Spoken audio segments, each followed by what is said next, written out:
Containment Zone, Chapter 1, The Last Normal Night. The Rot Gut liquor store sat at the corner of Mason and a narrow side street that always smelled like old rain, bus brakes, and spilled beer. On most nights, Otis could hear the city through the front glass before he saw it. San Francisco had a way of pressing itself against a storefront, all noise and impatience, all headlights sliding across barred windows and shoes scuffing over cracked sidewalk. New Year's Eve made it worse. The whole block moved like it had been shaken loose from good sense. People came in smiling too wide and talking too loud, buying cheap champagne, vodka in plastic bottles, craft beer they did not understand, and whiskey they pretended was a tradition. Some wore glittery hats, some wore suits already stained with food. Some came in mad at somebody who had not texted back. Otis rang them up, checked IDs, refused 2 drunk college kids, and told an old man named Warner that no, he could not put a bottle of rye on store credit because the world was not ending yet. The joke left a bad taste in his mouth after he said it. Otis had worked since dawn. His employee had called in sick around noon with a story about cramps, family trouble, and something else Otis could not follow because she kept laughing while she told it. He knew she was lying. Everybody wanted the night off when the year turned over, and Otis had been foolish enough to own keys to the place. The owner lived in Sacramento and trusted him because Otis showed up, counted every cent, and kept the cameras working. That was enough to make him manager. It was not enough to make him a cheerful man. Behind the counter, under the register, Otis kept a short wooden club, pepper spray, a flashlight, and a little notebook where he wrote down trouble. In the back room, behind stacked cases of discount gin and a false panel he had built himself, he kept things that had nothing to do with retail. He kept rifles, ammunition, water filters, first aid kits, canned food, batteries, a crank radio, a cot, and masks he hoped never to use. The world had always looked too thin to him, like paper stretched over a hole, and Otis believed a man was not paranoid if the paper finally tore. At 7:30, Megan came in with Fay. He heard them before the bell over the door finished clanging. Megan laughed at something nobody else had said, then told Fay to stand by the door while Mommy got medicine. Fay looked 9 going on 50, skinny in a purple jacket, dark hair tied in a ponytail that swung when she got mad. She planted her boots on the stained mat and said, "Do not lie to me, Mom. Medicine does not come in peach vodka flavor." Megan waved a hand without turning. "It helps me sleep, baby." "It helps you go to parties," Fay said.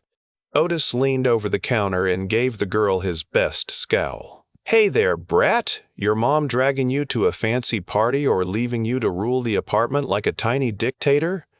Fay stuck out her tongue. Her ponytail snapped side to side when she shook her head. "She is going to some man's hotel room, and I am not supposed to say that." A man in line snorted into his six-pack. Megan shot Otis a warning look from the vodka aisle, which did not work because Megan's warning looks had lost authority years ago. She was pretty in a worn-out way, with tired eyes and lipstick too bright for her face. She loved Fay. Otis knew that much. Love just did not always keep her home, and excuses did not keep a child fed. Otis had lived next door to them for 3 years in the apartments above the store. He had watched Fay more nights than he could count. Megan would vanish for an hour that became 4, and Fay would knock softly on his door with cereal under one arm and a cartoon already chosen in her head. Otis was not good with kids. Kids scared him because they saw too much and remembered everything. Fay saw through him better than most adults, and somehow that made him less likely to fail her. Megan came to the counter with a bottle in each hand. She will be home alone. She is a big girl. She knows the rules.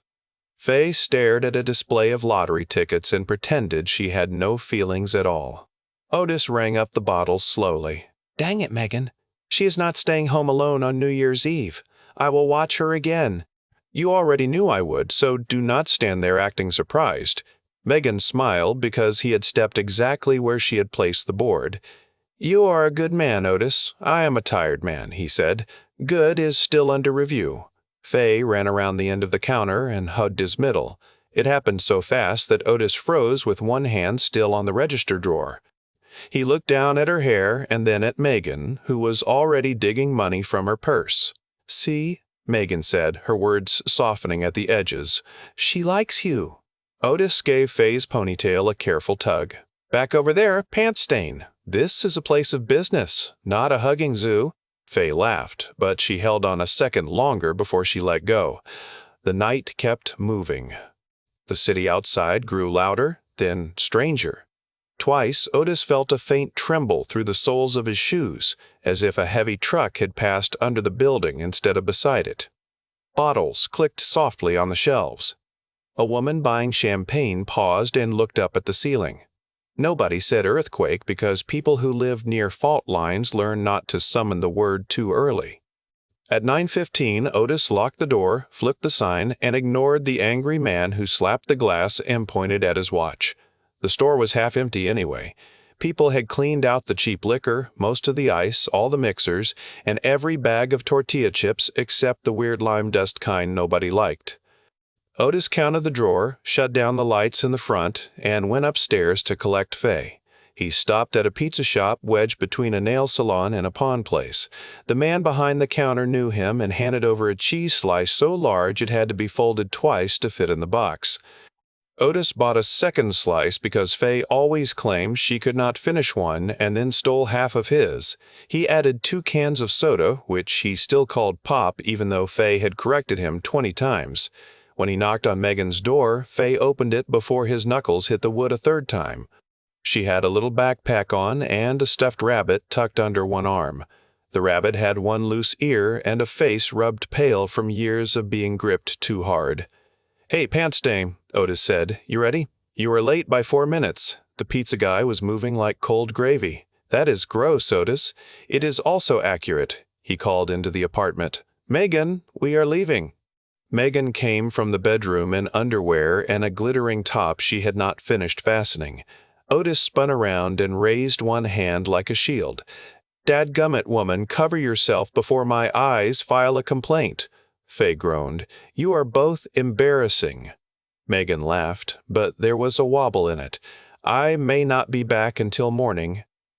"I guessed that from the nightclub perfume and the bad decisions," Otis said. "Call if you need a ride, and I mean that before you get stupid, not after." Megan's smile weakened. For one breath, she looked like she wanted to say something real. Then her phone buzzed, her face changed, and the moment slipped away. "Take care of my girl." "That is the only part of your plan I approve of," Otis said. Fay grabbed his hand in the hallway. The stairwell smelled like dust and old paint. Music thumped through somebody's floor. Outside, a man shouted, "Happy New Year," though midnight was still hours away. Otis's apartment was small but clean in the blunt way of a man who owned few things. A couch with patched arms faced a television on a cheap stand. The kitchen held 2 chairs, 1 table, and more canned food than dishes. Fay knew where everything was. She put her backpack by the couch, carried the soda cans from the bag, and frowned into the refrigerator. "Why do you call it pop?" she asked. "Because that is what decent people call it where I come from." "Where you come from sounds confused. Get us 2 just sodas, then." She gave him a look that said the joke had expired. "That was not your best work. I have been on my feet since the sun got up. My best work is asleep." They ate pizza on paper plates and watched a movie Fay had seen enough times to quote. Otis pretended not to know he liked it. He pretended not to laugh at the parts she laughed at. He pretended that the warmth in the room had nothing to do with the child curled in the corner of his couch, rabbit in her lap, cheese on her chin, giving commentary like a tiny film critic. Around 10, the building shivered. It was quick, not violent, but deep. The television flickered. The spoon in Otis's sink rattled against a coffee mug. Fay sat up straight, eyes wide. "What was that?" Otis listened. Downstairs, somebody cursed. A car alarm began, then stopped. Far away, a siren rose and fell once, like the city had taken a breath and changed its mind. "Small quake," he said. "The earth passed gas." Fay wrinkled her nose. "That explains why it lives near you. Respect your elders, fudge nugget. Respect your couch, pizza pirate." He smiled despite the cold spot that had opened under his ribs. He had lived through tremors before. Everybody in the city had. This one felt odd because it had come from below with a slow pressure, not a snap. He went to the window and looked down. People had spilled from a bar 2 doors over, laughing and pointing at nothing. A dog barked from somewhere in the alley. The streetlights burned steady. "Are we safe?" Fay asked. Otis looked back at her. She was trying to sound casual, but her fingers gripped the rabbit's worn ear. "We're safe right now," he said. "If that changes, I will handle it. You always say that." "I always mean it." She studied him for a second. "You are not as grumpy as you act. That is a vicious rumor." They stayed up too late because the city would not quiet down, and Fay said midnight counted only if she was awake to see it. Otis let her watch the same movie again. At midnight, fireworks popped somewhere beyond the roofs, muffled by distance and fog.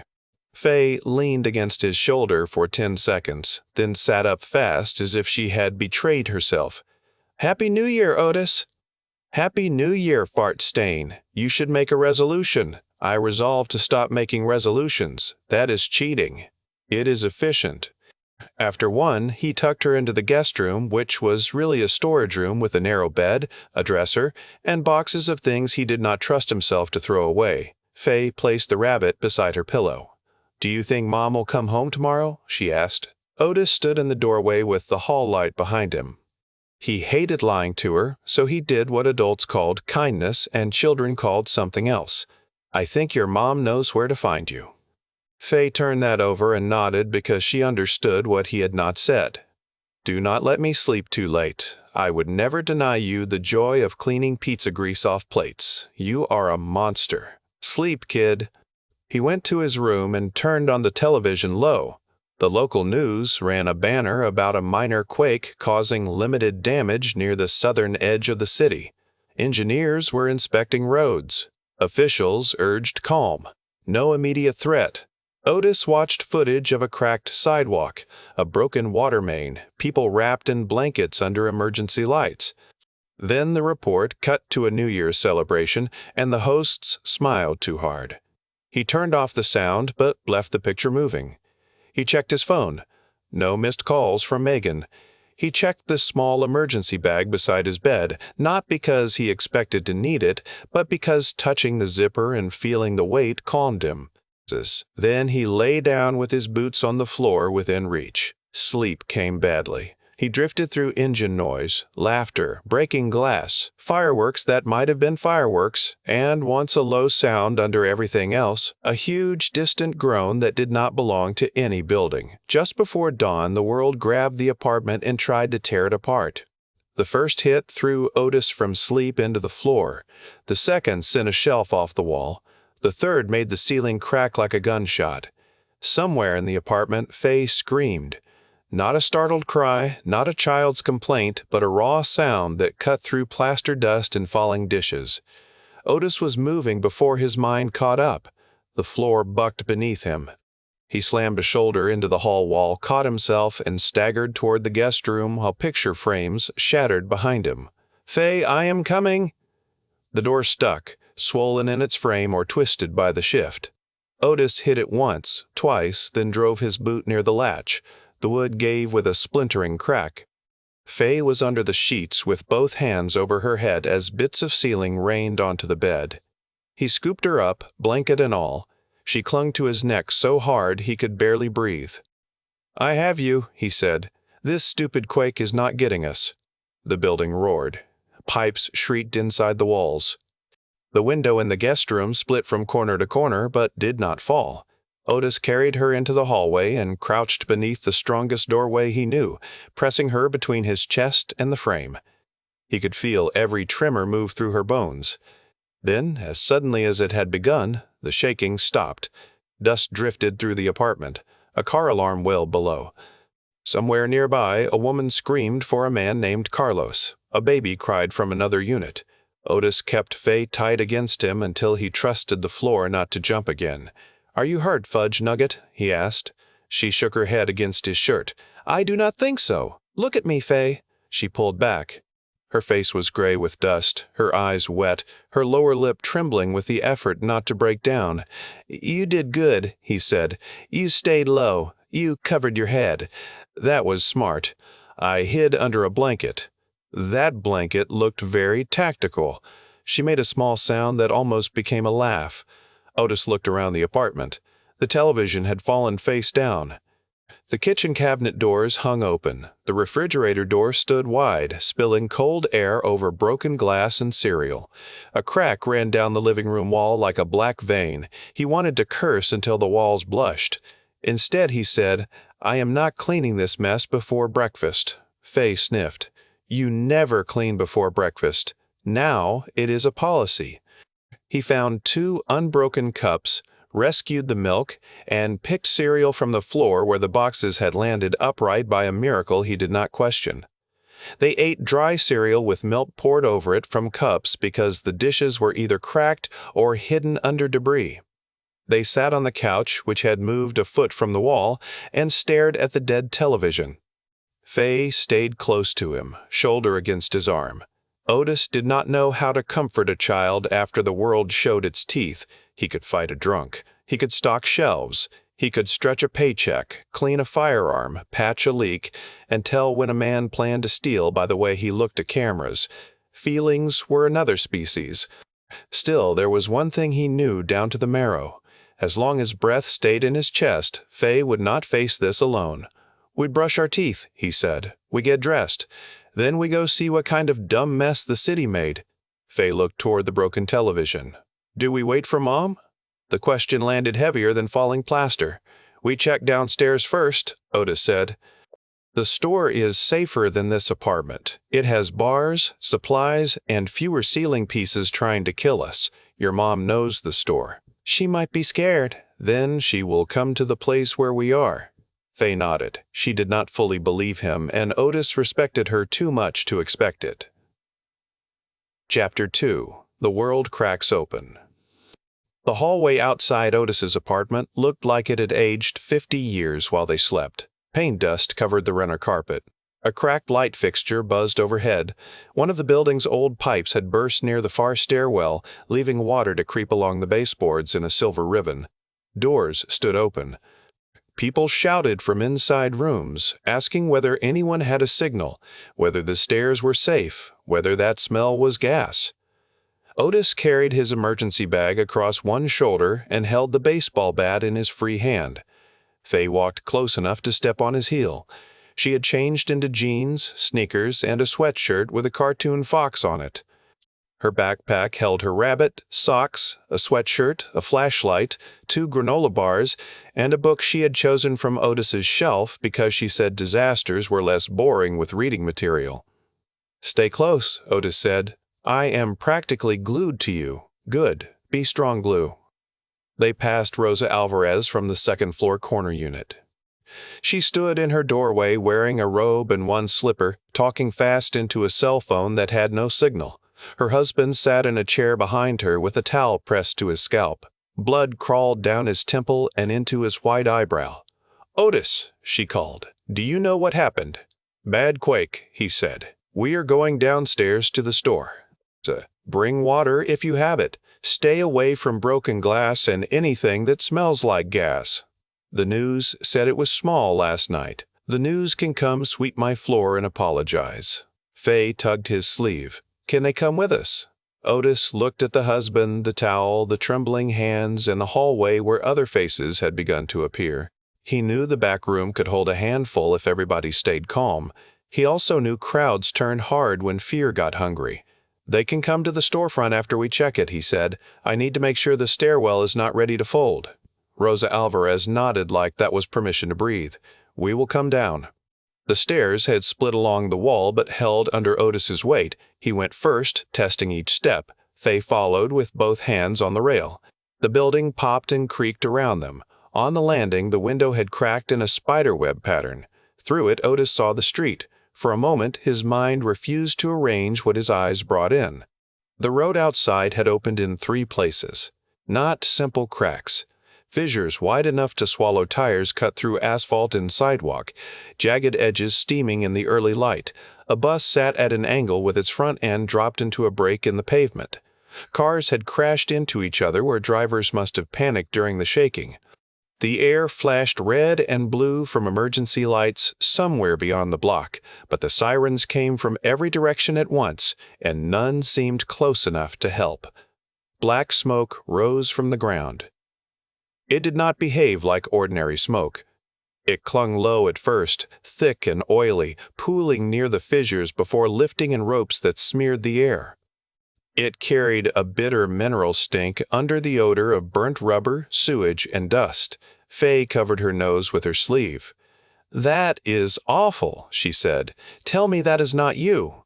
Otis kept his eyes on the street. "I wish I could take credit." "That means it is worse. That means we move." They reached the bottom and stepped into the small lobby. The front door had jammed crooked. Otis put Fay behind him and forced it open with his shoulder. The city hit them with noise. People ran without direction. A man in pajama pants tried to pull a suitcase over broken pavement until one wheel snapped off. Two women argued beside a crushed car, both crying, neither listening. A delivery cyclist sat on the curb with his bicycle folded beneath him, staring at his palms. Farther down the street, three men had already broken the front window of a convenience store and were dragging out cases of bottled water. "Do not look too long at anyone," Otis said quietly. "People take staring wrong when they are scared." Fay nodded. Her face had gone pale again, but she walked when he walked. The rot gut sat beneath them, its roll-down security gate bent but still locked across the front. The sign had lost two letters, leaving ROG glowing weakly in red. Otis unlocked the side employee door, shoved it open, and smelled spilled alcohol before he saw the damage. Bottles had fallen in every aisle. Wine bled across the tile in dark puddles. Shelves leaned at odd angles. The register was on the floor. The front windows had cracked but held behind the bars. "It smells like Mom's purse," Fay said. "That is both specific and upsetting." He locked the employee door behind them and guided her through the aisles. Glass crunched under his boots. Somewhere outside, a horn blared without stopping. Otis reached the back room, punched in the keypad, and lifted the false panel after the lock clicked. Fay had seen some of his supplies before, but not all. Her eyes widened when he pulled back the tarp. "Otis," she said carefully, "why do you have so much stuff?" "Because people are unreliable, governments are slow, and earthquakes do not make appointments. You have rifles. I also have canned peaches." Do not focus only on the spicy items. Those are not spicy, those are scary. He set the bat on the table and crouched so his face was level with hers. "Listen to me. Tools are tools. A hammer can build a shelf or crack a skull. A rifle can feed you or protect you, and it can ruin a life in the wrong hands. We are going to be the right hands because we are not fools and we are not bullies." Fay studied him, searching for the crack in his voice. "Have you ever shot somebody?" Otis did not answer fast. "No, I have aimed at men who needed to leave. They left." "Will you shoot somebody now?" Outside, glass shattered. Someone yelled for help, then yelled in anger when help did not come. "I hope I do not have to," Otis said. "Hope is not a plan."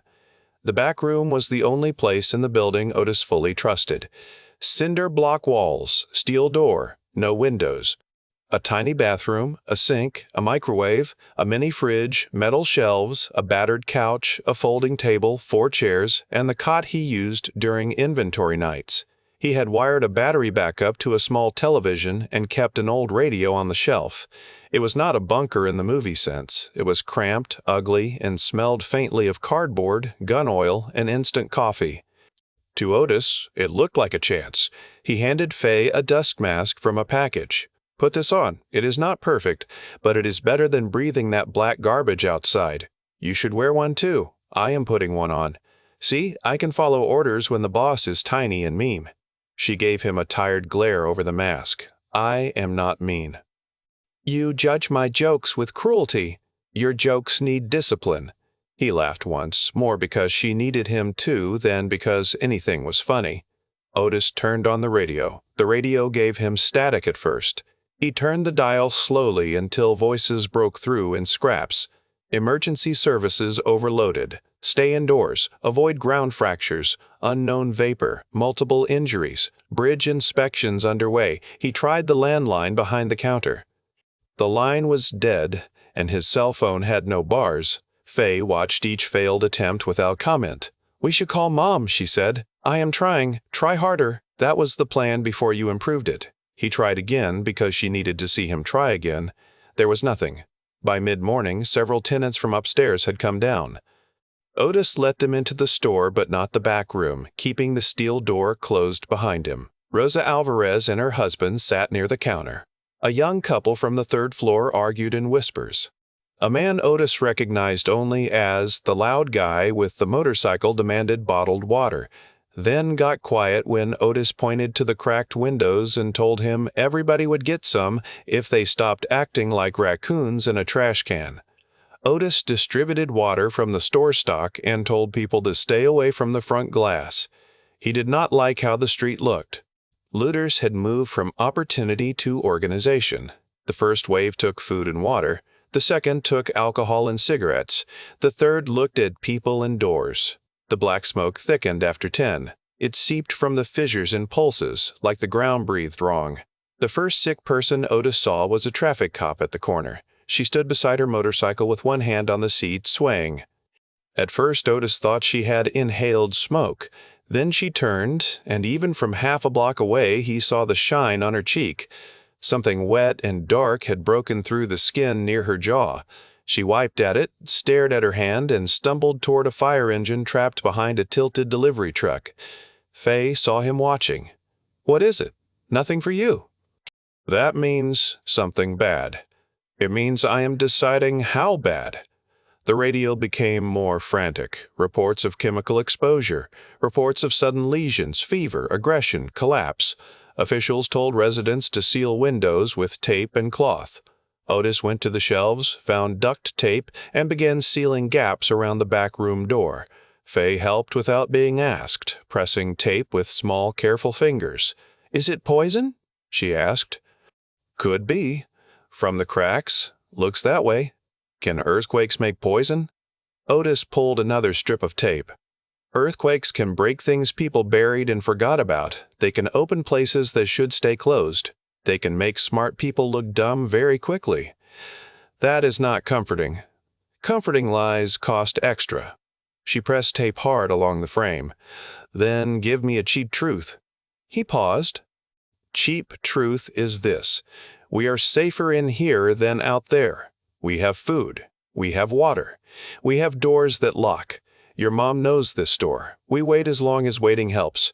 When waiting stops helping, we move." Fay nodded, but her eyes shone. Around noon, Rosa Alvarez's husband began coughing, not a normal cough. Wet, deep, tearing. Rosa Alvarez said it was dust, then smoke, then stress. The man from upstairs backed away from them. Otis told everyone to cover their mouths and keep distance until they knew more. Rosa Alvarez glared at him like he had betrayed her. "He hit his head," she said. "That is all." Her husband lifted the towel from his scalp. The scrape beneath had darkened oddly around the edges. His skin looked flushed. Sweat ran down his neck. Otis felt Fay move closer behind him. "I am not saying he did anything wrong," Otis said gently. "I am saying we do not know what is happening." "You think he is contaminated. I think words are too big when facts are too small." The husband coughed again. This time, a red string landed on his hand. Rosa Alvarez stared at it. The store went quiet except for sirens and the buzzing light above the register. Otis made the hardest choice of the morning. He opened the side door to the alley and told Rosa Alvarez he would not force her out, but he could not let anyone showing symptoms near the back room or near Fay. The young couple left immediately, stepping into the smoke with scarves over their faces. Motorcycle man cursed Otis and left with 2 bottles of tequila under his jacket. Rosa Alvarez stayed for 20 minutes, crying and praying beside her husband, then helped him toward the alley because he wanted air. Fay watched from the back room doorway. "That was cruel," she said. Otis closed his eyes for a second. "Maybe." Was it right? Right does not always show up in clean clothes. She hugged the rabbit against her chest. "I do not like today. I am not putting it on my favorites list either. By early afternoon, the store belonged to them again, but the world outside had changed more than the street. People with shiny swords moved through the smoke. Some begged, some wandered like sleepwalkers. Some clawed at locked doors until their fingers left red marks. Others moved with purpose, searching cars, pulling at handles, shouting at windows. The line between sick and desperate blurred until Otis stopped trusting any shape that came near the glass. He shut the lights in the front to make the store look abandoned. In the back room, the little television finally caught a signal through the antenna. Snow rolled across the screen. Fay sat on the couch with her knees tucked up, and Otis adjusted the antenna until the image steadied. A news anchor appeared with ash on her blazer and terror under her makeup. "This is an emergency broadcast," she said. "Residents are ordered to remain indoors. Do not approach ground fractures. Do not assist exposed individuals without protective gear. Federal response teams are establishing containment zones throughout the Bay Area." Fay looked at Otis. "Containment zones means cages for cities, right?" Otis did not answer. On the screen, a map flashed red around San Francisco, Oakland, and the bridges. Road closures, military staging areas, evacuation halted, unknown pathogen suspected. The words were too neat for what waited outside. Then the anchor said the part that made the back room feel smaller. All residents within the affected perimeter are instructed to shelter in place until cleared by federal authorities. Attempts to breach quarantine lines may be met with lethal force. Fay whispered through her mask. "They would shoot people for leaving?" Otis stared at the map. Every bridge out of the city glowed red. "They already decided this place is dead," he said. "But we are not." He looked at her small hands, her dusty fox sweatshirt, her rabbit with the torn ear, and felt something harden inside him. "No, kid," he said, "we are not." Chapter 3. The Lockdown. The broadcast repeated every 12 minutes, each loop a little more polished and a little less believable. The anchor changed once, then changed back. The map became cleaner. The red containment line gained official labels. The advice grew shorter, as if the people writing it had realized nobody trapped inside the city needed paragraphs. Remain indoors. Seal gaps. Avoid contact with exposed persons. Do not travel. Await instructions. Otis hated awaiting instructions. It sounded like something written by a man behind 3 gates with a generator humming under his feet. He kept the television low while he worked. Fay sat at the table with a pad of receipt paper and one of Otis's pens, drawing a map from memory. Their apartment above the store, the pizza shop, the alley, the Fairmont Hotel where Megan might have gone, the store, the nearest hospital. She drew little X marks over the broken roads she had seen from the stairwell window. She did not draw the people with sores. Otis noticed but did not mention it. He inventoried the back room by hand because counting gave his fear somewhere to stand. 28 gallons of bottled water if he included the cases in the front. Canned beans, peaches, chili, tuna, soup, crackers, jerky, powdered milk, instant coffee, electrolyte packets, 3 first aid kits, 2 bigger trauma bags. He counted batteries, flashlights, 2 lanterns, plastic sheeting, tape, 5 dust masks, 2 respirators with filters, and the old gas mask he had bought at a surplus store because the seller had looked too happy to get rid of it. Weapons were another count. 1 pump shotgun, 2 hunting rifles, 1 old revolver, his 9mm pistol. Enough ammunition to make him feel prepared yesterday and underprepared today. He cleaned the pistol at the table while Fay pretended not to watch. "Are we going to stay here forever?" she asked. Forever is poor planning. That is not an answer. We stay while the smoke is thick, while the streets are stupid, and while your mom might still come here. Fay's pen stopped moving. "You still think she will?" Otis kept his eyes on the rag in his hand. "I think she loves you." "That is not the same thing." He looked up. Her face was too still for a child. "No," he said, "it is not." She nodded once and went back to drawing. "I am mad at her. That feels wrong. You can be mad at someone and love them. Those 2 things fit in the same pocket more often than people admit." "Are you mad at her?" I have been mad at your mom since the second time she left you with cereal for dinner and called it independence." Fay's mouth twitched. "That was a bad week. It was a dumb week. She tries sometimes. I know. She gets sad, and then she gets loud, and then she goes somewhere." Otis set the pistol slide back in place. "Adults can be broken in ways that still hurt kids. That does not make the kids responsible for fixing them." Fay stared at him like he had opened a door she had been leaning against. "Nobody says that. Most people like blaming the nearest small person. Saves time." She folded the map in half. "If she comes here sick, we still cannot let her in, can we?" The question took the air from the room. Otis checked the pistol because his hands needed a task. "I do not know yet. You do know." He hated that she was right. On the television, the anchor returned with a new report. The words under her face read, "Bay Area Bayo Hayes Ard Event." A doctor appeared from a remote studio speaking too quickly about dermal breakdown, systemic fever, neurological agitation, and unknown transmission pathways. Otis muted him when Fay looked overwhelmed. "What does that mean?" she asked. "It means they are using college words because they are scared." "What do the college words mean?" "The gas makes people sick through their skin and lungs. It causes sores. It may change how they think." "Nobody knows how easily it spreads after that." Fay swallowed. "Like a plague? Maybe. Like zombies? Do not start with zombies. People always say zombies when it is sores and moaning. People also drink cinnamon whiskey on purpose. People are not a reliable measurement." She sighed. "They are not zombies. Fine, thank you. They are plague people with bad manners. That is medically imprecise, but I will allow it." The attempt at humor held for a moment, then broke when something slammed against the front gate. Otis raised one hand, and Fay froze. Another slam. Metal rattled. A man's voice shouted from the sidewalk, "Open up! I know somebody is in there!" Otis moved to the security monitors. 2 cameras still worked, both in gray-green night mode because the store lights were off.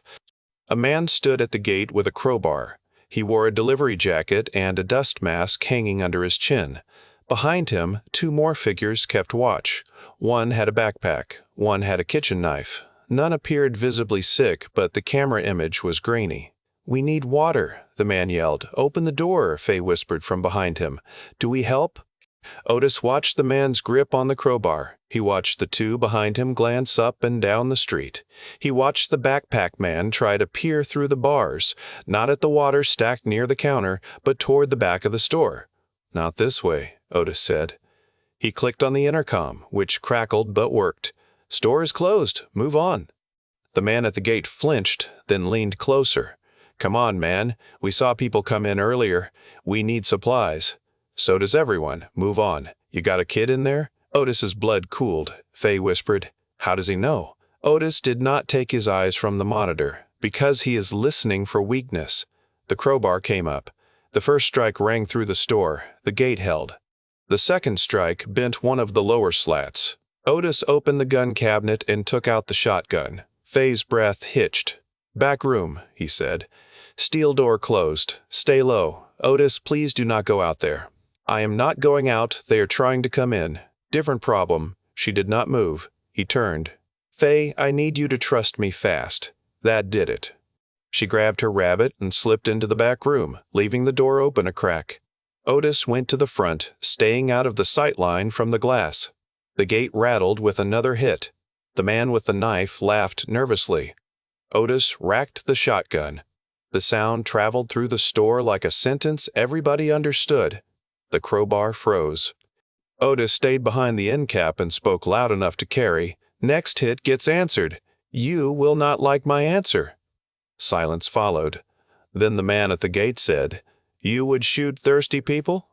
"I would shoot men breaking into a locked store during a plague event after they asked about a child." The man backed away half a step. His friends backed farther. For a few seconds, shame and anger fought on his face. Anger won, but not by enough to make him brave. "You will run out," he said. "Everybody runs out. Then I will be thirsty in private." They left, but slowly, with looks over their shoulders that promised memory. Otis waited 5 full minutes before lowering the shotgun. His hands shook after he set it down. He hated that most, the delayed trembling, the body admitting what the mouth had denied. Fay came from the back room and saw it before he could hide it. "You are scared," she said. "Only idiots are not scared. You sounded mean." Mean was cheaper than bullets. She moved toward him, then stopped, asking permission without words. He opened one arm. She came in hard, pressing her face into his shirt. "I do not want you to die," she said. Otis put his hand on the back of her head. "I am not planning to. Plans are not promises." "That is true. Promise anyway." He held her tighter. "I promise to fight like a nasty old raccoon to stay alive and keep you alive. That is the honest version." "That is a weird promise." "It is custom made." The afternoon crawled by. Heat failed in the building. The back room cooled. Otis taped plastic sheeting across the inner vent, then worried he had cut off too much air and loosened one corner. Fay napped in short bursts on the couch, jerking awake whenever the street made a hard sound. Otis watched the monitors, listened to the radio, and wrote notes in his trouble book because someday, if someday still existed, he wanted a record. At 3, the television showed helicopters over the bay. At 3:30, the Golden Gate Bridge appeared empty except for military vehicles parked across all lanes. At 4, the anchor reported that airspace was closed. At 4:15, a Coast Guard ship blocked a cluster of private boats trying to leave. The footage was shaky and distant, but Otis saw muzzle flashes near the water.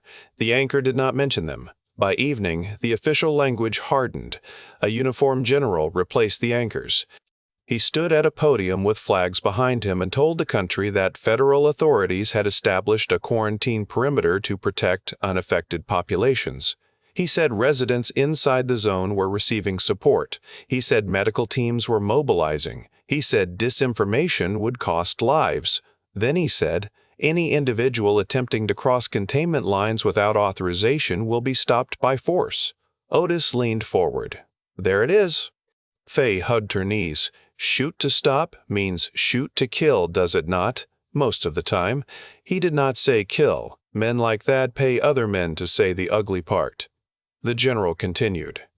An unknown subterranean gas had been released after seismic activity. Exposure appeared concentrated around ground fractures. Symptoms included skin rupture, fever, confusion, violent agitation, and organ failure. The public should not attempt rescue without protective equipment. The situation was contained. Otis looked toward the steel door and imagined the city outside, every person trapped inside a word on a map. Fay said, "If it is contained, why does he look afraid?"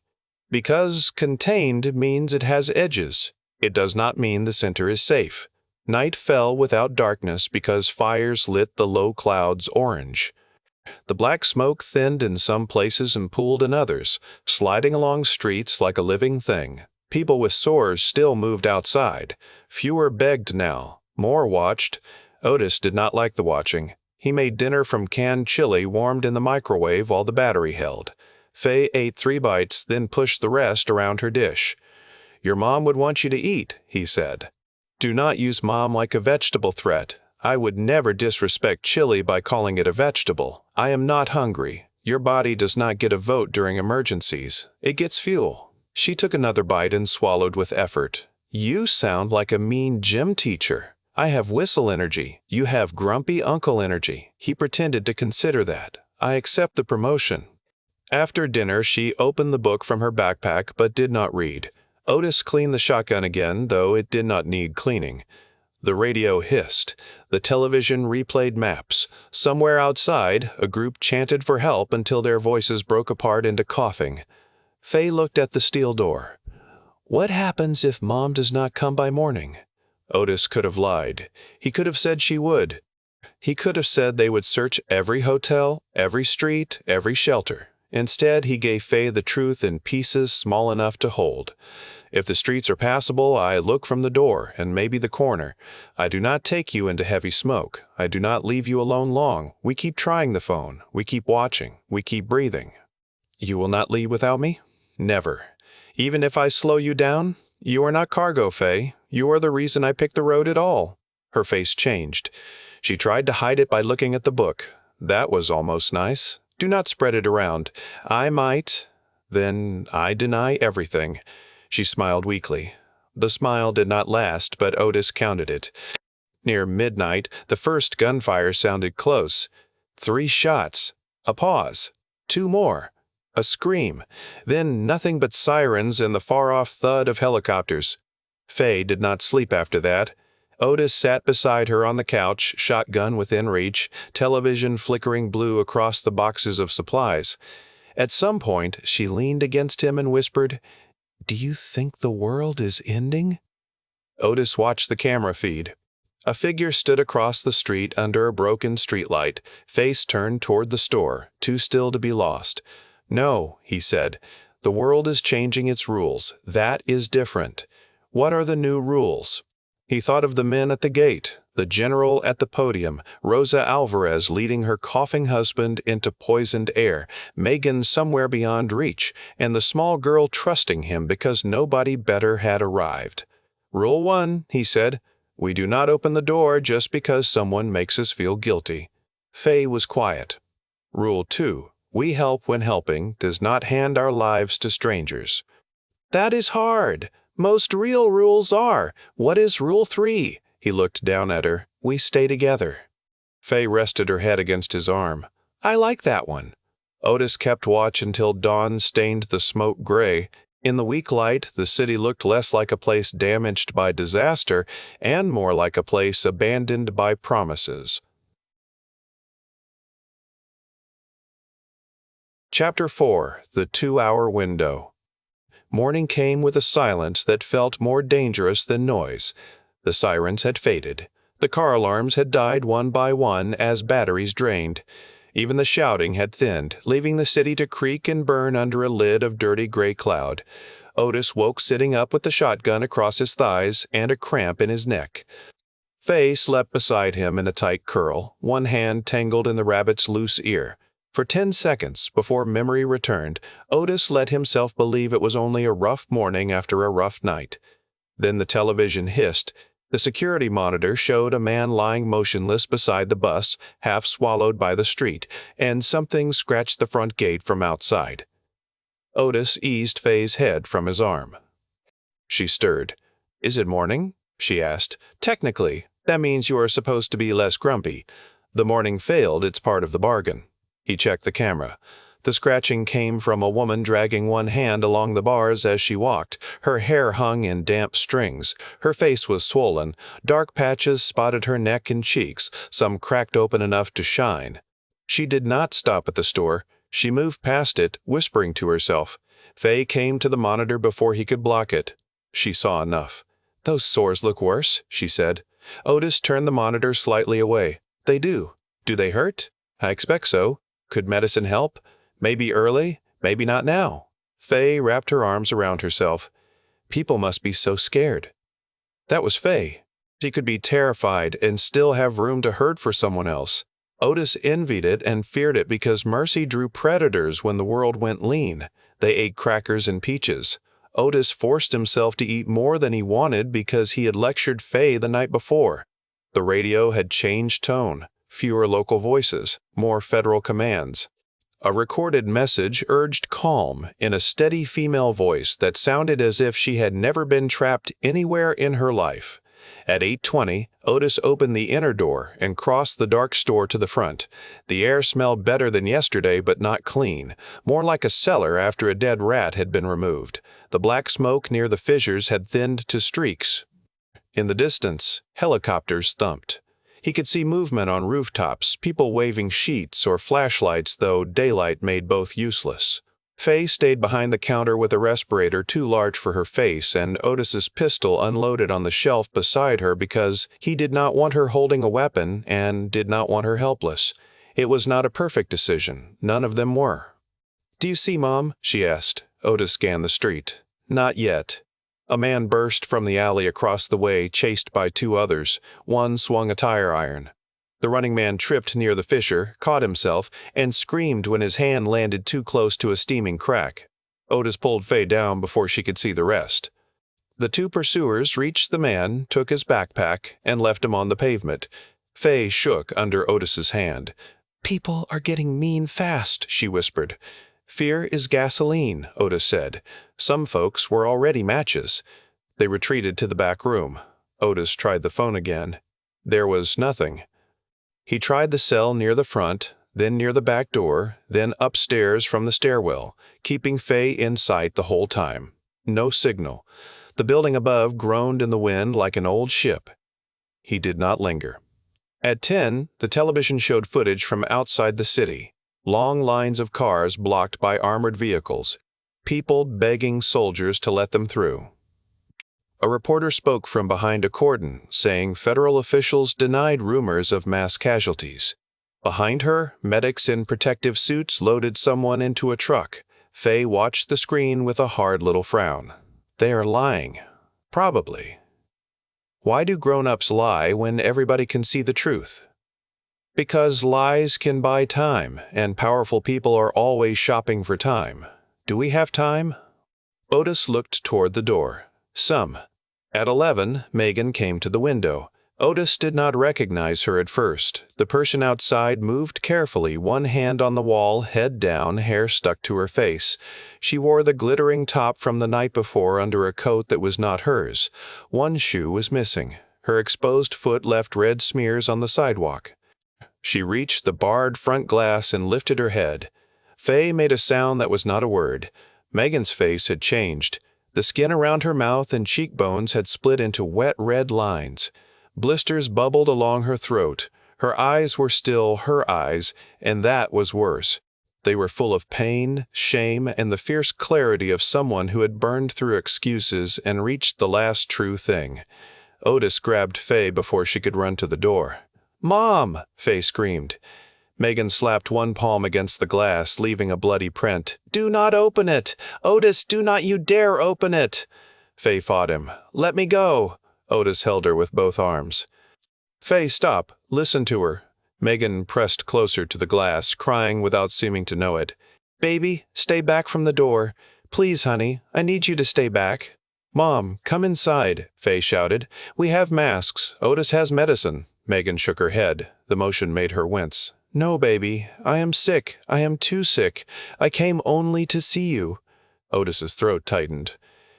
"Megan, where were you exposed?" She laughed once, a broken sound. "It was everywhere. The hotel cracked. Smoke came through the parking garage. People started dropping in the lobby. I tried to get back before it got bad. I tried, Otis." Fay sobbed. "You should have come home." Megan's face folded. I know, baby. I should have come home 1,000 times before today." Otis eased Fay closer but kept her several feet from the glass. Megan lowered herself until she was nearly kneeling outside, separated from her daughter by bars, cracked glass, and all the years she had wasted. "Listen to me, Fayanne," Megan said. "You are the best thing I ever did. I did not act like it enough. That is my shame, not yours. You hear me? Not yours." Fay shook her head. "Do not talk like you are leaving. I am leaving because I love you enough to not come in."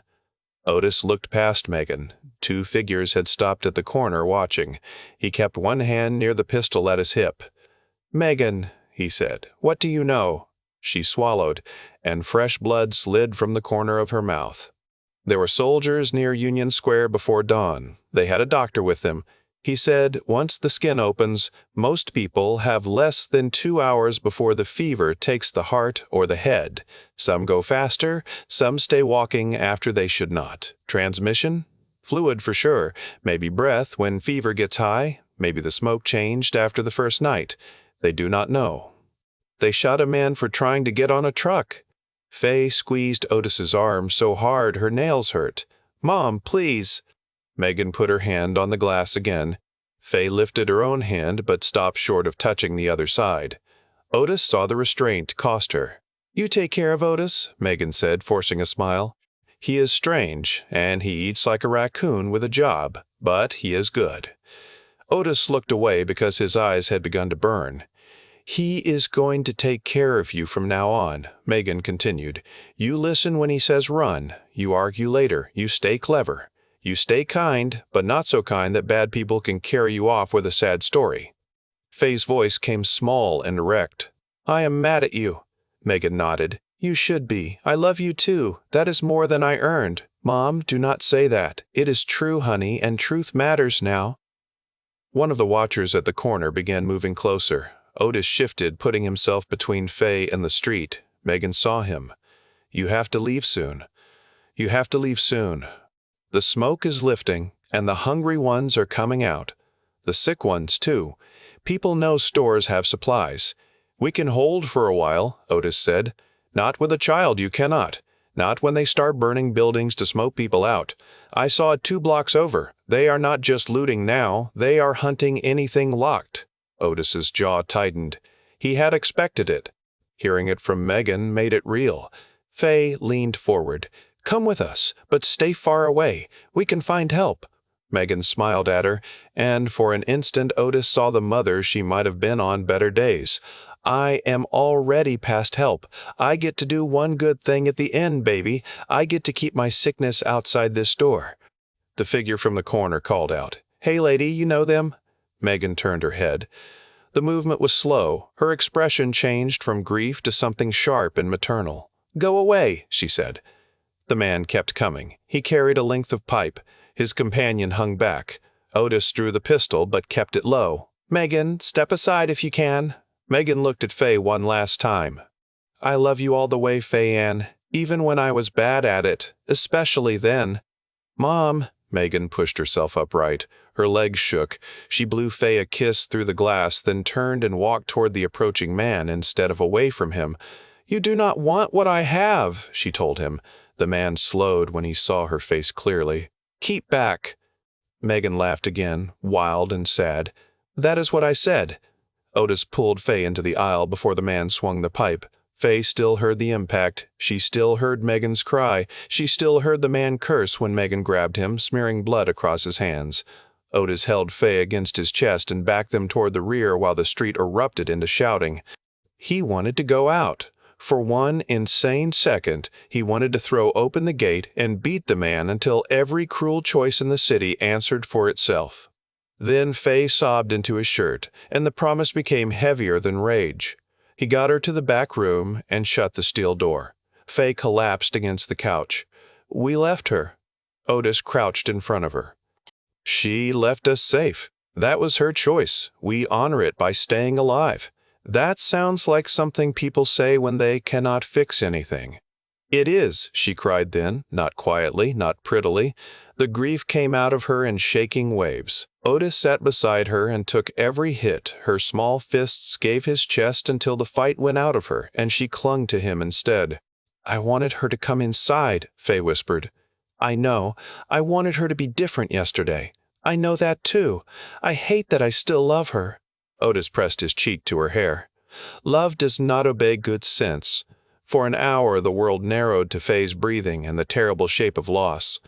Otis did not rush her. He did not tell her to be brave. Bravery could wait in line. A child was allowed to hurt first. The looters came at 1:30. They arrived in a group of 8, moving with purpose. Otis saw them on the monitor before they reached the gate. 3 carried crowbars. 1 had a pistol tucked into his waistband. 2 wore masks. None had visible sores, which meant only that they were not sick enough to show it or had not been unlucky yet. The man Megan had touched was not with them. Otis turned the monitor away from Fay. Her face had gone blank with exhaustion. "We are leaving," he said. She blinked. "Now? Your mom was right. Waiting stopped helping. Where do we go? Away from here first." "Better answers come after that." He moved fast. 2 backpacks. He packed water, food, a first aid kit, ammunition, flashlights, respirators, and his pistol. The shotgun slung on a strap. 1 hunting rifle he could carry without slowing too much. A pry tool. Cash from the safe because paper might still matter to fools for a few days. He gave Fay a small pack and clipped a whistle inside the strap. "If we get separated," he said, "you hide first, whistle second. Never whistle while someone bad can see you. We are not getting separated. That is the goal. We still make ugly plans." The first strike hit the front gate. Fay flinched. Otis opened the rear exit that led to the alley behind the store. The air outside was cold and foul, but the black smoke had lifted enough to see. The alley was littered with broken brick, trash, and a scooter crushed beneath part of a fire escape. He locked the door behind them from the outside, then shoved a metal trash bin against it. It would not stop anyone long. It might buy a minute. From the front, glass shattered. "Go," Otis said. They moved down the alley, stepping over debris. Fay kept one hand in the back of his jacket. The city around them had become a maze of blocked streets and bad choices. Otis had walked these blocks for years, but the quake had made strangers of them. A brick wall had fallen across one exit. A delivery truck burned at another. He chose a narrow service lane that led toward the hill, away from the main street and the worst of the fissures. A man stumbled from a doorway ahead of them. His face glistened with sores. He reached out, whispering something Otis could not understand. Otis pulled Fay behind him and raised the shotgun. "Stay back," he said. The man kept coming. His eyes were not empty. That made it worse. He looked aware of the weapon, aware of Fay, aware of their packs. His mouth twisted with need. "Water," he rasped. Otis backed up one step. "I cannot." The man's hand closed around a broken bottle he had hidden against his leg. Otis fired into the pavement beside him. The blast hammered through the alley. Fay screamed. The man fell backward, dropping the bottle, then scrambled away on hands and knees. Otis grabbed Fay and moved before the echoes faded. "You said you would not shoot him," Fay gasped. "I did not. You almost did." Almost is sometimes the bridge between mercy and getting stabbed. They reached the next street and crouched behind a wrecked van. The rot gut stood half a block behind them. Smoke rose from the front. The looters had gotten inside. One came out with bottles under his arms. Another dragged a case of water. A third looked down the alley, saw the moved trash bin, and shouted. Otis swore under his breath. "They know." Fay wiped her face with her sleeve. "What do we do?" Otis looked uphill. The library sat 4 blocks away, a stone building with thick doors, narrow windows, and more exits than the store. It was not home. It might be shelter. "We move like we have somewhere to be," he said. "Do we?" "We do now." They ran. Not fast enough to look panicked, not slow enough to invite questions. Otis kept the shotgun low under his coat as much as he could. Fay breathed hard but did not complain. Twice they hid behind cars while groups passed. Once they crawled through the lobby of an office building because the sidewalk had split open outside. The lobby smelled of plaster, coffee, and fear. A security guard sat behind the desk with his head down. Otis did not check him because Fay was watching and because the man was too still to help. By the time they reached the street beside the library, Otis's lungs burned from the mask and the cold. Fay's cheeks were streaked with tears and dust. Behind them, the city cracked, burned, pleaded, and hunted. Ahead, a military truck lay on its side near the curb, its rear doors twisted open. Otis stopped so abruptly Fay bumped into him. "What?" she whispered. He raised a hand. The truck's tires still spun slowly. Steam leaked from the engine. Gear had spilled across the street, crates, duffel bags, medical cases, broken plastic, a helmet, a rifle with a cracked stock. 2 soldiers lay near the cab. One did not move. The other twitched once, then went still. On the far side of the truck, someone groaned. Fay's eyes widened. Someone is alive, maybe. Otis. He heard everything in that one word, her grief, her mother, the alley, the rule about helping when it did not hand their lives to strangers. He hated rules already. "Stay behind me," he said. "If I say run, you run to the library steps and you do not debate. I will debate after. That is acceptable." They crossed the street toward the overturned truck, and the day tilted toward a stranger who would change every road after it. Chapter 5. The Subterranean Secret. The overturned military truck looked less like a vehicle than a torn-open animal. Its undercarriage faced the sky. Diesel leaked in a shining stream that carried dust and blood toward the gutter. One rear door hung by a bent hinge, rocking each time a helicopter passed somewhere above the smoke. The white letters on the side read, "Medical Response Unit," though bullet scars stitched the panel around them. Otis did not like any of it. He liked it less because the street around the truck was too quiet. In a living city, a crash drew people. Helpers, thieves, watchers, camera phones, useless men giving advice, somebody yelling about insurance. This crash had drawn only smoke and silence.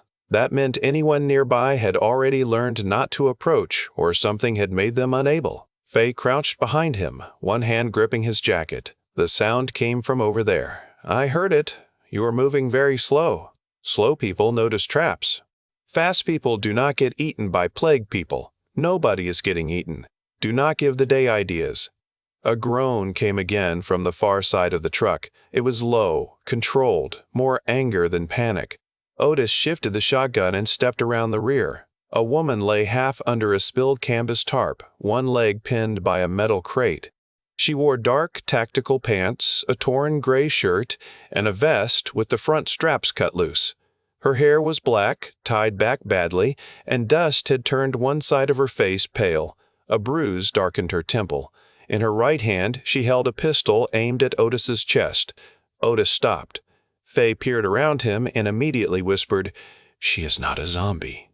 The woman's eyes flicked to Fay, then back to Otis. "Nobody is a zombie." Otis kept the shotgun lowered but ready. "Glad we settled the science. You planning to shoot me or ask for a hand?" The pistol wavered, though her face did not. "Depends which kind of man you are. Currently, the kind with a child, a bad attitude, and not enough patience for dramatic introductions." Fay leaned farther out. "He is grumpy, but he helps." "That your father?" the woman asked. Fay hesitated. Otis felt the hesitation like a hand in his ribs. "Close enough for today?" Fay said. The woman's grip softened by 1 degree. "Name?" "Otis?" "This is Fay. Jade Mercer, Major, United States Army, attached to Federal Biomedical Command." Otis looked at the overturned truck, the dead soldiers, the leaked gear, and the pistol still pointed near his sternum. "That is a long way of saying trouble." "Accurate. Are you exposed?" Jade's jaw tightened. "Not in the way you mean." "That is an answer designed to annoy me. I have a concussion, bruised ribs, and a crate on my leg. I am not fevered. I am not shedding fluid. I am not contagious from casual proximity as far as current evidence shows. As far as current evidence shows is not a lullaby. It is better than guessing." Fay stepped from behind Otis before he could stop her. "We cannot leave her under that thing." "Fay?" Otis warned. "No, Mom came to the store and did not come in because she was trying to save me." "If we walk away from someone who can still be saved, then what was the point of her doing that?" Otis stared at the girl. Grief had not made her smaller. It had sharpened her. Jade lowered the pistol a few inches. "Your mother was exposed?" Fay's chin trembled, but she kept it up. "She died outside so I would not get sick." Jade closed her eyes for 1 second. When she opened them, the hard military surface remained, but something warm moved beneath it. "Then your mother had courage." "She had a lot of problems too," Fay said. "Courage does not require a clean record." Otis exhaled through his teeth. "Fine then, we help. You point that pistol anywhere except my chest." Jade set the weapon on the pavement within reach, but not aimed. "Use the pry bar under the crate edge. Do not lift straight up. Roll it toward the truck. My ankle may be trapped under the lip." "Maybe. I have been busy not passing out." Otis pulled the pry tool from his pack. Fay put on gloves too large for her hands and gathered loose bricks to wedge under the crate. Jade directed them with clipped precision. Twice she hissed in pain. Once she went pale enough that Otis thought she would faint, but she forced her eyes open and kept speaking. "On 3, she said, "not before. 1, 2, 3. Otis levered the crate. Fay shoved a brick beneath it. Jade dragged her leg free with a sound that made Fay flinch. There was blood on Jade's boot and a deep scrape along her shin, but the limb held its shape. "Can you stand?" Otis asked. "I can lie convincingly for morale. That means no. It means not yet." A shout sounded 2 streets away. Otis looked over his shoulder. Smoke shifted between buildings. Shapes moved beyond it. Jade followed his gaze. "How many?" "Hard to tell. 3 or more. Armed to tell. 3 or more." "Armed?" "Everybody is armed if they are desperate enough." Jade gave him a quick assessing look. "You are not wrong." Fay pulled at a duffel that had spilled from the truck. "There are masks in here. And food packets." Jade tried to sit up and winced. "Take the sealed bags. Leave anything torn. Do not touch open medical waste." Otis moved fast. He took 2 gas masks sealed in plastic, spare filters, water pouches, ration packs, a compact medical kit, a flashlight, and 3 magazines that matched the rifle. Jade pointed out beneath the tarp. The rifle itself had landed hard but appeared intact. Jade insisted he take it. "You just met me," Otis said. "You hand rifles to strangers often?" "I hand rifles to competent strangers when worse strangers are approaching." "That is almost a compliment. Do not grow attached to it." Fay found an identification badge clipped inside a torn jacket. The photo showed Jade in uniform, unsmiling, eyes fierce. Under her name, the badge carried a clearance code and a red stripe. "You look mean in this picture," Fay said. "I was tired of being photographed by a man who called me sweetheart." "Did you punch him?" "Professionally, no. Spiritually, many times." Fay looked at Otis. "I like her. That makes one of us who trusts fast." "I did not say trust. I said like. Those are different shelves." Jade smiled despite the pain. "Smart kid." The shout came again, closer. A bottle broke somewhere down the block. Otis slung the duffel over his shoulder and hooked one arm under Jade's. She was taller than he expected when he got her upright, lean and solid, every movement controlled through pain. Fay took Jade's other side until Otis told her to carry the medical bag instead. "Library?" he said. "Thick walls, nearby." Jade scanned the street with the speed of someone trained to see danger in layers. "Front entrance may be exposed." "Service door on the east side, if this is the branch I think it is." Otis glanced at her. "You know the library? I studied old city utility plans. The branch sits near a maintenance access point. That is a strange hobby." "It was work. The hobbies were worse. They moved." Jade limped badly but stayed quiet. Fay walked ahead when Otis told her, then behind when Jade corrected him, then finally between them because both adults decided arguing was wasting time. The street sloped toward the library, which rose through the smoke with its stone steps cracked but intact. The front doors had been chained from the inside. A sign taped to the glass read, "Closed due to emergency," in cheerful blue letters that had become absurd. A man appeared from behind a parked car near the steps. He wore a hospital mask, stained brown at the edges, and carried a hammer. He looked at the duffel, then at Fay. "Give me the bag," he said. Otis raised the shotgun. "Keep walking." The man stared at the weapon, then at Jade's pistol, now in her hand.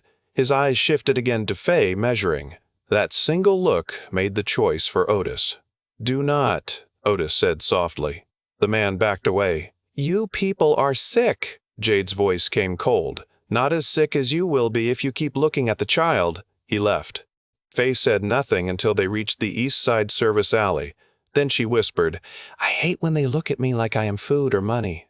Otis felt anger flare hot enough to steady him. "That look ends before it reaches you." Jade leaned against the wall, breathing hard. "He means it." "I know," Fay said. "That is why I am not as scared as I should be." The service door had an electronic lock, dead from the power outage, and a manual latch behind a narrow gap.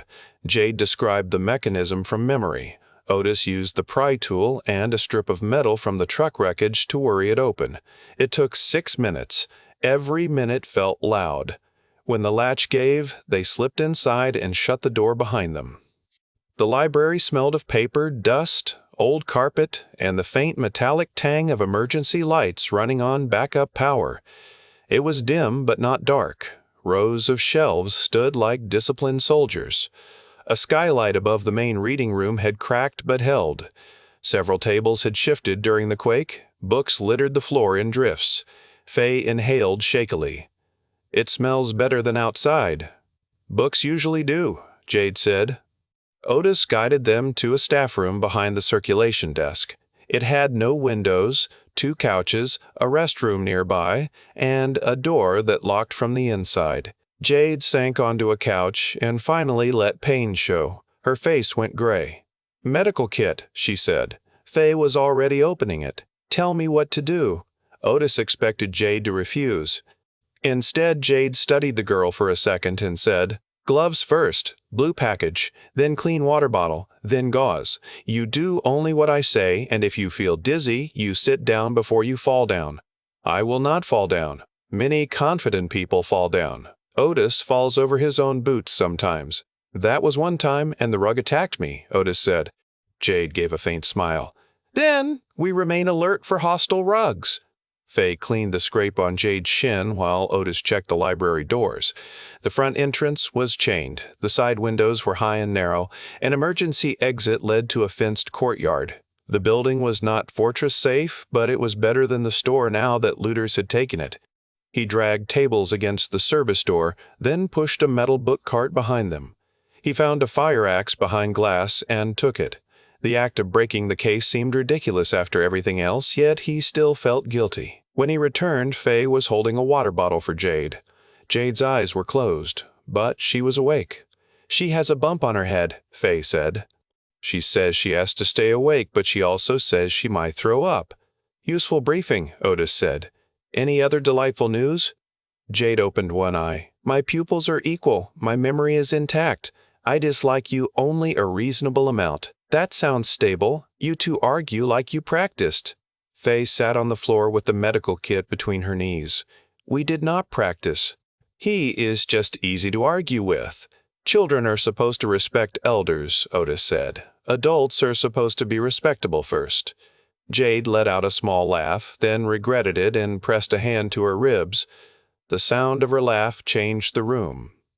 Not enough to erase the city, not enough to soften the loss, but enough to remind all three of them that people could still make noise for reasons other than fear. They settled into the staff room. Otis opened ration packs and passed them around. Fay gave Jade the least awful-looking one and claimed she liked the dry crackers because children lied for kindness, too. Otis pretended not to notice and traded with her halfway through. Outside the staff room, the library creaked. Distant shouting came and went. Once, someone tried the front doors, rattled the chain, and moved on. Otis kept his weapons within reach, but not in Fay's lap. Jade watched his placement with approval. She did not voice. After sunset, Fay brought books from the children's section without asking. She chose a survival guide for Otis, a paperback mystery for herself, and a thick history of California geology for Jade because, in Fay's words, "You look like you enjoy homework even when bleeding." "I am not bleeding much," Jade said. "You are avoiding the point." Otis sat on the floor with his back against the locked door. "She has you there, Major Trouble." "Jade is fine." "Otis is fine too, but people keep using it against me." Fay sat near Jade's couch and opened the geology book. "Can I read out loud? It makes rooms less creepy." Jade's expression softened. "Please." Fay read slowly, stumbling over sedimentary and tectonic, making faces at words she disliked. Otis listened with half his attention while watching the dark gap under the door. Jade listened with her eyes closed, correcting only when Fay asked. The book described the Earth as plates, pressure, uplift, fault systems, and hidden chambers carved by time and water. Fay paused after a paragraph about subterranean voids. "There are caves under cities?" Jade opened her eyes. Otis saw the change immediately. Pain did not vanish from her face, but caution stepped in front of it. "Sometimes," Jade said. Fay looked up. "Are there caves under this city?" Jade glanced at Otis. The look carried warning and request together. Otis leaned forward. "We pulled you from a wrecked federal truck during a poison disaster after the ground split open.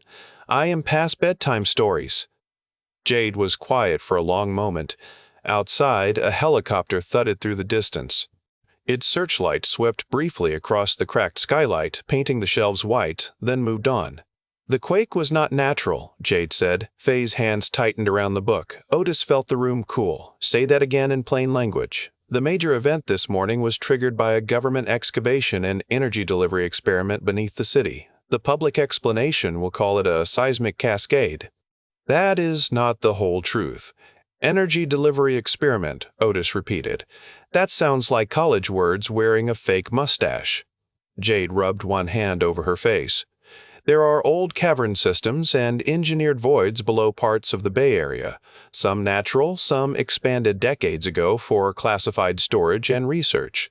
The program I was attached to studied dormant microbial colonies sealed in mineral deposits far below the surface. Fay whispered, "Germs in caves." "Not ordinary germs," Jade said. "Ancient organisms adapted to pressure, heat, and chemical conditions we barely understood. Most were harmless outside their environment. One was not." Otis stood slowly. "You people found poison cave sickness and kept poking it. Some of us argued to stop." "That does not sound like stopping." Her eyes sharpened despite the concussion. "I refused an order to continue aerosol stress testing after preliminary exposure data showed dermal breakdown in animal subjects. I filed a report. I copied oversight offices. I threatened to go public. 2 days later, I was under guard, being transported for military trial." Fay looked from Jade to Otis. "They arrested you for saying no?" "They called it breach of protocol and theft of classified data." "Did you steal it?" Otis asked. "Yes." He blinked. "That is an unexpectedly tidy confession. I stole proof because obedience was killing people." Fay's voice trembled with anger. "Then they caused the quake anyway." Jade looked toward the ceiling, as if she could see through stone and smoke to the machines below the city. "They attempted a controlled collapse to seal a breached chamber after containment failed. The charge pattern interacted with existing fault stress. It opened multiple fractures instead of closing one. The gas release carried the organism into the streets." Otis's hands curled. "How many knew? Enough to stop it. Not enough willing to lose careers, pensions, commands, or freedom. People died for paperwork. People often do, usually more quietly." The bitterness in her voice made Fay stare. "You hate them." Jade looked at the girl. "I hate what fear made them excuse. I hate what ambition made them ignore. I hate that being right did not save anyone today." Fay closed the book. "You saved us by knowing the side door." Jade's expression broke just a little. "That is not enough. It is to me," Fay said. Otis turned away because the girl kept finding ways to put her small hands on the cracked parts of adults and press them together. He checked the door again. He did not trust himself to speak without shouting. Jade continued more quietly. "The exposed population was expected to die quickly. Early models gave most severe cases under 2 hours after skin rupture. That is what your mother heard. But models are not reality. Some exposed hosts remain mobile longer. Some display directed aggression. Some seem drawn to heat, voices, weapons, or unexposed people. We do not know if the organism is changing them or if fear and fever are doing enough damage by themselves." "They are not zombies," Otis said automatically. Fay did not smile. "Nobody said they were." "I needed to say it before the room got ideas." Jade looked at him. "Names matter less than behavior. If they organize, if they learn, if they retain memory, they are more dangerous than any movie monster." The three of them sat with that. The library seemed to listen too, every shelf and fallen book holding its breath. After a while, Otis asked the question he had been circling since the truck. "Why were you in that convoy?" "I was being moved from a temporary holding site after the first breach, officially for trial. Unofficially likely to disappear before my report reached anyone useful. Then the quake hit, our route changed, and somebody ambushed the convoy in the chaos. I do not know who. Deserters, looters, infected, or our own people cleaning loose ends. That is a crowded list. The day has options." Fay leaned against the couch near Jade's shoulder. "Do you have family?" Jade hesitated. "My father, Floyd Mercer. He has a ranch in Montana, remote, stocked, defensible. If he is alive and the roads hold, that is where I would go." "Montana is far," Fay said. "Yes." "Do you think he is scared for you?" Jade's eyes glistened, but her voice stayed steady. "He raised me to be hard to kill. That is his way of praying." Otis grunted. "I like him already." Fay looked at Otis. "Could we go there?" The question hung between them. Yesterday, Otis's world had been a liquor store, an apartment, a tired mother next door, and a child who liked cheese pizza. Now, a military scientist with a cracked head was offering a dot on the map beyond the containment line. Maybe, he said. First we survive the night, then we find a vehicle. Then we find a road that is not full of soldiers waiting to shoot us for breathing in the wrong direction. That means maybe yes. It means maybe do not start packing Montana snowballs. Fay leaned her head against Jade's couch. Her eyelids drooped. Grief and fear had finally spent her down. If we get there, can there be a bed? Jade's voice softened. There are several. My father keeps quilts and cedar chests because he thinks the world is too soft and too cold at the same time. That sounds nice. It is. Fay fell asleep sitting up. Otis lifted her carefully and placed her on the second couch, covering her with his jacket. She clutched the rabbit without waking. Jade watched him. You are good with her. Do not insult me while I am armed. I mean it. He sat again by the door. I am making it up. Everyone worth trusting is. The ones who claim they know exactly what they are doing usually get people killed. Otis looked at Fay, then at the dark room beyond the staff door. Her mom asked me to take care of her. Will you? His answer came without thought. Yes, then the rest is training. He studied Jade in the dim light. The bruise at her temple had darkened. Her eyes were tired but clear. She had told them enough truth to make herself dangerous to anyone who wanted secrets kept, and she had done it in front of a child because the child deserved a world with fewer lies. You sleep first, Otis said. I watch. Wake me in 2 hours. Concussions need monitoring, not martyrdom. I was going to wake you by being annoying. That seems within your skill set. He almost smiled. Before she closed her eyes, Jade said, Otis, if soldiers find me, do not assume they are rescue. I stopped assuming rescue when the news called a cage a perimeter. Good. That is a miserable thing to be good at. Most survival skills are. She slept lightly, one hand near the pistol. Fay slept harder, mouth open, cheeks still marked by dried tears and dust. Otis kept his back against the staff room door and watched the dim library through the gap. Somewhere outside, people moved through the broken city. Somewhere below, ancient sickness breathed from places men had opened and failed to close. Somewhere beyond the smoke, soldiers drew lines on maps and called those lines safety. Otis had never trusted lines drawn by people who stood on the safe side of them. Near midnight, a noise came from the main reading room. Not a crash, not a shout, a soft scrape, then a pause, then another scrape. Otis's hand closed around the shotgun. Jade's eyes opened at once, sharp, despite sleep. Fay stirred but did not wake. Otis leaned close to Jade and whispered, Rule 3 says we stay together. Jade reached for her pistol. Then we stay quiet together first. The scrape came again, closer to the staff room door. Otis looked at the sleeping girl, the injured soldier, the supplies taken from the wreck, and the darkness waiting beyond the narrow gap. The first day of the new world had given them loss, truth, and one fragile direction north. Now it demanded payment for shelter. He raised the shotgun, settled his breathing, and prepared to keep his promise. Chapter 6, Patient Zero, Hints. The scrape outside the staff room came again, slow and deliberate, like a chair leg dragged 1 inch at a time across carpet. Otis held the shotgun steady. Jade sat upright on the couch with the pistol braced in both hands, despite the tremor of pain that moved through her arms. Fay slept beneath Otis's jacket, unaware that the new world had come to test the door. Otis wished she could stay that way. A child deserved at least 1 hour of sleep that did not end with fear grabbing her by the ankle. The scrape stopped. Jade pointed 2 fingers toward the hinge side, then toward herself, then toward the floor. Otis understood half of it and guessed the rest. She wanted him low beside the door. She wanted the first look if something came through. She wanted Fay shielded. The woman had a head injury, a damaged leg, and the calm of someone reading instructions off a label. A soft voice drifted through the door. Please, I know someone is in there. Otis did not answer. Fay stirred on the couch. Jade's eyes cut toward her, then back to the door. The voice came again. It belonged to a man, thin with thirst. I am not sick. I worked here. I have keys, but the ring is gone. Please, I just need water. Otis leaned close to the crack beside the frame. He could see only a slice of the staff hallway, a shoe. A hand, flat on the carpet.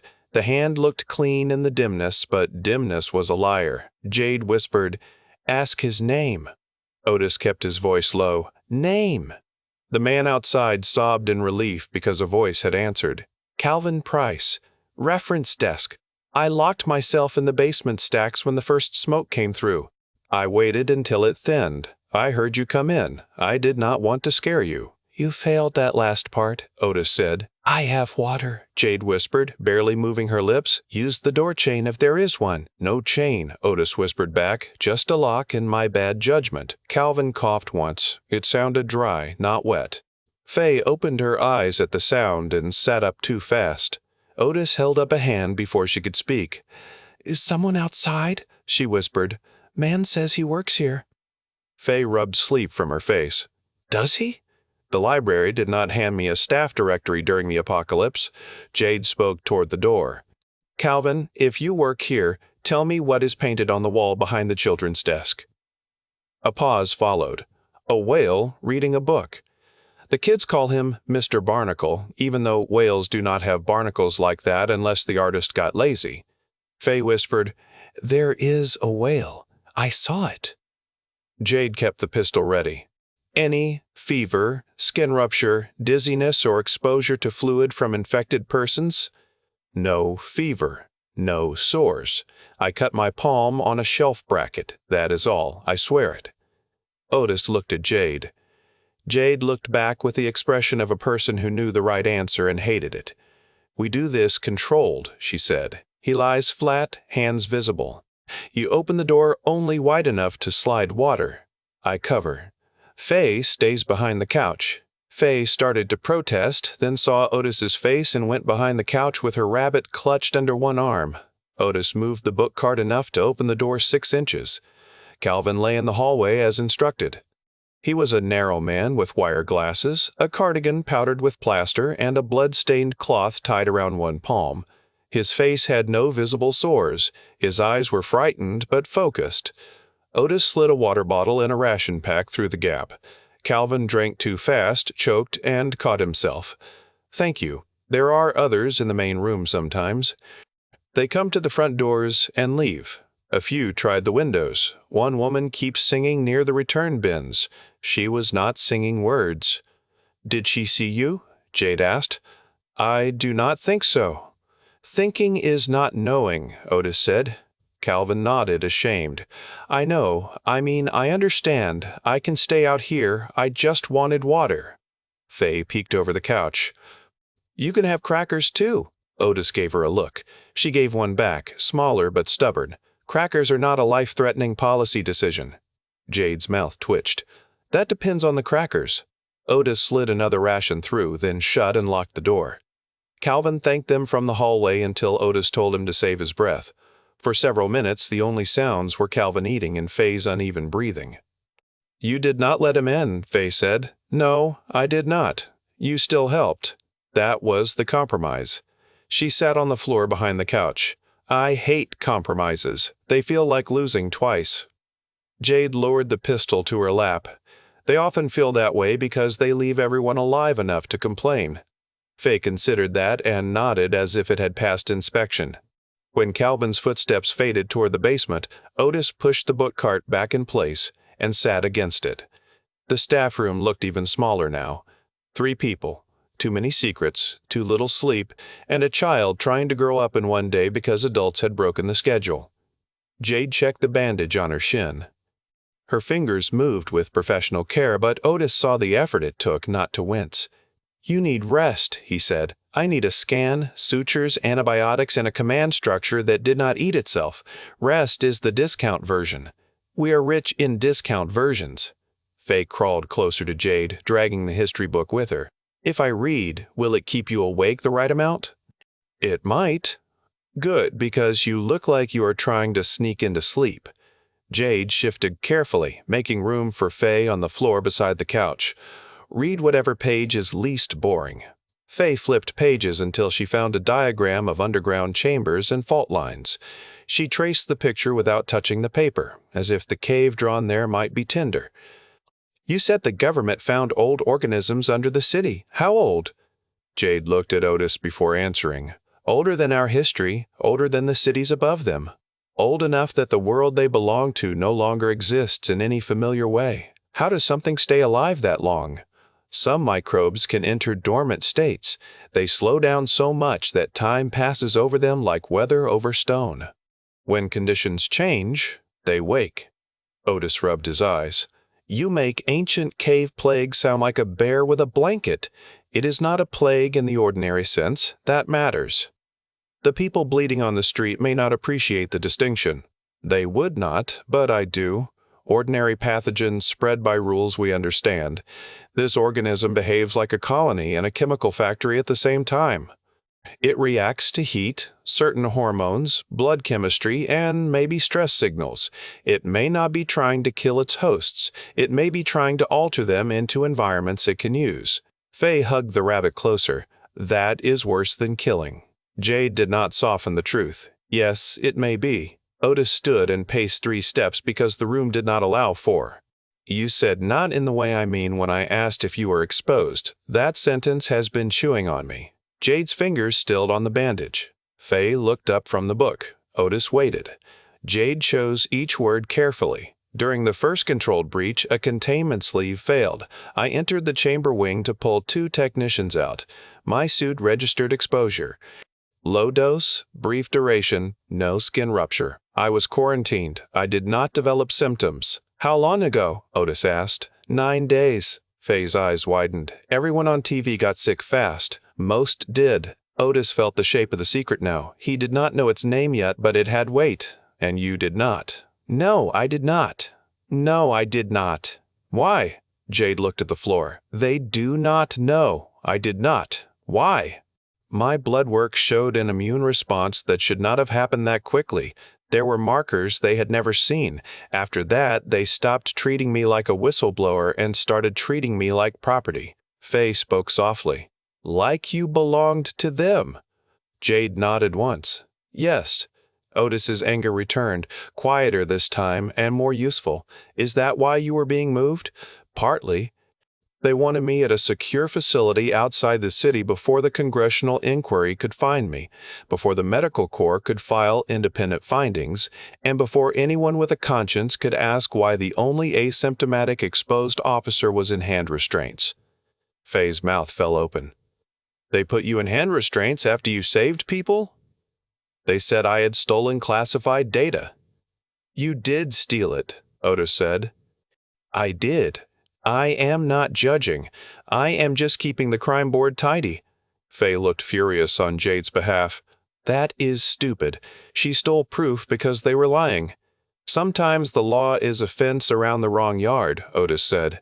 Jade looked at him with surprise. That is almost eloquent. Do not get used to it. My brain is under stress. A faint smile crossed Jade's face. Then it passed, leaving the harder truth behind. There is something else, she said. The project files labeled the organism with a containment shorthand, Z0. The first viable sample was called Patient Material 0 after it interacted with human tissue in the lab. That term spread among the staff because scientists like labels even when labels hide horror. Fay frowned. Patient 0 is a person in movies. In real outbreaks, the term is often messy and misleading. In this case, it became a handle for the original sample and the first exposure chain. Some people used it for the organism. Some used it for the first dead technician. After my blood work, one doctor used it for me. Otis stared at her. That sounds like a problem that will bring helicopters. It will if the wrong people know I survived the convoy. Do they? The crash site had radios. If any unit transmitted before the ambush, maybe. If the convoy was being tracked, likely. If command thinks I am dead, we have time. That is a table full of ugly maybes. I do not sell pretty ones. Fay reached up and touched Jade's sleeve, gentle as a question. Are you scared they will take you? Jade looked at the small hand. Something in her expression changed. Not weakness, not exactly. It was the face of a woman who had expected death, prison, and betrayal, but not a child's concern offered without calculation. Yes, Jade said. I am scared of that. Then you can stay with us. Otis said Rule 3 is we stay together. Otis rubbed the back of his neck. I said that before we collected a fugitive immune scientist with federal baggage. Fay glared. He sighed. The rule still stands. I am just adding footnotes. Jade looked between them. You barely know me. We know you did not shoot us when you had the drop, Otis said. We know you helped us get inside. We know Fay likes you, which is not proof but carries annoying weight. We know the government wants you hidden, and today the government has not impressed me. Fay nodded firmly. Also, she knows about hostile rugs. That is classified, Jade said. The joke landed softer than the fear, but it landed. They rested in shifts after that. Calvin did not return. The woman near the return bin sang twice, a wavering melody with no words, then drifted away or stopped breathing. Otis did not check. There were only so many doors a man could open in one night without losing the reason he had closed the first. Just before dawn, Jade woke from a shallow sleep and asked for the duffel from the truck. Otis handed it over. She searched the inner lining with fingers that knew where secrets like to hide. From a stitched pocket, she removed a folded waterproof map, a small encrypted radio with a cracked casing, and a memory card sealed in plastic. You hid that while hand-restrained? Otis asked. I had help from a sergeant who decided treason looked better than murder. Where is he? Jade's face closed. He was in the cab. Otis did not ask more. She unfolded the map on the floor. It showed the Bay Area with red pencil routes, military checkpoints, likely gas pooling zones, and service roads. North and east were crowded with danger marks. South was worse. A thin route cut out through back streets, utility access lanes, and old roads that skirted major choke points. Fay leaned over it. Can we leave the city? Maybe, Jade said. Not by bridge, not by main highway. We need a vehicle, fuel, masks, and luck.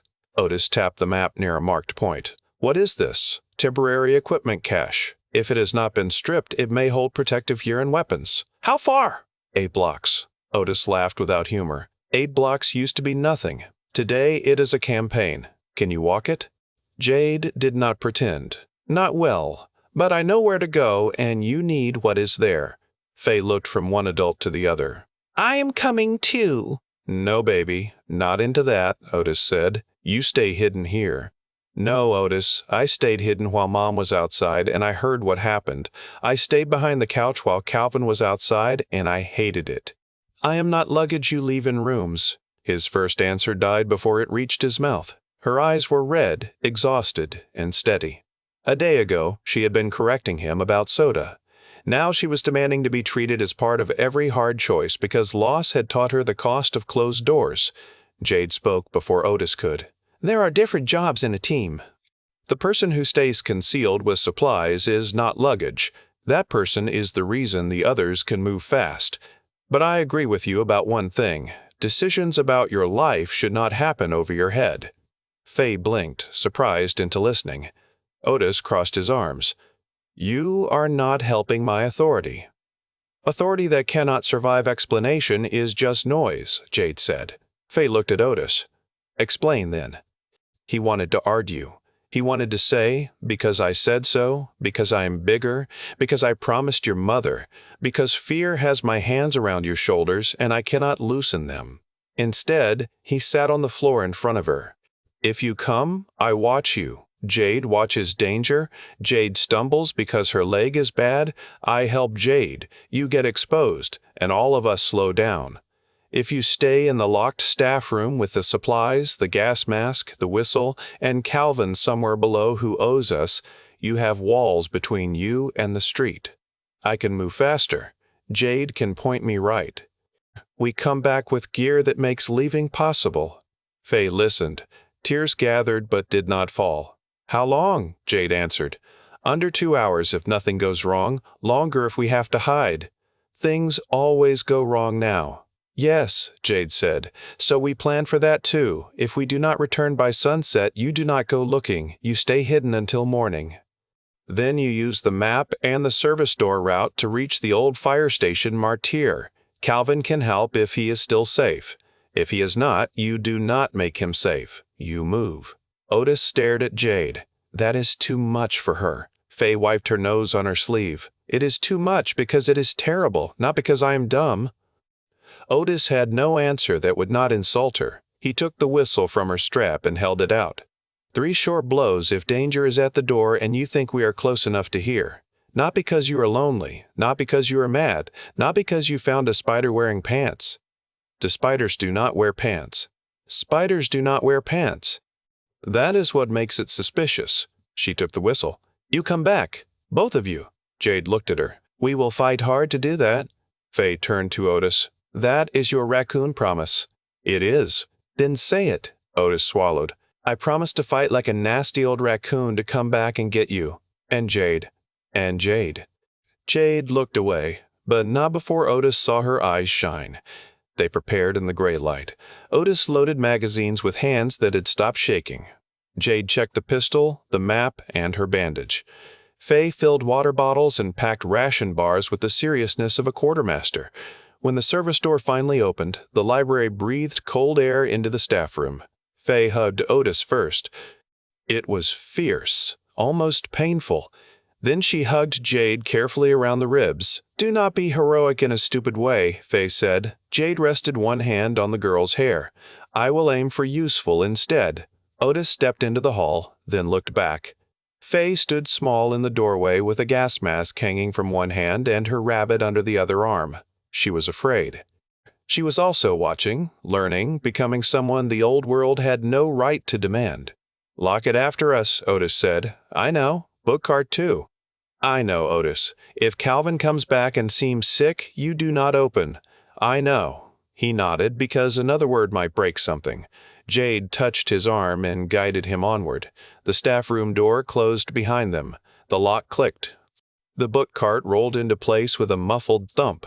Otis and Jade moved through the dim library toward the service exit, following the map toward a cache that might already be gone, through streets that had learned to bite, while the child they both already loved waited behind a locked door and trusted them to return. Outside, the containment zone waited under a sky the color of ash. Chapter 7. The Arsenal and the Execution. The library did not feel like a library anymore. The quiet had changed. Before the world cracked open, quiet in a library meant respect. It meant people turning pages, old men reading newspapers, college kids whispering over laptops, and a librarian at the counter giving you a death stare if you coughed too loud. Now, the quiet had teeth. Every small sound seemed to crawl through the aisles and come back sharper. A loose sign knocked against the front door whenever the wind moved. Somewhere above us, broken ductwork ticked and settled. The emergency lights had died sometime before midnight, and the only glow came from a battery lantern I had set on the carpet between 3 overturned chairs.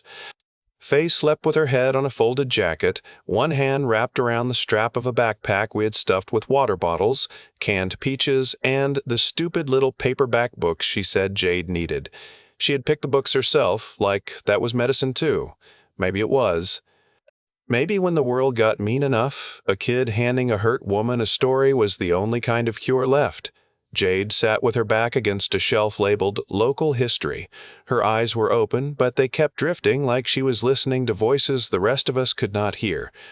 The bruise near her temple looked darker under the lantern, and dried blood had crusted along her hairline. She had refused to lie down again after waking up. "You need to sleep," I whispered. She looked at me with that sharp soldier stare that made me feel like I had been caught stealing candy from my own store. "So do you." I am not the one who got dragged out of an upside-down military truck. No, you are the one guarding a child in a broken city with a baseball bat and a pistol you keep checking every 7 minutes. I glanced down at the pistol in my lap.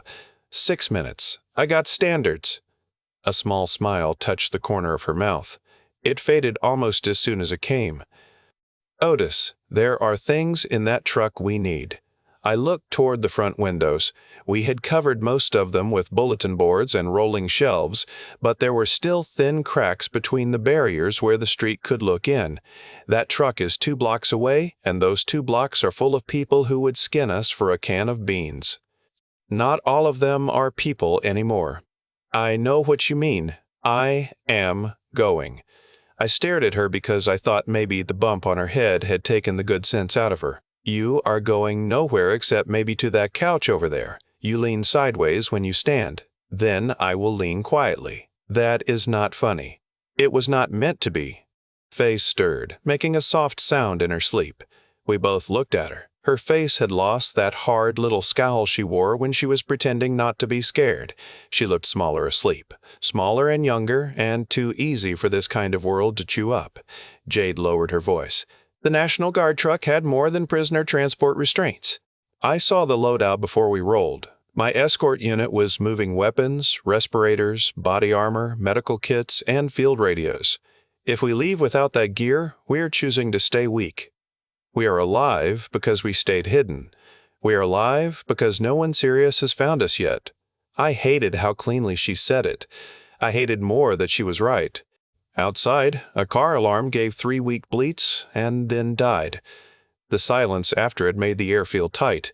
Jade shifted one knee under herself and reached for the jacket Fay had used earlier as a pillow. "I can get there and back with a concussion. Mild concussion. That word mild does a lot of lying. I trained for nights worse than this." "Worse than this?" I asked. She did not answer right away. She looked at the little sleeping girl, then at the shelves, then at the boarded doors. When she spoke again, her voice carried no brag in it. "Different worse." That shut me up for a second. It was the kind of answer that had a whole graveyard behind it. I rubbed my face, feeling the grit in my beard. "If you go, I go." "No way." I was not asking permission. "You are staying with Fay. Jade, I know you can shoot the wings off a fly, or whatever the military teaches you people to do, but you are hurt.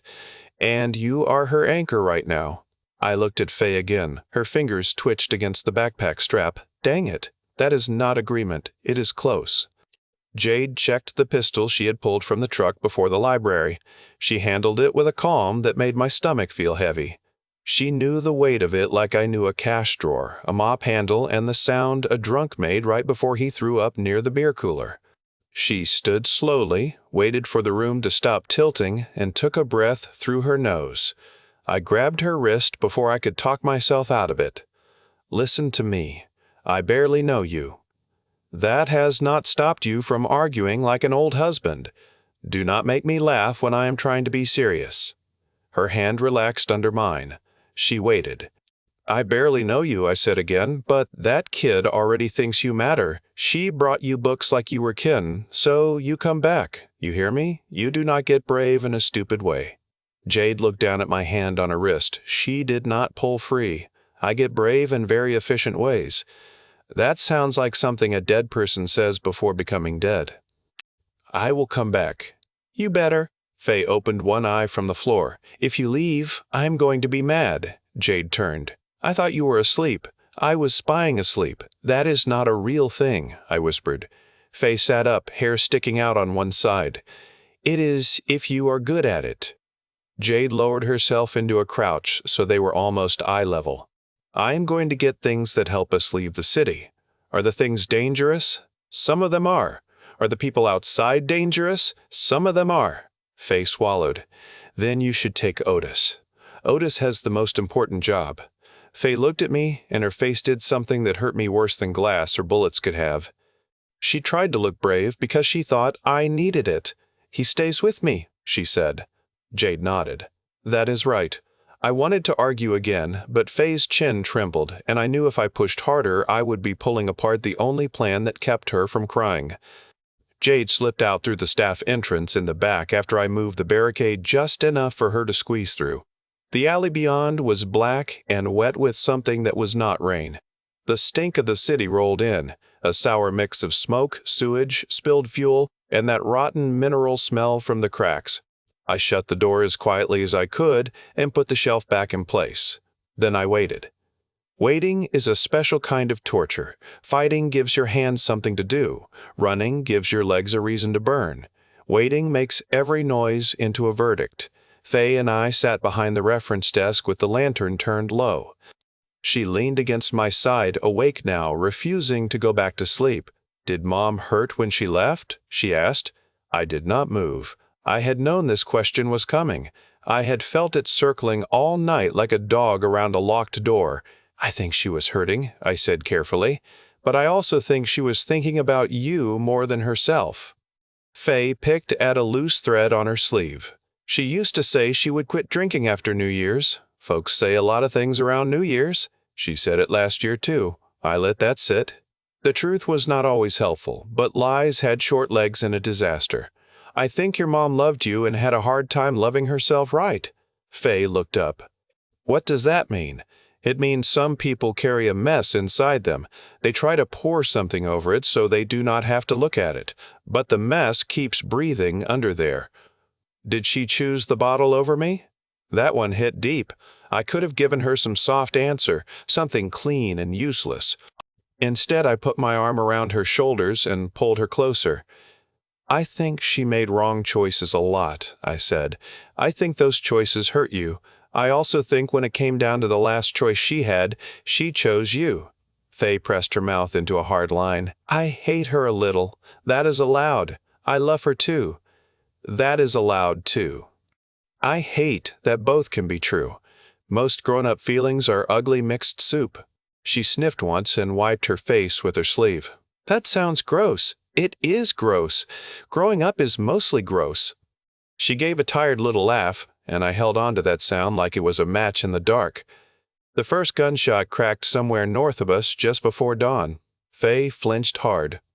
I pulled her behind the desk and raised the pistol. 2 more shots followed, then shouting, then the roaring engine of a vehicle being pushed too fast through ruined streets.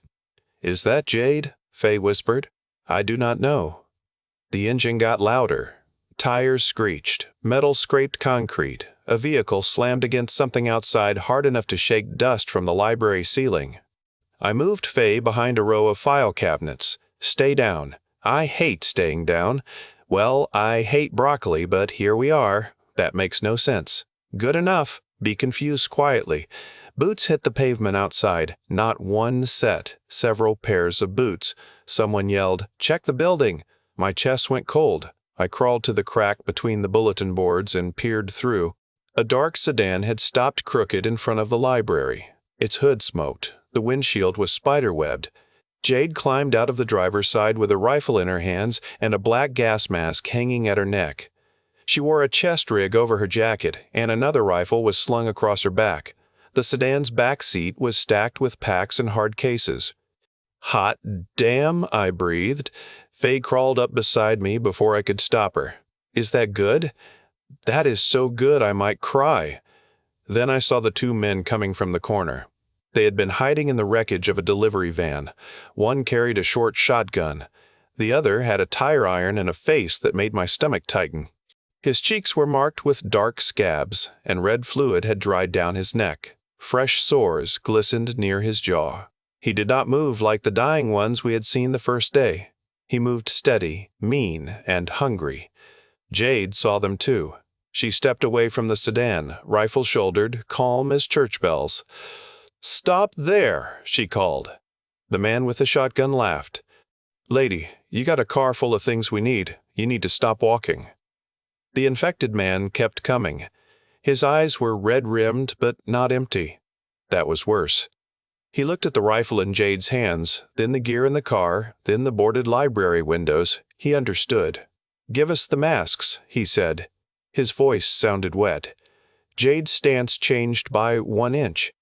I knew nothing about soldier work, but I knew that 1 inch meant the world had run out of mercy. "Last warning," she said. The shotgun man raised his weapon. I shoved the barricade aside and burst through the front door with my pistol up. "I would listen to her, boys," Fay yelled behind me. "Otis!" The shotgun swung toward my voice. The infected man lunged toward Jade. Jade fired once. The shot punched the infected man in the chest and knocked him backward onto the cracked sidewalk. The sound slammed through the street and came back off every broken wall. He hit the ground, twitching, red spreading fast under him. The shotgun man fired wild. Pellets tore into the library stone over my shoulder. Chips bit my cheek. I fired twice because my finger did not ask my brain for permission. The first shot hit his shoulder. The second struck lower. He folded around himself, dropped the shotgun, and went down, making a stunned animal sound. I stood there shaking so hard the pistol sights jumped. Jade moved first. She kicked the shotgun away, checked the infected man, then checked the second. Her face stayed flat, but her eyes did not. Her eyes carried every bit of it. "Inside," she said. "Right now." Fay ran out before I could turn and grabbed me around the waist. "You said stay down, and then you went outside." "I had a very good reason. You scared me. I scared myself too, sugar." She looked past me at the bodies and froze. Her face changed. The kid and her tried to hide, but there was nowhere left for kids to hide in that city. Jade stepped between Fay and the worst of the blood. "Look at me, Fay." Fay did not blink. "Look at me," Jade said again, softer. Fay dragged her eyes up. "Those men were trying to take what keeps us breathing. One of them was infected. If he got close, he could have made all of us sick." Fay's voice came out small. "He still talked." "Yes, I do. He knew what he was doing." Jade hesitated. "I think he knew enough." "Then why did he keep coming?" I wanted Jade to say because he was a monster.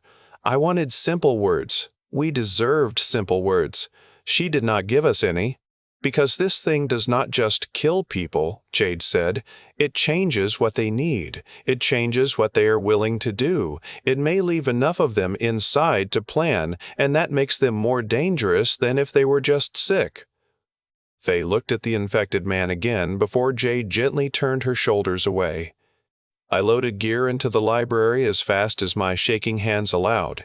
Jade had brought back 2 Ruger AR-556 rifles, stacks of magazines, gas masks, filters, medkits, water purification tablets, ration packs, 2 chest rigs, a better radio, 3 flashlights, batteries, and 2 hard plastic cases full of things I did not understand, but Jade said mattered. She had also brought the sedan, which belonged to a dead federal agent according to the registration in the glove box. "Does it run good?" I asked. "It runs." "That is not the same as good. It will get us out of here if you stop talking at it. Cars need encouragement. Cars need fuel and maintenance. See, that is why you are military. You got no romance in your soul." She looked at me while tightening a strap on Fay's pack. "I stole a car under gunfire and brought you rifles." I lifted both hands. "That was very romantic." Fay made a face. "That is gross." Jade actually laughed then. It was quick, rough, and gone almost too fast, but it was there. We did not have much time to enjoy it. More movement stirred down the block. People were coming out of broken storefronts and apartment entries, drawn by the shots. Some moved careful, some stumbled, some had masks, some had sores. All of them looked at the sedan. "Gear up," Jade said. I slid into the chest rig she tossed me. It felt heavy and wrong, like wearing somebody else's courage. She adjusted the straps with fast hands. "Rifle stays pointed down until you need it," she said. "Finger off the trigger unless you mean it. Know what is behind what you shoot. Short controlled fire. Do not spray unless we're about to be overrun." I sold scratchers and cheap vodka for a living. Now you are protecting a child through a biological containment collapse. Well, when you put it that way, the job title sounds fancy. Fay lifted a gas mask. "Do I have to wear this?" "When I tell you," Jade said. "Not before. Filters have lifespans." Fay nodded, trying to look like she understood. "Do I get a job? You watch, you listen, you stay close. If we say get down, you get down. If we say run, you run where we point. If Otis freezes, you kick his ankle." "Hey," I said. Jade did not smile. "She needs a job she can do." Fay squared her shoulders. "I can kick his ankle." "That is my girl," I muttered. We loaded the sedan while the street watched us with hungry eyes. I could feel people measuring distance, risk, courage. 2 men emerged from a laundromat, one carrying a crowbar. Jade raised her rifle, and they stopped. A woman with a mask and a baby blanket, but no baby, stood in a doorway and sobbed without sound. A young man with sores on his arms stared at Fay like she was fresh water. I had never wanted to leave any place so badly. As we climbed into the sedan, the second man I had shot made a gurgling sound. He was alive. His hands fluttered against the pavement. Fay heard it. "Otis, listen." My throat tightened. "Do not look." Jade closed her door, face pale under the grime. "He is not infected." I looked at her. "He tried to kill us." "I know," the man groaned. His blood spread toward the curb. "Can we help him?" Fay asked. Jade closed her eyes for half a second, then opened them hard. "No way." Fay's face crumpled. "Why not?" "Because we do not have a safe way to treat him, and every minute we stay puts you in danger." "That is not fair." "No," Jade said. "It is not fair." I started the sedan. The engine coughed, caught, and rattled. More figures stepped into the street ahead. Jade leaned out her window with the rifle. "Move now," she shouted. They moved enough. I drove over broken glass, around the bodies, and past the library where Fay had tried to keep a stranger alive with books and water. I did not look back until the building disappeared behind smoke and bent street signs. When I did, Fay was crying silently in the back seat, gas mask in her lap, her eyes on the rifle stacked beside her. Jade reached back without turning around. Fay grabbed her hand. I drove us east through a city that had stopped being a city and had become a test none of us had studied for. Every intersection had a story written in blood, ash, and abandoned shoes. Every open door looked like a mouth. Every person we passed looked like a choice we could not afford to make. At the edge of the district, the street rose onto a cracked overpass. From there I saw San Francisco spread behind us under a low black smear of smoke. Helicopters moved near the bay like angry insects. Farther out, the bridges were blocked by military vehicles and burning cars. Loudspeakers barked orders none of us could understand. Fay wiped her cheeks. "Are we bad people now?" I gripped the wheel harder. Jade answered before I found any words. "No, Fay, we left people. We did. Otis shot a man." "I did," I said, and my voice nearly broke on it. Fay leaned forward between the seats. "Are you okay?" There she was, doing exactly what Megan had asked, trying to take care of me with her world still falling apart. I swallowed. "No, fudge nugget. Not all the way." She put her small hand on my shoulder. "Me neither." Jade looked out at the road ahead. "Then we keep each other from falling apart all the way." That was the first rule of the road, though none of us knew it yet. Not shoot first, no one, not keep moving. Those came later. The first rule was simpler and harder. Do not fall apart alone. Chapter 8. The Highway Ambush. The city did not end all at once. It died in layers. First came the blocks with sirens and shouting, where people still believed rules might wake up if they screamed loud enough. Then came the blocks with broken glass and open doors, where the stores had been stripped down to torn boxes and spilled sugar. After that came neighborhoods so quiet I could hear the sedan's suspension complain every time we crossed a crack in the pavement. Curtains shifted in upstairs windows. Faces appeared and vanished. Nobody waved. Nobody asked for help. Nobody offered any. Jade navigated with a folded highway map spread across her knees and the kind of concentration that made me afraid to breathe wrong. "Stay off the main approaches," she said. "Perimeters will be thick there. Checkpoints, abandoned traffic, desperate crowds, infected clusters. I do not like how you put all those things in one sentence. Then do not drive toward them. That part I can do." Fay sat in the back with her seatbelt pulled tight and both hands around a juice box she had not opened. Her gas mask hung from the headrest beside her. The rifle cases and packs were stacked around her like a little fortress. I caught her watching the windows as we rolled past a school with the front doors kicked in. "No kids," she said. "What was that?" I asked. "The playground. No kids." I glanced over. The swings moved in the wind, empty and squeaking. A red backpack lay under the slide. Something dark had been smeared across the yellow plastic near the ladder. "They are hiding," Jade said. Fay nodded, but she did not look convinced. We crossed through the southern part of the city by stitching together side streets, alleys, delivery lanes, and parking lots. Twice, Jade made me kill the headlights and coast past intersections where military vehicles idled. Once, we hid under a concrete ramp while a convoy thundered overhead, its tires hammering the roadway, its radio chatter breaking apart into static. The gas was thinner away from the cracked zones, but it still lingered in low places like a bad memory. It pooled in underpasses and drainage dips, black and oily, moving against the ground while the wind above it blew clean. Jade made us mask up whenever we approached those places.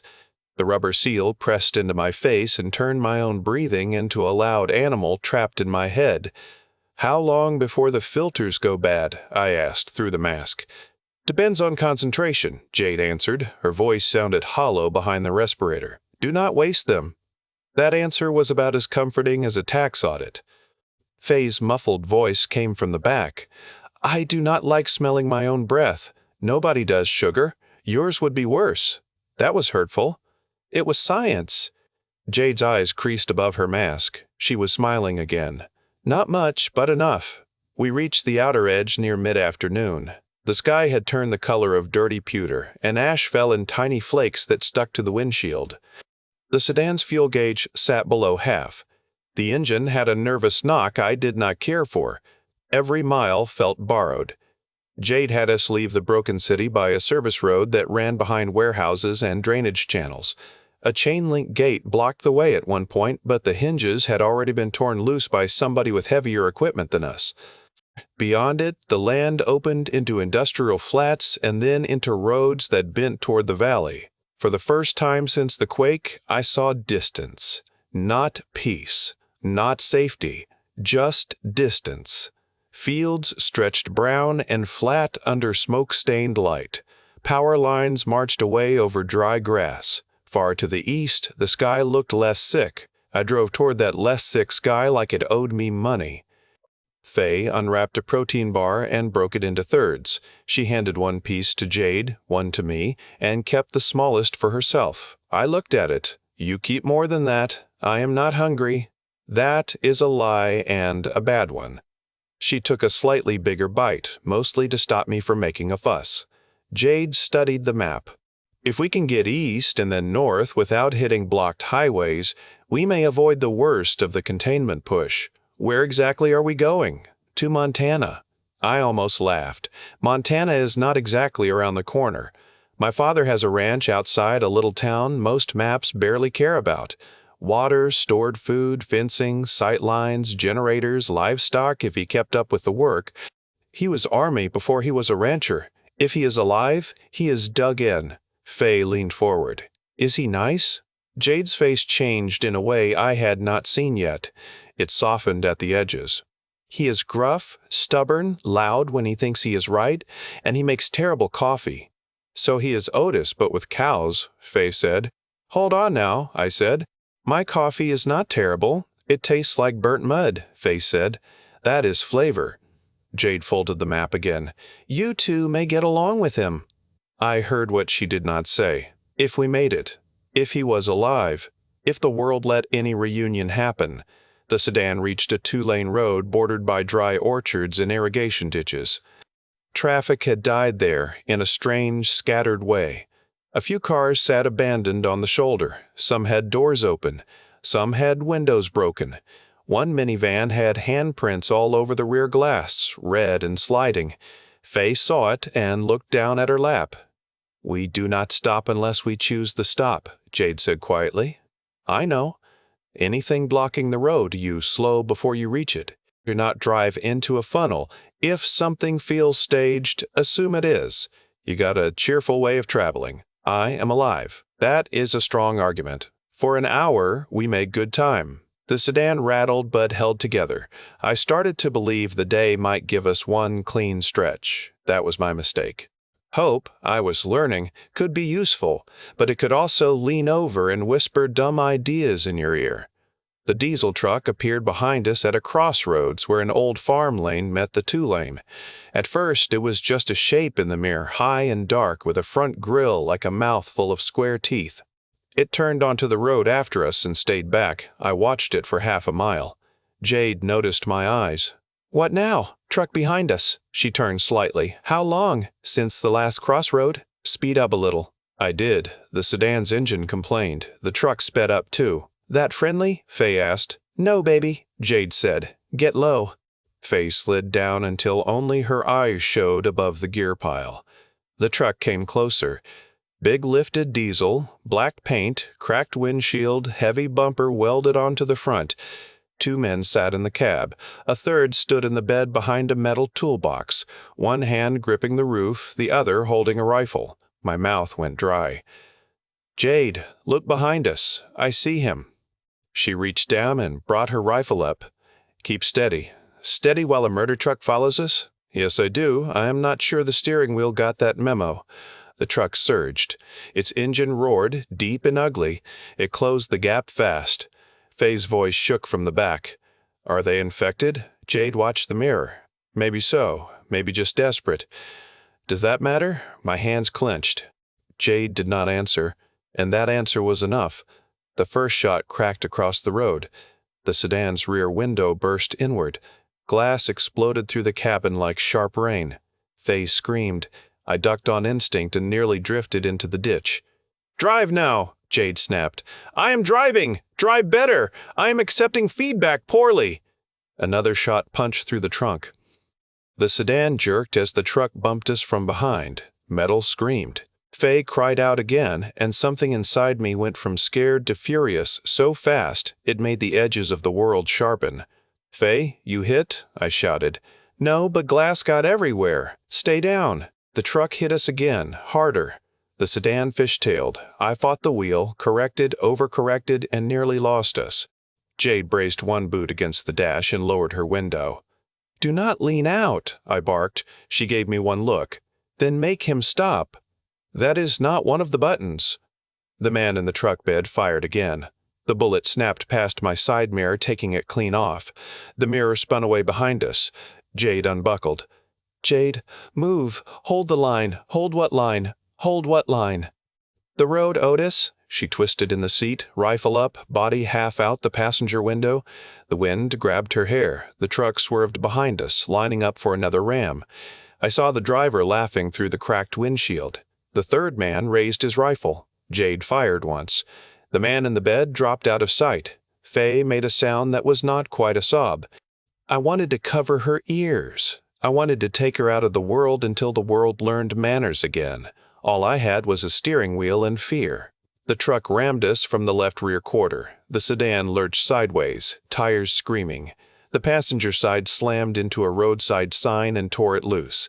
Jade cursed, hauled herself back inside, and grabbed the roof handle. "Are you hit?" I yelled. "Not yet. I hate that answer." The truck pulled alongside on my left. The passenger leaned out with a pistol and pointed it straight at my face. Time did something strange. It stretched like taffy. I saw his beard. I saw the red cracks in his lips. I saw a wedding ring on his dirty hand. I saw the pistol barrel dip as the truck bounced. Jade fired through her own open window, across the cabin, over my chest. The sound inside the car was monstrous. The truck passenger vanished backward. My left ear went to ringing and the world turned muffled. "Ow, dang!" I shouted. "Warn a man. You are welcome." The truck swerved away for a second, then came back. The driver was alone in the cab now, but that did not make him less determined. If anything, he got meaner. The truck angled toward us, heavy bumper aimed at the sedan's rear door, where Fay was curled on the floor. Not the front, not me. He aimed at Fay. A red curtain dropped over my eyes. "Oh, you ugly sack of garbage," I growled. Jade looked at the angle and understood. He is trying to crush her side. He is about to meet my bad attitude. Do not break. I was not planning to send him a thank you card. The road ahead bent right around a shallow drainage ditch. Dry grass whipped along both sides. I kept the sedan just ahead of the truck's bumper, letting him think he had the line. Jade reloaded with smooth, fast motions. "Otis," she said. "I know. Do you?" "Not really, but I am committed." The truck surged again. I waited one heartbeat too long, then cut right hard at the bend. The sedan's tires screamed. Fay yelled. The truck driver tried to follow but carried too much speed. His bumper clipped our rear fender, tearing metal, and the impact spun us halfway across the lane. For one wild second, all I saw was sky, road, ditch, Jade's hand on the dash, and Fay's terrified eyes in the rear view. Then the sedan straightened. The truck did not. It barreled past us, crossed the shoulder, and dropped two wheels into the ditch. The driver fought it. The big vehicle bounced out again, throwing dirt and grass, still moving, still dangerous. Jade leaned out again. "That is enough," she said. Her voice was calm, too calm. She sighted down the rifle and fired 3 times. The first shot sparked off the truck's front rim.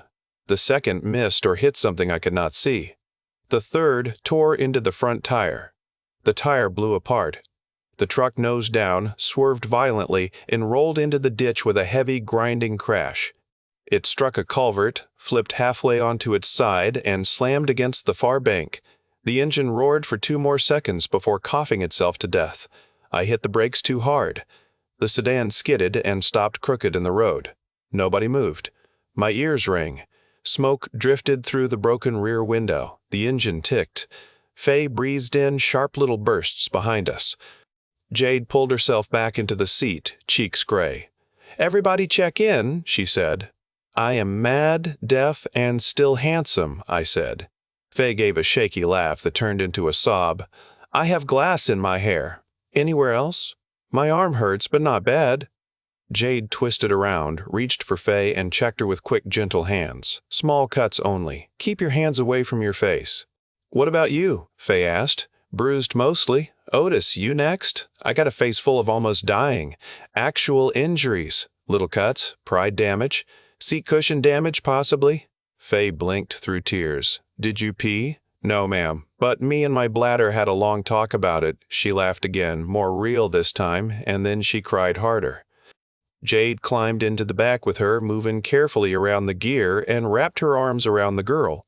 Fay clung to her. I sat with both hands still on the wheel. I could not seem to unclench them. The truck in the ditch popped and hissed. Something inside it shifted. A man screamed once, then went silent. I closed my eyes. Jade saw me in the mirror. "Do not go over there." "I was not going to. You were thinking about it. I was thinking a lot of things. They made their choice. I know. You saved Fay. I know that too. Then breathe." I tried. The first breath caught. The second went deeper. The third brought in smoke and gasoline, and I coughed until my eyes watered. Fay pulled back from Jade. "Are people going to keep doing that?" Nobody answered quick enough. "Some will," Jade said at last. "Because we have stuff, because we have stuff, because we are moving, because fear makes people cruel, because some people were already cruel and now think permission came with the earthquake." Fay wiped her nose with the back of her hand. "I do not want to be cruel." "Then do not let the world make every decision for you." "How do I do that?" Jade looked toward the overturned truck, then at me, then back at Fay. "You remember who you are before you pull a trigger, before you leave someone behind, before you decide someone is beyond saving. You may still have to do hard things. Remembering who you are keeps those things from owning you." Fay thought about that with a seriousness no child should have needed. "Who am I?" I turned in the seat. "You are Fay Megan Parker, professional ankle kicker, keeper of snack justice, and the bravest little pain in my rear I ever met." Her mouth trembled. "That is a lot. It is a fine resume." Jade brushed glass from Fay's hair. "You are also someone who cares, even when caring hurts." Fay leaned into her. "That part is stupid." "Often," Jade said, "but it matters. We sat there too long. I knew it even as the minutes passed. The road was open, but open roads invited eyes. The truck could have friends. The shots could have drawn infected or patrols or hungry regular folks who had decided regular was no longer required." I forced my hands to open and shut. "We need to move." Jade nodded. She climbed back into the passenger seat, checked the map, and pointed down the road.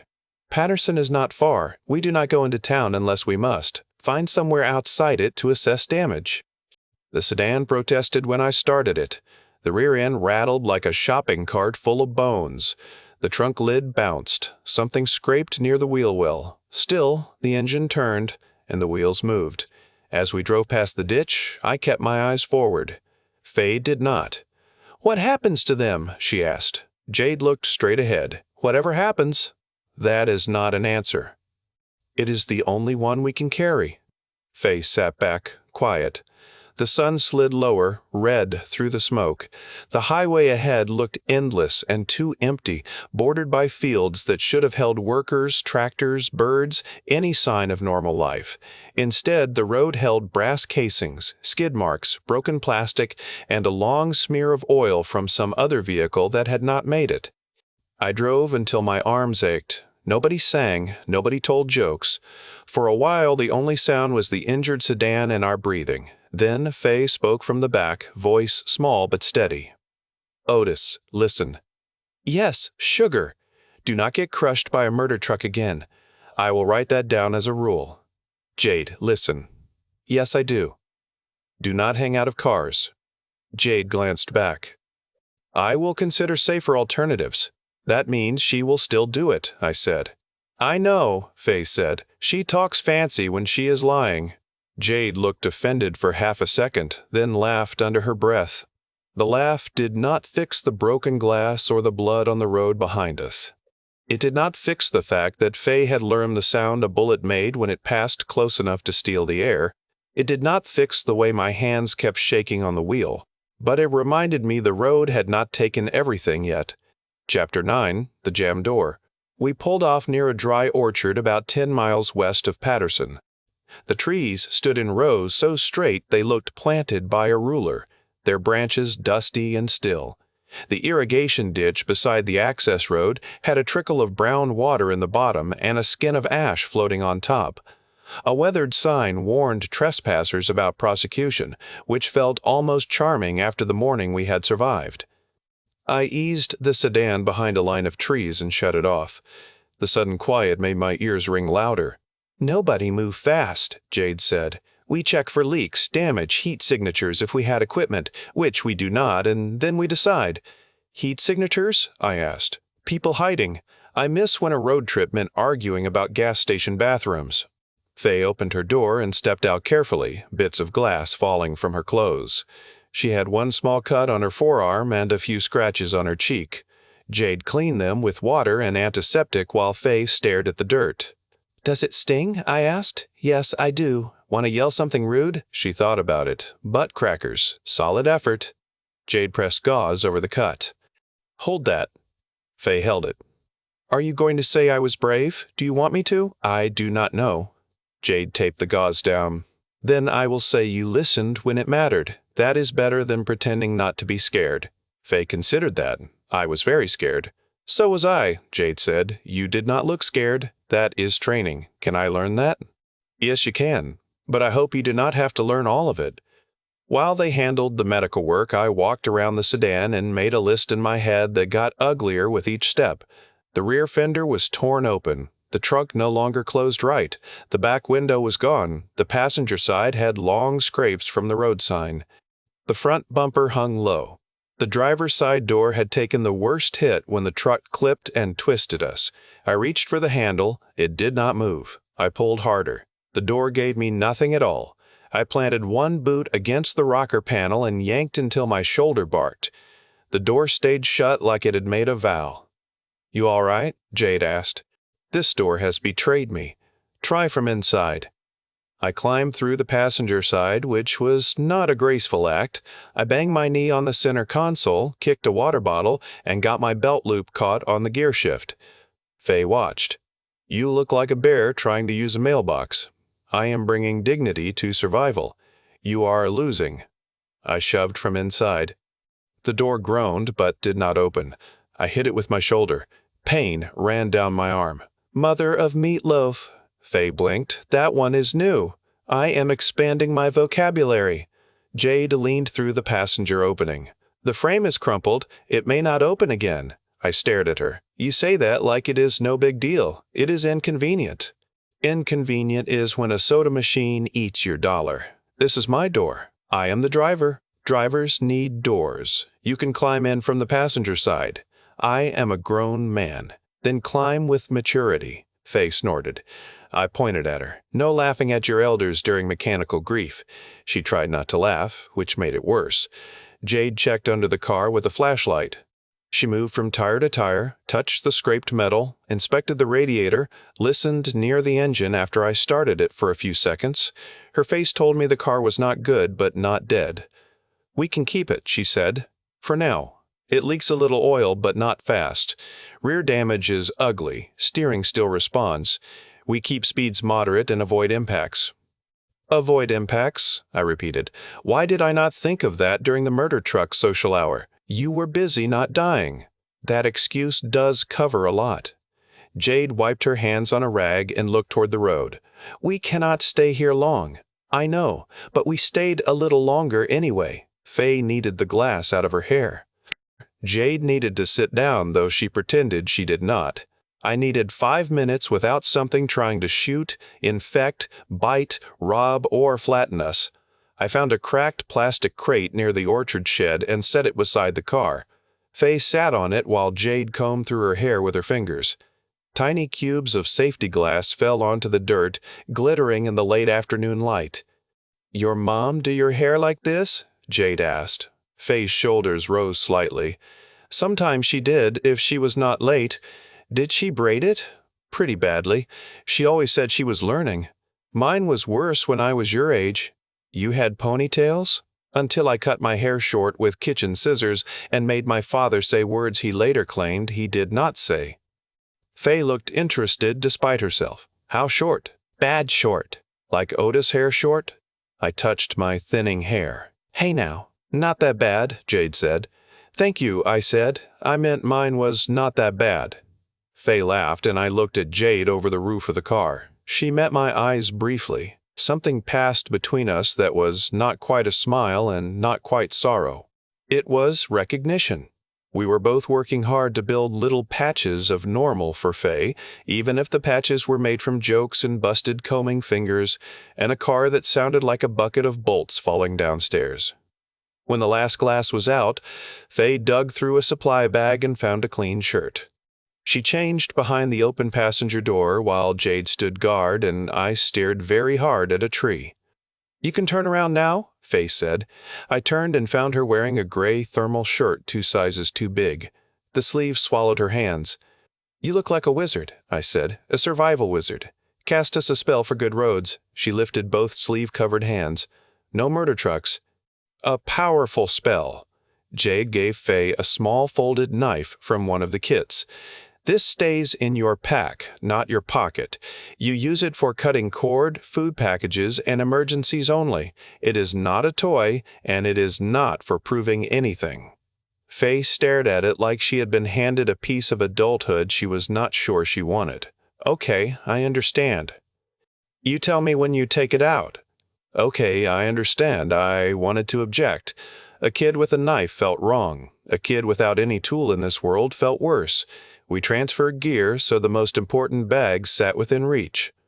Jade put one rifle behind my seat and kept one near hers. We checked masks and filters again. She made Fay drink water and eat half a ration bar. Then she made me do the same, which I resented because my body immediately admitted she was right. "How far to somewhere safe?" Fay asked. Jade folded the map on the hood. "Safe is a moving target. We aim for less crowded first." "What about your dad's ranch, several states away?" Fay sagged. "That is too far."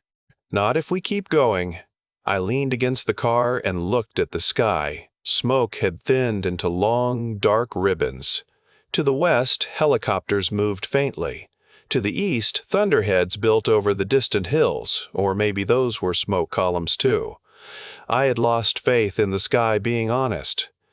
"We cannot take the fastest roads," Jade said. "Main highways will have blocks, wrecks, checkpoints, infected movement, and people like the ones who chased us." "Back roads then," I said. "Back roads, farm roads, service roads. We avoid Stockton and Sacramento. That adds time. Time is cheaper than getting trapped. Fuel is not. I know." The fuel gauge had dropped under a quarter after the chase. The sedan had not been full when Jade stole it, and the truck had forced us to burn more than we could spare. "We need gas before dark," I said, "or we hide before dark and find fuel at first light." I looked around the orchard. "Right here? No way. Too close to the road, and that truck crash is a signal fire for trouble." Fay hugged her pack. Can we sleep somewhere with walls? Maybe, Jade said, but walls can trap as much as protect. Everything is bad, Fay muttered. Not everything, I said. She looked around at the damaged car, the ash, the rifles, the blood on my sleeve from a cut I had not noticed. Name 3 things. I choose pizza. We do not have pizza. Memories of pizza count. That does not count. Jade brought rifles. That is good but scary. You are alive. Fay's expression softened, and then she looked away. That one counts. Jade reached across the hood and tapped the map. There is an old farm road here. It runs northeast, away from population centers for a while.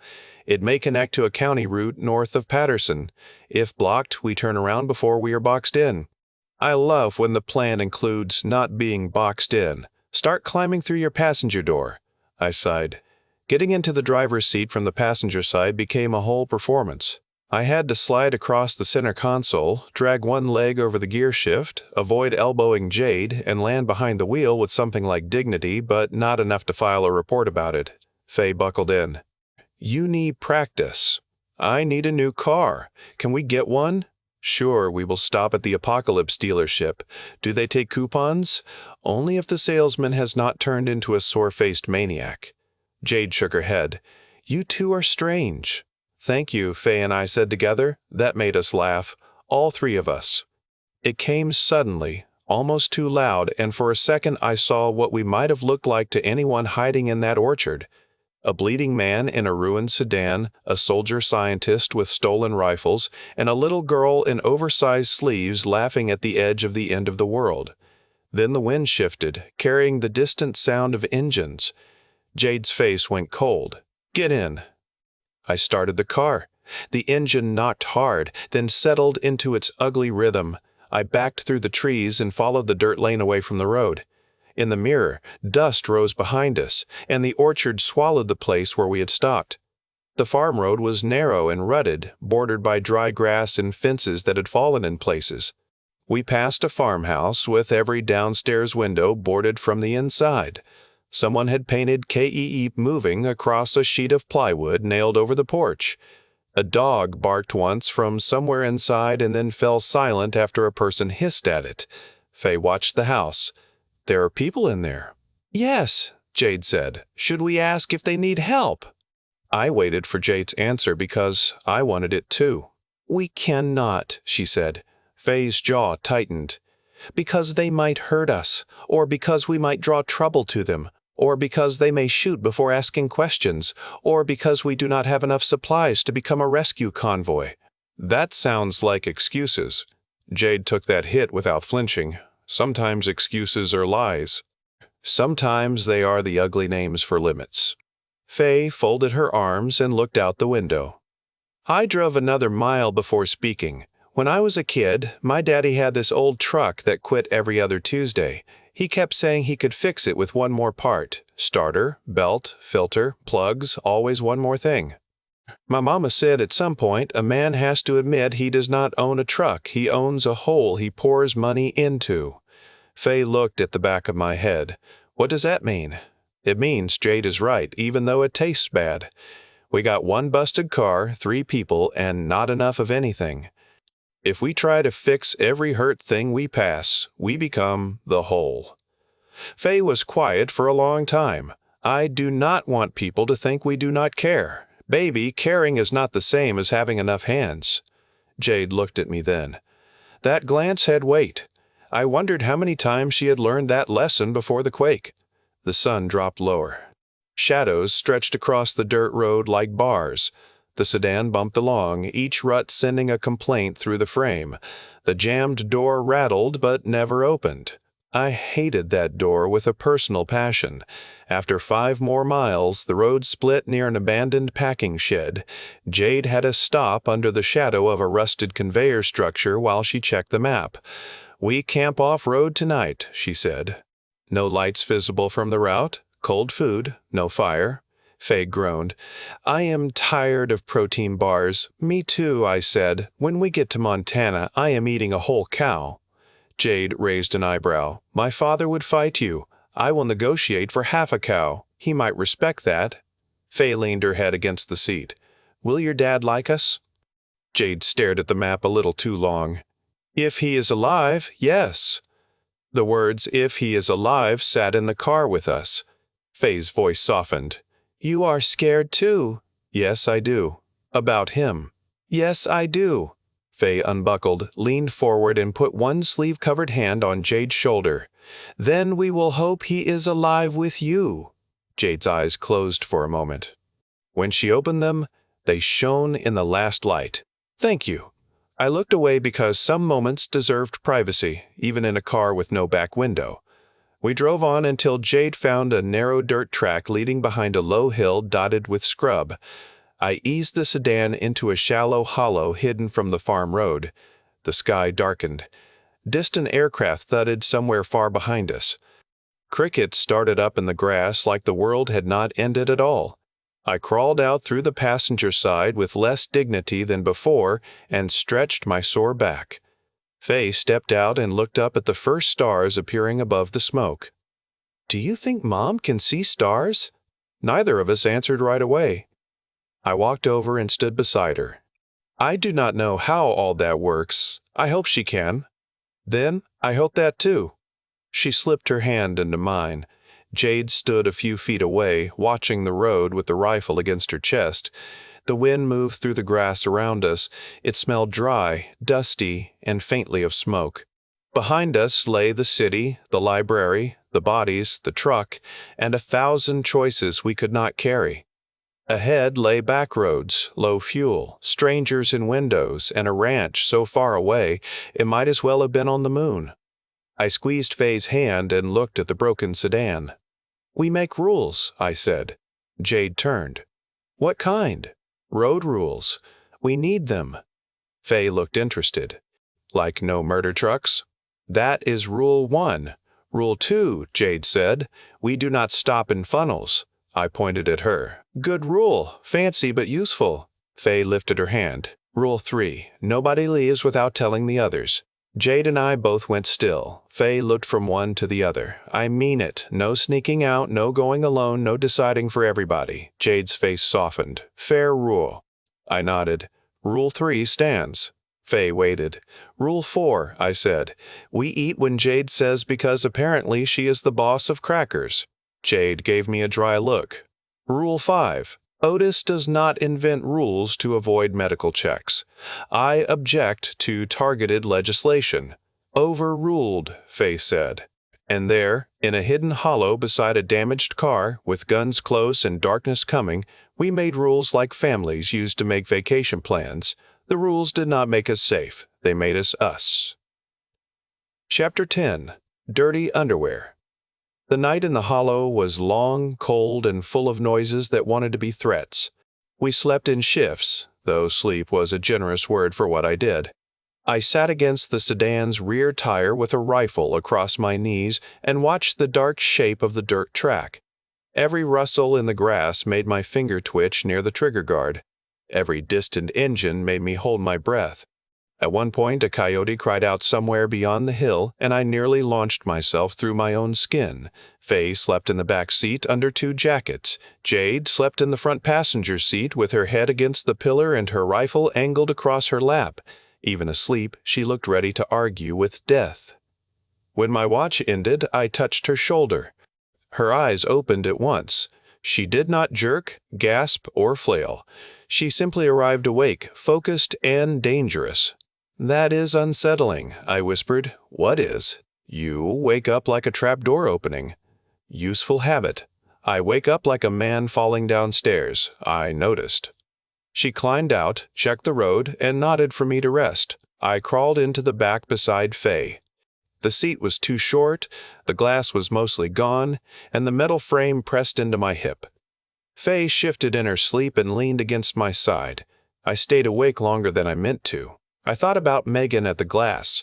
I thought about the man with the shotgun folding around my bullets. I thought about Jade leaving the library and coming back with a car full of war. I thought about how Fay had asked if we were bad people. Then I thought about the way Jade's hand had trembled for half a second after she hugged Fay in the car, hidden from the kids' view. Not weakness, not fear exactly, more like pressure looking for a crack. A person could be strong and still break. I had learned that watching shelves snap under too much weight in the stockroom. The trick was not pretending the weight was light. The trick was finding another shelf before the first one gave out. When I woke, dawn had silvered the grass. My neck hurt. My mouth tasted like old pennies. Fay was already awake, sitting with her knees pulled up, reading the back of a granola bar wrapper as if it contained adventure. "Morning, fart stain," I mumbled. "Morning, old man. That is Mr. Old Man until you are 18. She tilted her head. "Do you think I will be 18? That woke me better than coffee." I sat up slowly. "Yes, I do. You answer too fast." "Because it is the answer I am choosing. That does not make it true. No, but it makes it the direction I am walking." She looked out the missing rear window at Jade, who was kneeling beside the map on the hood. "What if we do not get to choose? Then we get stubborn." Fay rested her chin on her knees. "Mom used to say I was stubborn like a mule." "Your mom was correct. Is that bad?" "It kept mules employed for centuries." She rolled her eyes. "You are weird." "Also correct. Breakfast was cold beans eaten from the can with plastic spoons." Fay made a face after the first bite, but hunger won. Jade made us drink water, checked Fay's arm, checked the cuts on my cheek, and then examined her own temple with the side mirror fragment I had taped to the dashboard. "Still dizzy?" I asked. "A little bit. Any headache?" "Yes, I do." "Any nausea?" She looked at me. "Did you swallow a first aid manual?" "I stocked the liquor store for disasters. Some people bought lottery tickets." "I read labels on medical kits." "That is oddly responsible. I contain multitudes." Fay squinted. "What does that mean?" "It means Otis is strange in more than one direction," Jade said. "Fair," Fay said. "We broke camp without a fire, without music, without anything that might carry." Before we left, Jade walked the area and brushed out our clearest tracks with a branch. That made my skin crawl. "You think someone will follow?" I asked.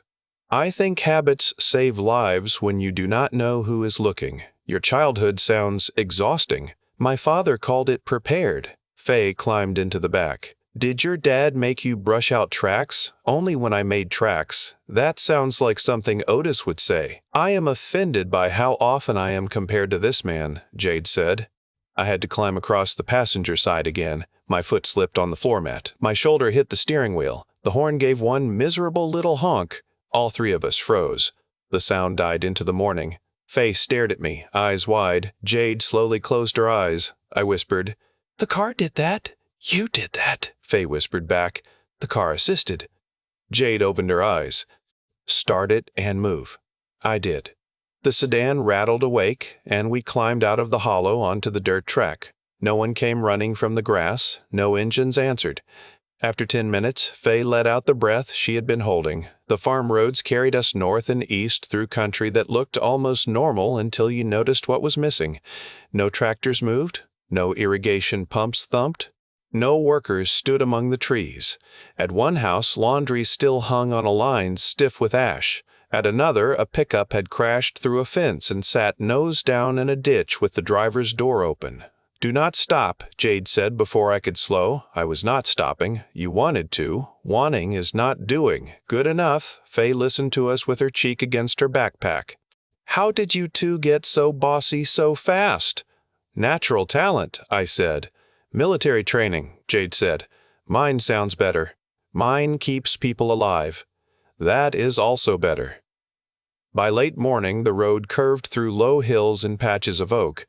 We found an old cattle gate chained shut, but the fence beside it had been cut. Someone had gone through before us. Jade made me stop while she got out and checked the ground. I rolled down the passenger window. "See anything?" "Tire tracks. 2 vehicles, maybe yesterday. No fresh footprints. Can you tell what they had for breakfast, too?" "Only if they dropped it." Fay leaned forward. "Can you teach me that?" Jade looked back at her. "Yes, I do." "You teach her tracking. I teach her retail survival," I said. Fay frowned. "What is retail survival?" "Never turn your back on a man buying cheap tequila, duct tape, and a lighter 5 minutes before closing." Jade paused.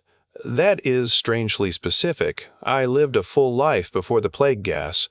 We continued through the cut fence and onto a service road that paralleled a dry canal. The sedan bounced hard in the ruts. The jammed driver's door groaned with every bump, like it was complaining about being useless. Around noon, we found shade under a cluster of eucalyptus trees and stopped to rest the engine. Jade insisted we stay hidden from the road. I insisted on fighting the door again because apparently I had learned nothing. I yanked the handle gave me nothing at all. I shoved from inside. The door still gave me nothing. I kicked it. Pain shot up my leg. "Dirty underwear!" I yelled. The words exploded out of me with such pure frustration that even I did not know where they came from. For 1 second there was silence. Then Fay made a sound like a kettle boiling over. She slapped both hands over her mouth, but it was too late. Laughter burst through her fingers. Jade stared at me, lips pressed tight, shoulders shaking. "What now?" I demanded. Fay doubled over. "Dirty underwear? It is a valid expression." "No, it is not. It is now." Jade turned away, failing badly at looking serious. Tactical profanity needs work. "Oh, you got jokes now." She cleared her throat. "Only when conditions demand." Fay leaned against the car, laughing so hard tears ran down her face. It was not the broken laugh from after the gas station, not fear spilling out sideways. It was real, helpless, ridiculous laughter. The kind that made her look 10 again. The kind that made the world wait its turn. So I kicked the door once more, softer this time, and shouted, "Laundry basket of doom." Fay slid down the side of the car into the dirt. Jade lost the fight and laughed out loud.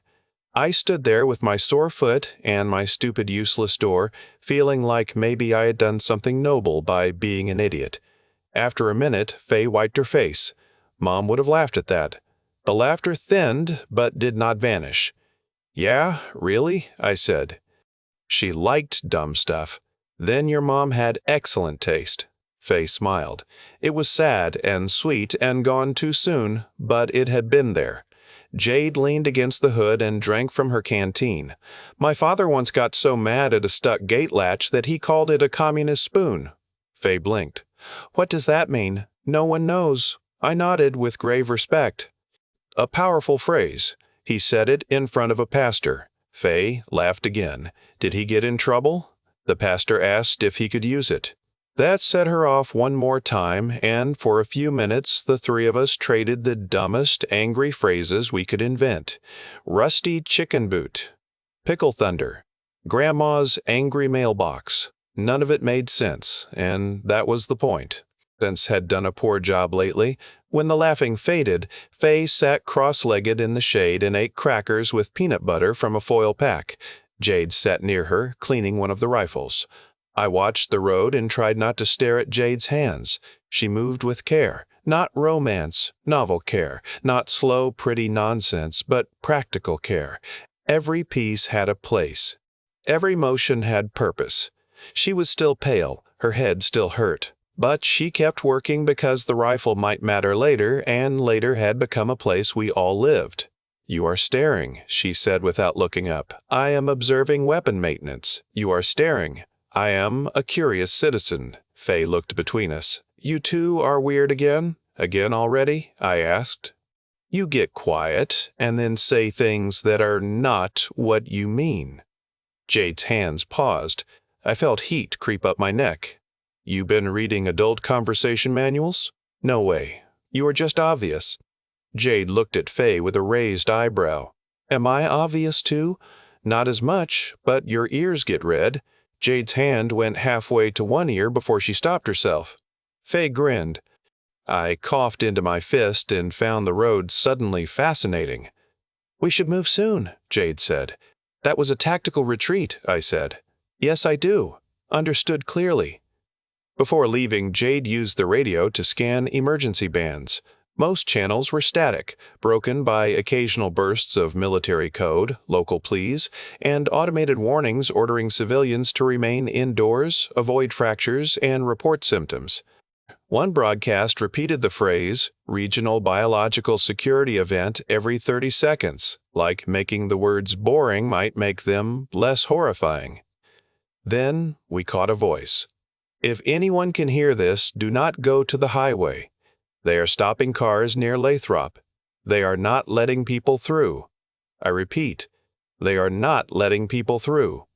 My brother tried the checkpoint. They shot the engine first. Then it went quiet. Static swallowed the rest. Fay stared at the radio. "Then what?"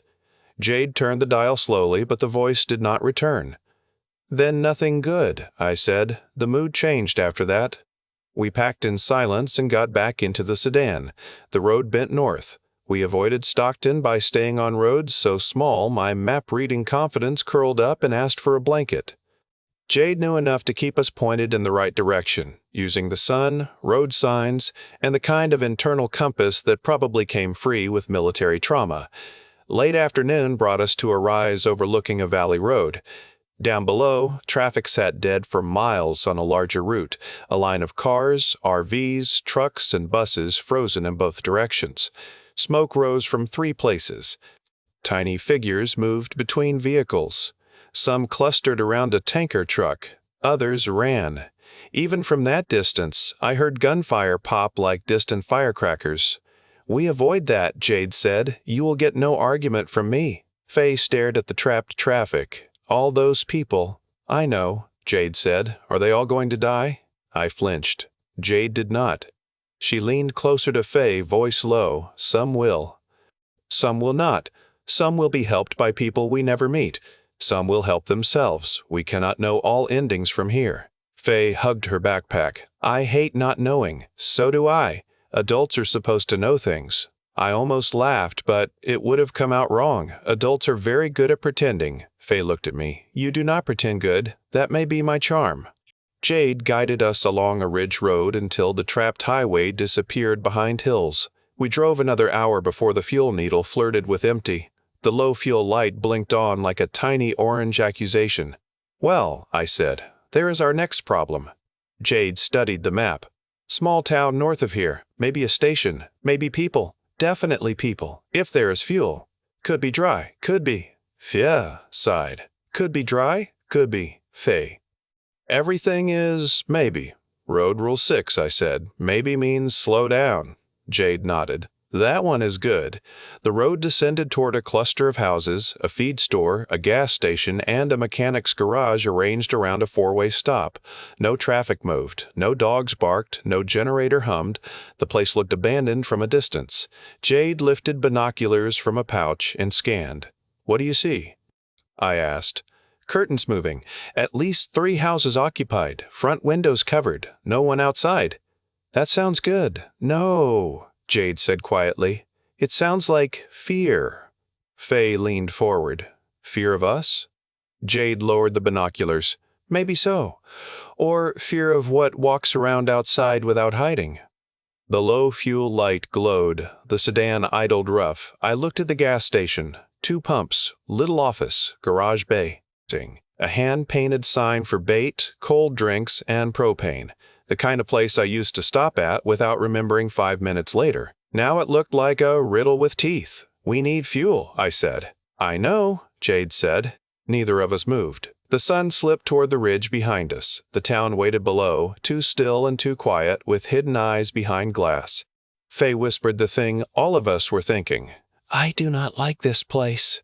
I put the car in gear and rolled slowly downhill anyway. Chapter 11. The Silent Trap. The gas station sat at the edge of the little town-like bait on a hook. Its sign had once been bright red and white, but ash and dust had dulled it to the color of old bone.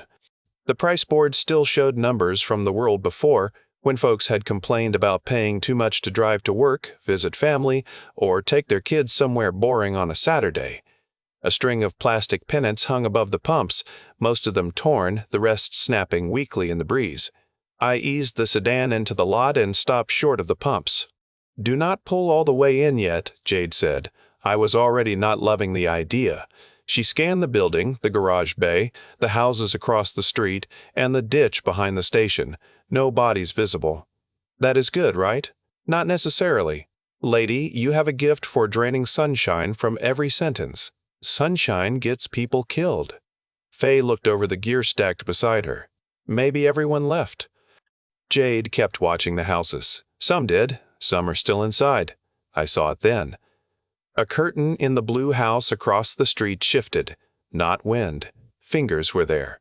In the second-story window of a yellow house, a narrow gap opened in the blinds and then closed. Behind the station, in the dark rectangle of the garage office, something pale moved back from the glass.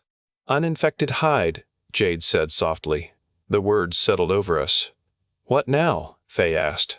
"Think about what we have seen," Jade said. "The infected walk outside. They approach people. They attack for supplies, weapons, access. The uninfected are behind doors, windows, boards." Fay looked at the empty street. "So, if someone is outside, we assume danger until proven otherwise," Jade said. I rubbed my jaw. "That man at the library talked. The ones in the truck drove. This is not 2-hour sickness anymore." "No way. How exactly?" Jade's eyes kept moving. "The early cases had catastrophic exposure. The gas concentration near the fractures was heavy. Victims died fast. Lower exposure may allow the pathogen to stabilize in the body instead of burning through it." "Stabilize sounds polite." "It means they may live days. Weeks could pass, maybe longer." Fay's face went pale. "With the sores? Some of them. Do they hurt?" Jade did not answer right away. "I think they do. Then why do they chase people? Pain changes people. Infection changes people. Hunger changes people. Fear changes people. Fear changes people. Put all of that together, and you get something hard to predict." I looked at the pump. "Hard to predict is standing between us and gasoline." Jade nodded. "We do this clean. Otis, you stay close to the driver's side. My door is jammed. You stay close to your inconvenient climbing route. Words hurt, Jade. I will pump if power works." Fay stays low in the back with her mask ready. Fay grabbed the mask. "Do I put it on?" "Not yet. Keep it in your lap." I pulled to the pump, leaving the car angled for a fast exit. That was another thing Jade had taught me without making it a lesson. Never park like you believe tomorrow is guaranteed. I shut off the engine. The silence hit hard. No birds, no insects near the station, no wind chimes from porches, no humming coolers. Just the tick of the sedan and the far-off thump of something banging loose in the breeze. Jade stepped out first. Rifle up, eyes steady, she moved around the car, checked under it, then motioned for me. I climbed out the passenger side, which was getting only slightly easier and no less humiliating. My boot landed on broken glass. The crunch seemed too loud. "Stay near cover," Jade said. "The car barely counts as cover anymore." "Then stay near concealment with emotional value." Fay gave a tiny laugh from inside. Jade tried the pump. The display stayed dark.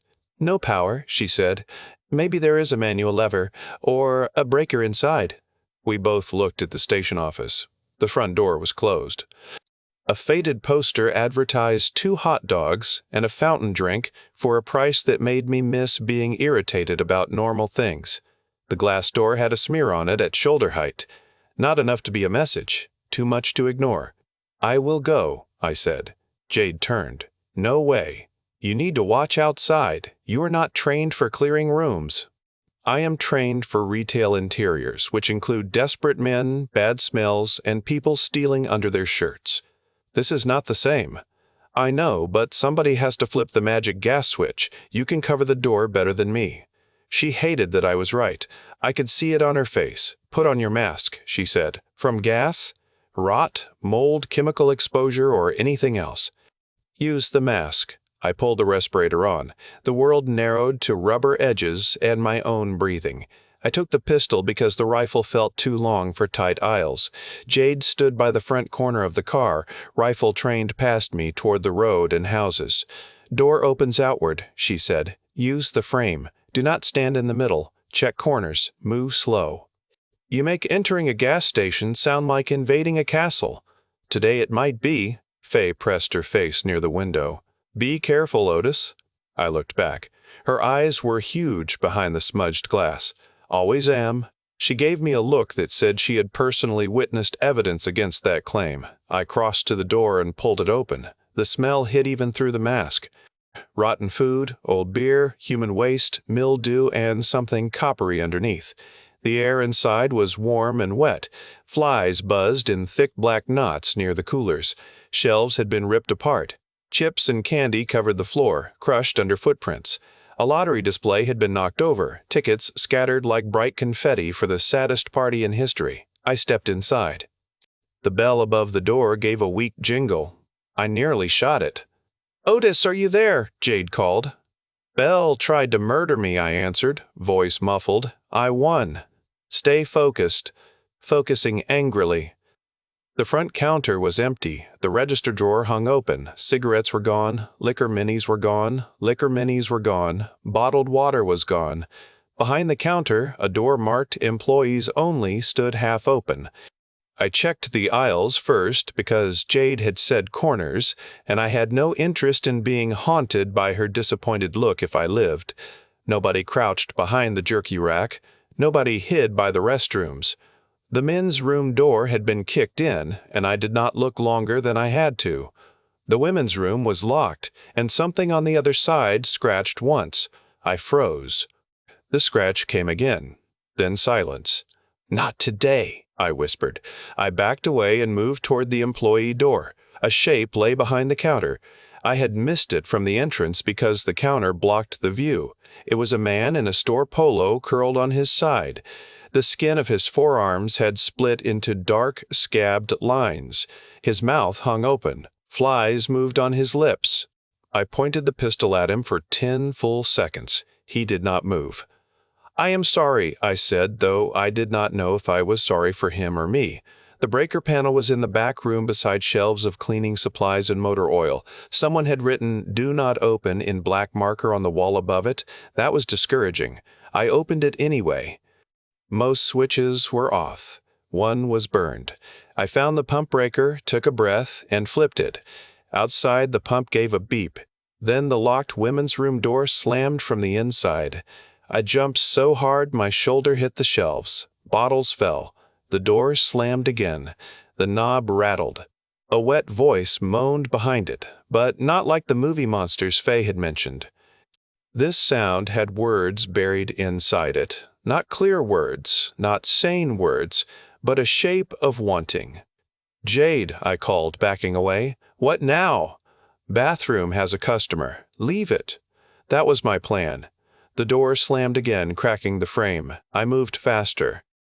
On the way out, I swept candy bars, gum, protein bars, 2 dusty juice bottles from under a shelf, batteries, and a roll of duct tape into a plastic shopping bag. My old store manager soul could not leave supplies behind. Even terrified, I had priorities.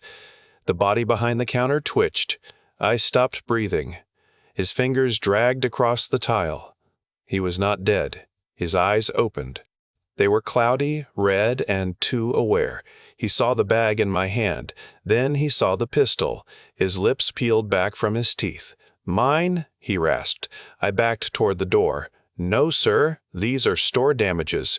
He moved faster than 6 should move. One arm shot out and grabbed my ankle. I kicked free on instinct. His nails scraped my boot. He dragged himself forward, legs useless or unwilling, leaving a dark trail behind him. The bathroom door cracked again. I ran. The bell jingled as I burst outside into gray light. Jade pivoted toward me, then past me. "What happened?" "Store clerk has strong opinions about inventory." Behind me, the infected clerk slammed into the glass door from the inside. His face flattened against it, sore split, mouth working. The women's room door banged again somewhere behind him. Fay screamed from the car. "Pump now!" Jade snapped. The display had come on. I tossed the bag into the front seat, grabbed the nozzle, and shoved it into the sedan's tank. My hands shook so badly I almost dropped it. Gas started flowing. I could have kissed that pump if it had not been filthy and if Jade would not have mocked me until Montana. "How much?" I asked. "As much as we can get before company arrives." "What company?" Jade pointed with her chin. People were emerging from behind the houses. Not the hidden ones, not the curtain watchers. These came from sheds, alleys, the drainage ditch, and the back of the mechanic's garage. 6 at first, then 9, then more.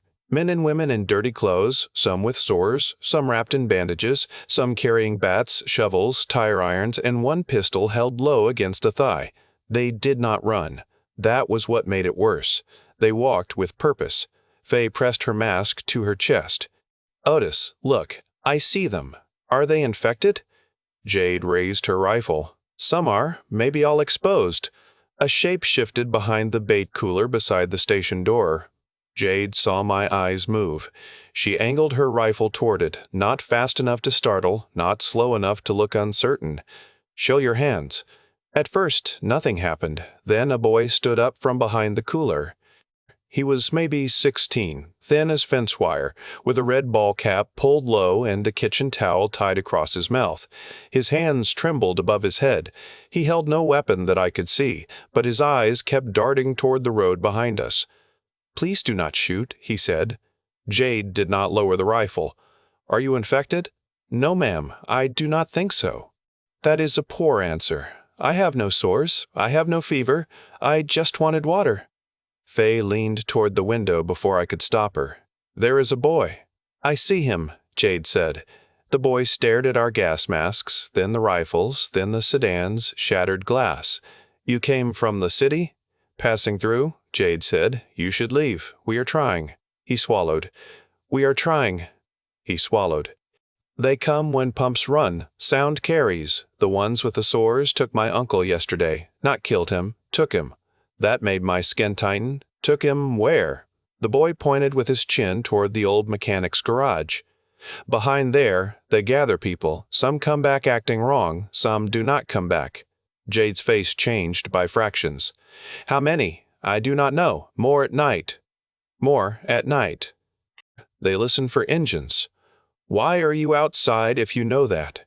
His eyes filled without spilling. "My little sister is in the blue house. We ran out of water. The woman there let us hide, but she has her own kids. She said if I found water, she would keep us one more night." Fay turned to me, and I already knew what she wanted. I also knew what we had. Jade knew too. "Otis, keep pumping."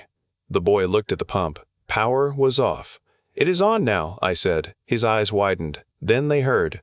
As if the words had pulled a string, something clanged behind the garage. The boy flinched. The curtain in the blue house snapped shut. The whole town seemed to draw in one breath and hold it. Jade stepped closer to the boy. "Run back inside. Do not cross open ground after we leave. Can I have one bottle?" I looked at the water in our car. It felt like asking for blood from our own veins. Fay's voice came small from the back. "Give him one, Otis." Jade did not look away from the garage. "One bottle." I grabbed one from the floorboard and tossed it. The boy caught it against his chest. For 1 second, gratitude made him look like a child instead of a starving guard dog. "Go," Jade said. He ran low across the street. The blue house door opened just enough to swallow him and shut again. Fay watched the door. "That was good." "That was one bottle," Jade said. "It was still good." Jade did not argue. Maybe she could not argue. Maybe she could not. The clang came again. This time it was followed by a scraping sound. Metal dragged over concrete, deliberate and slow. My hand tightened on the pump handle. "How much longer?" Jade asked. "Not long enough. Then we take what we have. We are not full. Full and dead is bad planning." That was hard to dispute. The pump clicked off at 10 gallons. I squeezed again. Gas flowed.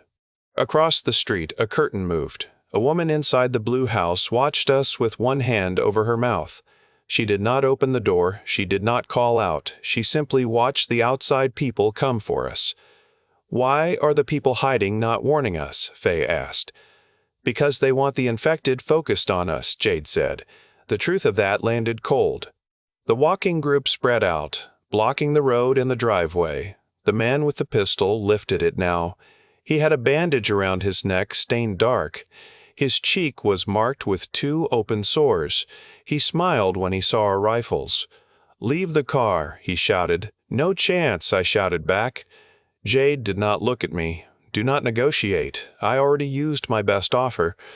The pistol man kept coming. "Leave the masks, guns, and food. You can walk out."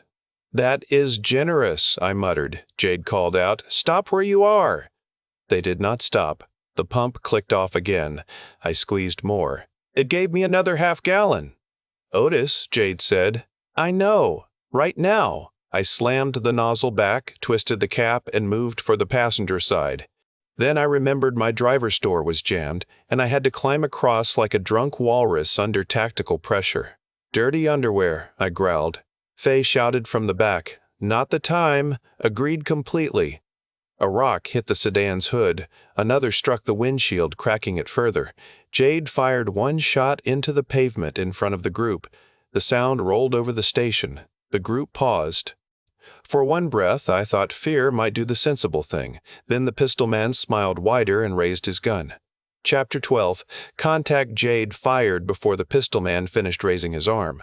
Her first shot hit him in the chest. Her second struck him before he fell. He dropped backward onto the cracked pavement, the pistol flying from his hand and skittering under the front of the mechanic's garage. The group behind him recoiled, but they did not scatter. They stared at the fallen man as if waiting for instructions from a body. Then a woman with half her scalp covered in sores opened her mouth and screamed. It was not pain, it was rage. The group surged. "Move now," Jade yelled. I had one knee on the passenger seat and one boot still on the ground. The sedan was not designed for heroic entry by a middle-aged liquor store manager wearing a chest rig and panic sweat. My rifle strap caught on the seat lever. The bag of candy and batteries slid under my hand. Fay reached forward from the back and grabbed the strap. "I got it. Do not pull the trigger. I know that." Jade backed toward the car, firing controlled shots. The first infected man with a shovel folded onto the pavement, legs kicking. Another stumbled when a round hit his shoulder but kept coming, face twisted, shovel dragging sparks. A third ducked behind the pump island with too much sense. "They are using cover," Jade said. "I hate new information." The sedan rocked as someone hit the rear quarter panel with a bat. Fay screamed and kicked backward, catching a hand that came through the broken rear window. The hand vanished, leaving bloody streaks on the trunk. "That is my girl," I shouted, finally tumbling into the driver's seat. Jade tried to come around to the passenger side, but two infected cut toward her from near the garage. She pivoted and fired. One dropped. The other lunged low, grabbing for her rifle. She slammed the stock into his face, breaking teeth, then drove her knee into his chest and shoved him away. "Jade, move," Fay shrieked. I started the car. The engine coughed and failed. "No, no, no, do not you dare," I snarled. I turned the key again. The starter ground. The engine caught, sputtered, then roared ugly and alive. Jade reached the passenger door. An infected woman grabbed her from behind, fingers clawing for the mask at Jade's neck. Jade twisted, but the woman held on with desperate strength. I raised the pistol, but Fay was behind them in my line of sight through the broken rear glass. "Get off her!" Fay screamed. She threw a full juice bottle through the window opening. It smacked the infected woman in the temple. The woman staggered. Jade broke free and elbowed her hard enough to drop her against the pump. "Nice throw!" I yelled. Fay was crying and furious. "Drive better!" Everybody is a critic. Jade dove into the passenger seat. I slammed the sedan into reverse. A man with a tire iron reached the hood.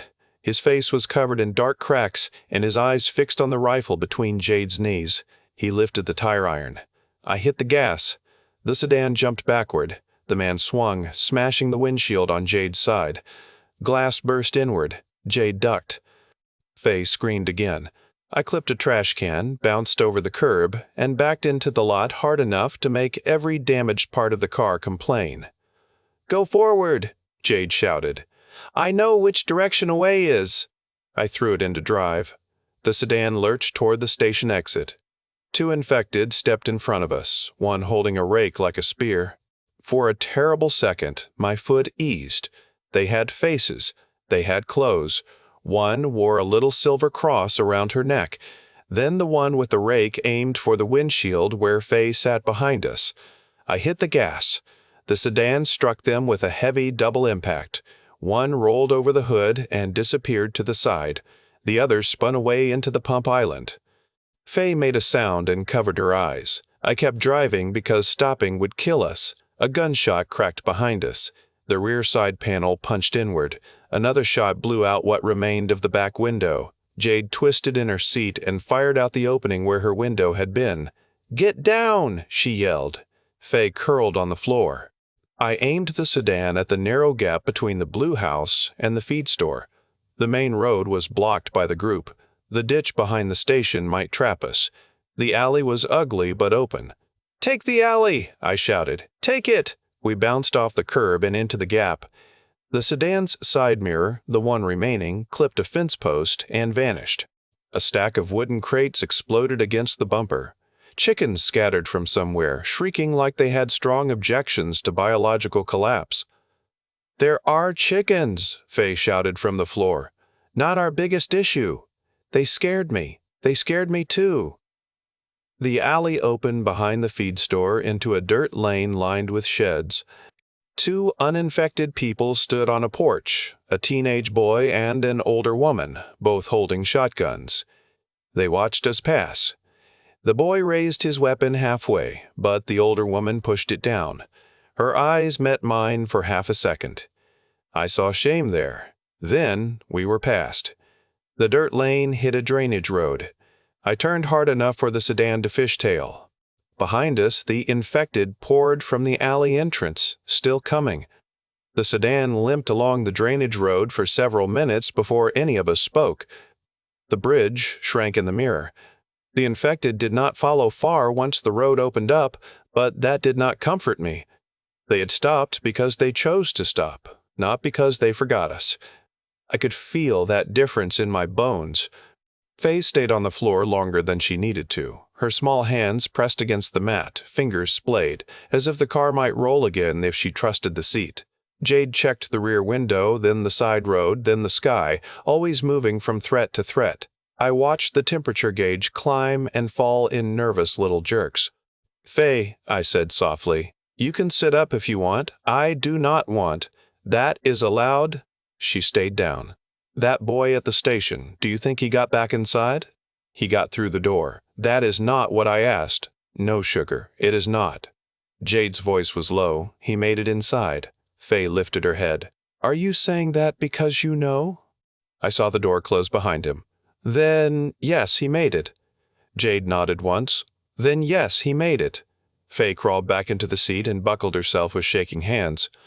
"I wish we could have done more." "Me too," I said. Jade looked at the road ahead. "Doing more is not always the same as doing better." Fay stared at her. "Adults say things like that when they feel bad." Jade took the hit again, same as before. "You are right." That surprised Fay into silence. Jade turned enough to meet her eyes. "I feel bad. I will feel bad about leaving him with one bottle. I will feel bad about the people in the houses. I will feel bad about the ones coming after us too, because some of them may not have chosen what they became. Feeling bad does not mean the choice was wrong. It means the choice cost something." Fay's mouth trembled. "How much can it cost before there is nothing left?" The question hung there, heavier than the guns. I answered because I needed to hear it too. "That is why we pay together. Nobody spends all of themselves at once." Jade looked at me for a long second. "That is a good rule." "Road Rule 8? Fay asked. "Road Rule 8, I said. We pay together." The car rattled over a patch of broken pavement, and the moment nearly broke with it. Still, the rule stayed. Fay repeated it once under her breath, as if memorizing a spell. Some ran with limping speed. Some slowed at the open space, eyes scanning, choosing. "They are not just chasing noise," Jade said. "What are they chasing? The weapons, the masks, maybe the vehicle." "Maybe us," Fay said. Nobody corrected her. The drainage road ran beside a concrete channel. On the far side, fields stretched toward low hills. On the far side, fields stretched toward low hills. Ahead, a small bridge crossed the channel. Beyond it, the road split. "Left after bridge," Jade said, checking the map with bloody fingers. "Then north." "Bridge looks narrow." "It is. Of course it is." The sedan hammered onto the bridge. The rail had been damaged, and one side leaned over the channel. I kept the car centered, jaw clenched. Halfway across, a figure climbed from behind an abandoned maintenance truck on the other end. He wore a gas mask. For one stupid moment, I thought that meant he was safe. Then he lifted a shotgun. "Hold on," I shouted. He fired. The blast tore across the hood. Steam hissed from somewhere near the engine. I aimed straight at him. He jumped aside at the last second, and the sedan clipped the maintenance truck instead. Metal screamed. The car bounced, spun, and slammed rear first against the far rail. The engine stayed on. Praise every saint, sinner, and decent mechanic who ever lived. Jade kicked her door open and fired 2 shots toward the masked shooter. He vanished behind the truck. "We have to go," Fay cried. "I am aware." Fay cried, "I am aware." I shoved the gear shift, but the sedan did not move. I hit the gas. The engine roared. The tires spun.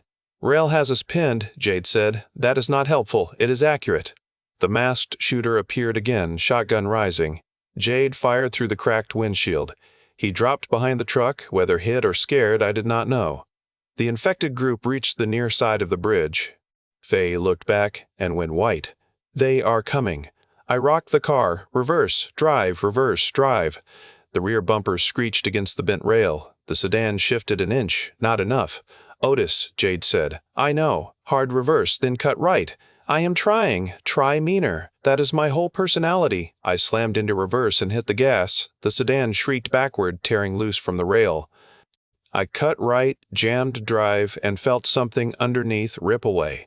The car lurched forward, free but limping. Jade fell back into the seat and yanked her door shut as much as it would close. It bounced open an inch and stayed there. "Your door works too much," I said. "Start driving." "I am driving." We shot off the bridge and took the left. Behind us, the infected crowded onto the narrow span. The masked shooter fired again, but we were already moving, and the pellets rattled against the trunk. The sedan steamed. The temperature gauge climbed. The oil light flickered. Every warning on the dashboard seemed eager to participate. "How bad?" I asked. "Bad," Jade said. "You got a more detailed version." "Not without lying." "Bad works." Fay crawled up from the floor. "Not without lying." "Bad works." Her face was streaked with tears and dirt. "Are they zombies?" Jade and I answered at the same time. "They are not zombies." Fay stared at us. Then, to my complete surprise, she started laughing. It began as a hiccup, then turned wild and high. She laughed with her whole thin body, one hand over her mouth, eyes wet. "You both said it like teachers." "This is not funny," Jade said, though her mouth twitched. "If it walks like a duck," Fay gasped. "Do not finish that sentence," I said. "And moans like a duck," Fay continued. "They do not moan like ducks. And chases your car like a duck. Fay Megan Parker." She laughed harder. "Then it is a zombie duck."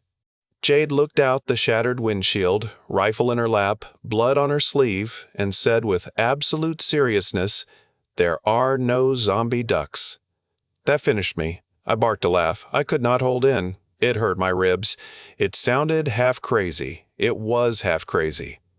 The 3 of us were in a dying sedan, fleeing infected people with weapons, leaking fluids on a road that might lead nowhere, and we were arguing about zombie ducks.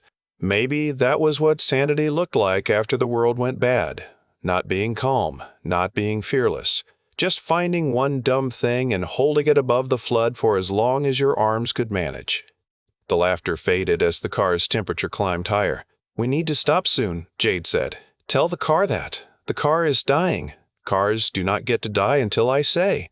The sedan answered by coughing hard enough to shake the dashboard. Fay leaned forward. "Otis, maybe do not make it mad." "Good point." We drove another 6 miles before the steam became too thick to ignore. Jade found a dirt turnout screened by trees near an abandoned irrigation pump station. I coasted in, shut the engine off, and listened to it hiss like an angry snake. Nobody moved for a while. Then I said, "I miss my liquor store." Fay unbuckled slowly. "I miss pizza." Jade leaned her head back and closed her eyes. "I miss boring meetings." I looked at her. "You win." "That is sadder." She opened one eye. "Boring meant no one was shooting at me." "Fair enough." We checked ourselves again. More cuts, more bruises, nothing that needed stitches, according to Jade. She cleaned a bloody scrape on her own arm with a clenched jaw. Fay watched. "Does it hurt?" "Yes, I do. You can say dirty underwear if you want." Jade paused, then said, "Dirty underwear if you want." Jade paused, then said, "Dirty underwear." "It helps." I went to check the engine with no idea what I was doing beyond a lifetime of owning bad cars. The radiator hissed. A hose had split near the clamp, spraying coolant over the engine bay. The front grille was smashed. One headlight hung by wires. "How bad?" Jade asked. "I have diagnosed the problem." "And what?" "It is badly broken. Can you fix the hose?" "Maybe with duct tape, prayers, and whatever you call that look you give me when I am dumb. That is motivation. That helps." We waited for the engine to cool. While we waited, Fay sat on the ground with her back against a tire and hugged her knees. Her laughter had drained away, leaving her pale and hollow. I sat beside her. "Talk to me." "I hit that woman with a juice bottle." "You saved Jade. She had sores." "She did. She was still a woman." I stared at the trees. "Yes, I do." Fay picked at the gauze on her arm. "What if she had a kid?" The question tore through me. Jade lowered herself to sit on Fay's other side. "She might have." Fay looked at her. "That is supposed to make me feel better?" "No way. It is the truth. Truth is mean. Often enough." Fay wiped her face. "I do not want to stop caring, but caring makes everything hurt." Jade's voice gentled. "Then let it hurt. Hurt means the part of you that loves people is still alive. We will protect that part too. How do we do that?" "By not making you carry everything alone." Fay leaned into her. After a moment, she reached for my hand too.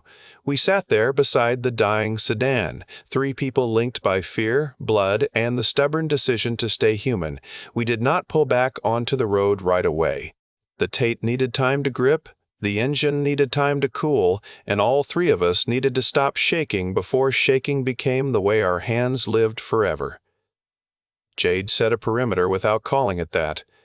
She walked a slow circle around the pump station, checking the weeds, the ditch, the broken concrete pad, and the old metal shed with a padlock rusted into one solid lump. I watched her from the open hood, pretending to inspect a hose I had already inspected 6 times. The sun touched the tops of the trees and turned the dust gold. For a few minutes, if a man squinted and lied to himself, the place almost looked peaceful. Fay fell asleep sitting up against the rear tire. She fought it hard. Her head kept dropping and jerking back up. Finally, Jade knelt in front of her and said, "Rest for 10 minutes. We will wake you before we move." Fay narrowed her eyes. "You promise?" "I promise." "Both of you." "I promise too," I said. "No sneaking, no leaving, no heroic nonsense while you are asleep." "Your nonsense is never heroic," Fay murmured. "That is why I am safe to trust." She almost smiled.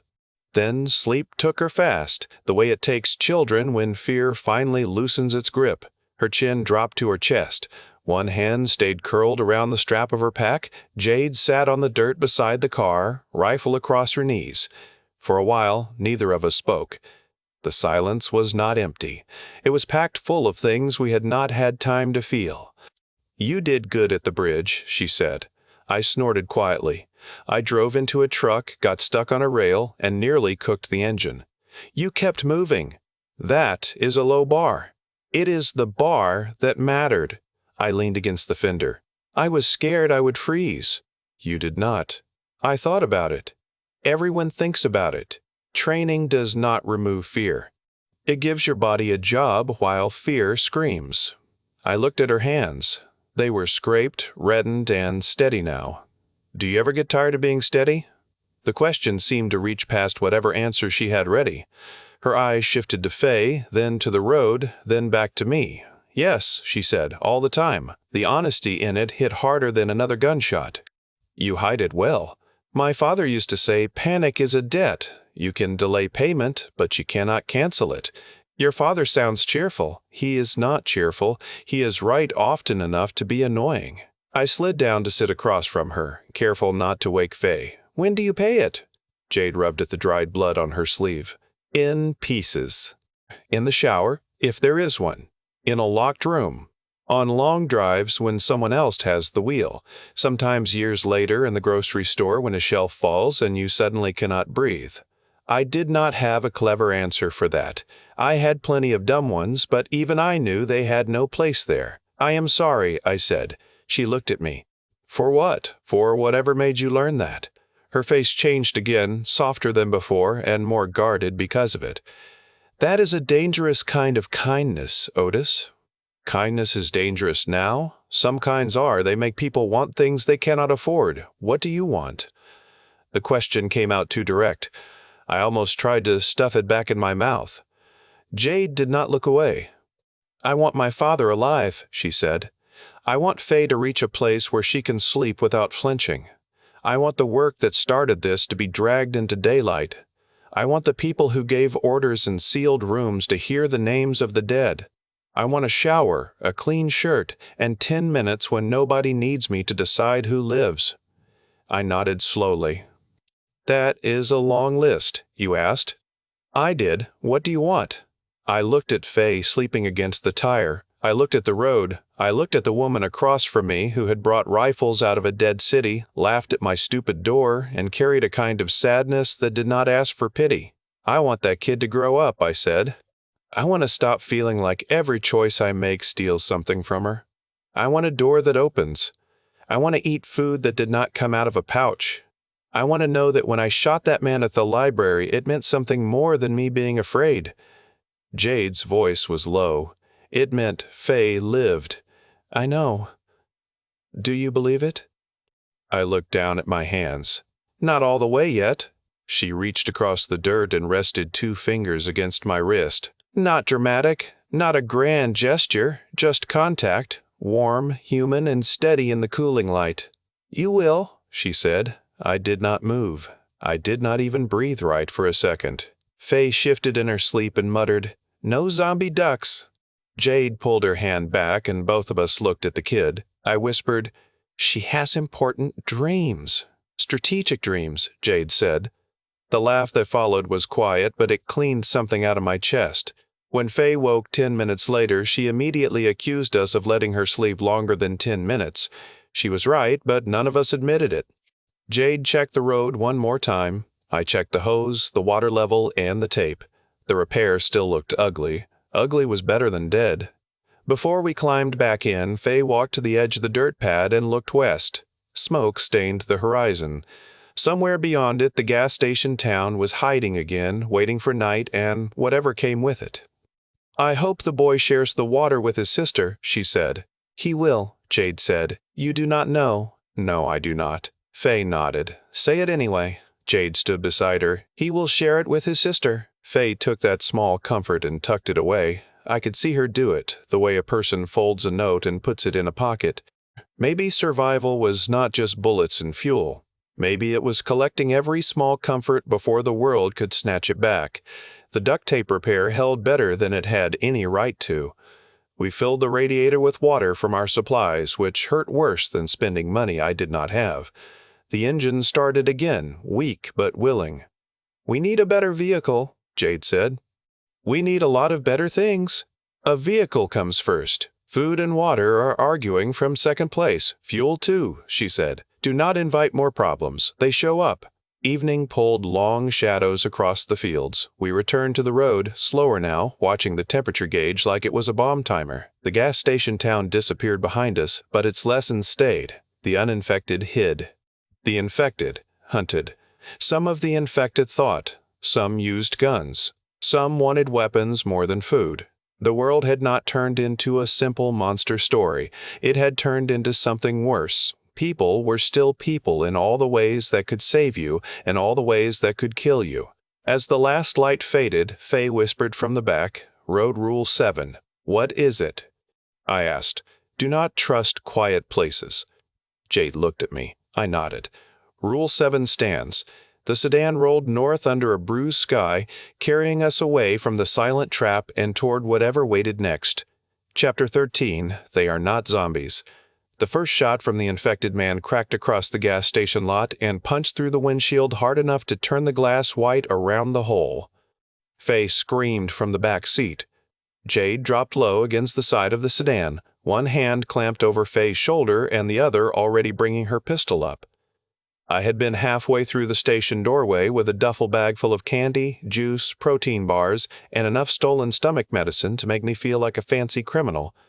The shot yanked every thought out of my head except the one that mattered. Get to the kid. The inside of the gas station smelled like rotten meat, old fry oil, spilled bleach, and a backed-up restroom that should have been burned from the earth before civilization ever gave up. Behind me, a cooler hummed in a weak little death rattle now that the breaker had power. The floor was sticky under my boots. A line of ants climbed a cracked display of powdered donuts as if they had inherited the place. I shoved the duffel strap over my shoulder, grabbed the rifle from where I had leaned it against the door frame for one stupid second, and stepped back into the light. The people coming across the lot did not run like a mob in a movie. They moved with purpose. That was what made my skin tighten. They came from the houses beyond the station, from the alley beside the car wash, from behind the dead ice machine. Men and women. A teenager with one shoe missing, a woman in a nurse's top gone brown at the collar, a bald man dragging a shovel with a blade blackened by something I did not want to name. Their faces were crusted with those ugly sores the news had warned us about, but not every sore was fresh. Some had dried into dark scabs. Some had split again and left red tracks down cheeks and necks. They should have looked weak. They should have looked 2 hours from death. They looked hungry and angry and awake. "Otis, move!" Jade shouted. I moved. A pistol flashed in the hand of the front man. The second shot snapped past me and slapped sparks off the metal frame of the station door. I felt heat against my cheek, or maybe fear had a temperature now. I threw myself beside the pump island and shouldered the rifle. My hands wanted to shake. They did not get permission. I said, "Stay back," I yelled. The infected man did not slow. Fay's voice came thin through the cracked glass. "He sounds like a zombie." Jade fired twice. Her pistol barked in the open air, sharp and flat. The front man folded sideways, hit the pavement, and still tried to crawl. He left a wet smear behind him as his fingers scraped for the pistol that had skidded away. "They're not zombies!" Jade shouted. "They're absolutely acting zombie-ish!" Fay cried. I fired into the pavement in front of the next 3, sending chips of asphalt into their shins. "Back away from the car!" The warning did nothing. The woman in the nurse's top lifted a hammer and kept coming. Her eyes were bloodshot and focused on Jade's rifle where it rested across the sedan hood. Not on Fay, not on the bags of food, on the gun. Jade saw it at the same time. "They want the weapons. That is not comforting. Do not let them reach the car." That was already my general plan. The woman with the hammer broke into a lurching sprint. I aimed center mass and fired. The rifle kicked against my shoulder loud enough to punch pain deep into my ears. She dropped, rolled, and knocked over a trash can that burst open with old cups and greasy wrappers. The others did not scatter. They spread out. That was wrong too. A sick man with a shovel moved toward my side of the pump island while 2 others angled toward Jade. They were flanking us. Maybe not pretty, maybe not like soldiers, but smart enough to make my mouth go dry. "Jade, left side. I see it." She grabbed Fay by the collar of her jacket and shoved her flat across the back seat. "Stay down, baby girl. Do not lift your head for any reason." "I am down," Fay said, her voice muffled. "I am very down." The old sedan sat crooked beside the pump, still wearing all the punishment from the truck ambush. The driver's door was jammed shut, a warped slab of metal that might as well have been welded. Jade had to go around to get in, and the infected had already figured that out. 3 of them drifted toward the passenger side like they knew exactly where the weak point was. I fired at the man with the shovel when he stepped around the pump. The first round struck his shoulder and spun him. The second hit lower. He fell against the pump with a sound like meat dropped on tile. The smell that rolled off him was hot and sour. I backed away, breathing through my teeth because the filter mask hanging around my neck was not doing any good there. Jade's rifle came up. She fired in short, controlled bursts that sounded nothing like my panicked thunder. One infected man fell near the station sign. Another stumbled, grabbed the front bumper, and tried to climb over the hood toward the rifle. Jade stepped into him instead of back, jammed her boot against his chest, and fired once. The back of his shirt jumped. He dropped beneath the bumper and twitched against the gravel. "Get in," she yelled. "I am trying to do several stupid things at once." A brick crashed through the station's front window behind me. Glass sprayed the aisle, tinkling across bottles of sports drink and cheap wine. A man inside the store screamed in a cracked animal voice, and I realized with pure horror that one of them had come through the rear service door while I had been grabbing supplies. He slammed against a rack of chips, knocking it over, and came at me through the aisles with a tire iron raised over his head. Well, that is new and terrible. I swung the rifle toward him. The aisle was too tight, the duffel strap caught on a display hook, and for one ugly heartbeat I was tangled in candy bags like an idiot at the end of the world. The infected man crashed into me. The tire iron glanced off the pump island outside as I fell backward through the doorway. My shoulder hit concrete. Pain burst across my ribs. The rifle clattered away. The man crawled over me, breath pouring from him in a rotten wave. His face was split with open sores, his mouth dark with blood and spit. He was not mindless. He went for my throat with one hand and my holstered pistol with the other. That made me mad. "You smell like Satan's laundry basket," I grunted. I drove my knee into his stomach, grabbed his wrist, and twisted until the tire iron clanged to the concrete. He snarled, not like a movie monster, but like a man furious that I had spoiled his plan.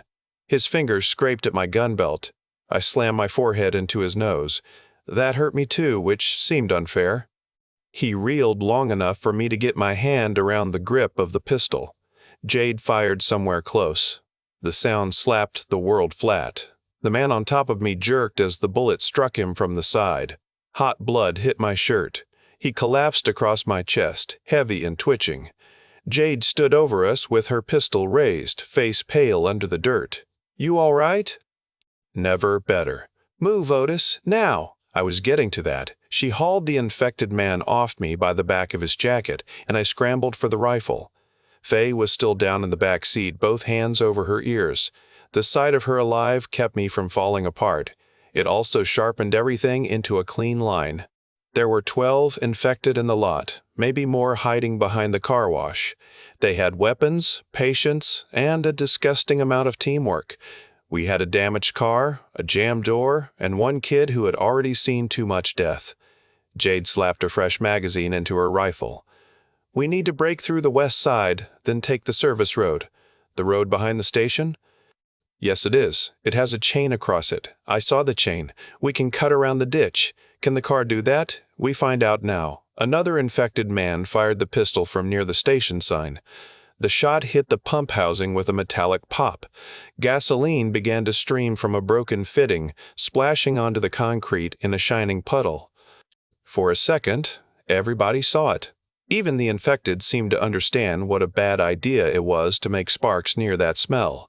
Jade swore under her breath, "Do not fire toward the pumps. I love rules that arrive after the danger." She shoved me toward the passenger side. "You drive. The driver's door is jammed. Climb across." "Why do I get the circus act?" "Because I am covering you." That was hard to argue with because she was already shooting. I ducked low, yanked open the passenger door, and nearly tripped over Fay's feet. She had twisted down into the footwell, eyes huge above her mask. "Move your tiny shoes, fart stain."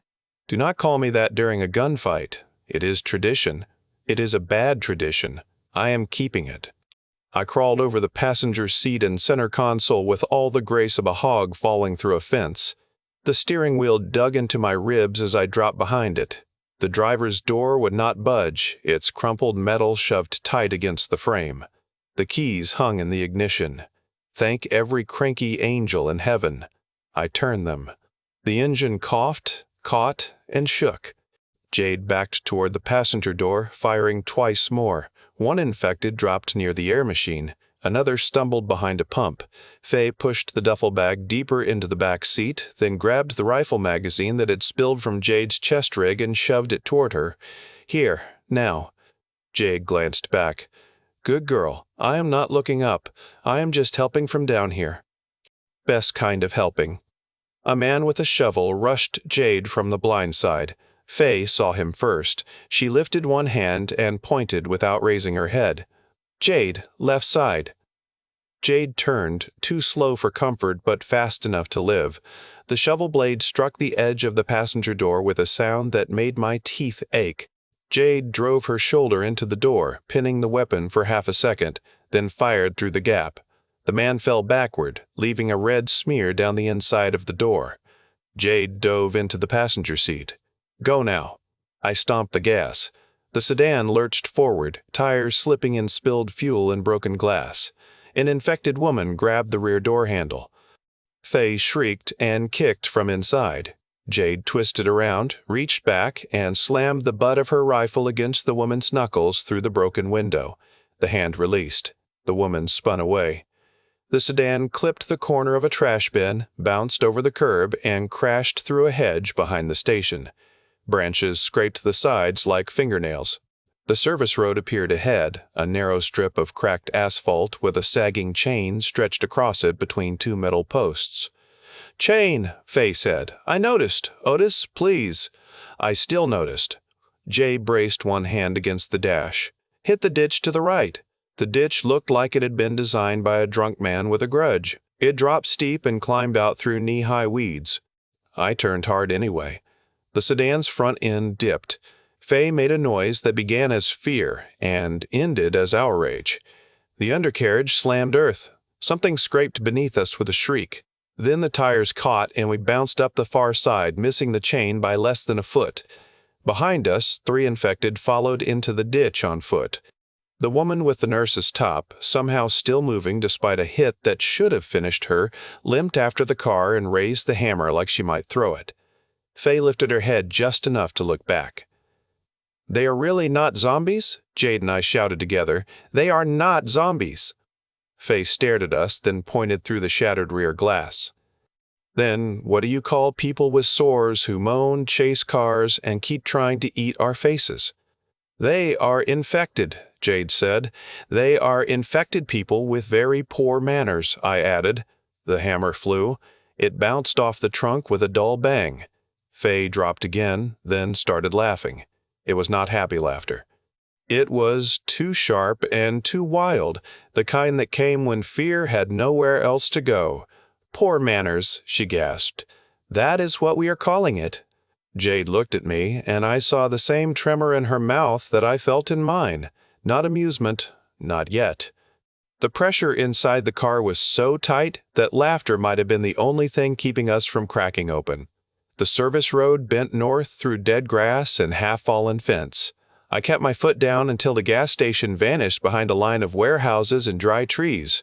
Only then did the screams fade. Only then did the car's engine become the loudest sound. For a few minutes, none of us spoke. Blood dripped from my sleeve onto the steering wheel. It was not all mine. I made myself check anyway, flexing fingers, rolling my shoulder, feeling the nasty scrape along my ribs where concrete had kissed me without permission. Jade had a cut along her cheek from flying glass. Fay had no blood on her except a smear on her jacket cuff where she had touched the back seat. "Everyone sound off," Jade said. "I am here," Fay answered. "I am still stupidly alive," I said. "Pain anywhere that feels deep? My pride is in critical condition. Otis, please. My ribs hurt. My head hurts. Everything smells like fear sweat and bad choices. Can you drive? I am driving." That was not an answer. "I can keep driving." Jade nodded, but she kept watching me with those soldier eyes that missed nothing. Then she looked back at Fay. Her voice changed when she spoke to the kid. Softer, but not weak. "You did good back there. I hit on the floor. You listened. You warned me. You handed me a magazine. That is doing good." Fay swallowed. "I thought he was going to hit you with a shovel. He tried. I wanted him dead." The words landed heavy. Fay looked frightened by her own honesty, like she had opened a drawer inside herself and found something sharp. I kept my eyes on the road. Wanting someone to stop hurting your people is not the same as being bad. It felt bad. Lots of things feel bad now. Jade reached back and squeezed Fay's knee. "You are not becoming them." Fay nodded, but she stared out the broken side window at the fields sliding past. Wind poured through the car, carrying the copper smell of blood, the gasoline stink from the pumps, and the sour smoke hanging over that town. The world outside looked almost normal in pieces. A mailbox still stood straight beside a driveway. A flag still snapped from a porch.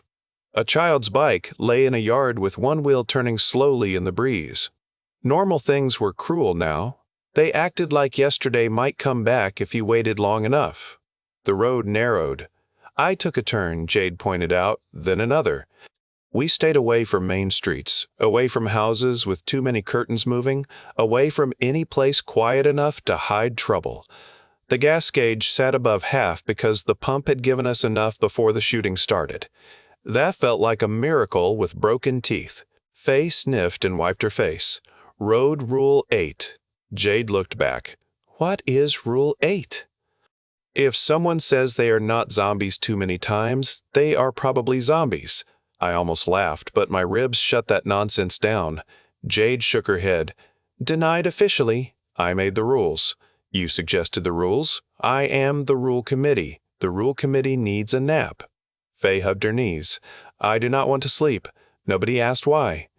We all knew what waited when the eyes closed.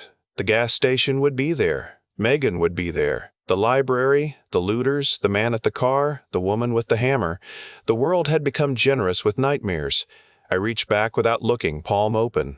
Fay leaned forward and put her small hand in mine. Her fingers were cold. She squeezed hard. Hey, I said. We are still going north. To Jade's dad, to Floyd's ranch. Do you think he has cereal? If he is a decent human being, he has cereal. Jade made a sound that might have been a laugh if the day had not tried to murder us. My father has oats, beans, venison, potatoes, canned peaches, coffee, powdered milk, and enough jerky to make a dentist weep. Fay wrinkled her nose. That is not cereal. He might have cornflakes. That is old man cereal. It is food. It is punishment in a dish. I nodded solemnly. The kid has a point. Jade looked between us, and the hard line in her face softened for one breath. You two are impossible. Impossible is why we are alive. The sun dropped lower behind us. The sedan rattled like it was held together by tape, spite, and the memory of better maintenance. Every mile put distance between us and the station, but not enough. I kept seeing the infected man go for my pistol. I kept seeing those people spread out, angle in, work together. The outbreak was changing. The rules were changing faster than we could write them down. Jade must have been thinking the same thing because she said, they retained intent. Say that in liquor store manager. They wanted our weapons and understood how to pressure us toward the weak door. That is worse. Use scientist words again. They are not mindless. Still worse. The pathogen affects tissue and behavior, but it does not erase learned behavior in every host. Not the same way. Not at the same speed. Could it make them smarter? She looked out through the windshield. I do not know. That answer scared me more than all the others. Jade was a woman who knew things. She knew roads, guns, gas masks, cave experiments, military lies, and how to put a bullet exactly where it had to go. Hearing her say she did not know felt like watching a bridge crack under your own boots. Fay whispered, Do you think my mom was like them at the end? The car filled with the question. I wanted to lie. I wanted to tell her. Megan had stayed herself all the way through, that she had walked off under a clean sky and fallen asleep somewhere gentle. But Fay had seen the glass. She had seen the sores, the blood, the way Megan would not let us open the door. The kid had earned more than a pretty lie. Your mom chose you before the sickness took whatever it takes, I said. That is what matters. Fay's hand tightened around mine. She did not come in. No, she did not. She could have begged. She could have. She told you to keep me safe. She did. Fay wiped her face again. Then I am going to remember that part. Jade looked at me with something in her eyes I could not name. Maybe grief, maybe respect, maybe the strange, dangerous warmth that had started growing between us in the middle of all this ruined mess. I looked away before I made it awkward, which, of course, made it awkward. The road ahead opened into farmland cut by irrigation ditches and old fences. The sky went purple at the edges. Somewhere far behind us, faint and low, gunfire rolled like distant thunder. We did not turn around. We drove until the light was almost gone, and the only thing left of the gas station was the smell of smoke in our clothes and the new knowledge that the deadliest thing on the road was not hunger or fear or even infection. It was people who were still people enough to plan. Chapter 14. Escaping the Swarm. The sedan made it another 20 miles before it started complaining like an old man getting out of church. The steering pulled to the right. The engine temperature climbed and fell in nervous little jerks. Somewhere beneath my feet, metal scraped when we crossed bumps. I kept driving because stopping after a gunfight felt like asking the universe to send a second helping. Dusk settled over the fields in long, bruised layers. We were north of the gas station town, west of the bigger roads, and still too close to every bad thing that had learned our smell. The broken side window let cold air whip through the car. It dried sweat on my neck and carried away some of the stink, though not enough. Nothing would carry away all of it. Not from my shirt, not from my hands, not from the part of my mind where the gas station kept replaying itself. Fay finally slept, but she did not sleep easy. She curled sideways in the back seat with a jacket under her head and the duffel bag wedged against the door where glass was missing. Every few minutes her fingers twitched as if she were reaching for something in a dream. Jade sat turned halfway toward her, rifle across her lap, pistol at her thigh, eyes moving between the road, the mirrors, and the kid.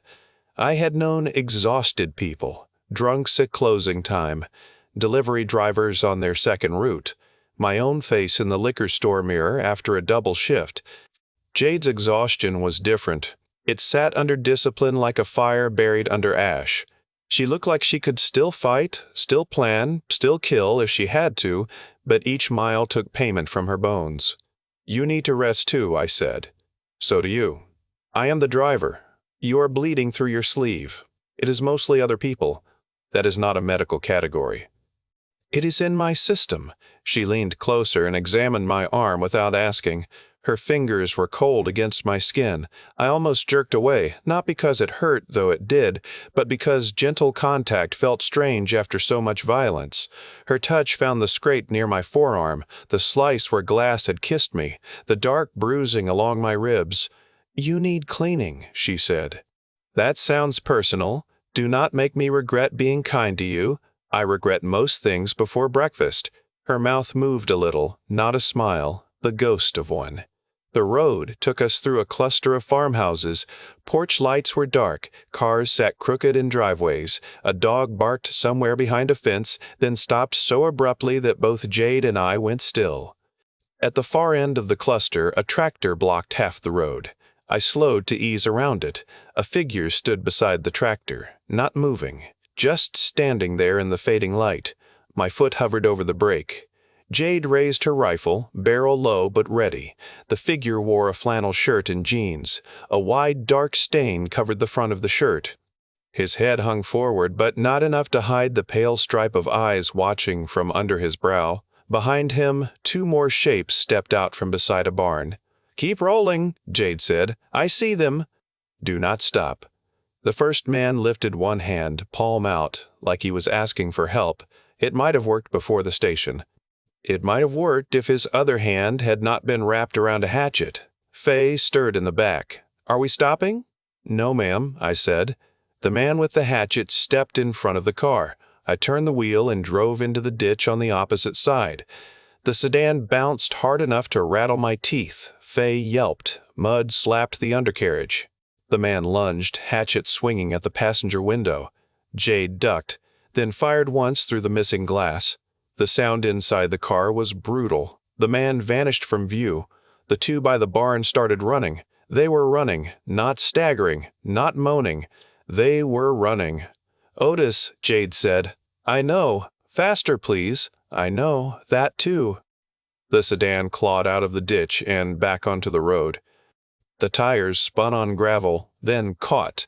In the mirror, I saw the two infected sprint after us, faces stretched, arms pumping like men chasing a bus. They fell behind after 100 yards, but the sight of it lodged deep in my gut. Fay sat up, hair wild, eyes wide. "They run now?" "Some do," Jade said. "That is cheating. Everything is cheating now," I told her. The road bent through low hills. A green sign ahead pointed toward a county route that would eventually meet a highway north. Jade unfolded the map against the dash and traced our route with one finger. Most highways were suicide by now, but the smaller roads also had a problem. They twisted through towns. Every town had people. Every person was now a question with teeth. "We need to cross into Oregon before we sleep again," Jade said. "That is a mighty request from a car held together by regret. The state line changes nothing medically, but it changes patrol patterns. California lockdown zones will be tighter. If federal units are sweeping north, they will concentrate around main exits. You think they are hunting you. I think they are cleaning evidence." I glanced at her. "That sounds worse than hunting." "It is." Fay looked between us. "Are they going to shoot us?" "No," I said too quickly. Jade did not lie as fast. "If they find us with me, they may try to take me." "Why not?" "Because I know what happened. Because of the cave thing." "Yes, it is. And because you said no." Jade nodded once. "Because I said no." Fay sat back slowly. "Good enough." "Good enough?" "If bad people are mad at you because you said no, that means no was right." That time, Jade did smile. It was small and tired and so sad that I wanted to punch the whole world for putting it there. "You are a smart kid," Jade said. "I know. Modest too," I added. "I am surviving. Modest can wait." The road darkened. We drove without headlights for stretches when the moon gave enough light, then clicked them on low when curves got mean.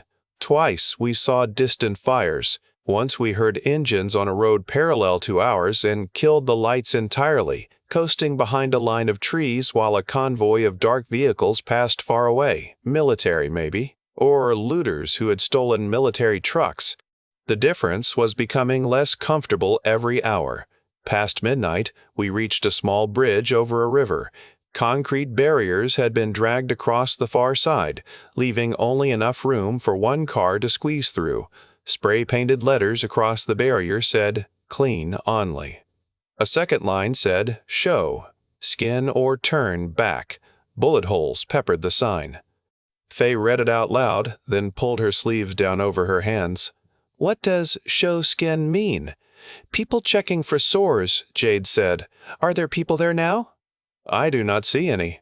"That makes it creepier." She was right. The checkpoint had the feeling of a place abandoned because something worse than fear had arrived. 2 cars had burned near the shoulder. A folding chair lay tipped beside a cooler. Strips of medical gloves fluttered from a nail on the barrier. I edged the sedan forward. Jade raised her rifle. "Go slow. I am slow." Even slow. Even slower. At this point we are aging in place. The headlights swept over the bridge rail, then the road beyond. Nothing moved. I guided the sedan between the barriers. The passenger side scraped concrete with a long, ugly groan. Fay covered her mouth to keep from making noise. We were halfway through when a hand slapped against my window. I shouted and hit the gas. The hand belonged to a man wedged low behind the barrier, his body tucked under a tarp. He rose as we passed, face slick with blood, mouth open. More tarps moved. Not 1. Not 2. 5 people had been lying under them, waiting beside the bottleneck. "Trap!" Jade snapped. A woman lunged at the back door. Fay kicked at the glassless window, then recoiled as fingers hooked over the frame. Jade twisted in her seat and fired past Fay's shoulder, angled high to avoid the kid. The woman fell away. Another infected man slammed a crowbar into the trunk as we burst free of the barrier. The sound rang through the car like a bell. The sedan shot across the rest of the bridge. Something clung to the rear bumper for 10 yards before dropping off. In the mirror, bodies staggered under the headlights and then disappeared into darkness. Fay's breathing came fast. They hid. "Yes," Jade said. "They made a sign, maybe before they got sick, maybe after." I hate both answers. "Same," I said. The bridge gave us a river crossing, but it took the last bit of trust I had in road signs, barriers, and any place that looked organized. We pushed on. The sedan's heater wheezed cold air. My ribs ached until each breath seemed to scrape. Jade cleaned the cut on her cheek with a wipe from the first aid kit while watching the mirror. Fay refused to lie down again. At some point the road climbed into tree country. Dark pines crowded close on both sides. The air changed, turning wet and sharp. The city smoke thinned. Stars came out above the treetops, too many and too bright, as if the sky had not noticed humanity was busy ruining itself. "We are close," Jade said. "To Oregon?" "Yes, it is." Fay leaned forward between the seats. "Will there be a sign?" "Probably so. Can we cheer quietly?" "Quiet cheering is allowed. We found the sign just after 3 in the morning." It stood beside the road, plain and reflective, welcoming us to Oregon with a slogan that felt like mockery. The letters shone in the headlights. No guards, no traffic, no fireworks, just a state line in the dark and 3 filthy people in a broken car that smelled like blood, fuel, and stale candy. Fay lifted both fists in the smallest celebration possible. Quiet cheer. I tapped the steering wheel. "Heck yeah, quiet cheer." Jade looked out at the sign for a long breath. Then she closed her eyes and whispered something I did not catch. "What was that?" I asked. "A thank you." "To who?" "I am not picky right now." We drove another 2 miles before the sedan finally forced the issue. The engine stuttered, recovered, stuttered again, and began knocking with a sound no machine should make unless it was asking to be buried. I eased onto a logging turnout hidden from the road by trees. The car rolled to a stop, and steam rose from the hood in pale ribbons. "No," Fay said. "Car, no." The engine died. The silence after it felt enormous. I rested my forehead against the steering wheel, then remembered the wheel had blood on it and sat back. "Dirty underwear." Fay blinked, then barked a laugh so loud Jade shushed her. The laugh turned into a hiccup, then another. She slapped both hands over her mouth, shoulders shaking. "That is still the dumbest thing you say," she whispered. "It is a versatile phrase." Jade looked through the trees toward the road. "We cannot stay here long." "I know. The car may cool enough to move. Or it may explode from embarrassment." "Otis, please, I will check it." I stepped out into the cold and nearly folded in half when my ribs reminded me they had filed a complaint. Jade came around the front with the rifle. Fay climbed out after her, clutching the duffel bag with both hands. The forest smelled like damp bark and mud, so clean it made the blood on us seem louder. I popped the hood. Steam rolled out. The radiator hose had split near the clamp, and the fan shroud was cracked from whatever we had hit in the ditch. I stared at the engine as if disappointment might repair it.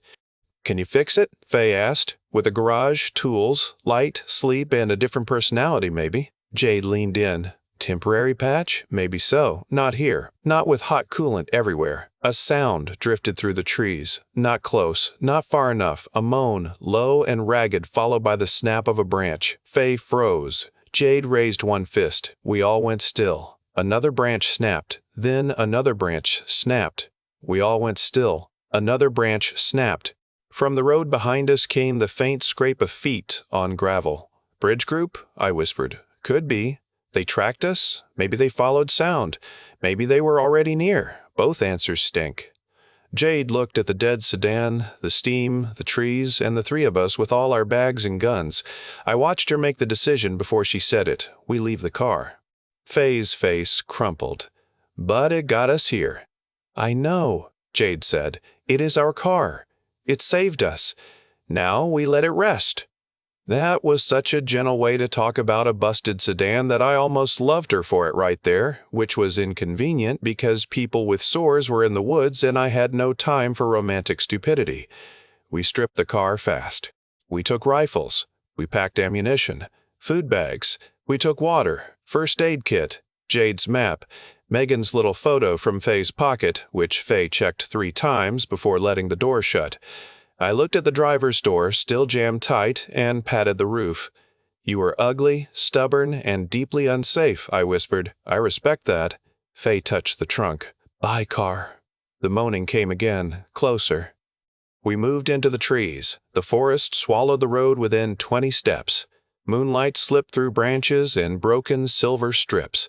Jade led, light off, moving by map and instinct. Fay stayed between us. I brought up the rear, rifle ready, every rib screaming, every sound behind us, turning my spine to ice. We climbed through wet brush and over fallen branches until the road noise vanished. Behind us, shapes emerged near the turnout. I saw them between the trees, gray and hunched in the moonlight. Then 3, maybe 4, maybe more. One climbed onto the sedan hood and slammed both hands against the windshield. Another pulled at the passenger door. Even from a distance, I could see their heads turning, searching. Fay saw them too. "They are stealing our car." "They can have it," I whispered. "It does not even work." "Then we win." Jade led us along a game trail that climbed away from the road. The infected did not follow at first. They were too busy with the sedan, drawn by the heat and smell and whatever sickness made them want what people had. That bought us time. We hiked until Fay stumbled twice in 10 steps. Jade stopped beside a cluster of rocks. 5 minutes. "No," Fay said, breathless. "I can keep going. 5 minutes is an order." "You are not my boss." Jade crouched, bringing her face level with Fay's. "Right now, I am the person who knows how to keep you alive in dark woods. That makes me temporary boss." Fay considered that. "Temporary, yes." "Agreed then." I dropped onto a rock and tried not to make old man noises. Failed, but quietly. Jade handed Fay a bottle. Small sips. Fay drank, then offered it to me. "You too." "I am fine." "That is a lie. It is a survival tone." "Drink, Otis." I took the bottle because arguing with Fay had become more dangerous than arguing with grown men. The water tasted like plastic and heaven. We rested exactly 5 minutes. Jade watched her old military watch. When she stood, the watch face caught moonlight. Her hand trembled once before she tucked it away. "You okay?" I asked. "No, ma'am." That answer stopped me. She looked at me with no shield for 1 second. "I will be, but no." Fay leaned against her leg. Jade placed a hand on the kid's hair. The 3 of us stood in the dark Oregon woods with the dead car behind us and the ranch still impossibly far ahead. Nobody said we were safe. Nobody said the worst was behind us. The world had made a hobby of punishing that kind of optimism. But we had crossed the line. We had outlived the station, the bridge, the runners, and the road. We still had each other. That had to count for something. We kept walking until dawn stained the trees gray. By then, the forest had grown quiet again and the moans had faded behind us. At sunrise, we found a narrow service road and followed it north, dirty, limping, hungry, and alive. Fay looked up at me with red-rimmed eyes. "Road Rule 9. Let's hear it. Never trust a tarp." Jade nodded. "Approved fully." "Road Rule 10, I said. Fay waited. "If the car dies after saving your life, do not insult it until it is out of earshot." Fay glanced back toward the trees. "You called it ugly. I said it with respect." Jade shook her head as we walked. "You two are going to be the end of me." "Not today," Fay said. No one had a better promise than that, so we carried it into the morning. Chapter 15. The Oregon campground morning turned the forest from black to green 1 shade at a time. At first there were only shapes, tree trunks and boulders, and the pale strip of road beneath our boots. Then the branches gained needles, the mud gained tracks, and the sky above the ridgeline softened from iron to pearl. Birds started calling as if nothing had happened to the world. That offended me in a way I could not explain. The birds had kept their schedule. People had not. We walked for hours. Jade set the pace, slow enough for Fay and me, fast enough to keep her own fear quiet. She carried the rifle with the kind of ease that came from years of training, but her shoulders had begun to sag. Fay wore a backpack almost as big as her torso, and every time I offered to take it, she glared at me like I had suggested she eat gravel. "I can carry my stuff," she said the 3rd time. "Your stuff includes half a grocery aisle." "It is important grocery aisle. You packed 6 candy bars. Morale is a supply." Jade did not look back. She is right. Do not encourage the tiny quartermaster. Fay lifted her chin. "I have been promoted." "To what?" "Snack captain." "That is not a real rank. It is now." The service road curved through pine and cedar, climbing and dropping in rough little waves. We avoided houses when we saw them through the trees. Once we found a hunting cabin, but the front door hung open, and the porch was stained dark. Jade studied it from the road and shook her head. We keep moving. I did not argue. My ribs had opinions, my feet had formed a protest group, and my stomach had started gnawing on itself. But some places felt wrong before you got close. The hunting cabin felt wrong. The woods around it felt like they were holding their breath. By noon, the sun broke through the clouds and sent shafts of pale light between the trees. We stopped near a creek to filter water. Jade had a small pump filter from the military truck, because of course she had thought to grab the one item that made wilderness less likely to kill us. Fay crouched beside the water, staring at her reflection. "I look terrible," she said.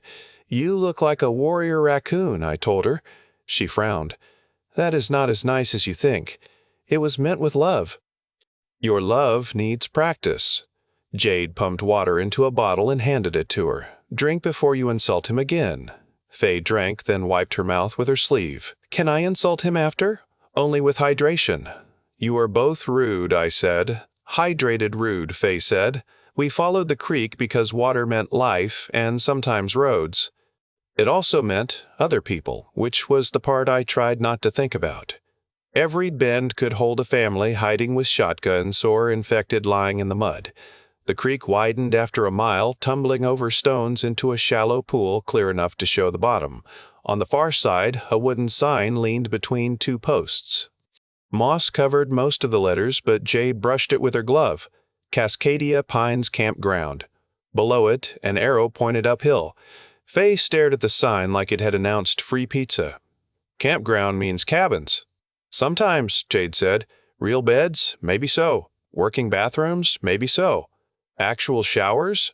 I almost laughed at the reverence in her voice. "Do not fall in love with a sign, kid." "I am already married to the idea of a shower." Jade studied the tree line, then the road leading uphill. "Could be empty, could be occupied. We go slow." The campground road had not seen traffic in days. Pine needles lay thick over the gravel. Fallen branches blocked one lane. The entrance booth sat empty. Glass cracked, maps scattered across the floor inside.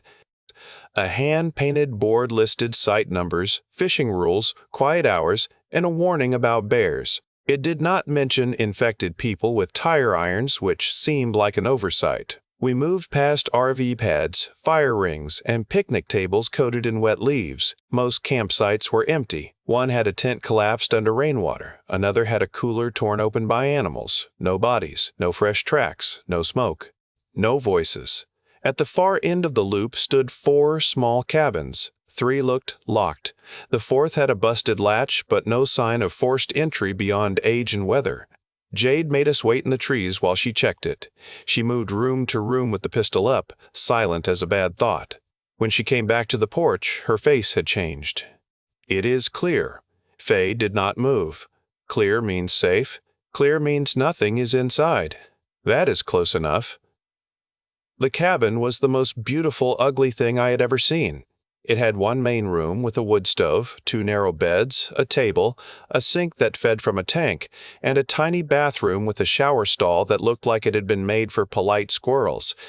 The mattresses were thin. The blankets smelled like cedar and old dust. A row of hooks held 3 raincoats. A dented coffee pot sat on the stove. A stack of board games leaned in a corner, missing pieces and dignity. Fay stepped inside and whispered, "It has walls." That nearly broke me, not because it was dramatic, because it was not. She said it like walls were treasure. Like 4 boards in a roof had become more than shelter. I looked at Jade and saw she had heard it too. Her jaw tightened. "Pick a bed," Jade said. Fay looked between the 2 narrow mattresses. "Which one is mine? Whichever one you want." The kid approached the left bed slowly, as if it might vanish. Then she set her backpack down, climbed onto it, and pressed both palms against the blanket. Her shoulders started shaking. I thought she was crying. She was laughing. "It is so flat," she said. "What now? The floor is not shaking. The car is not shaking. Nothing is chasing us." That is the official campground experience. She turned and flopped onto her back. "I love it here." We have been here 11 seconds. I made my decision. Jade checked the windows, then the back door, then the small bathroom. I watched her do it twice. She could not stop clearing the same place. I knew that feeling. The body survives a fight and keeps looking for the next one because it does not trust peace. Peace was sneaky now. I put a hand near her shoulder, not touching until she saw it. "Hey there," she turned. "It is empty. I know, you checked. I know. You can sit down." Her eyes flicked to the door. "In a minute. Jade, please." She let out a breath that sounded like it had been trapped for years. Then she sat on the edge of the second bed, not gracefully. More like her bones had lost negotiations with gravity. Fay propped herself on one forearm. "You look like Otis when he sees healthy food. I heard that. You were meant to."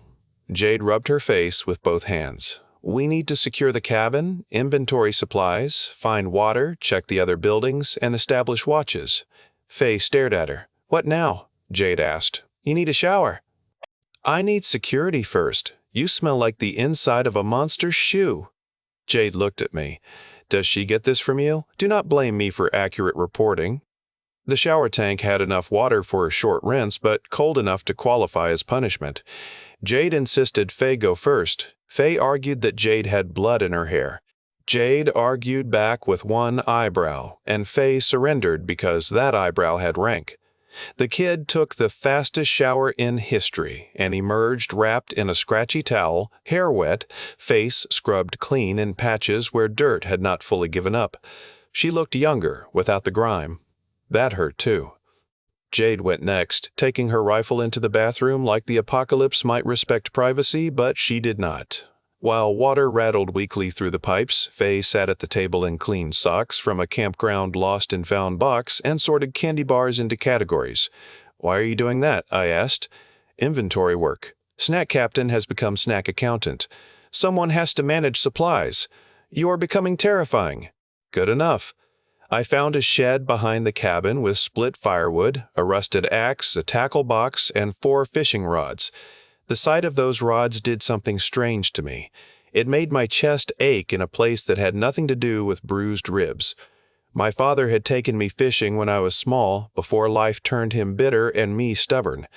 I had not thought about those mornings in years. Standing there in the wet shed, smelling old wood and lake mud, I could almost hear him telling me to keep my line loose and my mouth shut.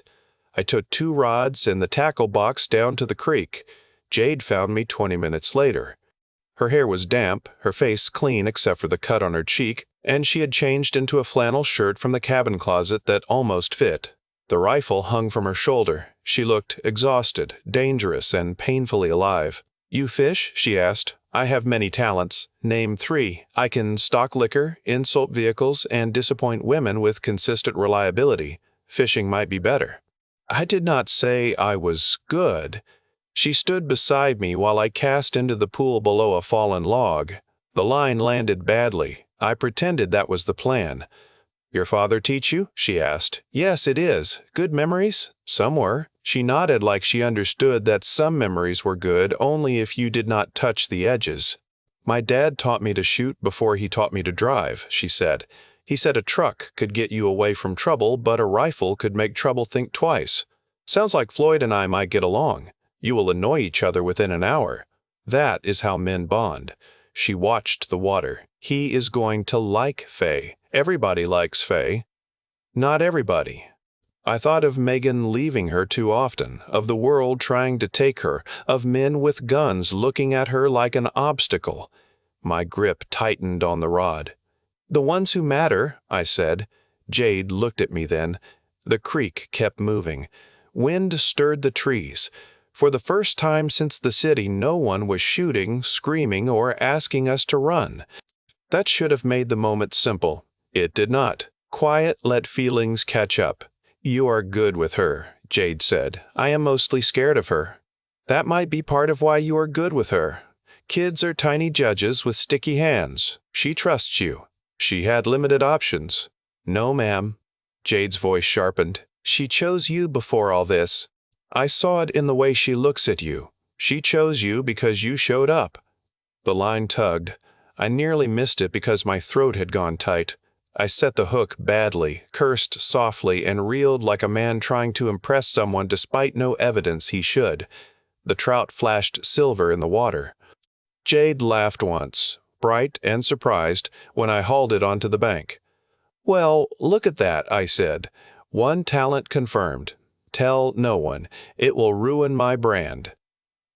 By late afternoon, I had 4 trout on a stringer and a pride problem. Fay came running when she saw them. Clean hair bouncing, sleeves too long from the cabin sweatshirt she had claimed. "You caught real food."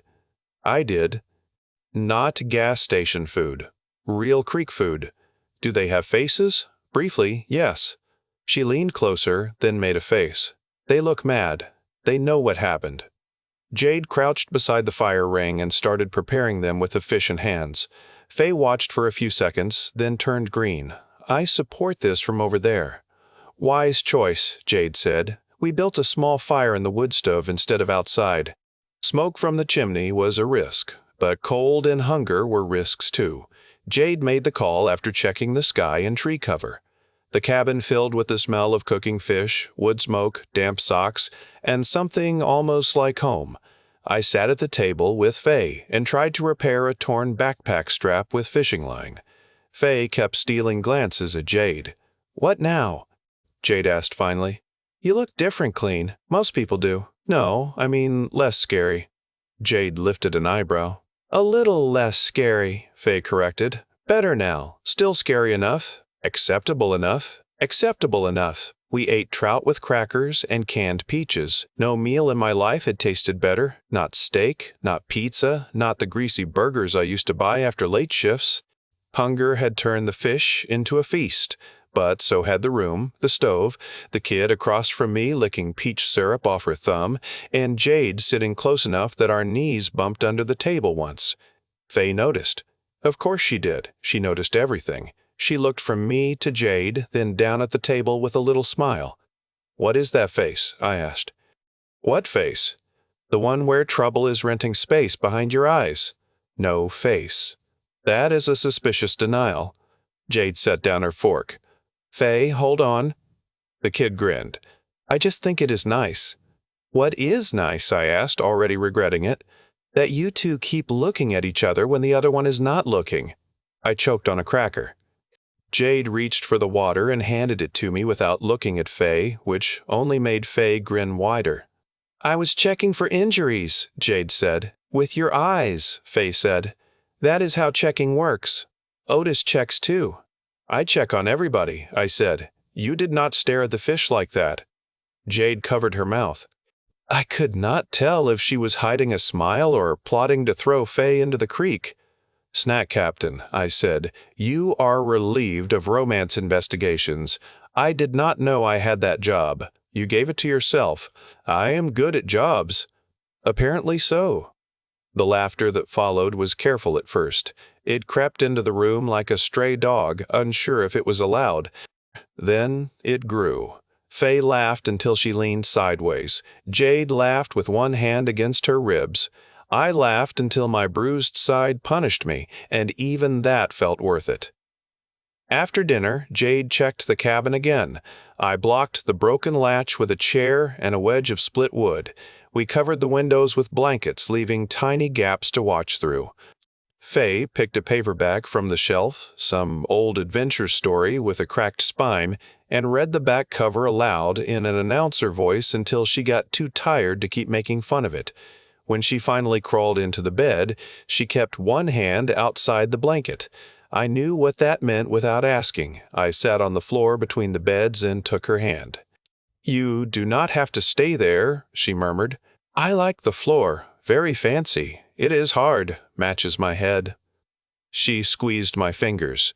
"Do you think Mom knows I am okay?" The cabin seemed to lean in around us. "I do not know how that works," I said. "But if there is any way for her to know, then she knows you are with people who love you." Fay's eyes glistened in the low light. "People too?" I looked at Jade. She stood near the stove, firelight turning her face gold and shadow. She nodded once. "People," I said. Fay closed her eyes. "Okay then." Her breathing slowed. The paperback slipped against her blanket. Outside, the creek kept moving over stones.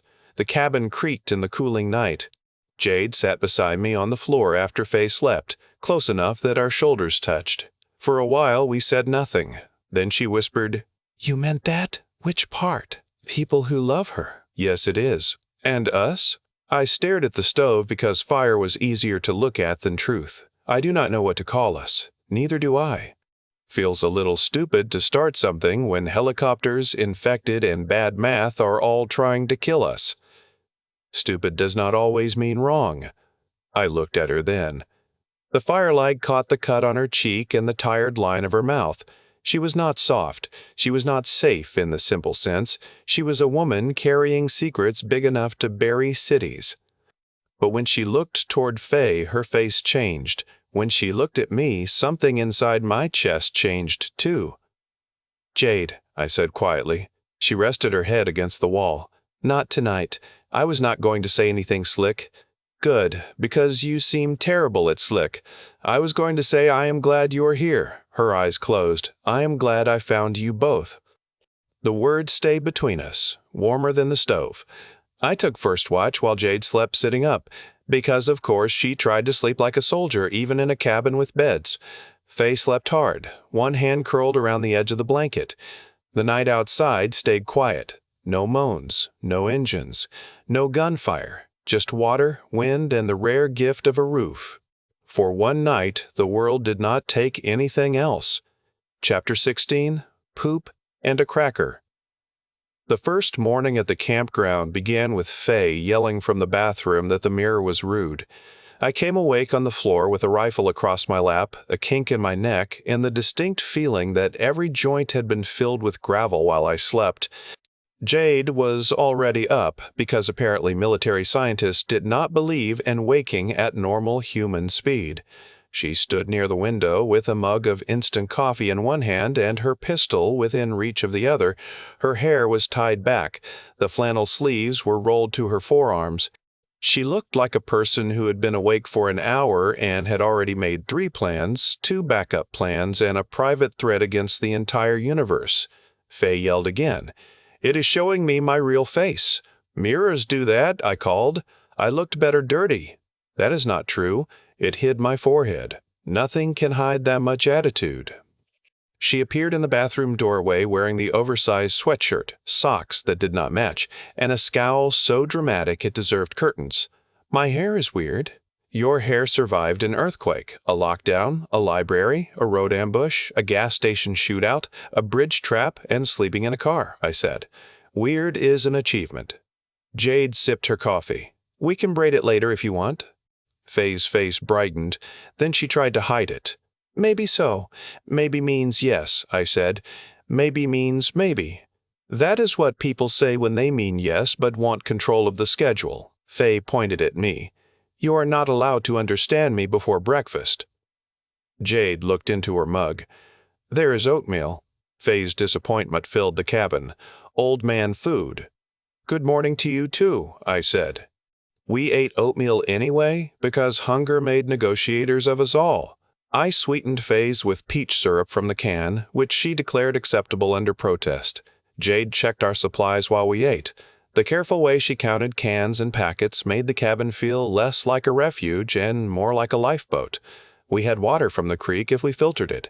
We had fish if I could keep catching them, and the fish remained foolish.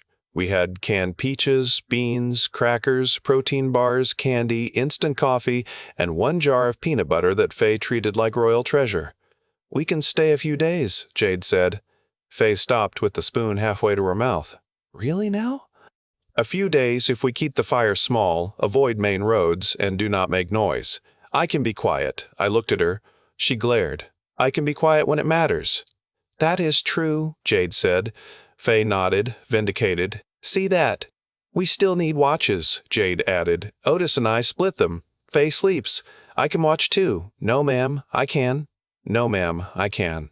"No, ma'am, I can." "No, ma'am, I can." Kids do not pull night watch unless grown-ups are dead or useless. That is a long rule. It is an important one. Fay pushed her oatmeal around. "I do not like being the only one not helping." Jade sat across from her, all soldier lines softened. "You are helping. You keep inventory. You spot things we miss. You remind us to act human." Fay stared at her dish. "Acting human is a job?" "Now it is." That settled something in her. Not everything. Nothing settled everything anymore, but she accepted it with a small nod. The day became work. Good work, if such a thing still existed. We checked the other cabins. 2 were locked and empty. The third had a pantry with a few cans of soup, a sealed bag of rice, a box of tea, and 3 mouse traps that had done their job too well. Fay refused to enter after seeing one.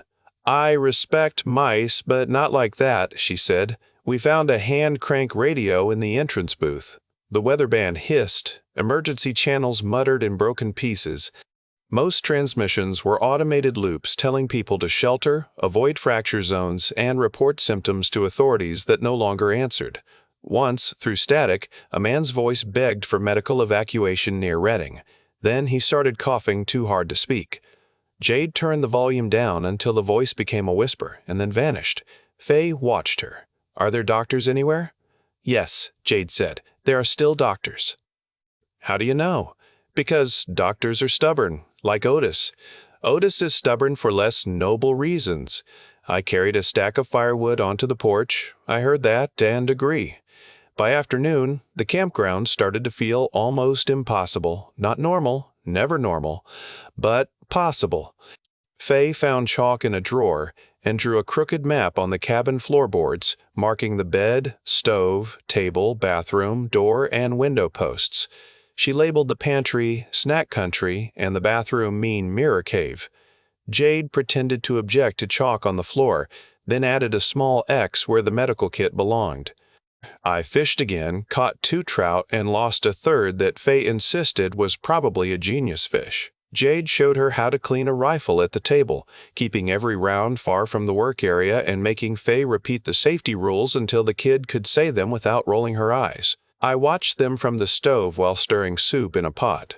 It did something strange to me, seeing Jade's steady hands guide Fay's smaller ones. The world outside had tried to make the kid grow up by force. Jade was teaching her the difference between fear and care. "Never point it at anything you are not prepared to destroy," Jade said.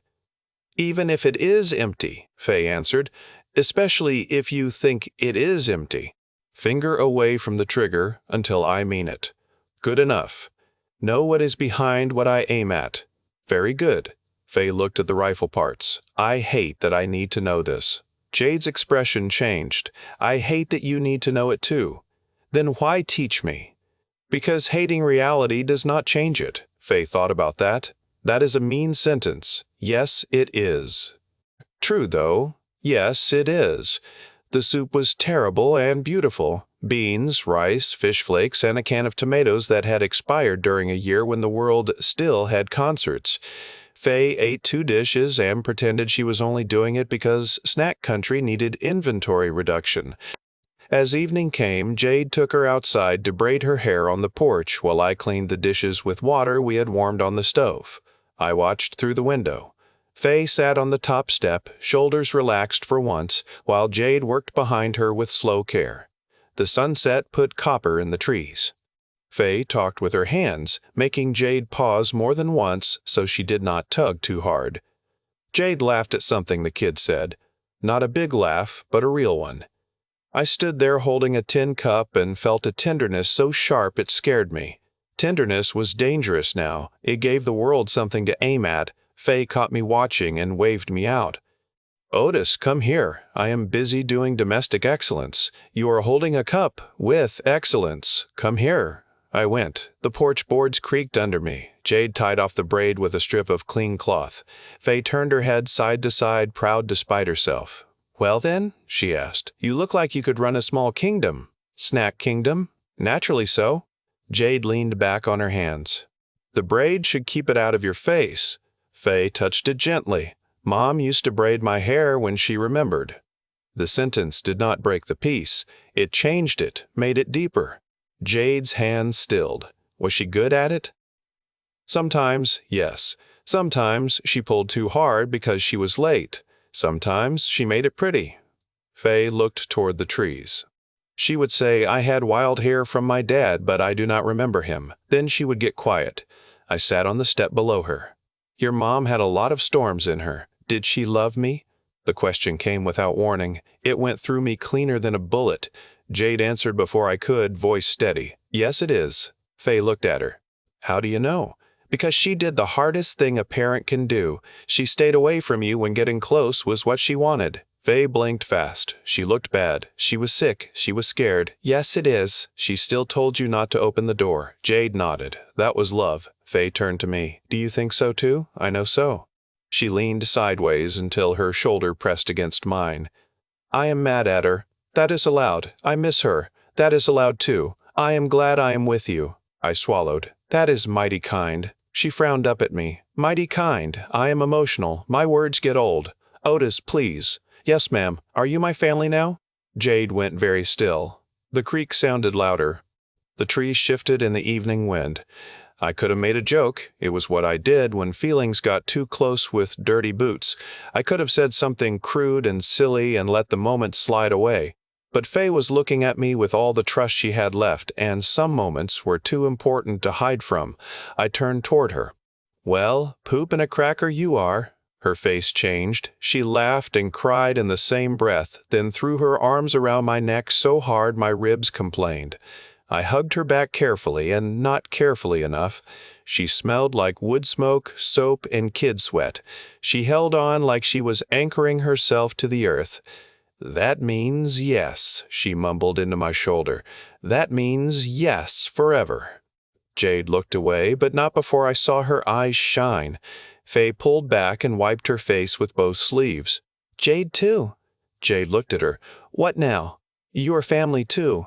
Fay, hold on. You helped us, you saved us, you braid hair. You smell better now. That is a powerful resume, I said. Fay ignored me. You do not get to be alone just because you are scared. Jade's face softened and cracked in the smallest way. Not weakness, something stronger than that. I am not very good at family right now, Jade said. Otis is terrible at it, and we kept him. Rude, I said. True, Fay said. Jade laughed through a breath that almost turned into a sob. Fay reached for her, and Jade came forward on the porch, letting the kid wrap an arm around her. I reached too, awkwardly at first, then not.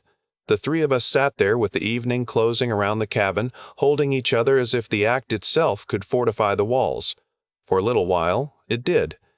The next day made the word family feel less like a speech and more like work with dirt under its nails. Jade woke us before full sunrise and took us through the campground loop again, not because she expected it to change, but because she said a place was only secure if you kept proving it. Fay carried the little flashlight and called herself Assistant Boss, which Jade accepted with a seriousness that made the kid stand straighter. We found a maintenance closet behind the shower building that we had missed on the first sweep. Inside were plungers, mop buckets, a coil of extension cord, 2 boxes of trash bags, and a half case of bottled water shoved behind paper towels. Fay discovered the water and made a noise like she had found gold. Snack Captain claims beverage victory, she announced. Assistant Boss located supplies, Jade corrected. Fay considered the promotion. Assistant Boss and Snack Captain can be the same person. That sounds like government bloat, I said. She looked at Jade. What is government bloat? Too many people giving themselves titles. Fay pointed at me. Floor Goblin started it. Jade let that one stand. The shower building also had a laundry room with 2 coin machines and a shelf of forgotten detergent. The power was dead, but the sinks still held cold water from the storage tank. Jade decided we could wash clothes by hand. I decided I would rather fight 3 men with shovels, but nobody asked my preference. We scrubbed socks, shirts, and sleeves in gray water while Fay sang a made-up song about bad smells leaving town. Jade actually joined in for 2 lines before realizing what she was doing. Fay noticed and looked triumphant enough to light the room. Later, we hung clothes from a line strung across the cabin. The place looked ridiculous, shirts and socks dangling near rifles and maps, but it smelled less like fear. That mattered. Clean socks mattered.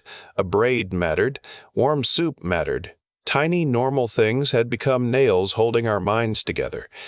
That afternoon, Jade taught Fay how to read the map beyond just roads. She showed her contour lines, rivers, ridges, and the difference between a route that looked short and a route that might kill you.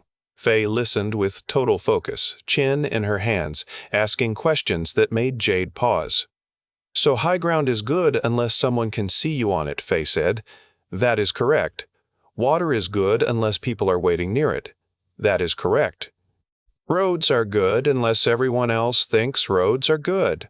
"Very correct." Fay made a face. "Everything good has a mean twin." "That is a decent way to say it," Jade said. "I sat by the stove cleaning mud from my boots, listening to them build a language together. Not mother and daughter. Not exactly. Something new. Something earned in miles and fear and fish smoke." Fay did not need anyone replacing Megan. She needed people willing to stand in the empty spaces without pretending they had always belonged there. When Jade caught me watching, she did not look away. Neither did I. Fay groaned without turning around. "You two are doing the eye thing again?" "I have eyes," I said. "Use them on the map." Jade tapped the paper. "Assistant boss is strict." "Assistant boss has standards," Fay said. Later, after Fay fell asleep with the braid tucked over one shoulder and a paperback open on her chest, Jade and I sat at the table by lantern light. The map lay between us.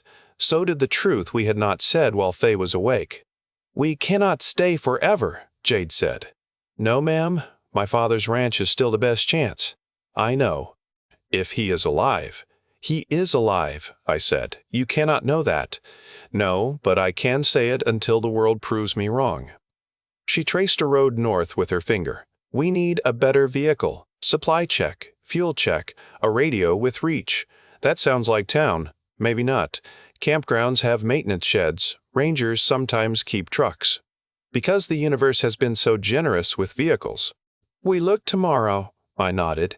Then I noticed her hand still on the map, the knuckles scraped, the nails broken, the skin clean for the first time since I had met her. I covered it with mine before I could talk myself out of it. She did not pull away. "I meant what I said outside," I told her. "To Fay? About forever." Jade looked at our hands. "Forever is a dangerous word now." "It always was. People just used to pretend it came with paperwork and cake." That earned a small smile. "You would really take her?" she asked. "I already did." "That is not a small thing." "I know. She will need school, safety, a bed, medicine, answers you do not have." "I know that too. She will grieve in ways that make no sense." "Then I will be there in ways that make no sense." Jade looked up. Her eyes searched my face like she expected to find an escape hatch or a lie. I had neither. Just fear, stubbornness, and a heart that had somehow made room for a kid with a sharp tongue and a woman with secrets. "You are not what I expected," she said. "What did you expect?" "A loud man with a rifle who would slow me down." "Fair enough." "You are a loud man with a rifle who keeps surprising me." "Put that on my tombstone, but much later." "Much later," she echoed. The words settled in the lantern light. Jade turned her hand under mine until our fingers linked. It was not dramatic, no music, no speech, no speech. Just skin against skin, and the quiet agreement that something had begun, whether we were foolish enough to name it or not. Outside, an owl called from the trees. Fay murmured in her sleep, turned over, and hugged the blanket. Jade squeezed my hand once. "Second watch is mine. Sit a while first. I should check the perimeter. You checked it 12 minutes ago. 13 minutes. You are impossible." "So are you. That may be our thing." She looked toward Fay, then back at me. "Our thing?" I shrugged, pretending my heart had not just kicked the inside of my ribs. "Temporary phrase."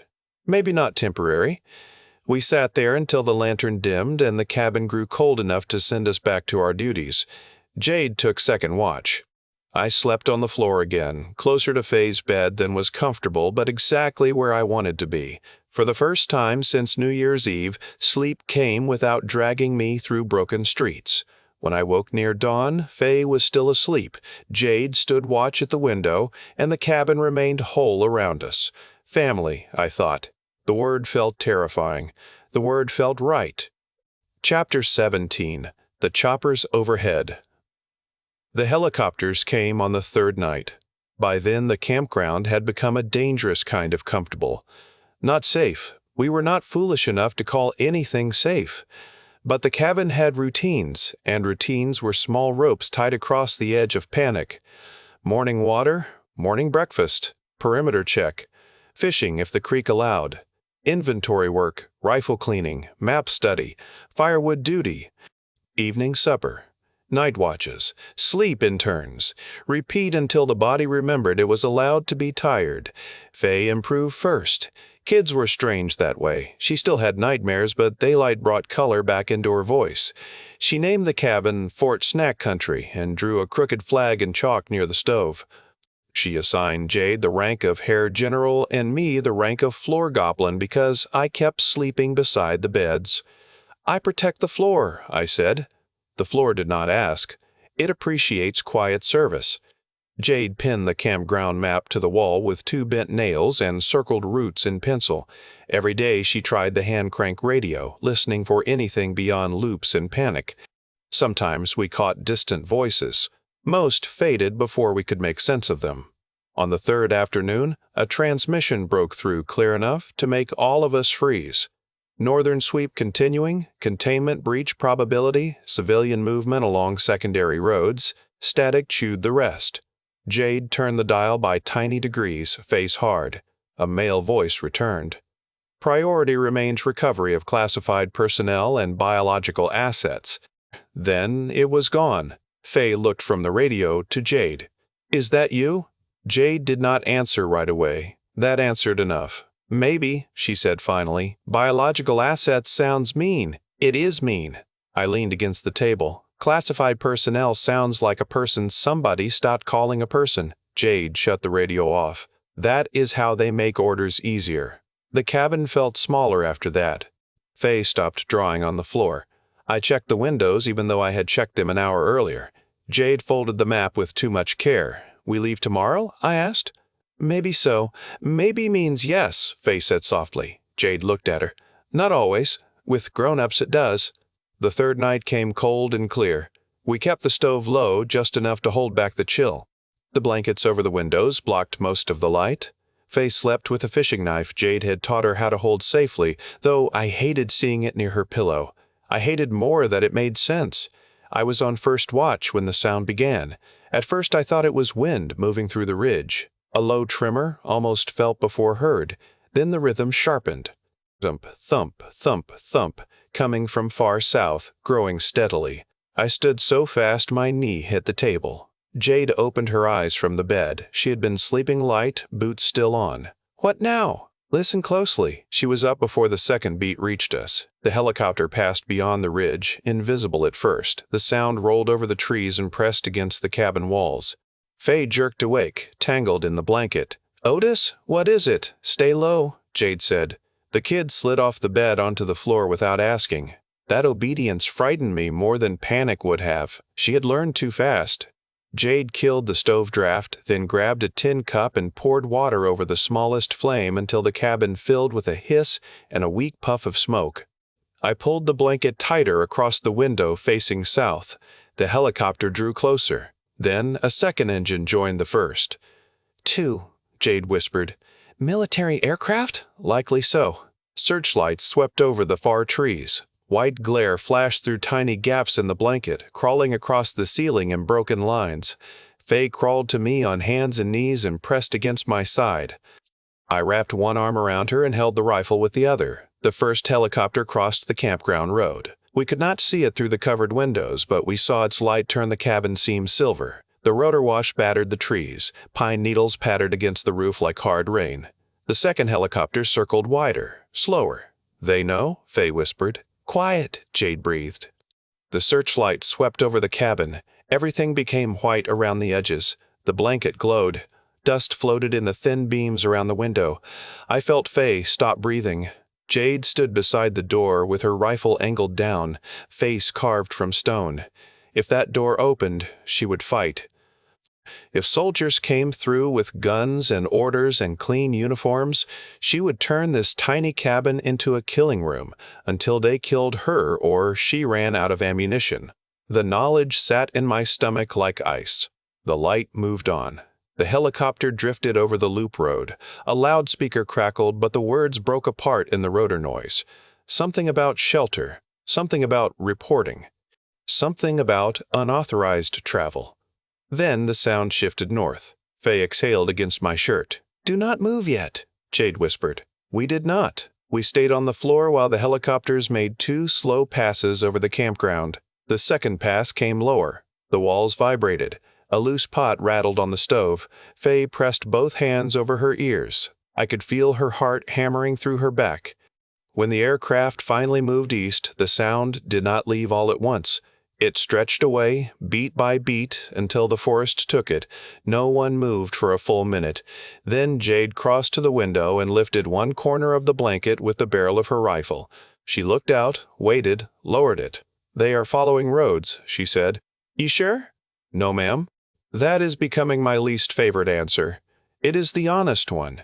Fay sat up. "Were they looking for us?" Jade crouched in front of her. "They were looking for anyone moving, maybe me, maybe survivors, maybe infected clusters. Would they help normal people?" Jade hesitated. I hated the hesitation. Fay saw it too. "They might," Jade said. "Some units still would. Some would follow bad orders. Some would follow bad orders. We cannot know which from the ground." Fay hugged her knees. "I do not like not knowing. Nobody does," Jade said. The helicopters changed the campground. Every creek became a patrol boot. Every gust of wind became rotors returning.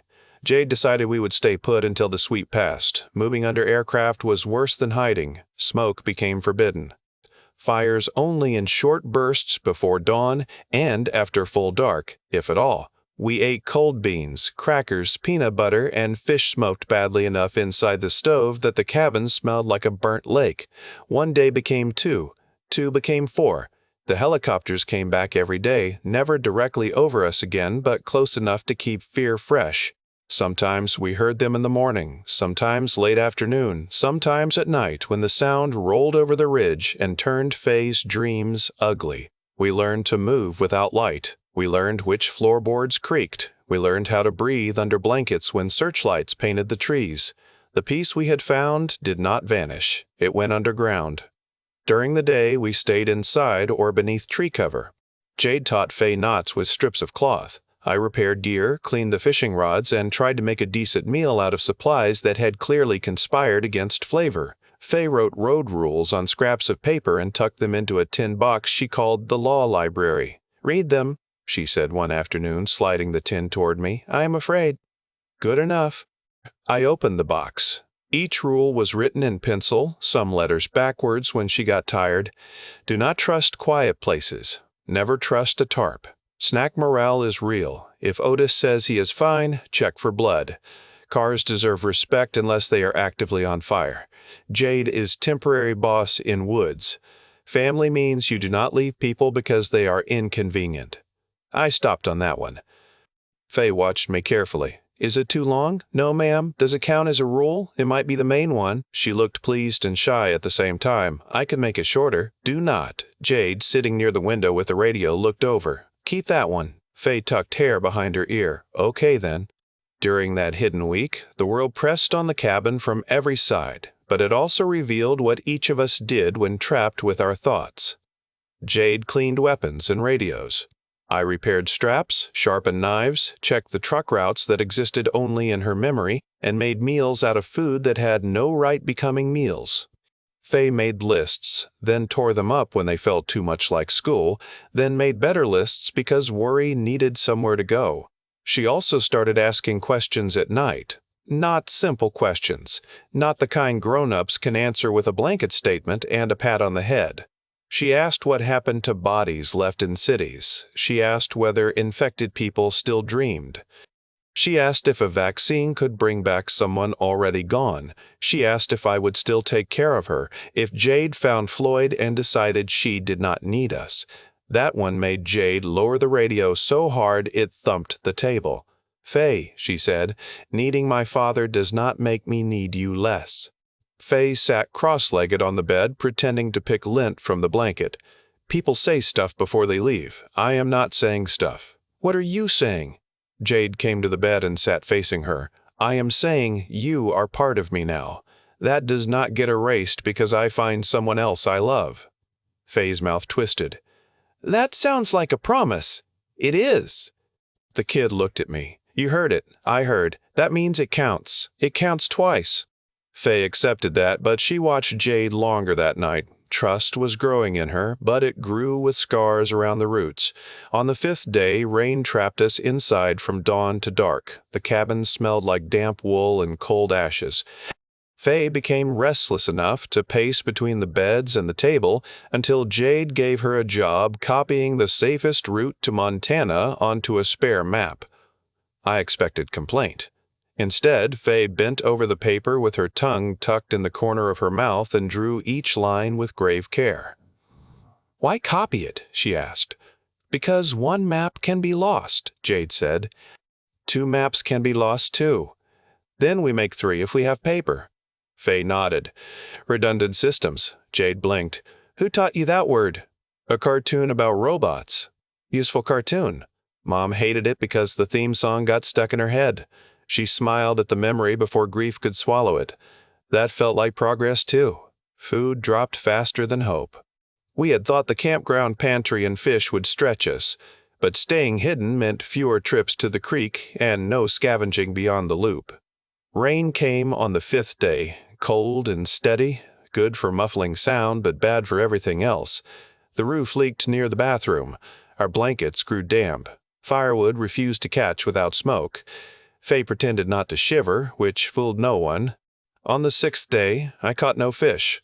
On the 7th, the peanut butter jar scraped empty. Fay stared into it like betrayal had a bottom. "It is gone." "I am sorry for your loss," I said. "Do not joke at the funeral." Jade smiled faintly, then ruined it with truth. "We leave tomorrow." The cabin went quiet. Fay looked around the room. The chalk map had faded where our boots crossed it. The beds were messy. The window blankets sagged. Our gear sat packed by the door because Jade had been preparing even before she decided. Fay understood that too. I thought we could stay longer. "So did I," Jade said. "The helicopters? Less frequent today. The sweep is moving east. Or waiting." "Maybe so," Fay nodded. She had learned to live with maybes, which was another thing I hated. That night, the 3 of us ate the last trout and split a can of peaches. Jade gave Fay the biggest share. Fay noticed and pushed a slice back across the table. "Do not mom me." Jade blinked. "What now?" "That is when grown-ups pretend they are not hungry so kids eat more. I am not dumb." I pointed my fork at her. "Nobody thinks you are dumb. Then share fair." Jade looked at the peach slice. A battle passed across her face. Then she took it and ate it. Fay nodded, satisfied. "Family rule," Fay said. "No fake eating." "That rule has teeth," I said. "It needs teeth." After supper, Fay asked to sleep between the beds on the floor where I usually sat watch. She said it felt safer. I laid down 2 blankets, and she curled there with her backpack as a pillow. Jade took first watch. I lay on one of the beds but did not sleep. The mattress felt too soft after all that floor time, which was an insult to every tired bone I had. Near midnight, Jade whispered, "Otis, please." I sat up. "What now? Come here." I stepped quietly to the window. She lifted the blanket a finger's width. Outside, through rain and trees, a searchlight moved far along the main road. Not close, not coming toward us, but there. "Last pass," she said. "Maybe so." That word again. "I know." We watched until the light vanished. She lowered the blanket. In the darkness, her shoulder brushed mine. Neither of us moved away. "I forgot what it felt like to want something beyond surviving the next hour," she said. "What do you want?" "To get Fay to my father's ranch." "That is survival. To see my father again." "Still survival. To sleep beside you without a rifle within reach." That one took my clever reply and tossed it out a window. I looked at her outline in the dark. "That would be nice." "That sounds nice." I am trying not to sound like an idiot. "You often fail gracefully." "Then, yes, I want that too." Her hand found mine. We stood like that beside the covered window, with rain tapping the roof and Fay breathing softly on the floor behind us. The world outside was full of helicopters, infected, desperate survivors, and orders written by men who would never have to carry them out face to face. Inside, there was a damp cabin and a hand in mine. It was not enough. It was everything we had. Before dawn, we packed in silence. Fay erased the chalk map with a wet rag, then hesitated over the words, Fort Snack Country. She wiped them away last. "Goodbye, rude mirror," she said at the bathroom door. "Goodbye, floor goblin kingdom," I added. Jade stood on the porch, scanning the tree line. Her face had gone back to mission lines, but her eyes softened when Fay stepped out carrying the tin box of rules. "You ready?" Jade asked. "No, ma'am, me neither. Are we going anyway?" "Yes, it is." Fay took my hand on one side and Jade's on the other. "Then that means ready enough." We left the cabin as clean as we could. Not because anyone would inspect it, because it had sheltered us. I placed the fishing rods back in the shed, though I kept a small kit of hooks and line. Jade shut the door and fixed the latch as best she could. Fay put one chalk mark on the porch rail, a tiny crooked star no one would notice unless they were looking for proof that a child had lived there and mattered. The campground road carried us downhill through wet trees. None of us looked back until the cabin disappeared. The helicopters did not return that morning. That should have comforted me. Instead, it made the sky feel like it was holding its breath. Chapter 18. The Ghost Roads. The world beyond the campground had changed while we hid. That was the first thing I noticed. Not that everything had fallen apart. We already knew that. It was how fast the living noise had drained from the land. Before the cabin, even ruined towns had sound. Sirens in the distance, dogs barking.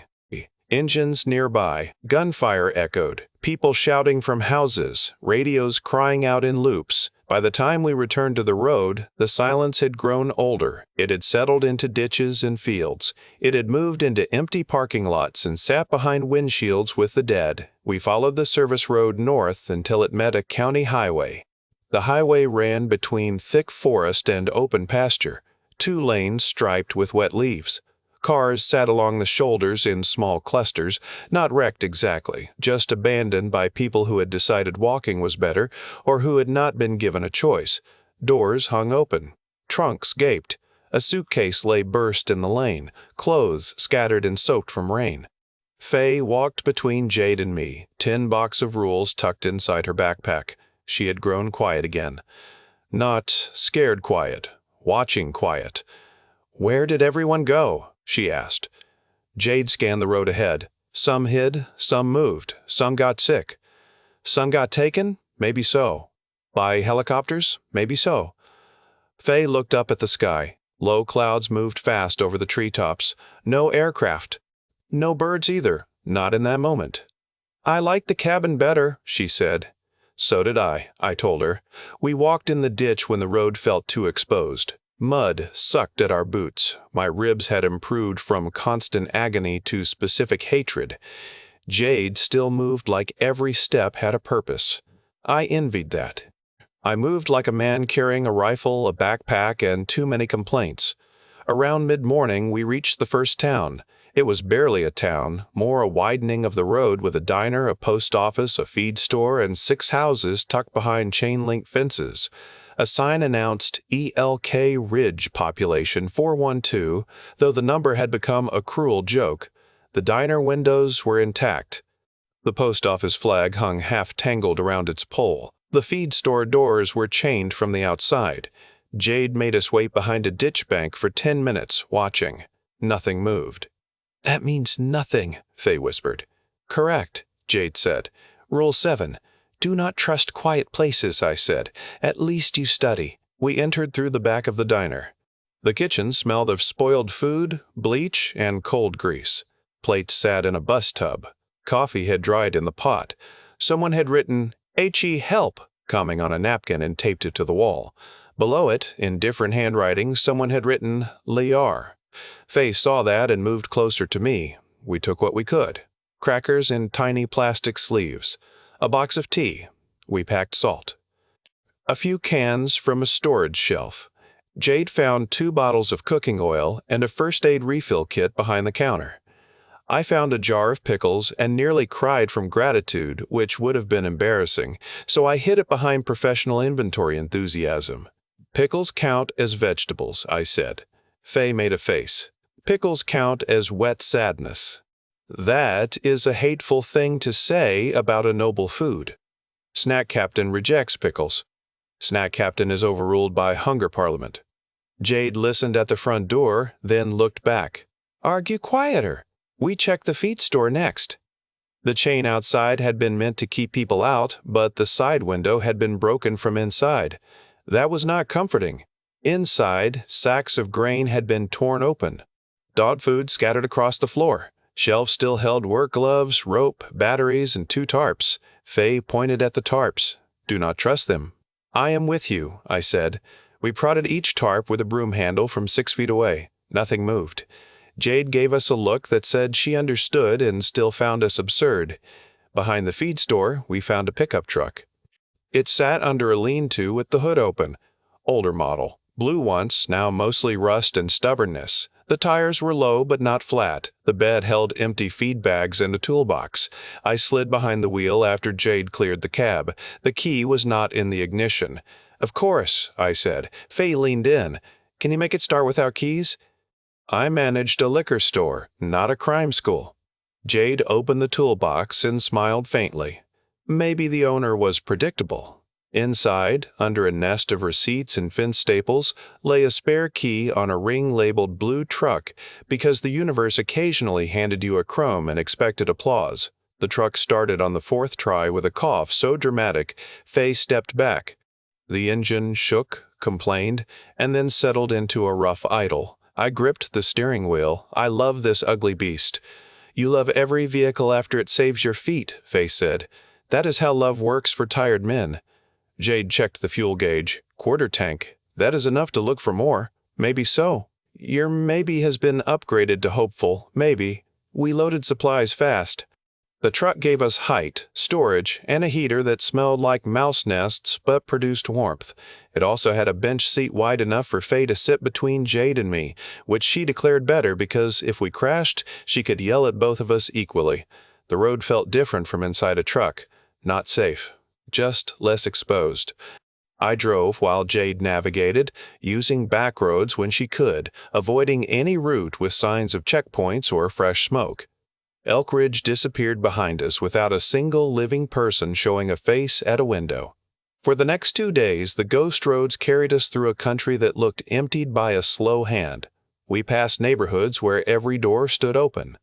We passed a school with buses still lined in front, their yellow sides streaked with ash. Fay went silent when she saw a backpack lying in the road, pink with cartoon cats on it. I drove around it like it was a body. Sometimes we found infected. Not crowds like the station. Small groups. A man stumbling along a fence line, dragging a rake. 2 women crouched beside a dead deer, not eating like animals, but cutting at it with kitchen knives, as if some part of normal hunger remained twisted inside the sickness. A teenage boy standing on a porch with a rifle too big for him, sores dark across his cheek, watching our truck pass without raising the gun. Jade kept her rifle ready until he vanished from the mirror. They're different, Fay said after that. Yes, Jade said. Some chase, some hide, some use tools, some just watch. Yes, it is. That means the sickness does not make one kind of monster. No, ma'am. Fay rested her chin on her knees. It just makes people worse in different ways.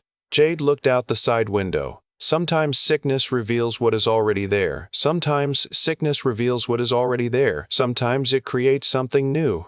We do not know which is which yet.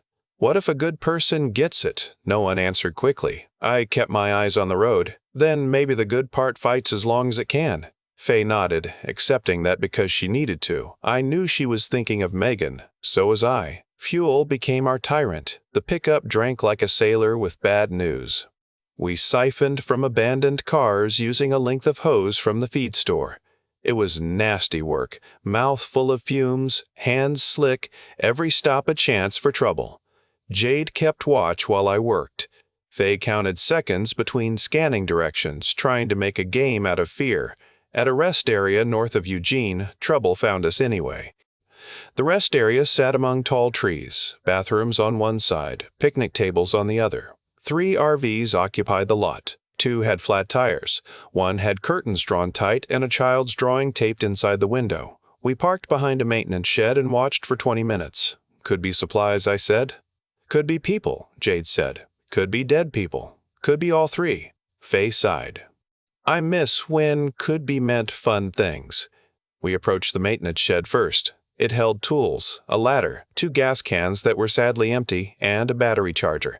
I was busy being offended by empty gas cans when Fay touched my sleeve and pointed toward the bathrooms. A woman stood in the doorway. Clean clothes, no visible sores. Hair pulled back, a shotgun in her hands. "Do not shoot," Jade called, rifle pointed down but ready. "We are passing through." The woman stared at us. Her face looked hollow from hunger. "Show skin." Jade slowly lifted her sleeves. I did the same, careful not to make sudden moves. Fay lifted hers too, jaw tight. The woman's eyes moved over us. "You have food?" "Some," Jade said. "You have medicine?" "Not enough to trade." I did not ask trade. The air changed. Another man stepped from behind the RV with the child's drawing. He held a pistol. A second man appeared near the picnic tables with an axe. Not infected, as far as I could tell. Just hungry. Just scared. Just people who had crossed whatever line made robbery feel like survival. Fay whispered, "Quiet place." "I know," I murmured. The woman with the shotgun aimed at my chest. "Leave the truck and packs." "No," Jade said. The woman flinched at how fast the answer came. "We do not want to hurt you," Jade continued. "But you will not take the child. You will not take our vehicle. You will not take our weapons." The man with the pistol laughed once. "Lady, you are outnumbered." Jade's rifle came up so smoothly it seemed to appear there. "You are outtrained." Nobody spoke. Rain dripped from the trees. Somewhere inside one RV something thumped. The woman with the shotgun swallowed. Her finger was too tight on the trigger. That scared me more than confidence would have. People who know guns keep fingers disciplined. People who do not know guns shoot by accident and call it fate. "Fay," I said softly, "behind me." She moved. The thump inside the RV came again, then a scratching sound. The man with the pistol glanced back. That was all Jade needed. "Something is in there," she said. "Shut up," he snapped. The RV door banged from inside. The child's drawing trembled against the window. Fay's face went pale. The woman with the shotgun closed her eyes for half a second. "My boy?" Jade lowered her rifle a fraction. "Is he infected? He is sick. How long?" The woman shook her head hard, tears cutting down her dirty cheeks. "He is sick." The RV door banged again, harder. A child's voice moaned inside, then changed into a scream full of rage and pain. The man with the pistol backed away from it. Jade's voice stayed steady. "You need to step away from that RV." "No," the woman whispered. "If he gets out, he will hurt you. He is my boy." Fay made a broken little sound. I put my hand behind me and found her shoulder. The RV window cracked from inside. A small fist hit it again, skin torn, knuckles bloody. The drawing fell. The woman with the shotgun turned toward the sound. The man with the axe lunged. Maybe he thought the distraction was his chance. Maybe hunger made him stupid. He rushed me from the picnic table side, axe raised. I brought the rifle up and fired once. He dropped before he reached the pavement edge. The sound broke everything. The man with the pistol fired wildly. Jade answered with one precise shot. He spun and fell against the RV bumper. The woman screamed, not at us, but at the cracked window, at the child inside, at the world that had made the impossible into daily business. The RV door burst open. A boy no older than Fay stumbled out. His face was swollen with sores. His mouth was red. His eyes had no understanding in them that I could bear to see. He ran toward his mother. Jade stepped forward. The woman raised the shotgun at Jade. "Do not move." Jade froze. The boy kept coming. The woman sobbed, lowered the shotgun, and opened her arms. "I will remember that forever." Jade moved, but she was too far. The boy hit his mother at the waist and drove her back against the bathroom wall. His teeth sank into her shoulder. She screamed. Jade fired once. The boy dropped. The woman slid down the wall with him, arms still around him, making a sound that did not seem human enough for words. Fay buried her face against my back. I did not know what to say. I had jokes for fear, insults for cars, stupid names for people I loved, but nothing for a mother holding her sick child after he had taken a bite out of her life. Jade approached slowly. The woman looked up. Blood ran down her shirt. Her eyes met Jade's.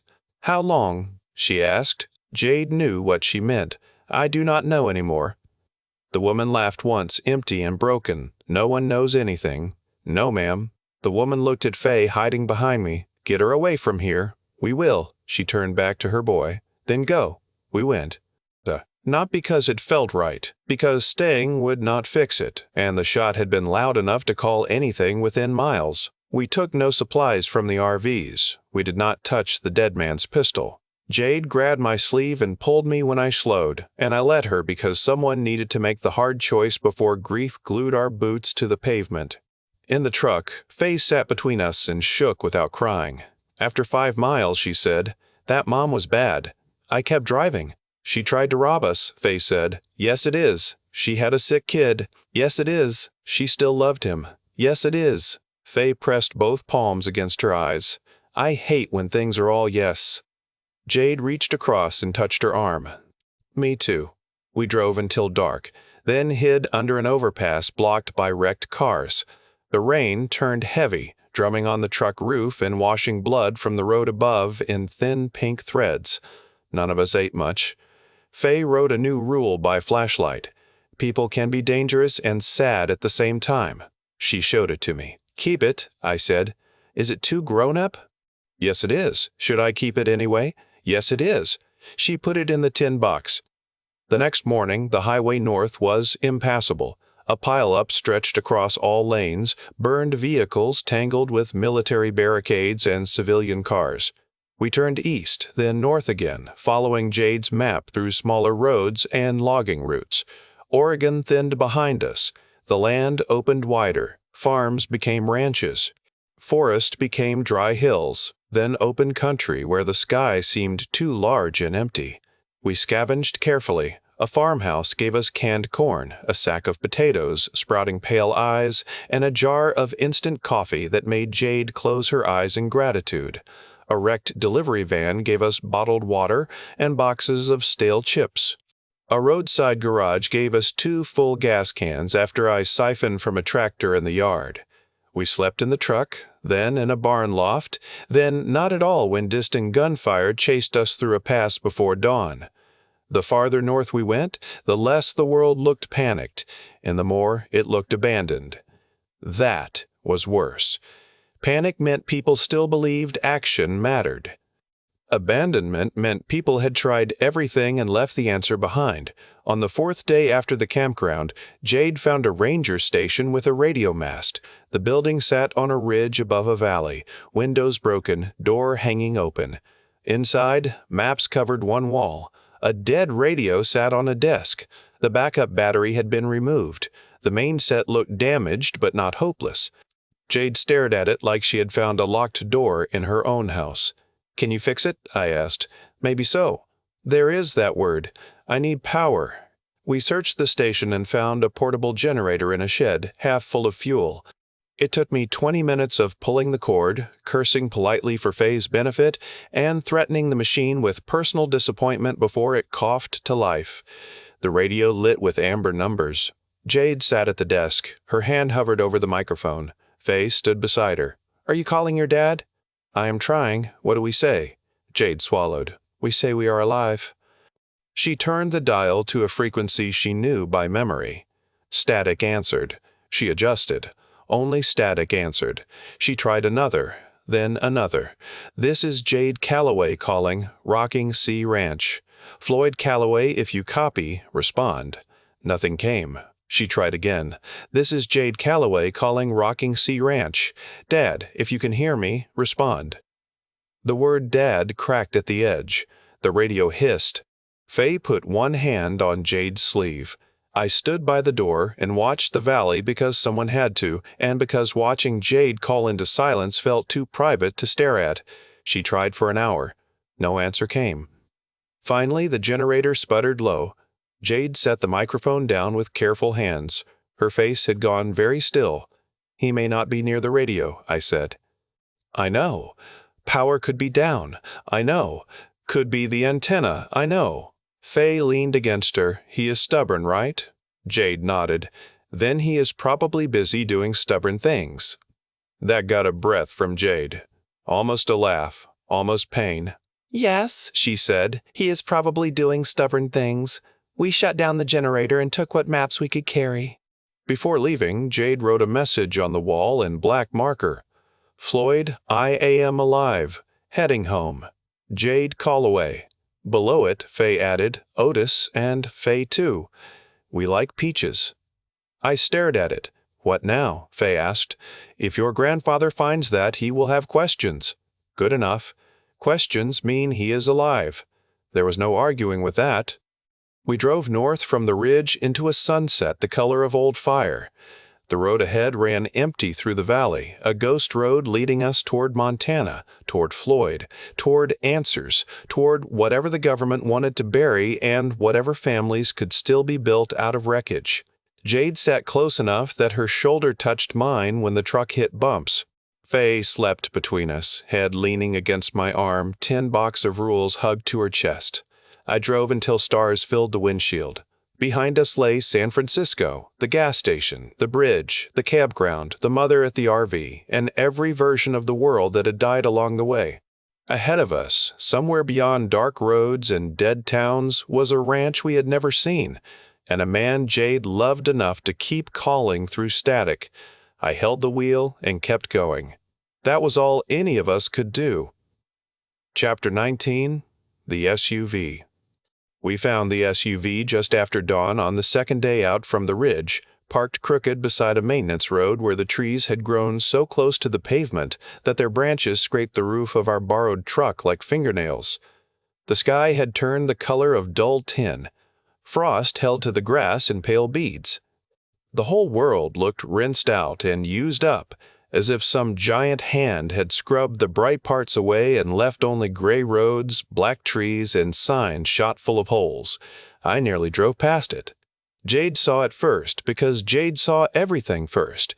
She sat forward with one hand braced on the dash and said, "Slow down, Otis, listen. There is something tucked back there. If it is another dead minivan full of old socks, I am filing a complaint with the apocalypse." Fay lifted her head from the blanket she had wrapped around herself in the back seat. Her hair stuck out on one side, and her face had the soft, confused look of a kid pulled halfway out of sleep. "Can the apocalypse take complaints? It better. I've been saving up." Jade did not smile. That told me enough. I eased off the gas and let the truck roll, tires crunching over gravel that had spilled from the shoulder. The maintenance road vanished behind a row of firs. Beyond them, half hidden under needles and dust, sat a black, full-sized SUV with a roof rack, tinted windows, and enough clearance to make our stolen truck look like it had skipped leg day. The first thought in my head was that nobody abandoned a vehicle like that unless something bad had happened nearby. The second thought was that a vehicle like that could carry supplies, rifles, fuel cans, Fay's blankets, Jade's medical bag, and my big behind without the driver door trying to trap me forever. The third thought was that I should not get attached to anything with tires, because every time I did, the world tried to smash it. Jade raised her hand, and I stopped before the turnoff. She rolled down her window just enough to listen. Cold air slid into the cab. The forest answered with creaking trunks dripping frost and a distant crow calling from some place we could not see. "Engine cold," she said. "You can hear that from here? I can smell that from here. No fresh exhaust, no heat shimmer, no tracks over the top layer of frost except old ones." I looked where she pointed. The maintenance lane showed tire marks, but they had softened at the edges. Needles lay across them. Nobody had driven in or out that morning. Fay pressed her nose near the rear glass. "Maybe the keys are in it." "That is the kind of optimism that gets people bitten by raccoons," I told her. "Raccoons are not the problem anymore." "That is exactly what a raccoon wants you to think." Jade gave us both a look. "Stay focused. Fay, keep low. Otis, park angled away from the lane. If this is bait, I want us able to leave fast." I did what she said. That had become one of my survival rules. When Jade used her soldier voice, I listened. Maybe I grumbled, but I listened. I backed the truck between two trees with the nose pointed toward the main road. The rear bumper knocked a sapling sideways. I shut off the engine and suddenly the quiet pressed in around us so hard I could hear Fay swallowing. Jade checked her pistol, then the rifle. She had a way of touching each piece of gear that looked almost gentle, even when she was getting ready to kill something. She checked magazine, chamber, safety, sling, and then nodded toward me. I copied her as well as I could.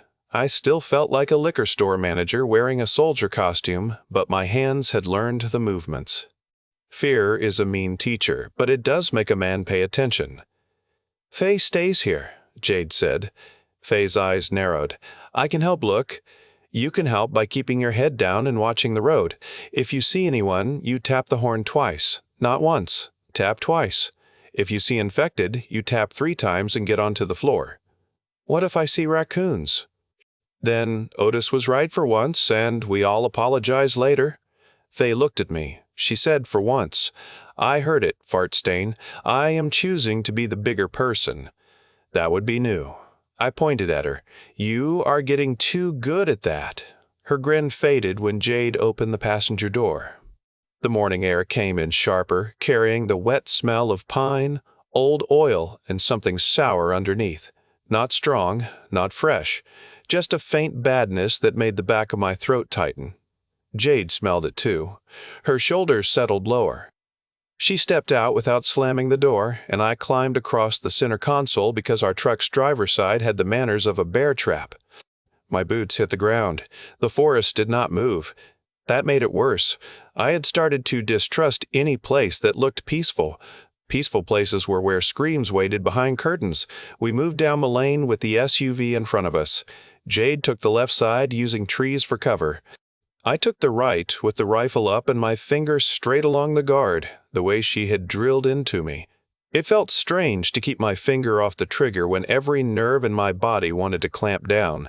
She had told me more than once that panic kills friends faster than enemies. I did not want to learn that lesson the bloody way. The SUV was better than I had dared hope.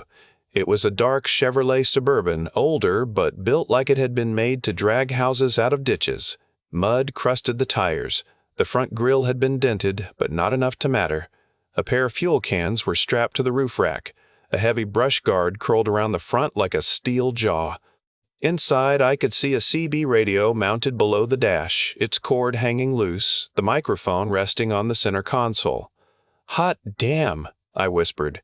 Jade shot me a warning glance. I lowered my voice. Respectfully, hot damn.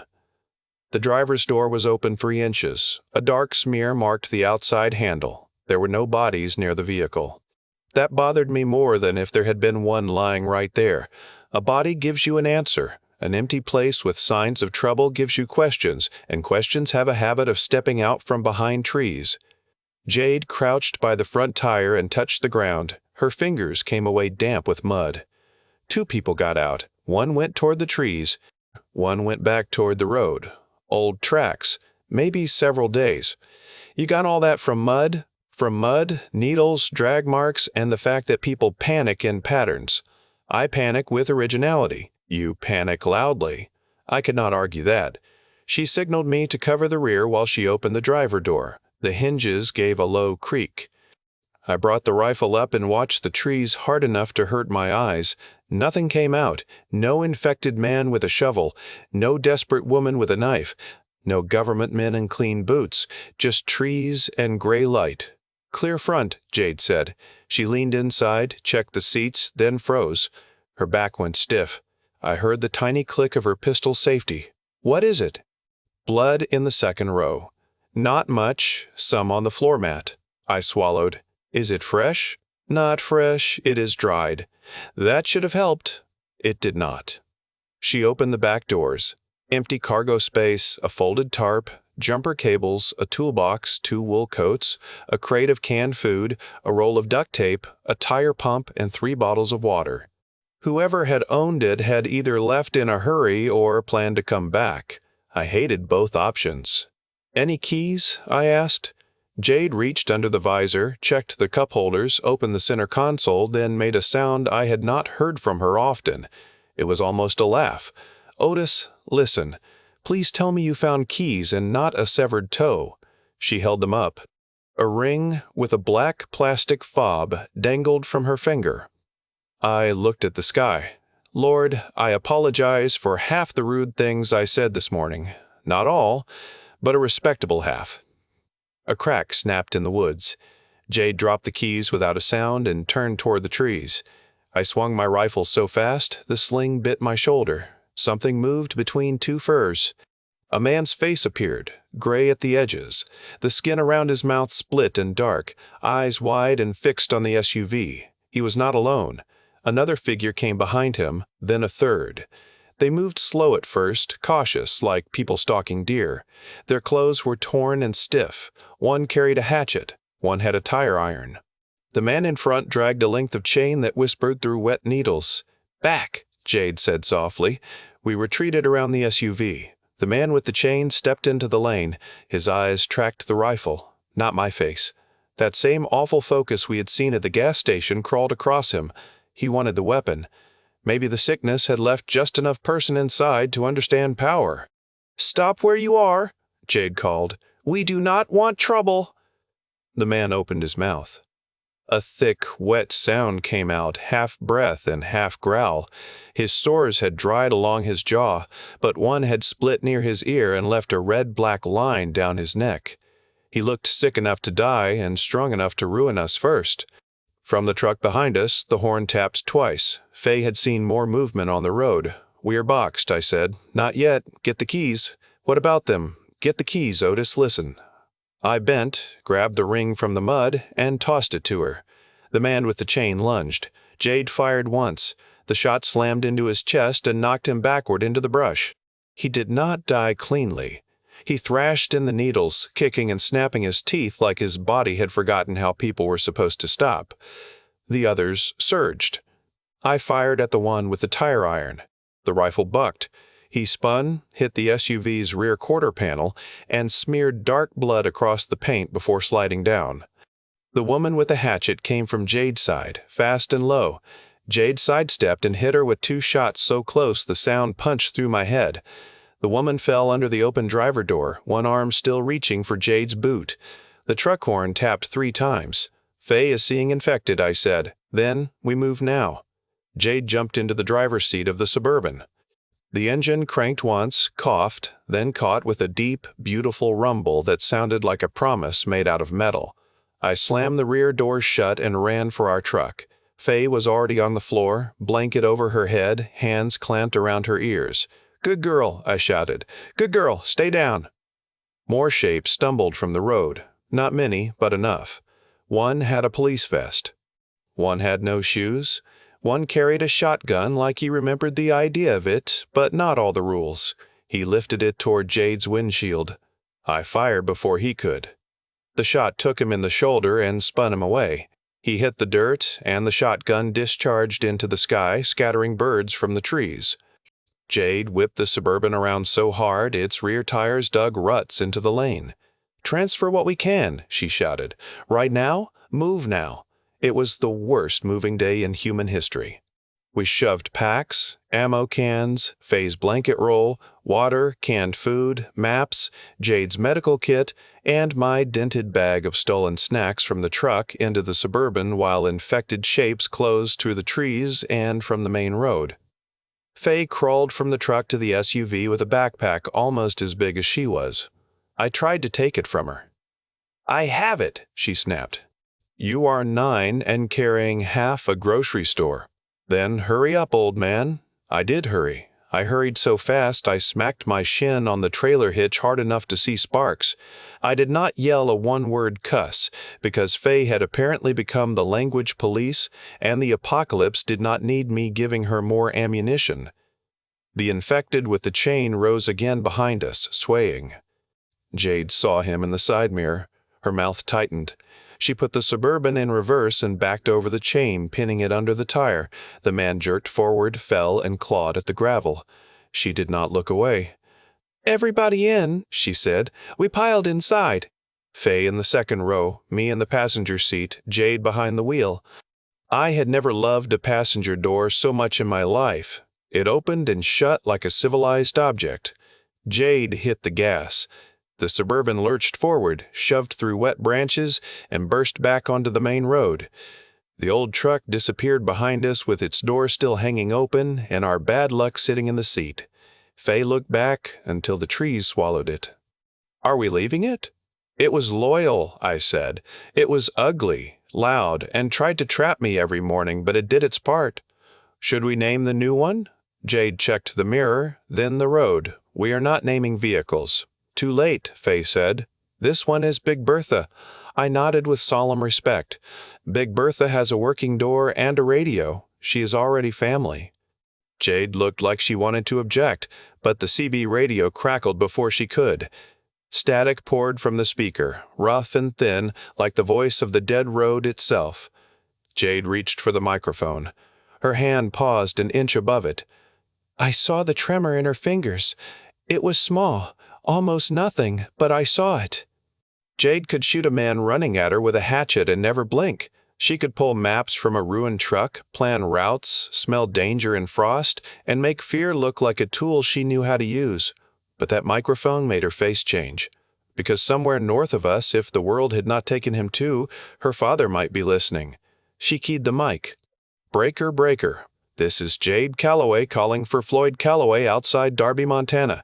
Dad, if you're on this channel, answer." The speaker hissed. She waited. Only static answered. She swallowed and tried again. "Floyd Calloway, this is Jade. Listen, I am alive. I am heading home with 2 civilians. If you can hear me, come back." Nothing came through but the thin, tearing sound of distance. "Maybe he is sleeping."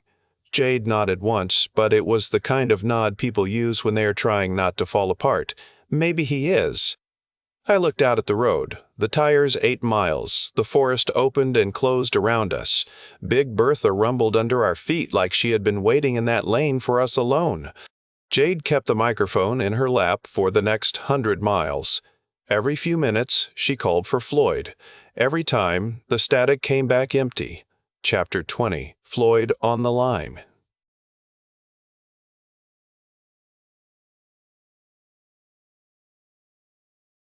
Changed the way the road felt under us. It changed the way the road felt under us. It changed the amount of gear we could carry. It changed the sound of our travel from the nervous rattle of a tired pickup to the heavy, steady growl of a machine that still believed in work. It did not change the dead towns. It did not change the cracked highways, the burned roadblocks, the bodies covered with tarps that had been left beside ditches by people who had run out of time.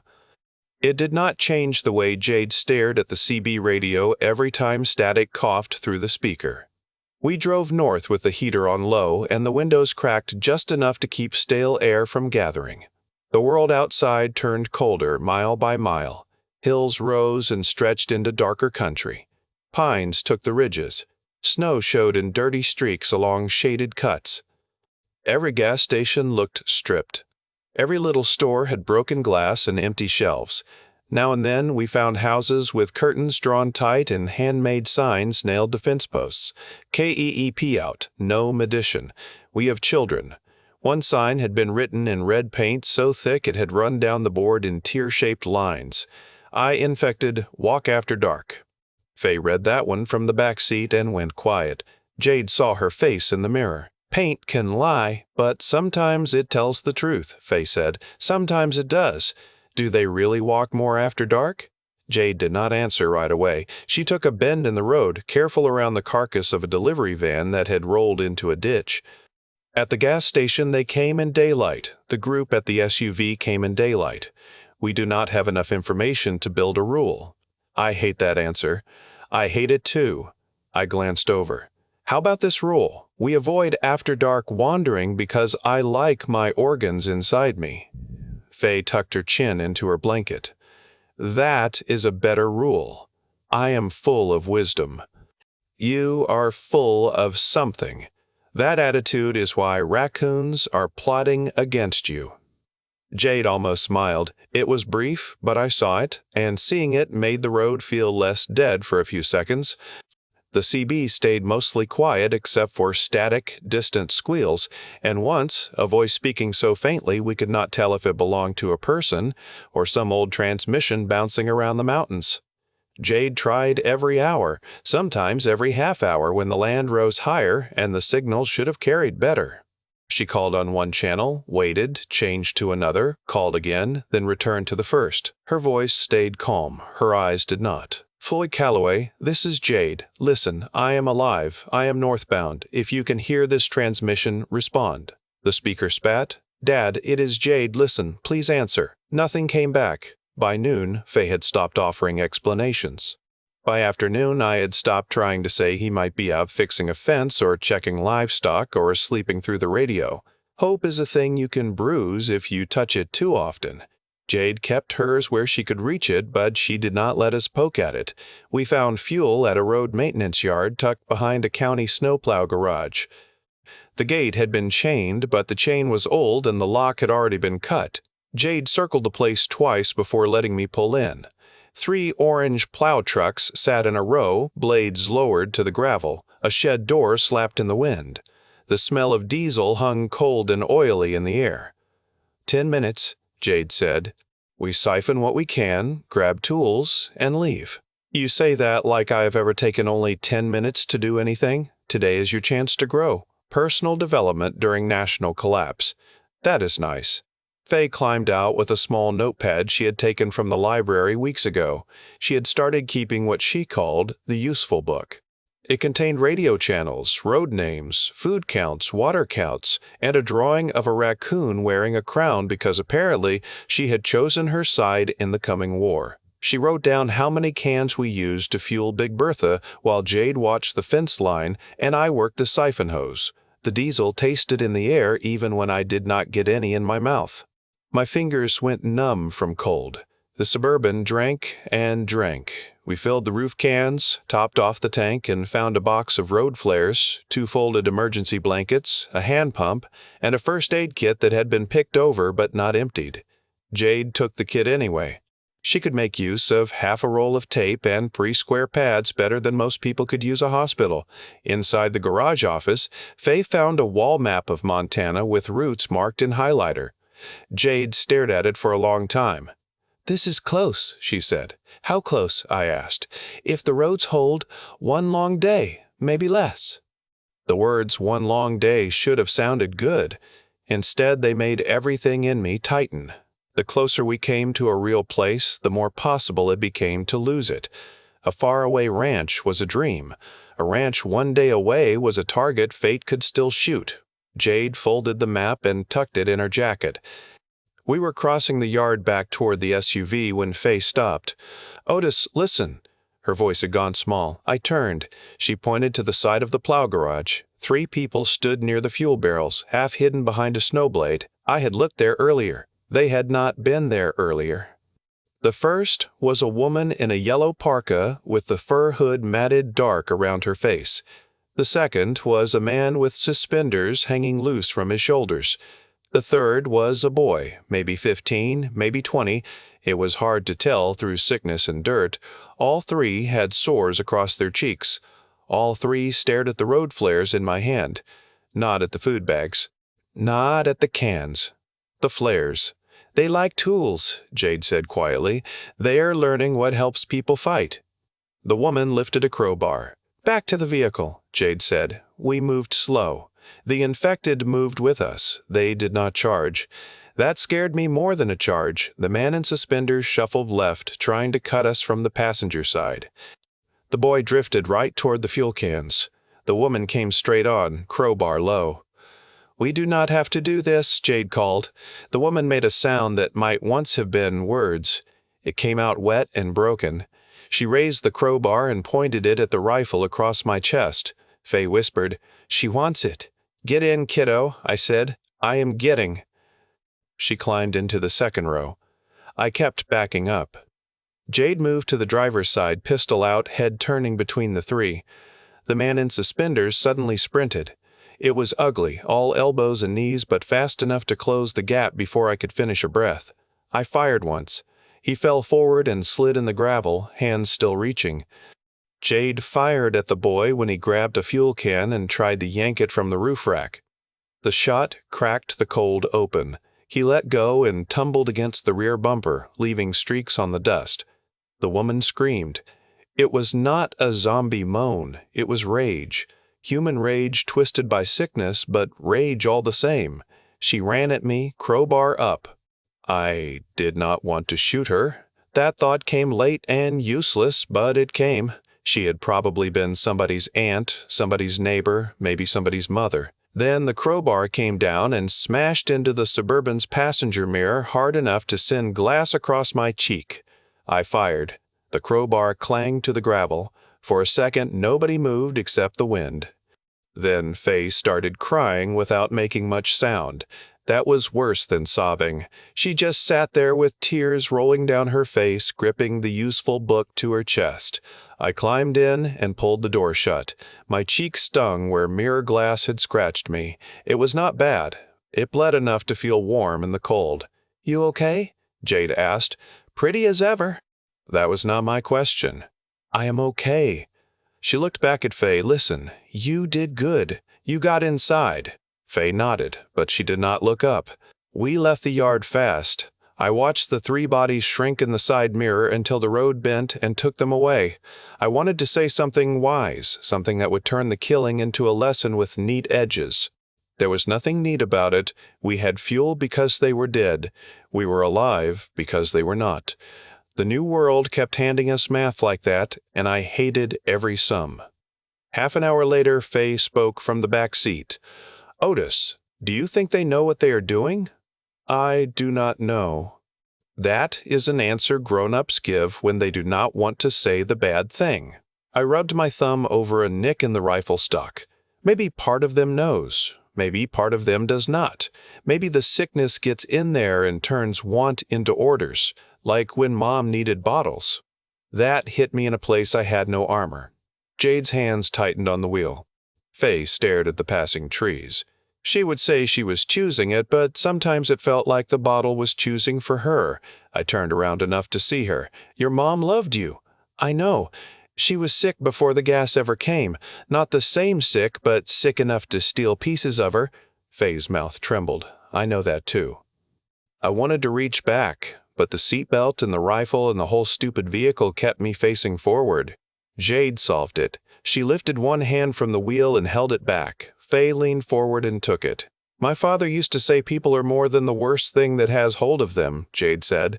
He said it mostly when I was 16 and had decided he was the dumbest man alive. "Was he?" Fay asked. "Not even close. He was usually right, which made him unbearable." Fay sniffed.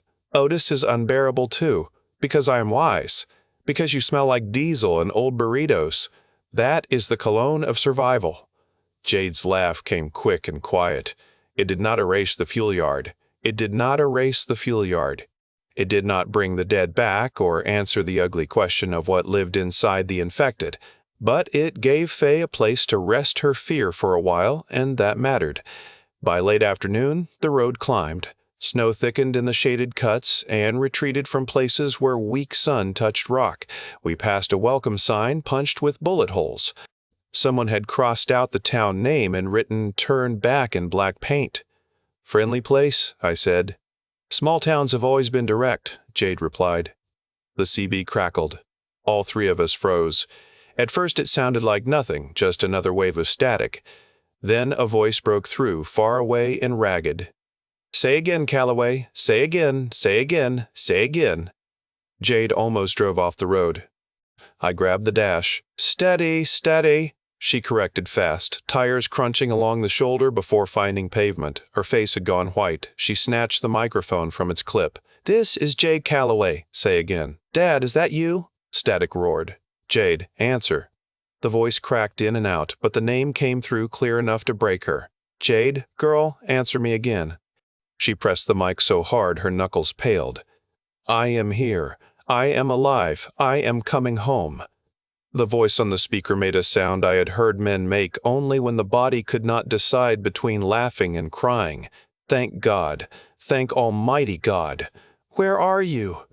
Jade looked at the mile marker flashing past. "North of the state line, coming up through the old highway route, we picked up a Suburban. I have 2 with me. A man named Otis and a girl named Fay. Listen, they are mine. They were mine." She said it like a fact, not a request. Fay covered her mouth with both hands. The speaker hissed, then Floyd came back. "If they are yours, they are mine too." "Listen close. Main roads are bad. Checkpoints are moving. Some are military. Some are men pretending to be military. Do not trust uniforms unless I am standing in them. You hear me? I hear you. Take the west service route after Hamilton. Stay off the valley floor where you can. There are sick groups near the towns. Smart ones. They have been testing fences." "We have seen that." "I figured you had. You got fuel? We have enough. Do you have food? Thin, but enough. Do you have ammunition? Enough for trouble, not enough for stupidity." Floyd gave a wet laugh. "That sounds like my girl." Jade's eyes shone, but her voice stayed steady. "Are you safe?" There was a long pause. The static seemed to breathe around it. "Safe is a big word now," Floyd said. "The ranch is standing. I lost 2 neighbors. Took in one family for 3 days, then they moved east when they got scared of helicopters. I have cattle, water, food, power-off solar and generator, and fences that have teeth. I've been calling for you every day until my throat quit on me." Jade closed her eyes for half a second, which was too long while driving, so I put a hand near the wheel without touching it. She opened them. "I am sorry," she said. "You do not say sorry for surviving your way back to me. You just get here."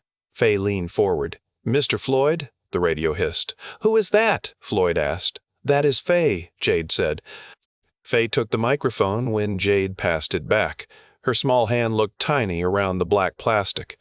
"Hi there. I am not infected. I helped find Peaches once. Otis is weird, but he is good. Jade saved us a lot." The radio went quiet long enough that Fay looked scared she had done something wrong. Then Floyd said, "Well, Miss Fay, any girl who starts a report with Peaches and ends with calling a man weird sounds trustworthy to me." Fay laughed, then cried, then laughed again. "Otis says raccoons are our enemies." "Otis sounds like he has good sense. Raccoons are bandits with thumbs." I pointed at the radio. "I like him." Jade passed me the mic. I suddenly felt like I was meeting a girl's father on a first date, except the girl was a military scientist, I had blood on my sleeve, and the father was somewhere behind a dying country's static. "Sir, this is Otis. Listen, I am driving with your daughter and Fay. Listen, I am doing my best to keep them safe." Floyd answered without hesitation. "Your best got her on my radio. That earns you a handshake when I see you. Keep listening to Jade. Listen. She was bossy before she could walk, but she is usually right. I had noticed the bossy part." "Then you are observant." Jade took the mic back. "Dad, we need a place to sleep before the final stretch. Fay is exhausted. So are we. There is an old motel on the service road before the pass. Name used to be Pine Lantern. Might still have rooms standing. Park in back, no lights, no fire. I can meet you tomorrow if the roads let me. Do not risk yourself. You get to tell me that after I hug you, not before." Jade looked away from the road just long enough for me to see the tears on her face. "Copy that. One more thing," Floyd said. "If you hear helicopters, get under cover. There are military birds moving north. Some are looking for sick groups. Some are looking for people. I do not know which is worse." The words settled in the Suburban like cold ash. Jade pressed the microphone. "I understand. We will call again at nightfall. I will be listening. Jade, answer. Yes, Dad, please. I love you, baby girl." Her mouth twisted like the words hurt and healed at the same time. "I love you too." The radio fell back into static. For a mile, none of us spoke. Fay cried softly under her blanket. Jade drove with both hands on the wheel, eyes fixed ahead, tears drying in the cold air from the cracked window. I sat beside her and felt something loosen in my chest that I had not known was clenched.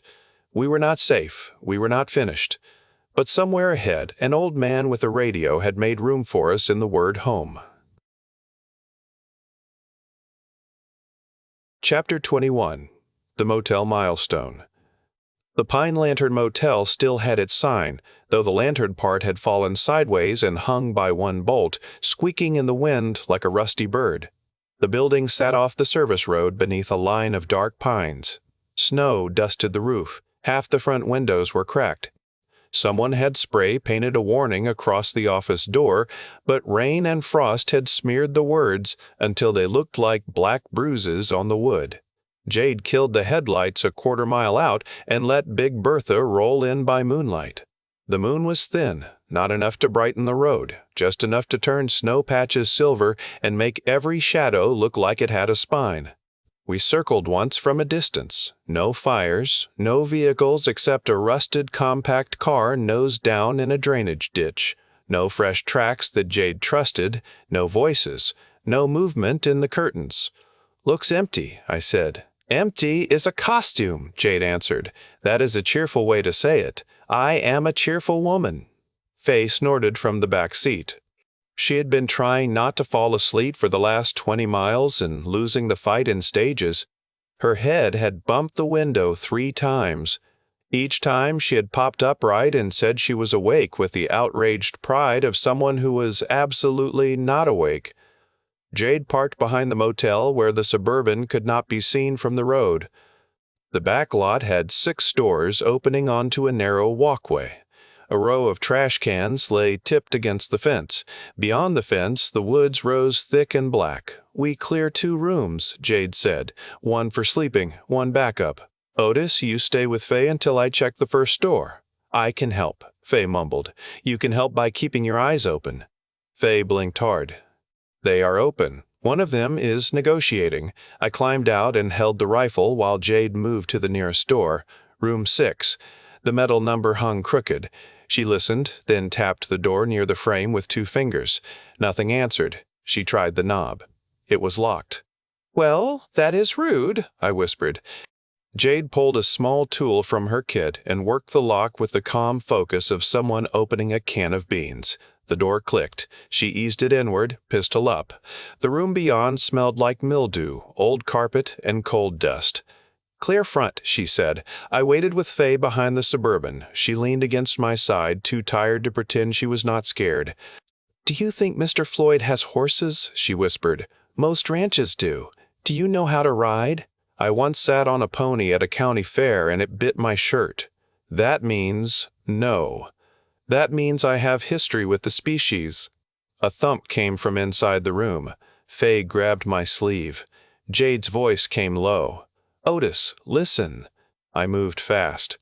Fay stayed by the rear bumper, crouched with both hands around the small pistol Jade had reluctantly taught her not to touch unless the world went all the way bad. She had never fired it at anyone. I prayed she never had to. Inside room 6, Jade stood near the bathroom door, her pistol pointed at the floor. The thump came again, soft and frantic. "Closet," she said. A closet door rattled. "Could be infected," I whispered. "Could be a person. Those categories have been overlapping lately." She stepped to the side and nodded. I put the rifle on the closet. Jade grabbed the handle and yanked. A raccoon exploded out. I made a noise no grown man should ever make. The raccoon shot between my boots, bounced off the bed frame, knocked over a plastic ice bucket, and tore out the open door like a tiny masked demon late for a crime. Fay screamed from outside. Then she laughed so hard she sat down on the pavement. Jade stared at me. "I told you," I said, trying to recover every scrap of dignity I had just dropped. "Bandits with thumbs." "It did not have thumbs on the floor, not where you could see." That broke her. She laughed, not much, but enough. The sound was tired and low, almost rusty from underuse. Fay kept laughing outside until it turned into coughing. I leaned against the wall, heart trying to punch through my ribs, and for one ridiculous second, the apocalypse had the shape of a raccoon, and that was better than most shapes it had worn. Room 6 was usable after the masked trespasser left. The bed smelled musty but dry. The bathroom faucet coughed brown water for a few seconds, then ran clear enough that Jade tested it with strips from her kit. Not perfect, not poison. The toilet worked after I filled the tank from a bucket and gave it a pep talk. Room 7 had a broken window and a dead man under a blanket on the floor. He had been dead for days, maybe weeks. We did not go in far. Jade closed the door and wedged a chair under the handle from outside. Room 5 became the backup. It had no raccoons, which I considered suspicious. We brought in only what we needed: rifles, the medical kit, food, water, bedrolls, Fay's blanket, and the useful book came with us. Jade parked the Suburban tight to the rear wall, nose pointed out. I set cans near the door with a string tied between them because I had seen that in a movie and because my brain wanted something simple to do. Jade inspected my work. "That might actually help. You sound surprised." "I am choosing growth. Everybody keeps growing at me." Fay sat on one bed, boots still on, and watched us with drooping eyes. "Are we safe enough to sleep?"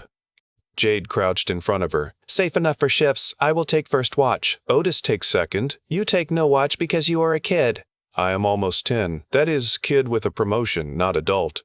Fay frowned, but it had no strength. "Can I wash my face?" That question nearly split me in half. Not because it was sad in a loud way, but because it was normal. A child at the end of the world wanting clean cheeks. Jade nodded and helped her in the bathroom while I stood guard at the door and tried not to listen to Fay crying when the warm cloth touched her skin. She had held herself together through dead roads, gunfire, infected people who moved too smart, and static that finally became a grandfather. Then a washcloth undid her. Jade came out with damp sleeves and red eyes. "She needs food and sleep. So do you." "I am fine." "You are using the voice you use when you are not fine." She looked at me. "You learned my voices?" "I am observant." "Your father said so." That landed softer than I expected. Her face changed at the mention of him. The hard lines eased. For a moment she looked young, not weak, never weak, but like somebody's daughter who had been carrying too much for too long. We fed Fay crackers, peaches from a dented can, and a little jerky. She ate with her eyes half closed. I tried to make her laugh by saying the peaches tasted like they had been canned during the Civil War. She told me I did not know when the Civil War happened. I told her it happened before. Canned peaches got their flavor right. She called me hopeless, which was a clear sign she was recovering. Then she crawled under both blankets, shoes finally off, useful book tucked under the pillow. Jade sat beside her and brushed her hair back with fingers that had fired pistols, picked locks, and drawn maps through hell. "You are sure Mr. Floyd is real?" Fay asked. Jade smiled. "He is very real. He is stubborn, loud when he wants to be, terrible at pancakes, good with horses, and impossible to beat at cards because he cheats with his eyebrows." "How do you cheat with eyebrows?" "You will see." "Will he like me?" Jade looked at me, then back at Fay. "Listen, he already does." Fay thought about that. "Will he like Otis, please?" "That may take more work." "Hey," I said from the door. Fay gave the smallest grin. "Otis is good after you get used to him. Like a smell in an old couch," Jade said. "I am right here." "We know," they said together. Fay fell asleep not long after, one hand under her cheek, lips parted, hair spread across the pillow. She looked younger asleep. The road had made her older when her eyes were open. Sleep gave some of the years back. Jade stood and checked the window. "I will take first watch. Let me start. You drove all day. You got hit with mirror glass and wrestled a siphon hose like it owed you money." "That hose was disrespectful." "Sleep, Otis. Listen. No chance." She turned. "No chance." She turned. "No chance." She turned. That is 2 letters but a full position. It is also a one-word sentence. Fay would mark you down. "Then I will expand." "No, thank you." That got me the tired smile I had been fishing for. She leaned back against the wall near the window, rifle across her chest. I sat on the floor by the door. The motel room settled into creaks and quiet. Wind dragged branches along the outer wall. Somewhere beyond the fence, an animal moved through brush. Every sound tried to become danger in my head. After an hour, Jade sat beside me, not touching, but close enough that I felt the warmth of her arm through her jacket. "You should sleep," she said. "So should you. I am too wired." Same here. We watched the door together. The night outside did not rush us. It pressed. That was different. It laid its weight against the motel walls and waited for a crack. I thought about the fuel yard. The woman with the crowbar, the way Fay compared sickness to her mother's bottles. I thought about Megan at the liquor store window, telling me not to open the door, giving me the only good thing she had left. I thought about Jade saying we were hers. When this started, I said quietly, I thought if I could get Fay through one more hour, that would be enough. Then one more street, one more room, one more day. Jade looked at the sleeping kid. That is how survival works. Big plans are mostly lies. Small promises are stronger. What did you promise yourself? She did not answer at once. The cans near the door hung still in the dim light. At first, I promised I would tell the truth about the caves. Then I promised I would not let them turn me into a quiet prisoner. Then I promised I would get home to my father if I had to crawl there. And now? Her shoulder touched mine. Now I do not know where the old promises end and the new ones start. I knew what she meant. I had been Otis from Rot Gut, manager, grump, guy who kept supplies in the back because he trusted people less than locks. Then Fay grabbed my hand. Then Jade climbed out of a wrecked military truck with blood on her temple and secrets in her eyes. Somewhere between the library and the gas station and the campground, I had become part of something I did not have words for. You told Floyd we were yours, I said. I did. Did you mean Fay or both of us? She turned her head. Her eyes caught the thin light from the bathroom. Both of you. That single word could have stood alone, but Fay's rules lived in my head now, so I heard the need for more. Jade gave more. I meant both of you. I know this world does not ask permission before it takes people. I know we might reach the ranch and find another nightmare waiting. I know I am not good at soft things when I am scared. But I meant it. My throat felt rough. I am not exactly a prize. You are loyal. You are brave when you are terrified. You make Fay laugh when she should not remember how. You keep moving when grief tries to nail your feet to the floor. You smell like diesel and old burritos, but nobody is perfect. That was almost beautiful. I panicked at the end. I laughed under my breath. She smiled, then looked away like the smile had cost her. A sound came from outside. We both froze. The cans at the door trembled once. Jade was on her feet before I had fully lifted the rifle. Fay stirred but did not wake. Another scrape came from the walkway, slow and careful. Not wind. Jade signaled. I moved to the bathroom side of the door. She took the hinge side. The cans trembled again, then clicked softly together. A voice whispered outside, "Please help," not infected moaning. "A person." Jade did not lower the pistol. "Step back from the door, hands visible. Please, I saw your truck. My brother is sick. We need medicine." Every word about medicine had learned how to lie since Megan. My stomach clenched. Jade looked through the peephole, then moved back. Man 20s, hands hidden, no visible sores, but he is angled away. The voice outside shifted. "Please, I know you are in there. I just need help." Fay woke up. "Otis, please. Stay down, sweetheart." The doorknob turned hard. Jade's voice sharpened. "Back away now." The man slammed into the door. The chair held. The man slammed into the door. The chair held. The cans crashed together. Fay cried out. I shoved my shoulder against the wall and aimed at the door. "Open it," the man shouted. "Open the damn door." Another voice, lower, from the walkway. "Shoot the lock." So much for medicine. The first shot came through the door at waist height. The sound in the small room was enormous.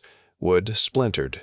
Jade fired through the lower panel, twice, controlled and cold. A man screamed outside and fell against the walkway rail. I grabbed Fay and dragged her off the bed to the floor as another shot punched through the window and buried itself in the far wall. Glass sprayed across the bed where Fay had been sleeping. Everything went fast after that. Jade kicked the door open into the injured man, knocking him backward. I fired at the muzzle flash near room 5. The man there ducked, and my round chewed splinters from the frame. Fay crawled behind the bed, clutching her blanket with one hand and the useful book with the other, because kids pick strange treasures when the world breaks. "2 outside," Jade snapped. "Maybe more. I see one by the window. Move him." I moved him. I fired through the shattered window when his shadow crossed the curtain. He dropped with a grunt and rolled off the walkway into the snow-dusted weeds below. The injured man at the door reached for a pistol. Jade stepped out and put a shot through the floor inches from his hand. "Do not," she said. He listened.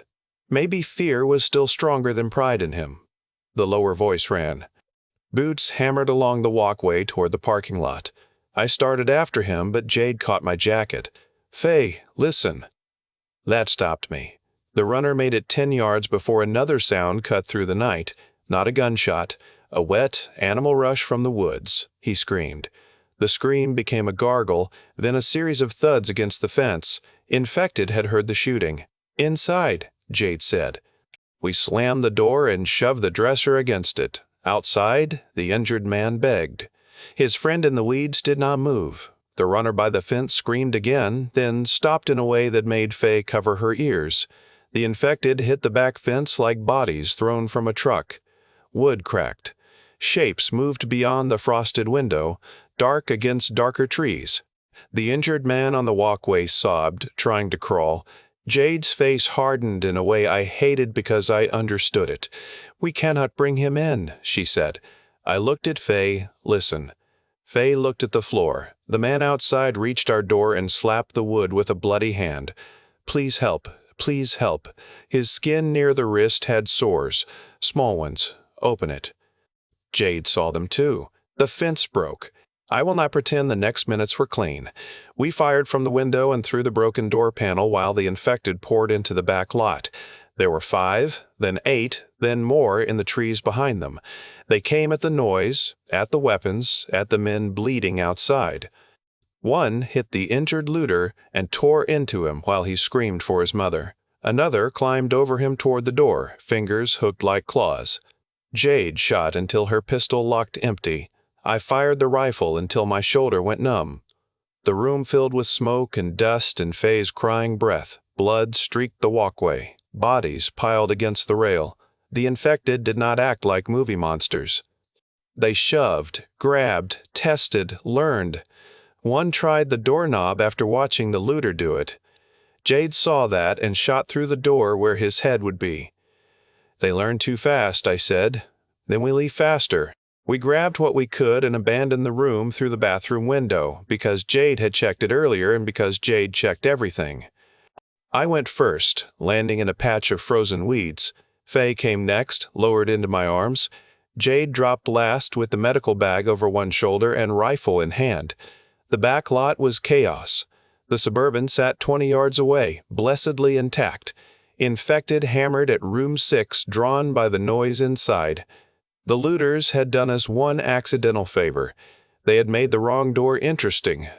We ran crouched along the wall. Fay slipped, and I hauled her up by the back of her jacket. A shape turned near the trash cans. Jade fired once, and it fell into the cans with a crash that sent lids rolling. "Go, go, go," she said. We reached Big Bertha. I shoved Fay into the second row and climbed in after her instead of going around because my brain had become pure alarm bells.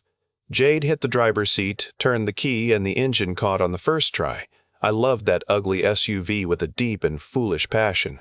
An infected woman slammed both hands against the windshield as Jade threw it in reverse. Her face burst against the glass, leaving a red smear. Fay screamed. Jade backed hard, knocked the woman away, shifted to drive, and punched the gas. We bounced over a parking curb, smashed through a rotten section of fence, and tore onto a service track behind the motel.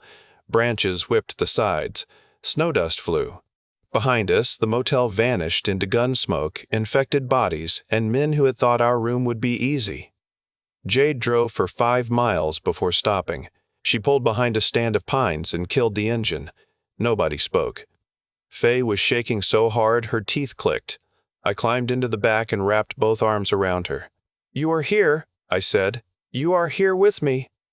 "The window broke where my head was," she whispered. "I know. If I had not asked to wash my face, I would have been in bed. Do not do that. Do not start making deals with what almost happened. Almost is a liar. You are here. That is the truth," she cried into my jacket. Jade sat facing forward, hands still on the wheel. Her breathing was too controlled. I knew that kind of control now. It meant she was holding herself together by force. I reached over the seat and touched her shoulder. "You got us out." She nodded once. "Jade, listen." Her voice came rough. "I know. You got us out." This time she turned. The moonlight caught the blood on her cheek. Not her blood, I hoped. Her eyes found Fay, then me. Something passed between us that did not need a name yet. After a while, Fay slept in the back, wrapped around the useful book. She had cried herself empty. We could not go back to the motel. We could not call Floyd from that spot because Jade did not want to risk a long transmission until we moved again. So we sat in the dark under pines while the engine ticked itself cool. I stepped outside to check the perimeter because sitting still made my bones itch. Jade followed. The air smelled like snow and gunpowder. Far away, maybe from the motel, maybe from some other road, a faint scream rose and broke. I leaned against the Suburban and closed my eyes. "I am tired," I said. Jade stood beside me. "I know. Not sleepy tired. Deep tired. The kind that gets into the screws." "I know that too." I opened my eyes. I keep thinking there has to be a bottom.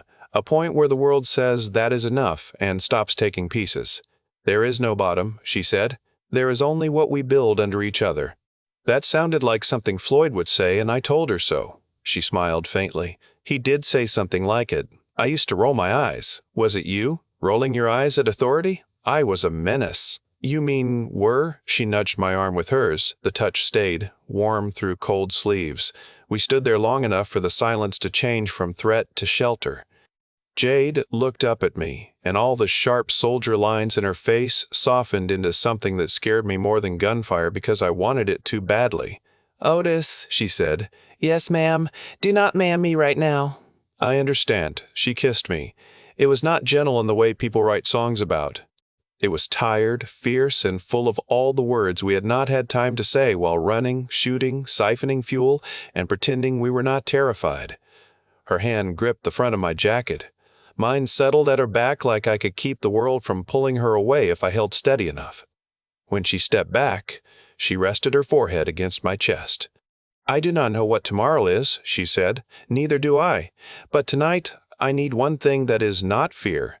I looked toward the Suburban where Fay slept. "She stays safe." "Always, Jade. Listen. We stay close. Nothing careless. Nothing that leaves her alone." "Then I am in." Jade took my hand and squeezed it. We did not find a separate room. The world had burned that little luxury down. Instead, we sat together in the front seat while Fay slept in back, our hands linked over the center console, shoulders touching, rifles within reach. It was not the motel milestone the old world would have understood. It was better than nothing. In the containment zone of our little vehicle, under a sky full of cold stars, we chose each other quietly and kept watch until dawn. Chapter 22. The Man by the Truck. Morning came pale and mean. Frost webbed the windshield. My neck hurt from sleeping upright, if what I did could be called sleeping. Mostly I had closed my eyes, listened to Fay breathe in the back, and counted every branch scrape as a possible death announcement. Jade had slept for maybe 20 minutes with her hand still wrapped around mine. Even then, her body had stayed ready, like part of her was standing guard in whatever dream she had. We called Floyd at first light from a ridge above the service road. Jade kept the transmission short. She told him the motel had gone bad, that looters had tried our door, that infected had followed the gunfire, and that we were moving again. Floyd's voice came through sharp with worry and anger. "I told you that place might be standing, not that it was decent," he said. "It was decent until people arrived," I muttered. The radio crackled. "Was that Otis, please?" Jade glanced at me. "Yes, enough. Tell him people have been ruining decent places since before the Romans. Floyd says history agrees with you." I knew I liked him. Floyd gave directions that sounded less like a route and more like a family secret. Old logging turnoff after the split cedar. Gravel cut behind a collapsed church. Creek crossing where the county bridge had washed out 15 years back, but where a ranch truck could still make it if the water was low. He had taught Jade those back roads when she was a teenager, and as he spoke, her face changed from tense concentration to memory. "I know that cut," she said. "You made me change a tire there in the rain. You were mad enough to lift the truck with your bare hands. I was 16. I was mad at everything. You still are, but your aim improved." Fay leaned forward from the back, wrapped in a blanket, eyes swollen from bad sleep. "Mr. Floyd, are there pancakes at the ranch?" The radio went quiet, then Floyd answered with grave honesty. "There are pancakes, but Jade may have slandered my skills." She said, "You are terrible." That is harsh but evidence-based. We have eggs, though, and beef, and canned peaches if Otis has not caused a national shortage. Fay smiled for the first time that morning. He would. "I absolutely would," I said. Floyd's tone shifted. "Listen close now. I may try to meet you before the final stretch. There is smoke east of your route. Could be a house fire. Could be bait. Could be somebody trying to draw help. I am checking it from my side. If you see an older man in a blue Dodge pickup, do not shoot him. He is handsome, tired, and likely to be me." Jade sat up straighter. "Dad, do not come alone. I have been alone for harder things than a drive, baby girl. That is not an answer. It is the answer you are getting while I am still your father." Her mouth tightened. "We will approach with caution." "That is good. I raised you with some sense. Not enough to avoid government scientists, apparently, but some." The signal weakened, then came back with one final instruction. "If you see uniforms before you see me, hide. If you see helicopters, hide faster. If you see smoke, assume someone wants you looking up while something else comes from the side." "Copy," Jade said. "Love you. Love you too." The static returned. We drove into the final stretch with the world holding its breath around us. The road narrowed, then broke into gravel. Mountains rose ahead, not like scenery, but like walls that had survived more empires than people had names for. Snow lined the ditches and dirty ridges. Pines leaned over the track. Every mile took us farther from cities and closer to whatever kind of country still belonged to people like Floyd. Fay sat with the useful book open on her knees, making a new page titled "Rules for Grandfathers." Rule 1 was, "Must not shoot us." Rule 2 was, "Must have pancakes even if bad." Rule 3 was, "Must like Big Bertha." She drew a box around that one. "I do not know if grandfathers can be ordered to like vehicles," Jade said. "This one can," Fay replied. "You are becoming bossy." "I learned from you." I coughed into my fist so nobody could accuse me of laughing. By late morning we smelled smoke. Not campfire smoke. Not the clean kind that makes a person think of cabins and coffee. This was sour, greasy, threaded with plastic and insulation. Jade slowed. The road bent around a stand of lodgepole pines, and a dark column rose beyond the trees, maybe half a mile east. "Floyd warned us," I said. "He warned us smoke means questions," Jade replied. "I hate questions. You hate most things before breakfast. Also after." "I am consistent." She pulled Big Bertha off the gravel and tucked the SUV behind a rise where brush hid most of it. We listened. Only wind. Distant crackle, no engines, no voices. Then, from the road ahead, a truck door shut. All three of us went still. Jade lifted one finger to her lips. Fay slid down in the back seat without being told. I checked the rifle and felt my pulse climb into my throat. Another sound followed. A man's voice, low and rough, speaking into a radio. Too far to make out words. Jade's eyes narrowed. "Stay here with Fay. Listen." That has never worked as a sentence between us. It should start. Not today. Her look could have cut leather, but she knew arguing would waste time. Fay stays. Door locked. Floor if shots start. Fay nodded, all humor gone. 2 horn taps for people, 3 for infected. "Good," Jade said. I wanted to tell Fay not to be scared, but that would have been insulting. She had earned the right to be scared and still do what needed doing. I settled for touching 2 fingers to my forehead like a ridiculous salute. She returned it with a shaky hand. Jade and I moved up the rise on foot. The ground was cold and damp under the pine needles. My boots wanted to slide. I kept my rifle low but ready, copying Jade's steps, trying to place my feet where hers had been. Smoke drifted through the trees, turning shafts of morning light dirty brown. At the top of the rise we saw the road. A blue Dodge pickup sat angled near a turnout. It was old, square-bodied, with a ranch bumper and a cracked windshield. The hood was dusted with ash. The driver door stood open. Beside it stood an older man in a canvas coat and a battered hat. broad through the shoulders despite his age, holding a CB microphone connected to a radio mounted under the dash. A rifle leaned against the truck within easy reach. He had his back partly to us. Beyond him, through the trees, a farmhouse burned. Flames pushed from the roof. Smoke rolled upward in thick coils. No one moved near it. "Any uniform?" I whispered. "No," Jade said. "Could be pretending. Could be." The man spoke into the radio. "I am at the East House. No survivors visible. I am at the East House. No survivors visible. Smoke is pulling south. If you are close, answer." His voice was too low and rough through open air to be the same as the CB, but I could not be sure. My fear did what fear does. It dressed every unknown in the shape of an enemy. Older man, a truck, a radio, and a rifle stood in front of us, waiting near smoke. Floyd had warned us about bait, and now here stood a man who could be bait with boots. A glint of metal flashed on the road beyond the truck. For one wild second I thought it was a badge.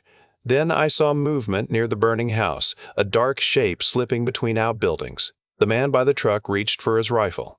I saw the shape too late to understand it. I saw the man moving for a weapon. I saw Jade still low beside me, eyes fixed on him, not the trees. The last few weeks stacked inside my head, looters at the store, infected at the gas station, the woman with the crowbar, men shooting through a motel door at a sleeping kid. I raised my rifle. Jade's hand clamped around the barrel and shoved it down. "No," she whispered, fierce enough to burn. "That is my father." Everything in me stopped. The man by the truck turned at the same time, rifle up, eyes sharp under the brim of his hat. He found us in the trees like he had known exactly where to look. For half a second, the world became one thin wire. His rifle pointed at us. Mine pointed at the dirt because Jade held it there. Her face had gone white. Then she stood. "Dad, over here." The old man's rifle dropped so fast it nearly hit the truck. The sound he made was not a word. Jade ran downhill, slipping once, catching herself, running harder. Floyd Calloway met her halfway across the gravel and wrapped her in both arms.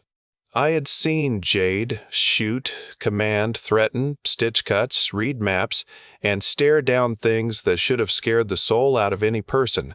I had never seen her vanish into being someone's child before. She gripped her father's coat with both fists and broke, not politely, not carefully. She cried like the sound had been locked in her chest for too long and finally kicked the door down. Floyd held her and rocked once, his big hand pressed to the back of her head, his face twisted. Tears ran into his gray beard. "I got you," he said. "I got you, baby girl." I stood on the rise with my rifle lowered and felt like an intruder at something holy. Then movement flickered behind the burning farmhouse. "Jade," I called, "left of the house."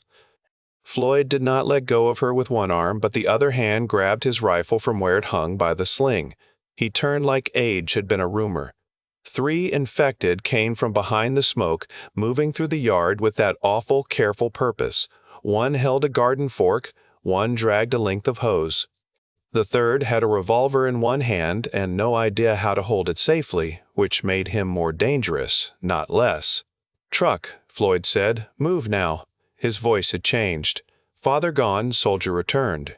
Jade wiped her face with her sleeve and moved with him. I came down the hill, taking position near the blue pickup. The infected spread out as they crossed the yard. The one with the revolver lifted it toward the sound of us. Floyd fired first. His rifle cracked once. The revolver man dropped into the dead grass. Jade fired twice at the garden fork carrier. I took the one with the hose when he started angling toward the truck, because even after all this I could not guess what sick logic made a hose useful, and I did not want to learn. The infected fell, but the shot stirred more shapes behind the smoke. "How many?" I asked. Floyd looked at the burning house. "Too many to count while standing in the open." I liked him less for the answer and more for the honesty. Jade grabbed his arm. "Fay is back at the Suburban." His eyes snapped to her. "Then why are we still here?" "We moved." Floyd climbed into his truck and Jade jumped in with him to guide him back to our hidden spot. I ran alongside the road for 10 yards before realizing I was not as young as fear wanted me to be. Floyd slowed just enough for me to grab the side and haul myself onto the running board. He glanced over. "You Otis, please." Yes, sir. You almost shot me. I am becoming aware of that. You miss? She stopped me. That is good. I hate being shot before lunch. I decided I loved him. We reached Big Bertha with infected shapes now coming through the smoke behind us. Fay popped up in the back seat, saw Jade, saw the old man, and flung the door open before anyone told her it was safe. "Fay, stop there!" Jade shouted. But Floyd was already out of the truck, hands visible, face softening in a way that made him look 10 years younger and 10 years sadder. Fay stopped 2 steps from him, suddenly shy. She hugged the useful book to her chest. Floyd took off his hat.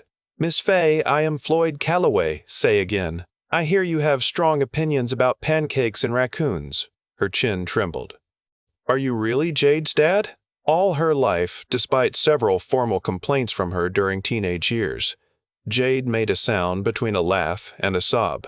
Fay looked back at me, as if asking permission to believe in him. I nodded. She ran into Floyd's arms. The old man caught her like he had been expecting the weight of her all along, his eyes closed. Jade covered her mouth. I looked away because there are some things a man should give privacy, even when bullets may be coming. A shot cracked from the burning house. It hit the side of the Suburban with a metallic slap. "Family reunion continues in motion," Floyd said. That was the most sensible thing anyone had said all day. We loaded fast. Floyd led in the blue Dodge. Jade drove Big Bertha. I rode passenger and kept eyes on the mirrors while Fay sat in the second row staring at Floyd's truck like it was a lighthouse. Behind us, the burning farmhouse shrank behind trees. Infected shapes reached the road too late, stumbling through smoke with tools in their hands. Jade's face looked raw from crying, but her eyes were steady. "You almost shot him," she said. "I know." "He will tease you forever. I deserve some of it, all of it. Let us negotiate down to most of it." She reached over and took my hand for 1 second, quick and hard. "Thank you for listening when I stopped you." "Always, Jade, listen. You do not always listen." "I listen at the important parts." Fay leaned forward. Mr. Floyd hugged me. "I saw." "He smells like smoke and horses." "That is probably high-end ranch cologne." She smiled, then looked out the windshield at the blue Dodge leading us deeper into the mountains. For the first time since San Francisco cracked open, we were not just running away from something. We were following someone home. Chapter 23, Reunited. Floyd drove the way Jade fought, calm on the surface and mean underneath when the situation called for it. His blue Dodge took turns on gravel roads with the confidence of a vehicle that had spent its life being useful. He knew every rut, every washout, every blind dip where water had eaten the shoulder. When the main service road bent toward a low valley, he cut right through a gap in a fence that looked accidental until I saw the tire tracks hidden under brush. "Private ranch road," Jade said. "Looks like a deer trail that lost a bet." That is the point. Fay had moved to the edge of her seat, both hands pressed against the window. "Did you grow up here?" "Not exactly here," Jade said. "Farther north on the ranch. But Dad used these roads for hunting, fence work, avoiding tourists, and teaching me how not to be helpless." "Did you like it?" Jade's mouth curved. "I loved parts of it, hated parts of it loudly, wanted to leave so badly I could taste it. Then I left and spent half my life trying to become someone who deserved to come back." Fay thought about that with the serious face she used for big things. "I think you already did."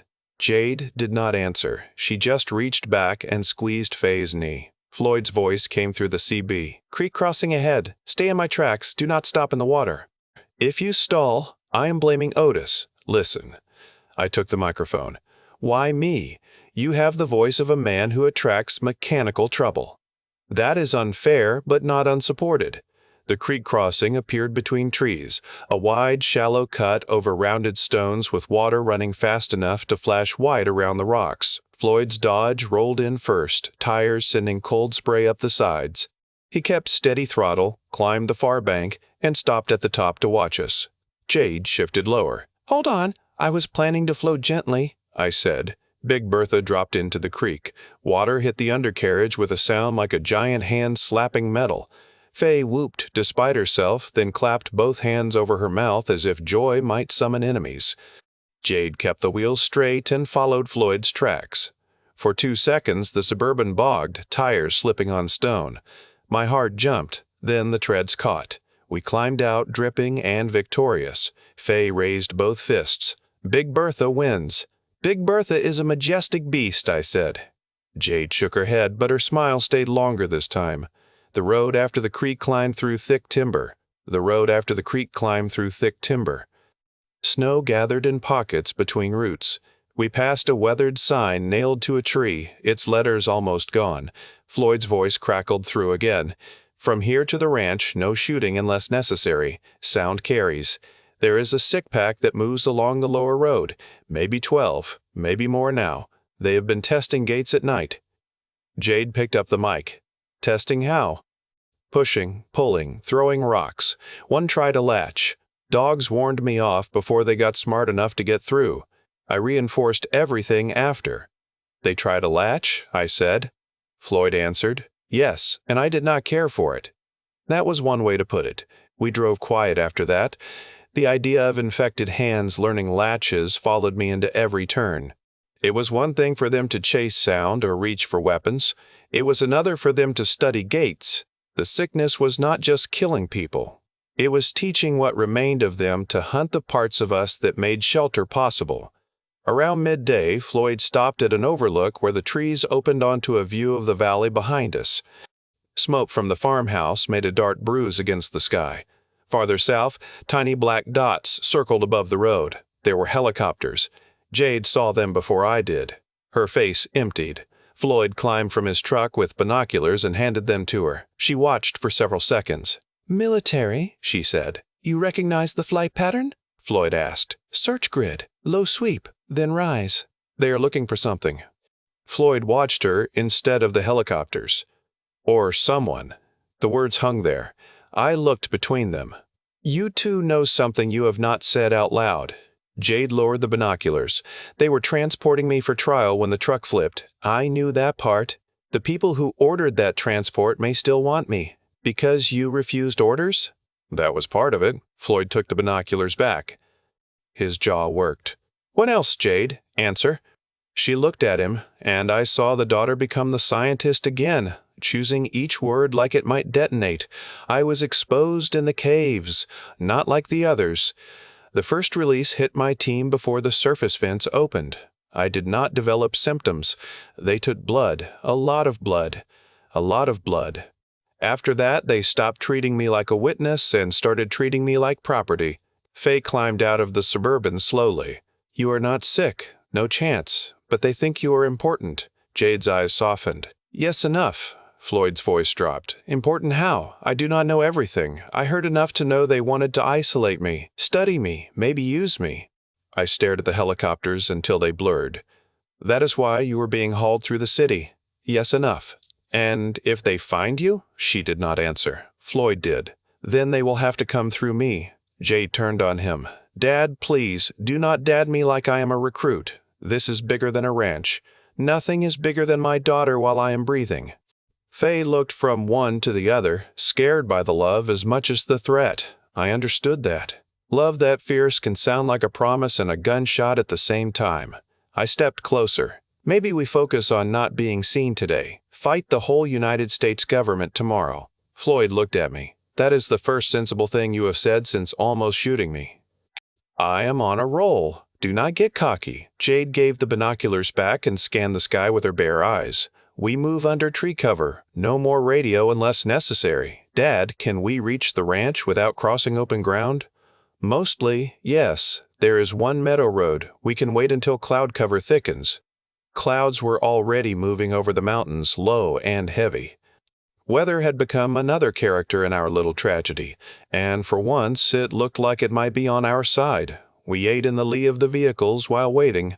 Cold beans, crackers, jerky, and water. Floyd opened a tin from his truck and handed Fay a cookie wrapped in wax paper. She took it like he had offered treasure. Did you make this? She asked. I did. Jade laughed. Do not eat that.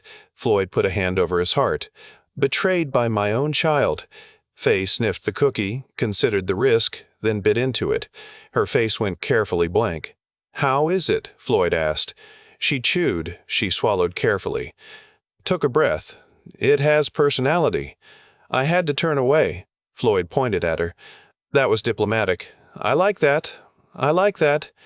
Jade leaned against the Suburban beside me while Fay and Floyd negotiated whether personality was better than flavor. The helicopters moved south, fading in and out behind ridgelines. For a few minutes nobody shot at us, nobody chased us, and the only argument involved baked goods that could have been used as small building materials. "You should have told me sooner," I said quietly.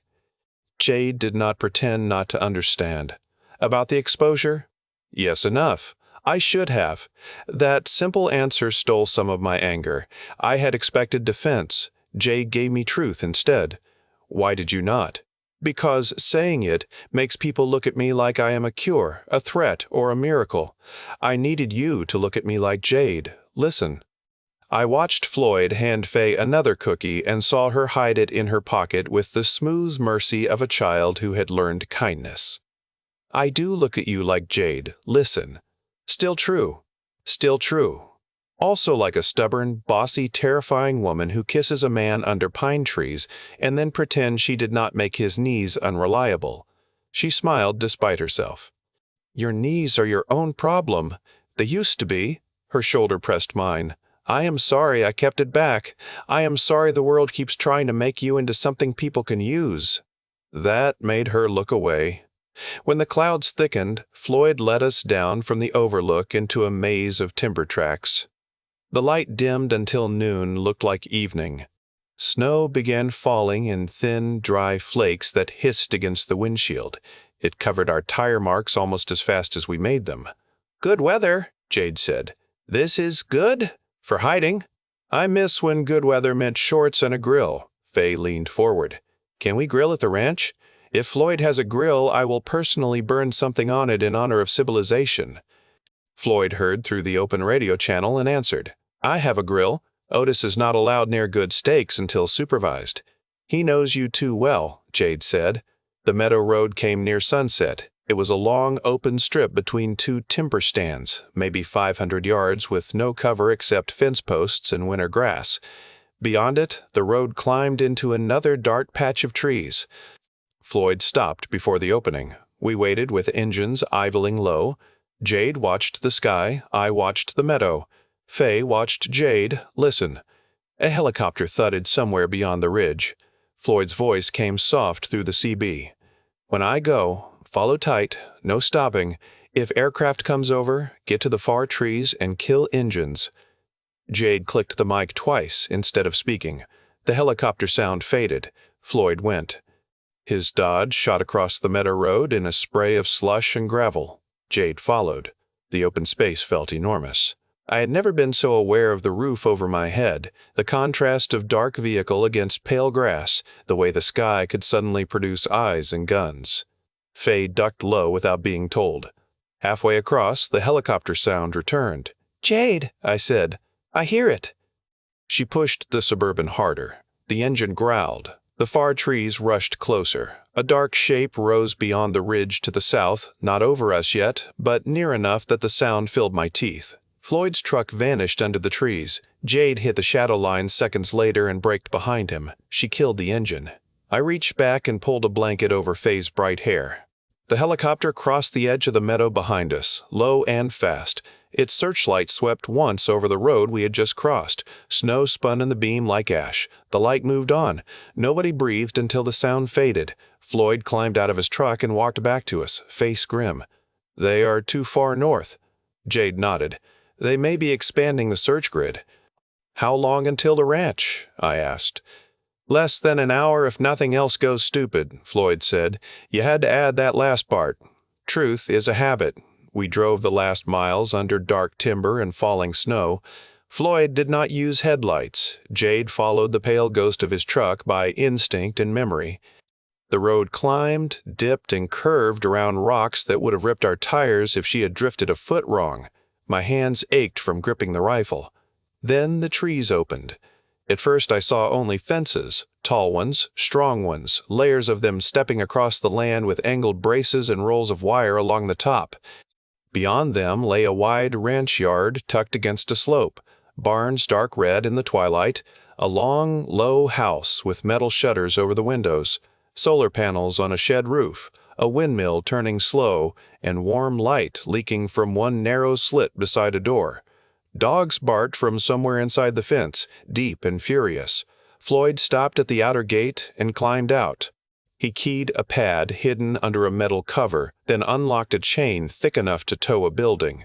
The gate swung inward. Fay pressed both hands to the glass. "Is that home?" Jade's face was wet again. She nodded. "That is home," she said. I looked at the fences, the house, the barns, the smoke rising from a stovepipe, the old man holding the gate open in the snow. For once, the word did not feel like a trick.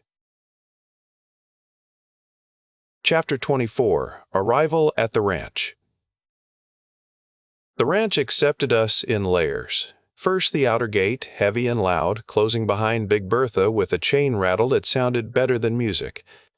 Then a narrow lane between two fences, where floodlights stayed dark but cameras watched from poles wrapped in burlap. Then a second gate, Floyd opened with a key from around his neck. Then dogs, 3 of them, big shepherd mixes with scarred muzzles and eyes that took inventory of every soul in the vehicles. Fay loved them instantly. "Dogs!" she breathed, like the word itself had been saved from the old world. "Stay in the vehicle until Dad says," Jade warned. Fay nodded, vibrating with the effort of obedience. Floyd spoke to the dogs in a low voice. They stopped barking but did not stop watching. One black and tan male came to Jade's door and sniffed through the gap when she opened it. His tail gave one hard wag, then another, then he shoved his head against her hand.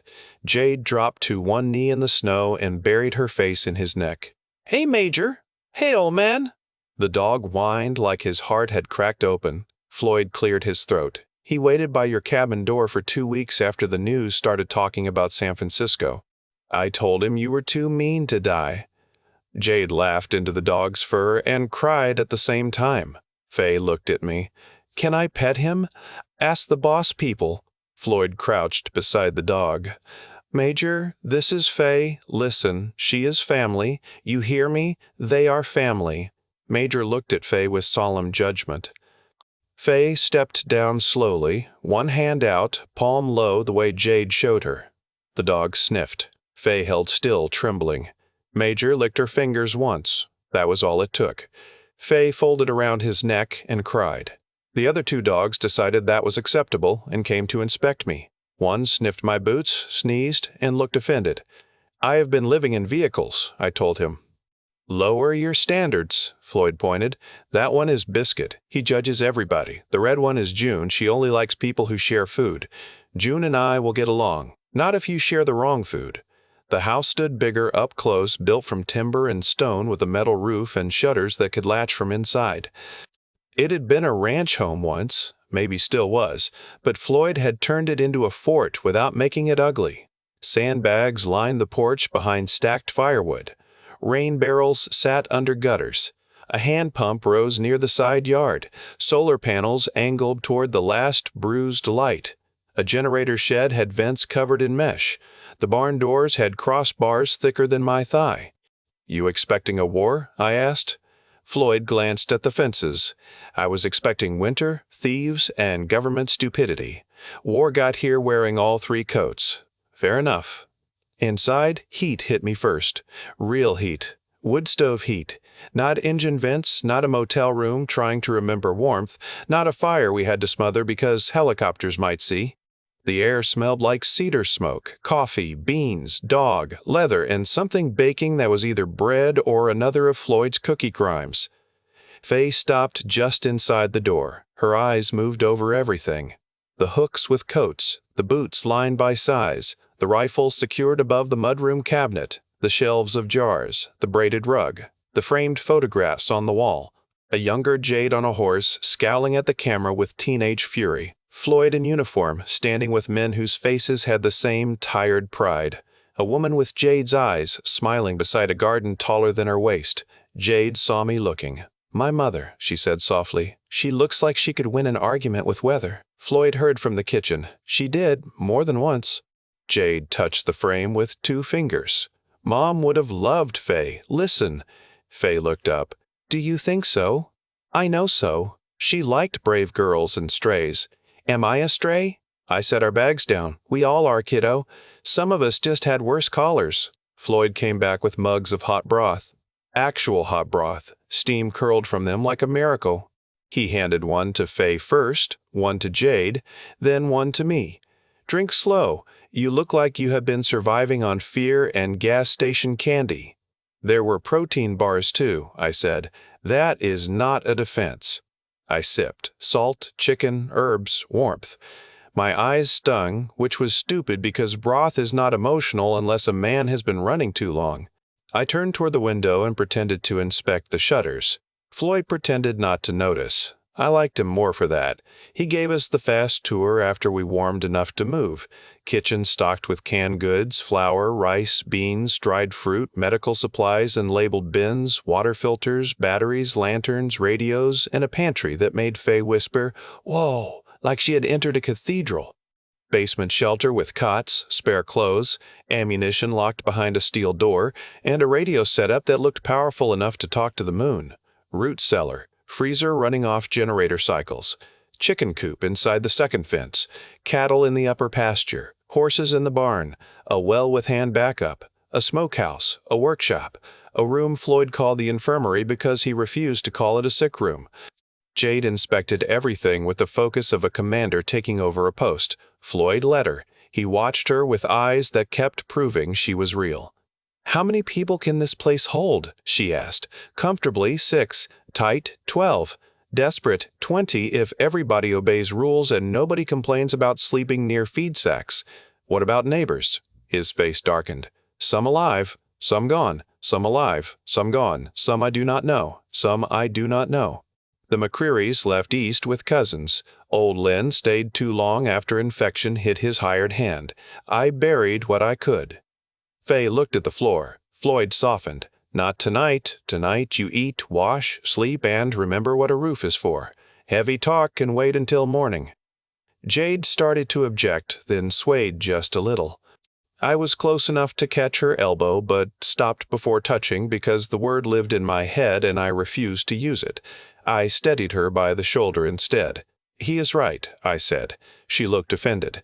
"Do not both of you gang up on me." Floyd smiled. "That means she knows we are right." "She has tells," I said. "Many tells. She thinks she has none." Jade looked between us. "I already regret introducing you." Fay raised her hand. "I like this." "You would," Jade said. Floyd showed Fay the bathroom, and that was when the ranch became real to her. A bathtub. There were towels. Soap that smelled like lavender. Hot water, rationed but real. Fay stood in the doorway and stared like she expected it to vanish. "I can use it?" she asked. Floyd looked confused by the question, then heartbroken when he understood why she had asked. "Of course you can. This house has rules, but none of them say little girls stay dirty after crossing half the country." Fay turned to me. "Will you be right outside? Like a grumpy gargoyle." "That is good." Jade helped her gather clothes from a storage bin.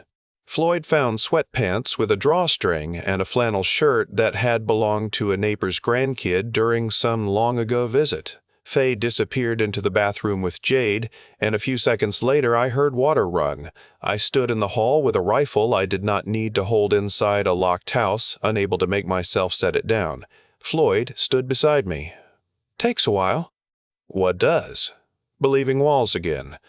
I looked at him. "You know that from war, grief, and ranching. Cows break trust in fences more often than you would think." "I will take your word for that." He leaned against the wall, arms crossed. Up close, he looked older than he had outside. The reunion had spent him. Deep lines cut around his eyes. His beard had more white than gray. But there was iron under the tired, not the flashy kind, fence post iron, the kind that stands through weather because it has nowhere else to be. "Jade says you kept Fay alive," he said. "Fay helped keep me alive." "That sounds like something a decent man says." "Do not spread that around. I have a reputation for being unpleasant." "I heard. Fart stain and fudge nugget, was it?" I winced.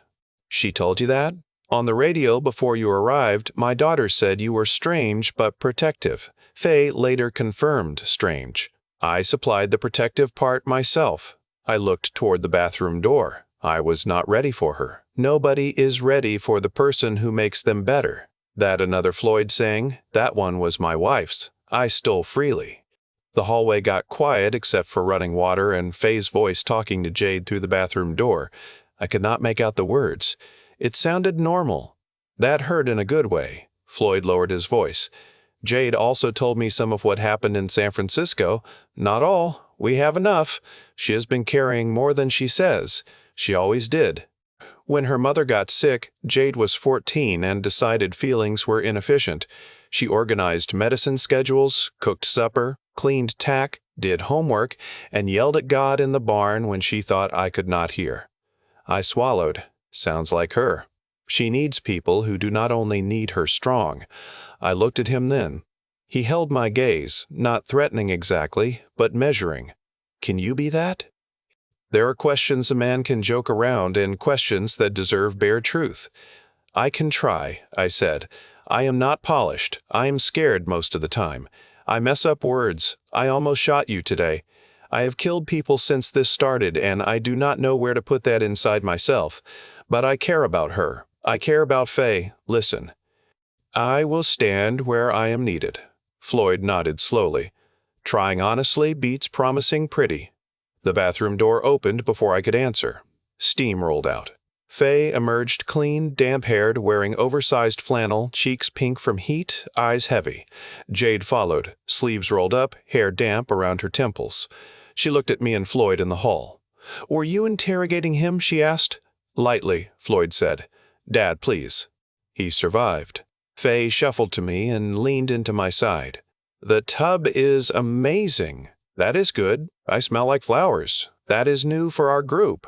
She yawned so wide her jaw clicked. Floyd led us upstairs to 2 bedrooms and a small sitting room with a couch.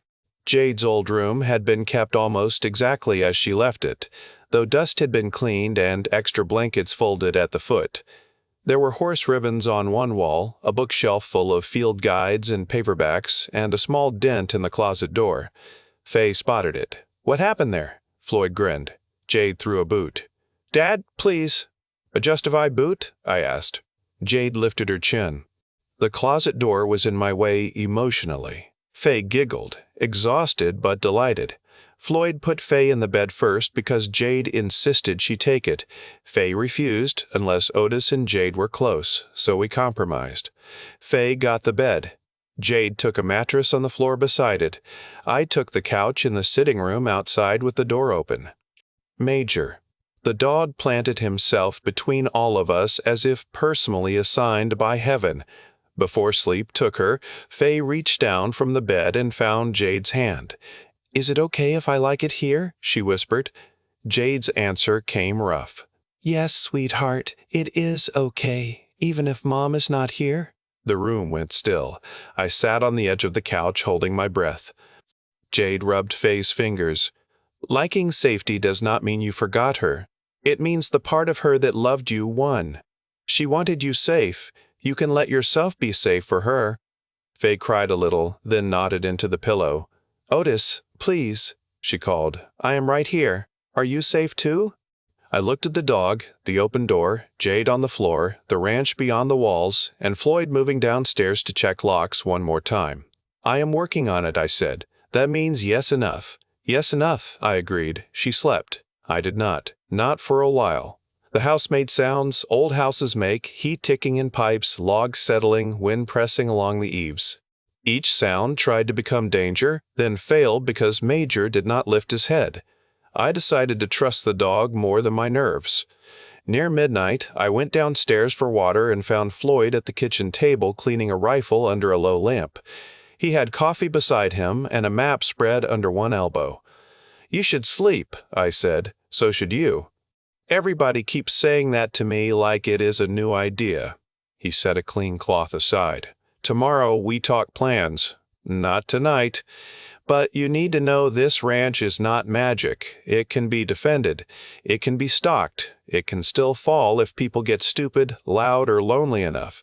Then we do not get stupid, loud, or lonely. Stupid arrives without knocking. Loud happens under pressure. Lonely sneaks in when people stop talking. I sat across from him. You have sayings for everything. Age is mostly turning mistakes into sentences. I laughed quietly. Outside, the dogs barked once. Floyd and I both stood. He killed the lamp. We moved to the back window. Beyond the fence, moonlight showed the pasture, the outer gate, the dark shape of pines. At first, I saw nothing. Then a figure moved at the far fence, one infected, maybe two behind it. They stood beyond the wire, not rushing, not throwing themselves against it. It was watching. The front one lifted a hand and touched the gate latch. Floyd's face hardened. They come most nights now, he said. The infected worked the latch clumsily. It failed. Tried again. I felt every warm, safe thing in the house shift behind me. The bed upstairs. Fay's damp hair on a clean pillow, Jade's hand hanging over the mattress edge, broth in my stomach, a mug on the counter, the word home, barely trusted. Floyd lifted the rifle. Not yet, I whispered. He glanced at me. Sound carries, I said, using his own rule because apparently I was learning. He lowered the barrel an inch. Look at you. Sensible twice in one day. Do not tell anybody. We watched until the infected gave up and drifted along the fence line, joined by two more shadows from the trees. They moved together, slow and patient. The ranch was sanctuary. It was also surrounded by the world. When I went back upstairs, Jade was awake in the dim room, eyes open. Any trouble? She asked. Fence visitors. Floyd has it watched. She studied my face. Are we okay? I looked at Fay sleeping. I looked at Major watching the door. I looked at Jade, home and hunted, strong and tired, still here. We are okay enough for tonight. She reached out. I crossed the room and took her hand. We stayed that way until her eyes closed again. Outside, beyond fences and snow and old mountains, the infected tested the edges of the life we had found. Inside, for one night, we kept it. I thought that would be the end of the night, but safety has a way of asking for proof. Floyd woke Jade before dawn with a hand on the doorframe and a whisper that carried the weight of command. She came up from sleep with a pistol already in her hand. I had no idea where she had hidden it. That scared me and impressed me in equal portions. Fence line again? She asked. Tracks near the north gate, Floyd said. No breach. I want you to see them before daylight melts the edges. Jade looked at Fay. The girl had not moved. Major raised his head from the floor, decided the adults were handling whatever foolishness had appeared, and lowered it again beside her bed. I will stay with Fay, I said. Jade studied me, still half in sleep and half in war. Wake me if she stirs. You are already awake. You know what I mean. I do. She left with Floyd, and the room felt larger without her. I sat on the couch with the rifle across my knees and listened to their boots fade down the stairs. A week earlier, maybe two, I would have hated being left behind. Pride is a loud little fool in a man's chest. The road had beaten some manners into mine. Fay was the center. Fay sleeping was the mission. If that made me a guard dog on a couch, then I could wag my invisible tail and do the job. She woke 10 minutes later with a gasp, sharp enough to cut the dark. I was beside the bed before she fully opened her eyes. You are at the ranch. You are with me. Jade is downstairs with Floyd. Major is right here. Fay grabbed my sleeve and looked around as if the motel room might still be waiting behind the shadows. The window broke. That was last night. This is a different room. The glass here is whole. I heard him yelling. That sound is gone too. Her breath came too fast. Major stood, put his huge head on the bed and pressed his nose into her arm. Fay wrapped both hands around his ears and cried into his fur. The dog took it with the patience of a saint and the expression of a tired deputy. I sat on the edge of the bed, not too close, because kids who wake from nightmares sometimes need room to find the real world again. Do you want me to talk or hush? Talk, she whispered. All right. I am going to tell you important ranch facts I have learned in my many hours as a ranch expert. First, horses are tall. Second, Floyd's cookies can be used to patch roofs. Third, dogs understand more than people admit. Fourth, if a cow looks at you like it knows your secrets, it probably does. Fay hiccuped a laugh through tears. You do not know anything about cows. That is why their power frightens me. She wiped her face on the blanket. Do you think I will keep seeing bad things when I sleep? I wanted to lie. A good lie can feel like kindness for about 5 seconds, then it turns sour. Maybe for a while. I think your mind is trying to carry too many pictures at once. It may drop some of them at night. How do I make it stop? We give it better pictures too, not pretend pictures, real ones. Major licking your hand, hot broth, Jade seeing her dad, you smelling like flowers and bragging about it, Floyd making cookies with too much personality. We put those pictures in the pile so the bad ones are not alone. She looked at Major. Can people do that? I am hoping so. Are you having bad dreams? Some nights. About the people you shot? There it was, plain and brutal because children sometimes walk right through doors. Adults spend years pretending are walls.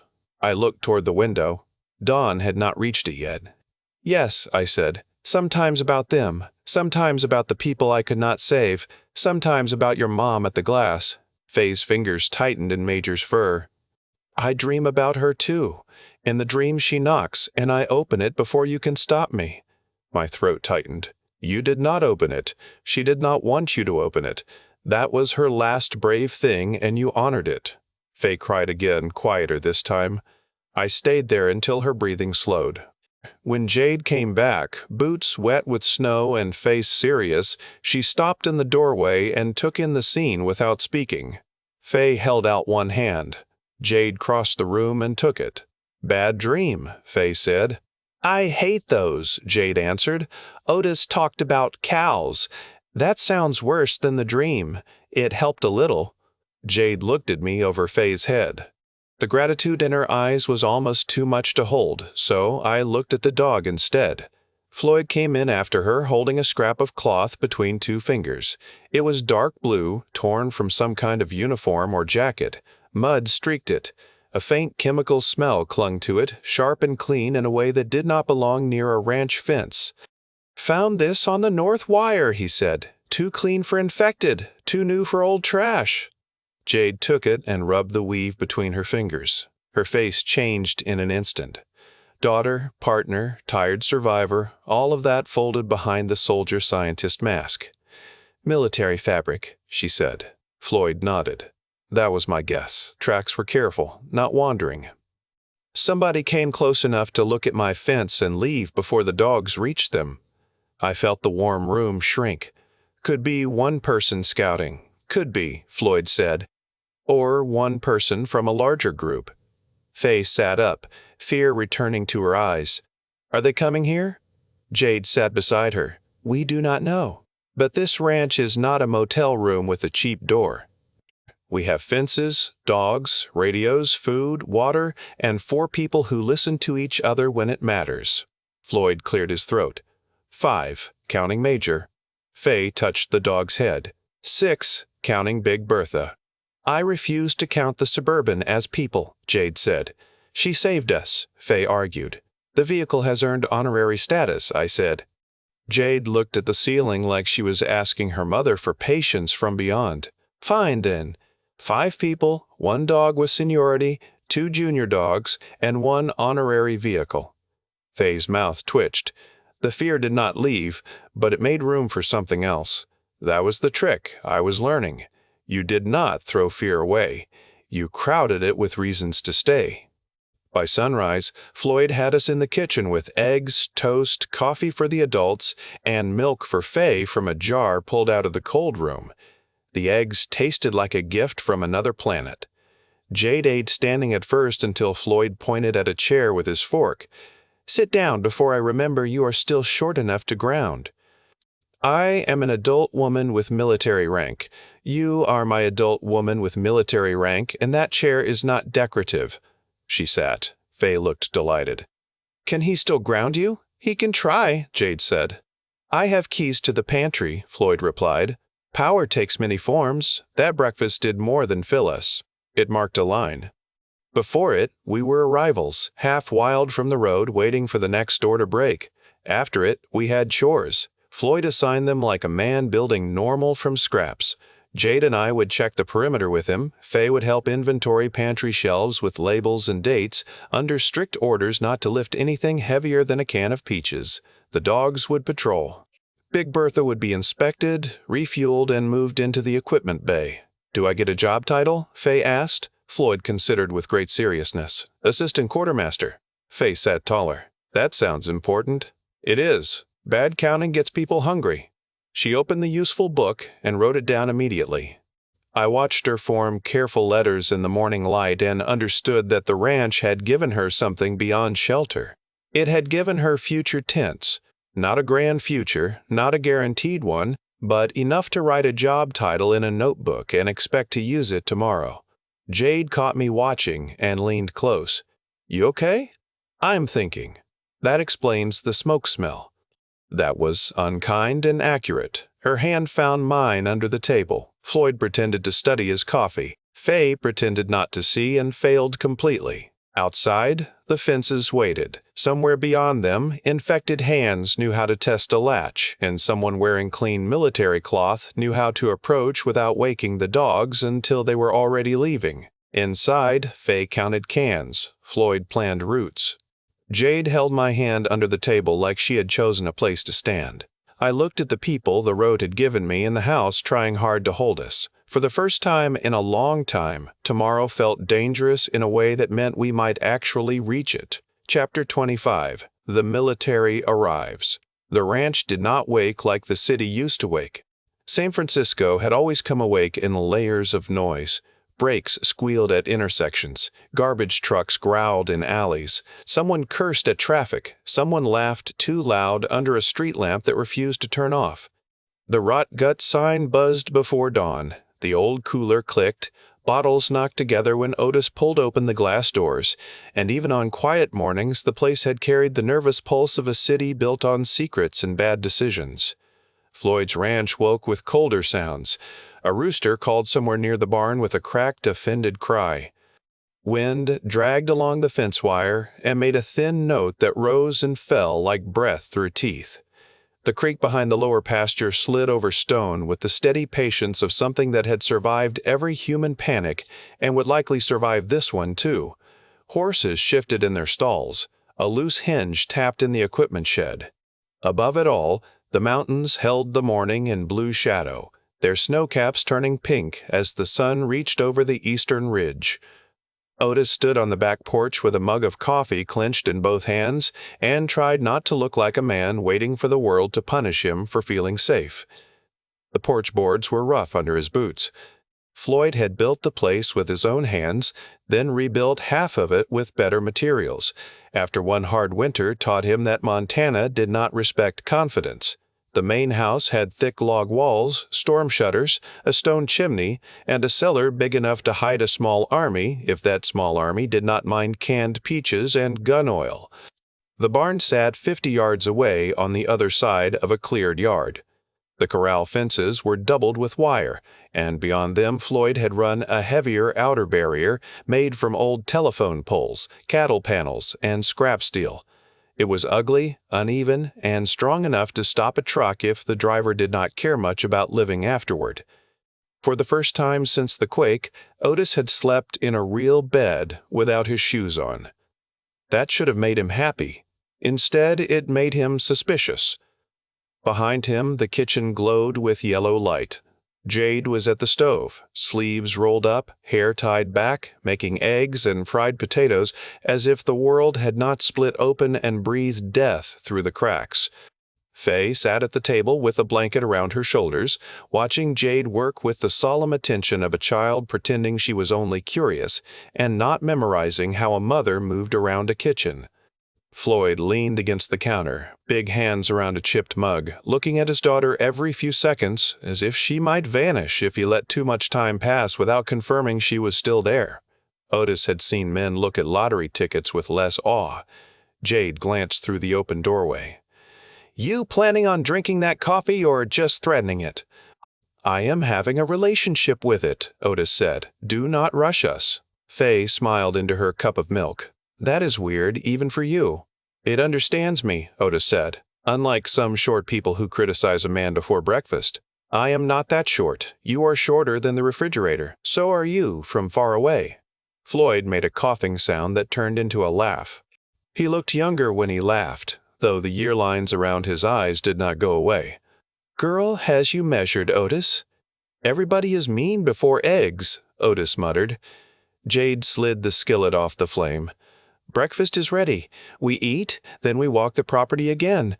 Dad wants to show us the lower gate, the spring house, and the fallback route. Fay groaned. We already walked everywhere yesterday. Floyd lifted a finger. You saw where things are. Today you learn how to move when you are scared, tired, and being chased. Fay's face changed. The complaint left her as quickly as it had come. She pulled the blanket tighter and nodded. That small nod made something twist in Otis's chest. Children were supposed to complain about chores and cold eggs. They were not supposed to understand the practical value of escape routes. Jade saw the same thing. Her expression softened, but she did not rescue Fay from the lesson. That was one of the things Otis had learned about Jade. She could love someone with her whole heart and still make them learn the hard truth. She could tuck a blanket around Fay's shoulders, braid her hair, make her laugh at dirty jokes, and 10 minutes later teach her how to clear a jammed magazine or pack a small bag with food, water, socks, and a knife. Jade's love did not lie. Otis respected that, even when it hurt to watch. They ate at the table with the rifle stacked close enough for quick hands. The eggs tasted better than any meal had a right to taste. The potatoes were crisp at the edges. Floyd had opened a jar of choke cherry jam, and Fay spread it on toast with the care of someone performing surgery. Otis found himself eating too fast, then slowing down because nobody was trying to take the plate from him. That felt strange, too. Since leaving the city, every meal had been half food and half countdown. Eat before the infected smell the smoke. Eat before the engine cools. Eat before the strangers in the next room decide kindness is a weakness. Eat before the helicopters come back. Here, there was a table. There were plates. There was enough. That scared him worse than hunger. After breakfast, Floyd took them outside. He wore an old field jacket, faded almost gray at the shoulders, a sidearm on his hip, and a rifle slung easy across his chest. The man walked like the land belonged to him because he had bled, sweated, and buried dogs in it. Jade walked beside him, matching his stride without thinking. Fay walked between Otis and Jade. She had insisted on carrying her little backpack, though it was barely heavy enough to matter. The air was clean enough to sting. Otis breathed deep and found himself waiting for that oily chemical bite from the city, the smell that had clung to his memory like spoiled meat and hot metal. It did not come. The ranch smelled of mud, hay, wood smoke, and animals. Normal smells. Living smells. Floyd led them past the barn toward the lower gate. Main road is 2 miles that way. Looks simple on a map, but the last mile twists through trees, then dips past the creek. Anyone coming blind has to slow down. I can hear engines before they see the house. Unless they come by air, Jade said. Floyd's mouth tightened. Unless they come by air. Nobody spoke for a few steps. Otis looked at the sky. It was clear, blue, and empty, and he hated it anyway. The lower gate was made from welded pipe and railroad ties, braced behind a slope of packed dirt. Floyd had dug shallow trenches off both sides and covered them with brush, just deep enough to trap tires if a driver tried to swing wide. On the inside of the gate sat a concrete box half sunk into the earth. Inside were sandbags, a field phone tied to the house, a propane heater, and 3 sealed buckets of ammunition. Otis looked around with grudging admiration. You expecting the whole state to come visit? Floyd shrugged. I never liked being surprised. Jade touched the sandbags. You upgraded since the last time I was home. You came home wearing combat boots and talking about things you were not allowed to explain. A father learns to listen between the words. Jade looked at him for a long moment. Her face held pride and guilt in the same place. I should have called more. You called when you could. I could have written. You wrote twice. That was not enough. Floyd stared down the road beyond the gate. No, it was not. I am still glad I got those 2 letters. The simple honesty of it put silence around them. Otis cleared his throat because silence made him itchy. For the record, I do not write letters because my handwriting looks like a raccoon fell in ink. Fay leaned sideways to see his face. What is a raccoon doing near ink? Making poor choices. Like you? Exactly like me. Jade shook her head, but the smile at the corner of her mouth was real. They continued the walk. Floyd showed them the spring house, a low stone building dug into the hillside where cold water ran clear through a pipe into a covered trough. He showed them the smokehouse, the root cellar, the seed storage room, the secondary fuel tank hidden beneath a false stack of lumber, and the narrow track that led through the trees toward the north pasture. Every place had a purpose. Every purpose had a backup. Otis found himself liking the old man more with every minute, which annoyed him because he preferred to distrust people until they earned it through repeated survival and not being stupid. Floyd had earned a dangerous amount before lunch. They reached the north pasture just as the horses spooked. The animals were grazing along the fence line when the led mare snapped her head up. Her ears went flat. Then all 3 horses shied back at once, hooves tearing through frost-soft ground. Fay grabbed Otis's sleeve. Jade slid her rifle down into her hands without raising it yet. Floyd did not tell anyone to be quiet. He simply became quiet, and the others followed him into it. At first, Otis heard only wind. Then something rasped beyond the trees. Branches scraped. A low human sound drifted through the pines. Not a moan exactly, not a word either. More like someone trying to drag air through a throat full of gravel. Fay whispered, "Infected?" Jade touched a finger to her lips, then signaled Otis to move right. Otis knew enough now to obey quickly. He guided Fay behind the thick trunk of a fallen pine and crouched with her. His rifle felt cold against his palm. The old part of him, the liquor store manager who had yelled at drunks and counted cash, still wanted to believe this could be some lost person needing help. The new part knew better. Need help did not mean safe. Sick did not mean harmless. Human did not mean decent. A figure lurched from the trees. It had once been a man in a winter coat. The coat hung open, stiff with dried blood and black mud. His face was swollen in patches, the skin blistered and split along the cheeks. His eyes were fever-bright and horribly focused. He did not wander. He watched the horses, then shifted his gaze to the people near the fence. There was intelligence there, broken and hot and mean. The man lifted a rusty hatchet. Fay pressed her face against Otis's arm.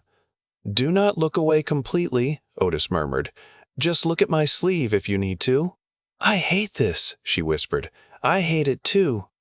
The infected man struck the outer fence with the hatchet. Metal rang. The horses screamed. He struck again, testing the wire, then looked past the fence at Floyd's rifle. His mouth opened. Thick spit and blood ran down his chin. "Gun!" the infected man croaked. Jade's face went hard. Floyd raised his rifle. "You hear that?" "Yes," Jade said. "He wants the weapon. He understands enough to know what matters." The infected man struck the fence again. This time the hatchet hooked in the wire, and he used it to pull himself closer. His breath came in wet, greedy bursts. Another shape moved behind him in the trees. Then another. A woman in a torn bathrobe, a teenage boy wearing one boot, a broad man with no jacket and arms streaked dark from wrist to elbow. They moved poorly, but they moved together. Otis felt the fragile morning break. "Floyd," Jade said, "I see them. Do we drop them quiet?" Floyd's jaw clenched. Quiet is gone once they touch that wire. The first infected man hit the fence again and screamed, "Gun!" Floyd fired. The shot cracked across the pasture. The infected man's head snapped back, and his body dropped against the fence, the hatchet falling from his hand. The others surged at the sound. Jade fired twice, controlled and fast. Otis fired when the broad man shoved through brush with a shovel raised like a club. Blood sprayed against pine bark. The woman in the bathrobe made it to the wire and tried to climb, fingers catching in the metal mesh. Fay made a small sound that was not quite a sob. Floyd shot the woman through the chest, and she fell backward, kicking once in the grass. The teenage boy kept coming. He could not have been more than 16. The gas had turned his face into a mask of scabs and rage, but the size of him, the narrow shoulders and 2 long limbs, made him look painfully young. He carried a kitchen knife, held low and tight in a grip that proved he had used it before. He saw the bodies, saw the rifles, and did not slow. Jade's aim settled on him. "Stop!" she shouted. "Stop right there!" The boy bared his teeth and ran. Jade fired once. He folded into the frost-heavy weeds. The echo rolled away into the trees. The horses kept snorting and stamping. Smoke curled from rifle barrels. Nobody moved for several seconds. Then Fay stepped out from behind the fallen pine. Otis caught her shoulder. "Stay back." "I know." Her voice trembled, but she did not cry. "I just wanted to see if Jade was okay." Jade lowered her rifle and looked at the bodies beyond the fence. Her face had gone pale under the cold. "I am okay." Fay studied her. "You did not want to shoot the kid." "No," Jade said. "I did not." "But you had to." "Yes." Fay nodded like she was filing the truth away in a place that was already too full. Floyd exhaled through his nose. "We cleared them before. More smell the blood." Otis looked at him. "How many could be out there?" "Enough." That was all the answer anyone wanted. They worked for nearly an hour. Floyd brought the tractor with the front loader. Jade and Otis covered him while he pushed the bodies into a shallow ravine beyond the tree line. They did not burn them in daylight, not with the possibility of aircraft overhead, so Floyd covered them with lime from the barn and marked the spot with a strip of orange tape low on a branch. Fay stayed with the horses under orders, giving them apples and quiet words, but Otis kept glancing back to make sure she had not wandered close. She did not. That, too, hurt. When they returned to the house, breakfast warmth had vanished. The kitchen smelled of cooling grease and gun smoke tracked in on clothes. Jade washed her hands until the skin around her knuckles turned red. Otis stood behind her, wanting to touch her shoulder and not sure whether that would help or crowd her. Floyd poured coffee. Nobody wanted. Fay sat at the table with her backpack in her lap. "That boy was sick for a while," Fay said. Jade turned off the faucet. "Yes." "Did he know what he was doing?" Jade dried her hands slowly. "I do not know." "I think part of him did. I think another part was being driven by pain, fever, hunger, and whatever the pathogen is doing to the brain." "That means he might have been scared." "Yes," Jade said. "He might have been." Fay swallowed. "That makes it worse." "It does." Otis pulled out a chair and sat across from her. "Listen to me, kiddo. Feeling bad about it does not mean Jade did wrong. It means she is still Jade." Fay looked at him with wet eyes. "Do you feel bad when you shoot people?" Otis almost gave her a joke. The old habit rose up like a shield. He almost said something about bad guys and dirty underwear and not enough coffee. Then he saw Jade watching him, and he let the joke die before it became another little lie. "Yes," he said, "every time." Fay looked surprised. "Even the bad ones, even them. Sometimes I feel mad too. Sometimes I feel scared. Sometimes I feel nothing until later, and then I feel sick in my stomach. But I never want to get used to it. I think a man who gets used to it turns into something I do not want to be." Floyd gave a slow nod. Jade crossed the kitchen and sat beside Fay. "That is why rules matter. Not government rules. Not the kind written by people who are safe behind desks. I mean the rules we choose so we can stay human." Fay wiped at her cheek. "What are our rules?" Otis looked at Jade. Jade looked at Floyd. The question settled around the table with more weight than any rifle. Floyd spoke first. "We do not hurt people because it is easy," Jade added. "We do not leave family behind." Otis said, "We do not let sick people close enough to make more sick people." Fay looked at each of them, then lifted her chin. "We do not lie to kids just because the truth is ugly." Otis winced. "That is a rough one. It is my rule. Then it counts." Fay held her backpack tighter. "And we do not call them zombies because Jade gets mad." Jade's mouth twitched. "That rule may save your life." Otis snorted. "It may save mine from a lecture." The small laugh that followed was fragile, but it was real enough to keep. By afternoon, the ranch returned to motion. Floyd insisted that fear turned sour if people sat in it too long. They checked the fence, fed the horses, cleaned weapons, hauled wood, and moved 2 more crates of supplies into the cellar. Otis found himself assigned to the generator shed with Jade. Floyd claimed it was because they both needed to learn the setup. Otis suspected the old man wanted private time with Fay, or private time for Otis and Jade, or both. Army fathers, apparently, could be sneaky. The generator shed sat behind the house, half buried into a slope and insulated with packed straw between double walls. Inside, the air smelled of diesel, dust, and mouse traps. Jade showed Otis the transfer switch, the spare belts, the fuel filters, and the handwritten maintenance log Floyd kept in a metal clipboard. Otis leaned over the log. "Your dad writes like a person who expects other people to read it. That is because he is not a raccoon.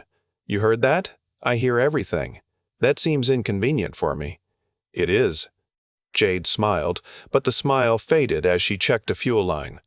Otis waited. He was learning that Jade talked when she had finished wrestling with the first, sharpest edge of a thought. Push too early, and she became all soldier. Wait long enough, and she became the woman behind the soldier, which was the person he wanted most. She wiped her hands on a rag. "He is older." "Your dad?"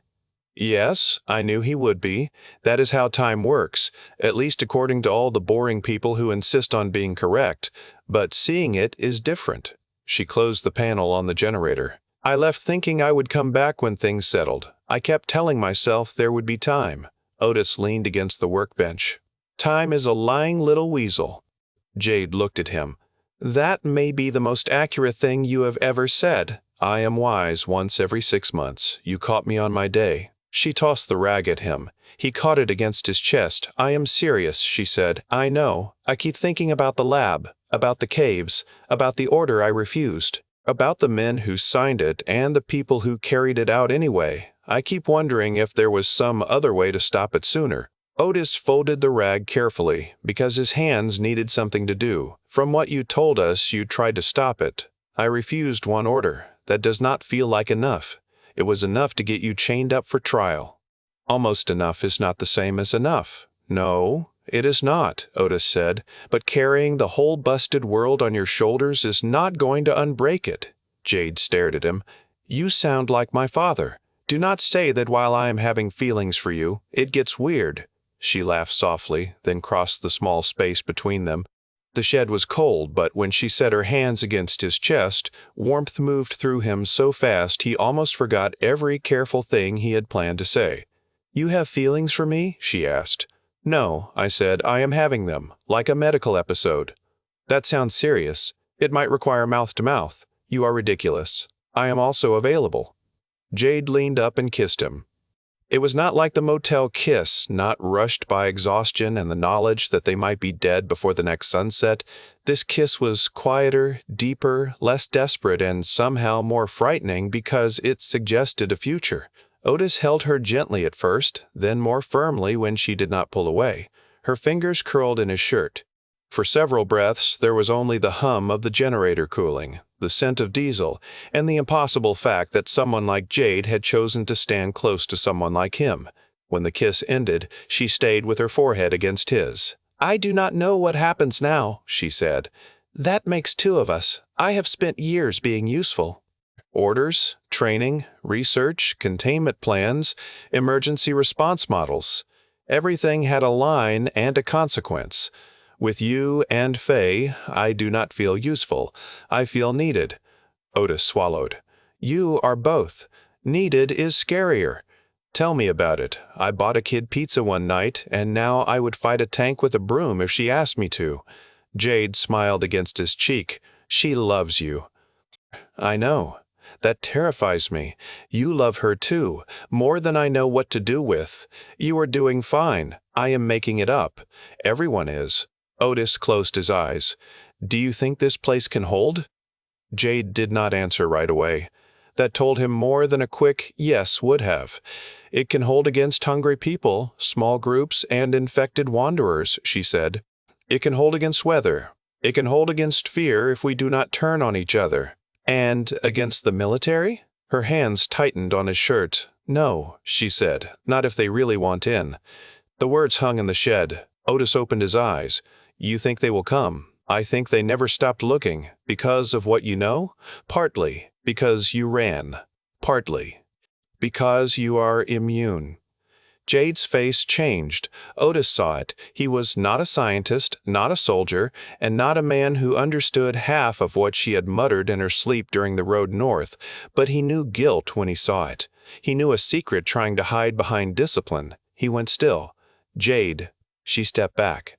"What have you not told me?" "I told you I was exposed and did not develop symptoms. That is not the same as saying immune. I did not know for certain." "But you suspected." "Yes." Otis set the rag on the bench. "How long?" "Since the caves." The shed seemed to shrink around him. Outside, a raven called once from the trees. Otis heard it too clearly. Jade spoke quickly, as if precision could make the truth less sharp. The pathogen moved through the first teen fast. They had skin lesions within hours, fever, bleeding, neurological agitation. I was in the same chamber. I breathed the same air when the seal failed. My suit had a tear at the shoulder. I should have developed signs before we reached the surface. But you did not. No, I did not. Did the army know? They had blood work before they transported me. I think they knew enough to suspect. I refused to authorize aerosol release testing. I refused to sign off on the containment fiction they wanted to put in the report. They were taking me to a hearing, but I think the hearing was already theater. Otis rubbed both hands over his face. "Dang it! I should have told you sooner." "Yes, you should have. I was scared." That stopped him. Jade's voice dropped lower. "Not of you, not of Fay. I was scared that if I said the word, it would become real. I was scared you would look at me and see a cure instead of a person." Otis stared at her. She did not look like a cure. She looked tired, strong, stubborn, and afraid. She looked like the woman who had pulled Fay away from gunfire, who had read road maps by flashlight, who had laughed at Otis when his door jammed and he yelled about dirty underwear. She looked like a person who had carried too much alone because everyone with power had tried to turn her into a tool. He stepped closer, slower this time. "I see Jade," he said. Her eyes shone, but no tears fell. "Do you?"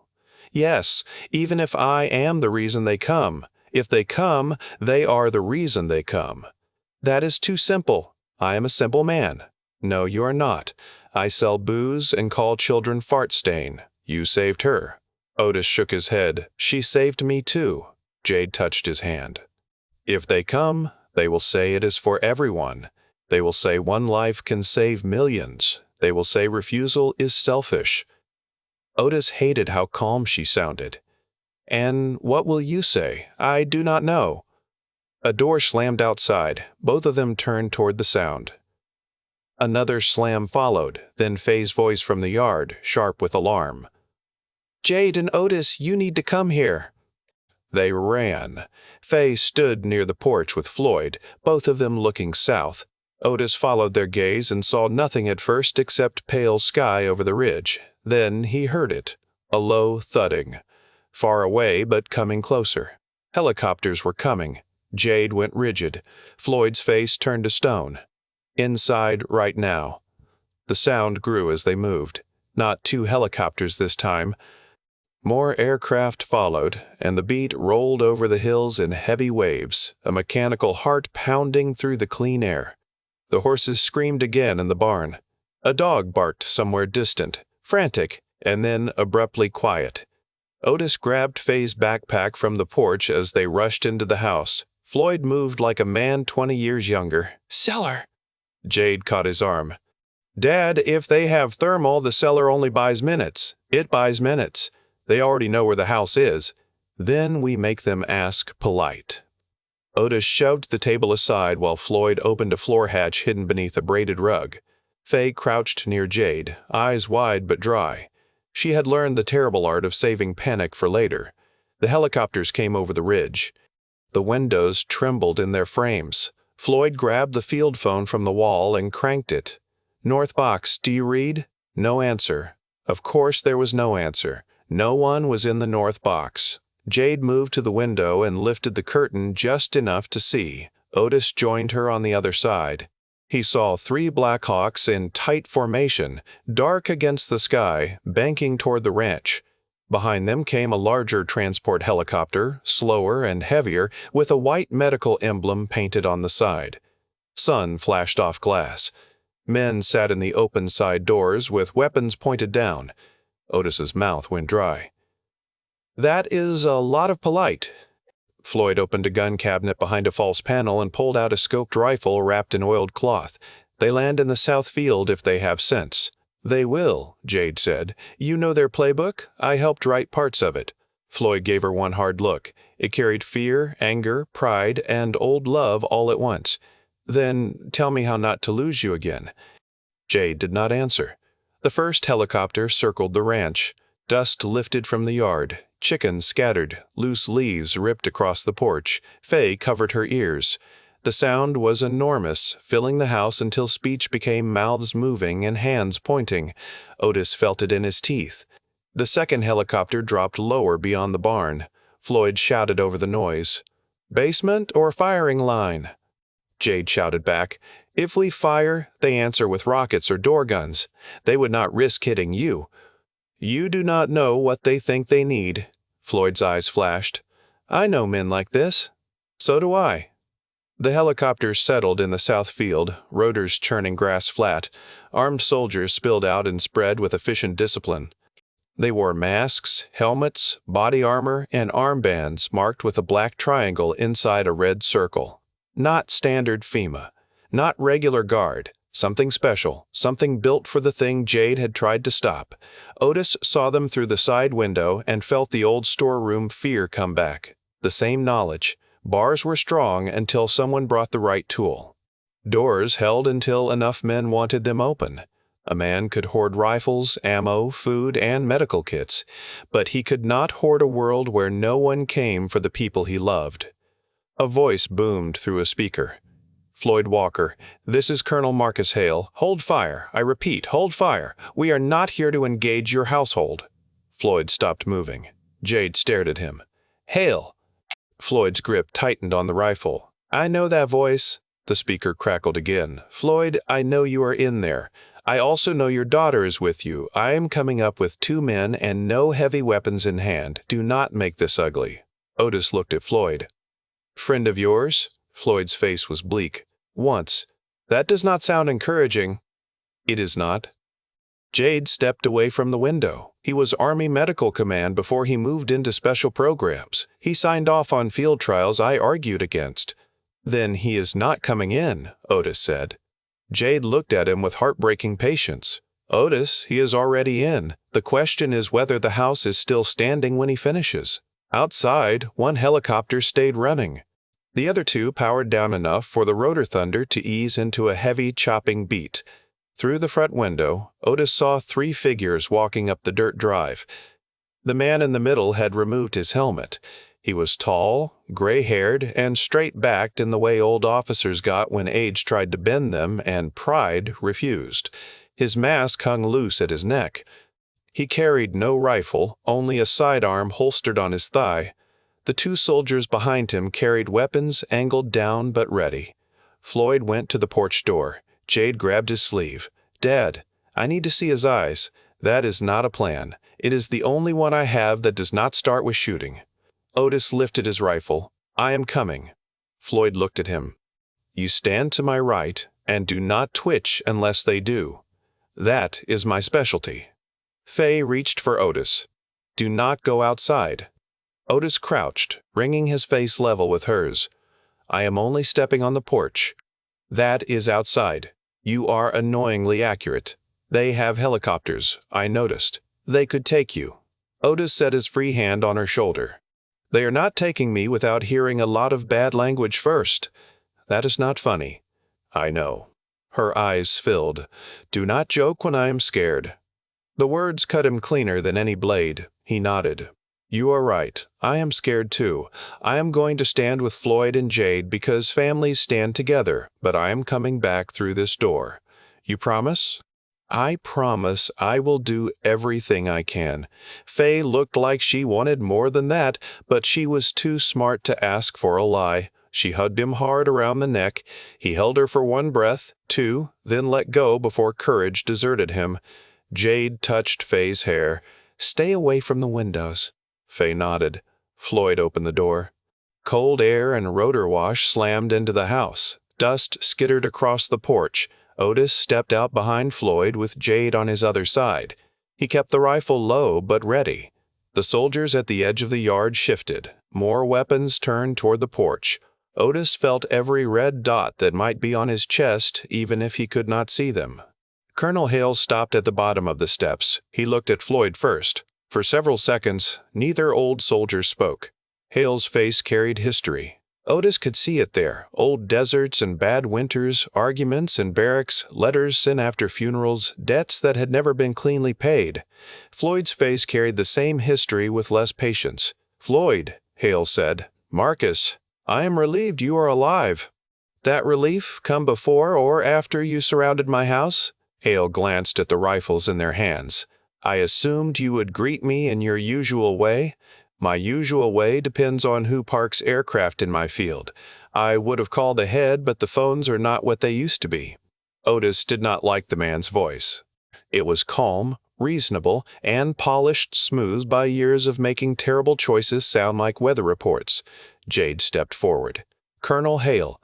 Hale's eyes moved to her, and something like triumph flickered before he buried it. "Major Walker, I am not active duty. That is currently under review. I refused an unlawful order. You refused an unlawful order. You refused a containment directive during a national biological catastrophe. I refused to help create one." Hale's jaw tightened. The two soldiers behind him became more alert. Floyd shifted his weight. "Careful, Marcus." Hale raised one hand, palm open. "I did not come to argue the past on your porch. Then you came to steal my daughter. I came to retrieve the only person alive who may give us a way to stop this." Otis heard Fay's small intake of breath behind the door. She had not obeyed. Of course she had not obeyed. He did not turn. If he turned, the soldiers would know where to look. Jade's voice was flat. "So you know. We know enough." "How?" "Blood samples from the transport wreckage, field reports from San Francisco, thermal footage from Oregon. You moved well, Major. Better than most could have. Not well enough to vanish." Otis almost raised the rifle. Jade's hand brushed his wrist, not pushing down, just reminding him she was there. Hale looked at Otis for the first time. "You must be Otis. I must be a lot of things people regret. I read the initial report from the liquor store perimeter. You got the child out. She has a name." "Fay," Hale said. "I know." Otis's grip tightened. "You say her name again like she is something in a file and I will get cranky." One of the soldiers took half a step forward. Floyd's rifle rose an inch. Hale stopped the soldier with 2 fingers. "Easy." Jade's face sharpened. "Why are you here with medical transport?" "Because we need you alive, cooperative, and moving before nightfall." "Nightfall is not your concern." "It is if infected migration reaches this valley. You had contact at your north pasture this morning." Otis's stomach dropped. Floyd's eyes narrowed. "You watching my land? We have drone coverage across the region. Then you saw us handle it. I saw small contact. More are following water routes and livestock scent. You know as well as I do that this ranch is not invisible." Floyd's lips pressed thin. "You always did like bringing truth when it helped you take something." Hale looked tired for the first time. "This is bigger than us." "It always is when someone else pays the price." The colonel took one step closer to the porch. Otis raised his rifle without thinking, stopping short of aiming at the man's face. Every soldier in the yard reacted. Metal clicked. Boots shifted. Jade said Otis's name under her breath, low and urgent. Hale did not flinch. "I am not here to hurt the girl," Hale said. "I am not here to punish you. I am not here to burn down this ranch. I am here because the pathogen has crossed 3 state lines, because Denver has sealed its hospitals, because Portland lost 2 containment wards, because Seattle is reporting weapon-seeking infected in organized packs, and because your daughter breathed the original cave bloom and did not break." Floyd's face lost color. Jade closed her eyes for a beat. Hale looked at her. "We have thousands of dead, Major. Millions at risk." You know what your blood could mean. My blood is not a magic key? No, but it is the first door we have found. Otis hated the phrasing. Door, key, and blood, all of it sounded like a lab inventory. The man had not said person once. Jade opened her eyes. And what happens to me after you get what you need? Hale's answer came too quickly. You will be protected. That is not an answer. You will be housed in a secure medical facility. That is a cage with better lighting. You will be treated with respect. I have heard that before. Hale's expression tightened again. There are people who wanted to take you by force. I argued against it. Floyd barked a humorless laugh. You want gratitude for not kicking my door in? I want you to understand I am the reason your house is still quiet. It is not quiet. The helicopter beat filled the silence that followed. The front door creaked. Fay stepped onto the porch. Otis's heart slammed against his ribs. Fay, get back inside. She did not move. She stood in Jade's old oversized flannel shirt, hair braided crooked from sleep, chin lifted with a bravery too large for her small body. Her face was pale, but her eyes fixed on Hale. You cannot take her, Fay said. Hale looked at her carefully. No one wants to hurt Major Walker. Her name is Jade. Yes, her name is Jade. She is my family. Hale's polished voice softened, which somehow made Otis angrier. I understand. No, you do not. People keep saying they understand when they want to do something mean anyway. Otis almost smiled despite the terror. That was Fay, sharp as broken glass and twice as honest. Hale removed his gloves slowly. Fay, there are many children who are sick. Fay's lips trembled. That is not Jade's fault. No, it is not Jade's fault. No, it is not. Then why does she have to pay for it? The question struck the porch harder than any gunshot. Hale looked away first. Floyd's face crumpled for a fraction of a second before he rebuilt it. Jade went to Fay and knelt in front of her. The soldiers lowered their rifles a little, not from mercy but from discomfort. Even trained men hated seeing a child ask the question adults had learned to bury. Jade took Fay's hands. Sweetheart. Fay shook her head hard. Do not use that voice. What voice? The voice people use before leaving. Jade's eyes filled. I do not want to leave. Then do not. Otis had heard Fay beg before. In the store, at the glass, when Megan stood outside with blood on her face and love in her last good act. This was different.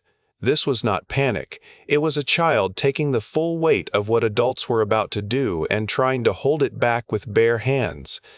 Jade looked at Otis. He saw the question there. Do I go? He had no answer that did not betray someone. The world needed her, maybe. Fay needed her, certainly. Otis needed her in a way he had not confessed even to himself until the helicopters came. Floyd had only just gotten his daughter back. How could a man tell her to walk away from them? How could a man tell her not to help when thousands of other Fay-sized children might be dying behind barricaded doors? Otis wanted to hate Jade for putting that question in his eyes. He wanted to hate Hale for forcing it. Mostly, he hated that the right thing, if there was one, had teeth. Hale spoke quietly. Major Walker, I need an answer. Jade stood, keeping Fay's hands in hers. No, you want one. Need is something else. We cannot stay exposed. Then you should not have landed in daylight. A faint, grim smile touched Floyd's mouth. That is my girl. Jade looked at the field, the helicopters, the men, the medical transport, the wide Montana sky. Then she looked back at the people on the porch. Her eyes moved from Floyd to Fay to Otis. I need time, she said. Hale shook his head. We do not have much. You have enough for one meal, Major. One meal, Jade said. Inside the house. My family eats together. Your men stay outside the fence line and do not approach the house. You may post 2 observers at the barn, weapons down. If anyone points a rifle at the child again, I start making this difficult. Hale studied her. And after the meal? After the meal, we talk terms. Terms imply you have leverage. Jade's smile was small and cold. Colonel, I am the leverage. For the first time, Otis liked the expression on Hale's face. The The colonel nodded once. 1 hour, 2, 1, then leave. Hale stared at her. Dust moved across the yard between them. Finally, he said, 90 minutes. Finally, he said, 90 minutes. Finally, he said, 90 minutes. Fine. Floyd stepped closer to Hale. If any of your people cross a line I do not like, old friendship will not save them. Hale met his eyes. I know. Floyd shook his head. No, Marcus. You remember who I was. You do not know who I became waiting for my daughter to come home. Hale's jaw flexed. 90 minutes.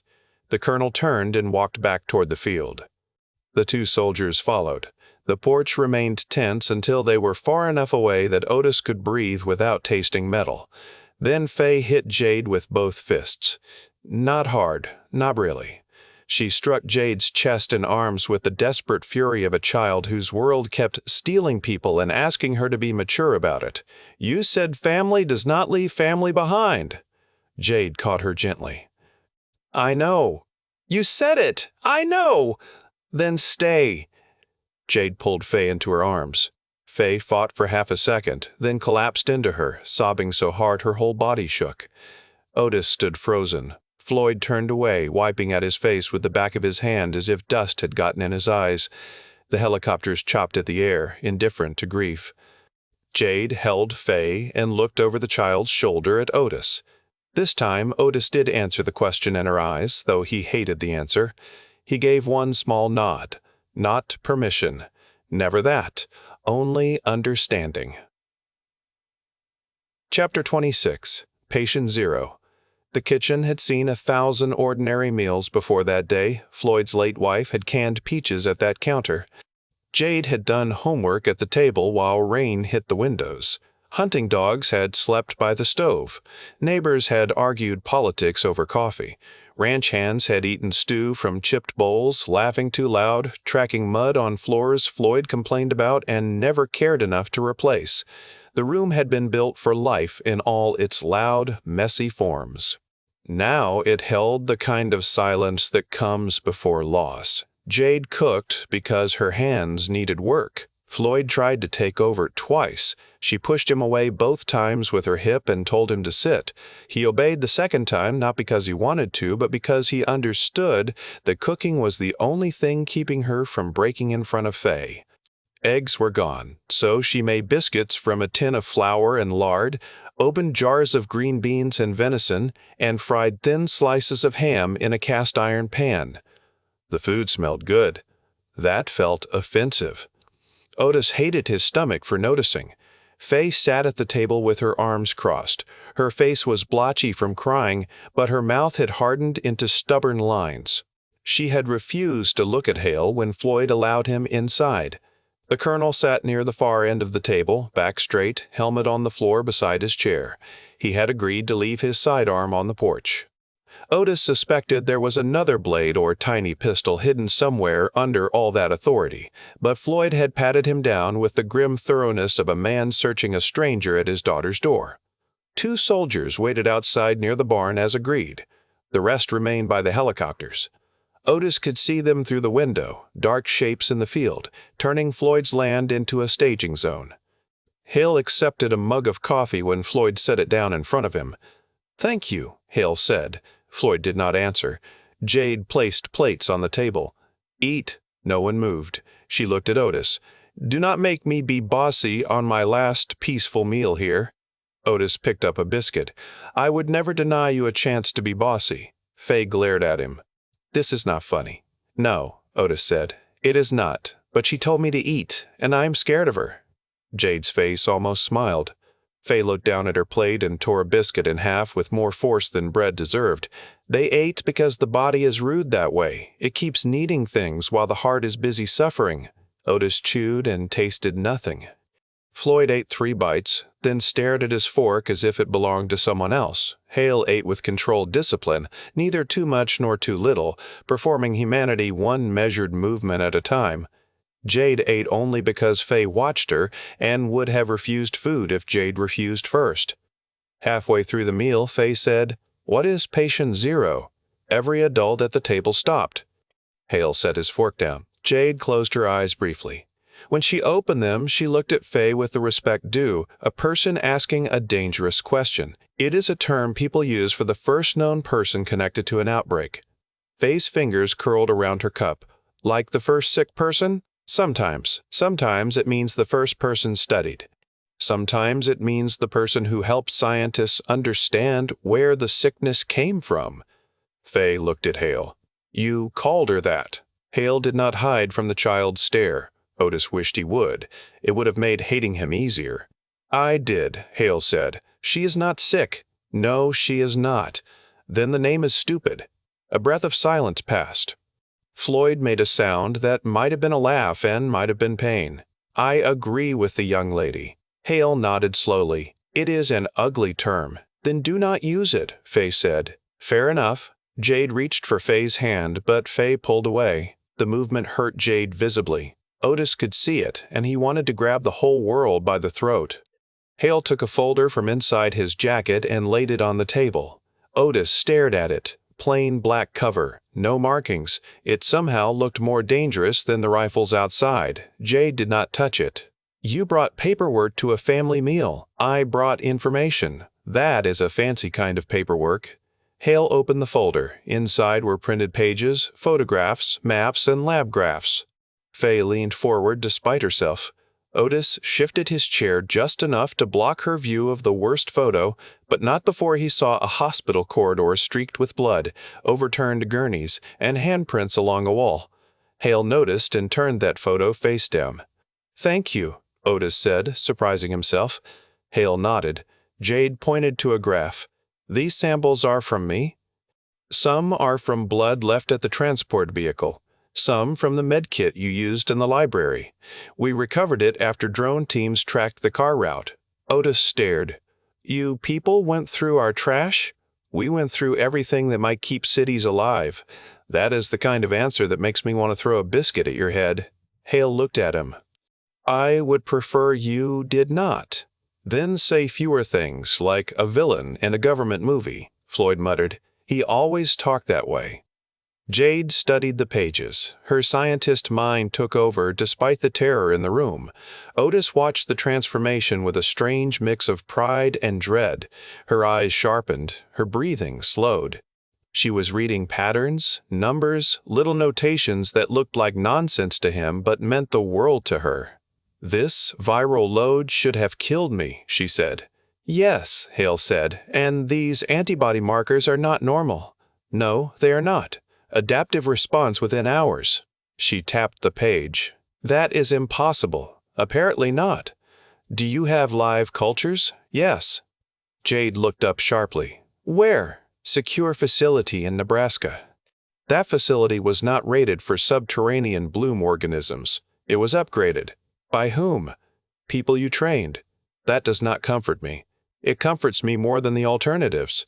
She flipped a page. You tried animal trials. Hale hesitated. Jade's voice went cold. You tried animal trials without knowing whether cross-species neurological effects would escalate aggression. We were under pressure. That phrase has killed more people than bullets. Hale's face hardened. Major, we did what we could with what we had. No, you did what command structures always do when scared. You moved fast, wrote thin justifications, and prayed the dead would stay quiet. Floyd leaned back in his chair, watching his daughter with an expression that carried fierce satisfaction. Even now, even here, he was proud. Hale spread his hands. Then come fix it. The words landed exactly where he wanted. Jade looked at him. He continued, quieter. You know the failures. You know the cave environment. You know the shortcuts that caused the breach. You know the men who will try to repeat those shortcuts if no one stands in the room and tells them no. Your immunity is one part of why we need you. Your mind is the other. Otis hated that this time Hale sounded right. Fay heard it too. Her anger faltered and fear rushed in to fill the space. Can they make a vaccine without her? Hale looked at Jade before answering. Jade answered first. Maybe, eventually. How long is eventually? I do not know. Do you mean days? No, not days. Do you mean weeks? Probably not. Do you mean weeks? Probably not. Do you mean once? Maybe months? Fay's eyes filled again. And if you go? Jade looked down at the pages. If I go, I can help them move faster. I can stop them from making some mistakes. I can make sure they do not use people like spare parts if I have any power to stop it. If you have power, Otis said. Jade met his eyes. That is why there have to be terms. Hale sat back. State them. Jade closed the folder and pushed it away. First, Otis, Fay, and Floyd are left alone. No detention, no questioning teams, no relocation, no medical collection, no surveillance inside the house. Hale opened his mouth. Jade cut him off. If you argue the first term, I stop talking. Hale closed his mouth. Second, this ranch receives supply drops for 1 year. Food, medicine, fuel stabilizer, livestock antibiotics, ammunition compatible with what is already here, water filters, batteries, and radio equipment. Floyd looked at her. Jade. She did not look away from Hale. Third, you mark this property as friendly civilian sanctuary under whatever emergency authority lets your pilots avoid bombing the wrong ridge. Hale said, We are not bombing civilian ridges. Floyd gave him a look. Hale amended, I will see what can be done. No, Jade said. You will do it. Hale gave a small nod. Continue. Fourth, I have full access to my own medical records and research output. That is reasonable. Fifth, no human trials without informed consent reviewed by an independent ethics board. Hale almost laughed, but the sound died under Jade's stare. You want an ethics board during national collapse? I want people in the room whose job is to say no. That's Slow's response. So does creating a worse disaster. Floyd pointed at Hale with his fork. She has you there. Sixth, Jade said, I can transmit messages to this ranch weekly. Voice, not just text. If you block me, drug me, disappear me, or turn me into a specimen instead of a person, I stop cooperating in every way available to me. Otis's throat tightened. Weekly calls. She was already imagining the absence in measurable pieces. Fay spoke in a small voice. Can I talk to her? Jade looked at Hale. Hale nodded. If communications hold, yes. Fay stared at her plate. That is not enough. No, Jade said. It is not. Then make another term. Jade's voice softened. What term? Fay looked up. She comes home. The kitchen changed. Jade's careful command fractured. Floyd's face bent under the same blow. Otis stared at the table because if he looked at Fay, he would lose the little control he had left. Hale was quiet for once. Fay's voice grew stronger. Write it down, or whatever army people do. She comes home when there is a vaccine. Not when it is easy. Not when someone says later. She comes home. Hale folded his hands. I cannot promise what the world will look like. Then promise what you can do. Jade wiped at one tear fast, angry that it had escaped. Fay, no, listen to me. You told me not to lie because the truth is ugly. I am not lying. I want you home. Hale looked from Fay to Jade. I can authorize release from medical custody once initial vaccine development is complete and she is no longer required for daily sample collection, provided she is not symptomatic and provided transport is feasible. That sounds slippery, Otis said. It is as far as I can go. Then go farther. Hale's eyes hardened. Otis, if I overpromise, I become the liar she accused me of being. Otis hated him more for having a point. Jade leaned forward. Put it in writing. She returns here when vaccine production reaches field deployment phase, unless she chooses otherwise. That may be possible. That is not good enough. Hale held her gaze. It is possible. I will sign it. Floyd stood abruptly and went to a drawer. He pulled out a yellow legal pad and a pen, slapped both in front of Hale, and sat again. Then write. Hale stared at the pad. Floyd said, You still remember how, Marcus? The colonel wrote. The scratch of the pen filled the kitchen. It felt absurd that the fate of their family could be pressed into cheap paper with a blue ballpoint pen that had probably advertised feed supply at some point. Hale wrote the terms in block letters. Jade corrected 3 phrases. Floyd corrected one that had too much room for interpretation. Otis corrected none because the language made his head hurt, but he watched Hale's hands the whole time, as if the man might smuggle betrayal between commas. When it was done, Hale signed. Jade signed beneath him. Floyd signed as witness with enough pressure to nearly tear the page. Otis signed next. His name looked terrible, as promised, but it was there. Fay stared at the pen when Jade offered it. "Kids cannot sign army papers," Otis said gently. Fay took the pen anyway. "This is family paper." She wrote her name in careful letters at the bottom. F.A. Walker. Not a one-word sentence. A name. A claim. Hale watched her write. Something moved across his face, old and tired and not entirely dead. "I will honor this if I can." Fay looked up. "Honor it if it is hard." The colonel folded the paper and slid it into the folder. Floyd caught his wrist. "No," Floyd said. "She gets a copy." Hale hesitated. Floyd's grip tightened. "Do not start being stupid this late in the game." Hale removed the page, tore it carefully down the middle using the blank side as a guide, and copied the terms onto a second sheet.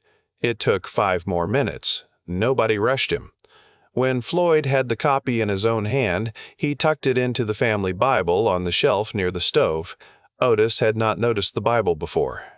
It was old, with a cracked black cover and pages stuffed with folded notes. The placement made the paper feel less like a contract and more like a vow.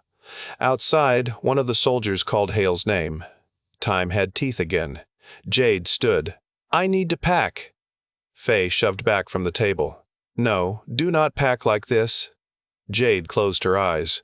"No," Fay said again, louder. "You are not packing like this is a trip." Otis started to speak, but Floyd shook his head once. "Let them." Jade walked around the table and knelt in front of Fay. "It is not a trip." "Then do not make it look normal. I do not know how to do this." Fay's chin trembled. "Then be bad at it and stay." The words broke something in Jade. She pulled Fay close and held her with both arms. Fay fought again, angry and grieving, but the fight lasted only a moment before she clung with all the strength in her body. "I love you," Jade said. "Then stay. I love you too much to pretend I am not needed. I need you. I know." "No, you do not. You get to leave." "I have to stay here and miss you." Jade shook with silent tears. "You are right. I am sorry." Otis looked away. He found Floyd staring at the window, jaw working, eyes bright. For all the guns, walls, trenches, supplies, and old army grit, there was no defense against this. Jade finally rose and went upstairs. Fay followed, refusing to let go of her hand. Otis started after them, but Floyd caught his arm. "Give them 1 minute," Floyd said. Otis nodded.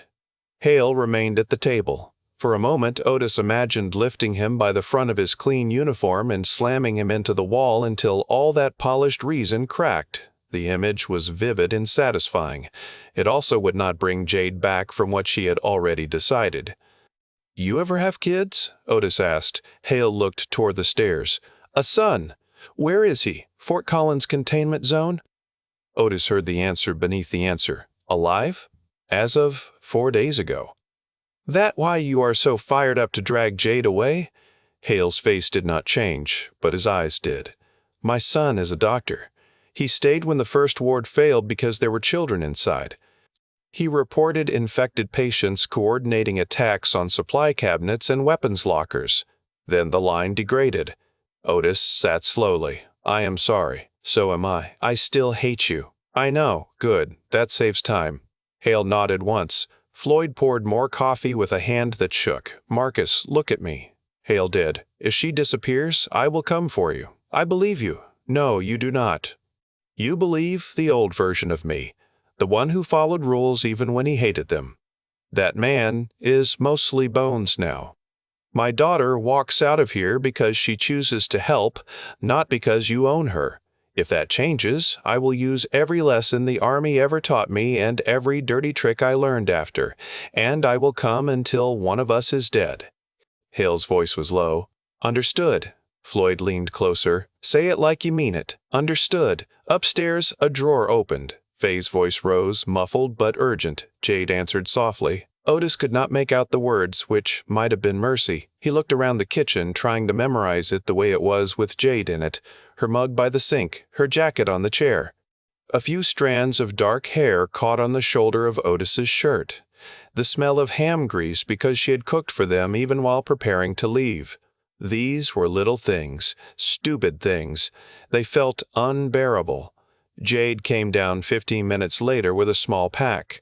Fay came beside her, eyes swollen, holding a folded piece of notebook paper. Jade had changed into clean clothes, dark pants, boots, a heavy shirt, and the tactical jacket she had worn from the library onward. She had braided her hair tight. The soldier had returned, but the woman was still there, and she looked directly at Otis. He stood. For once, no joke came. Jade handed Floyd a small envelope. "There are notes inside." "Medical notes, radio frequencies," Hale mentioned on the porch when he thought I was too upset to listen, "and a rough map of places I think you should avoid." Floyd took it. "You are still giving me homework. You always did better with assignments." He tried to smile and failed. "Come here." She went into his arms. Floyd held her like she was a little girl and a grown soldier and the last good thing left in the world. He pressed his face to her hair. "I just got you back," he said. "I know, Daddy." The word nearly took Otis down. Jade had been Major Walker, scientist, fighter, rescuer, lover, and unbreakable force. In Floyd's arms, she was someone's daughter, and that made the sacrifice feel crueler. Floyd whispered something Otis did not hear. Jade nodded against him. They stayed that way until Hale stepped into the hall and said, "We need to move." Floyd let go slowly. Jade turned to Fay. Fay held up the folded paper. "This is for later." "Not now." Jade took it like it was made of glass. "When later?"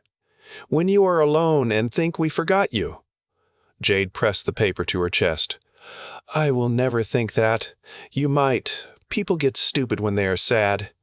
Otis breathed out a broken laugh. Jade tucked the note inside her jacket. "Then I will read it when I get stupid."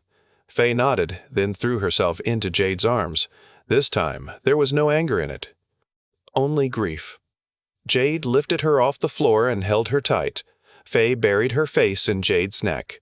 "You are my mom too," Fay whispered. Jade made a sound that tore through every person in the room. Otis pressed his fist to his mouth. Floyd turned fully away. Hale looked at the floor. Jade managed to speak. "I would be honored if you kept a place for me." "It is already yours. I am coming back. You better. I will fight every day to come back." Fay pulled away enough to look at her. "Do not just fight. Win." Jade nodded. "I will win." Fay let go because children who have lost too much sometimes understand that holding tighter does not stop leaving. She stepped back beside Otis and slid her hand into his. Otis held it carefully, afraid of crushing her fingers, afraid of letting go. Jade faced him. Now the jokes were not merely absent, they felt like a language he had forgotten. "I do not know what to say," Otis admitted. Jade stepped close. "Say something true." He laughed once, rough and pained. "That narrows it down and makes it worse. Try." He touched her cheek with the back of his fingers. "I was doing fine being a grumpy old bottle jockey before you showed up. You were not old. I felt old. You were not fine." "That too." His thumb brushed a tear from her face. "Then you came in with your concussion, your secrets, your scary shooting skills, and your way of making me want to be less of a coward. You were never a coward. I was about some things." He swallowed. "I love you, Jade." She closed her eyes as if the words hurt and healed in the same breath. "I love you too," she said. "Then you come back." "I will." "I am serious. You come back, or I will annoy every military base left in this country until someone gives you up just to stop hearing me." "That sounds believable. I have range." "You do." He leaned his forehead against hers. "I cannot lose you. You are not losing me. You are being taken into a helicopter by people who say words like secure facility. I am going where I can help." "That sounds nicer than what I said. I still hate it." "Me too." Otis kissed her. He did not care that Floyd was there. He did not care that Hale watched the clock. He did not care that soldiers waited outside or that rotors were already beginning to turn. He kissed Jade with all the things he had not had time to become good at saying. He kissed her with the road behind them and the life he wanted ahead. He kissed her like a man signing his own family paper. When they parted, Jade kept hold of his shirt. "Take care of Fay. Always. Let her take care of you too. I am working on it." "Take care of my father. That man scares me." "He should," Floyd muttered. "I am standing right here." Jade smiled through tears. "I know." Hale stepped toward the door. "Major!"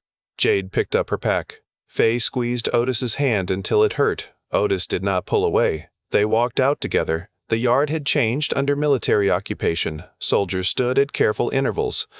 The helicopters waited in the field like great black insects, blades turning, medical transport ramp lowered, dust moved in sheets, the mountains looked distant and useless.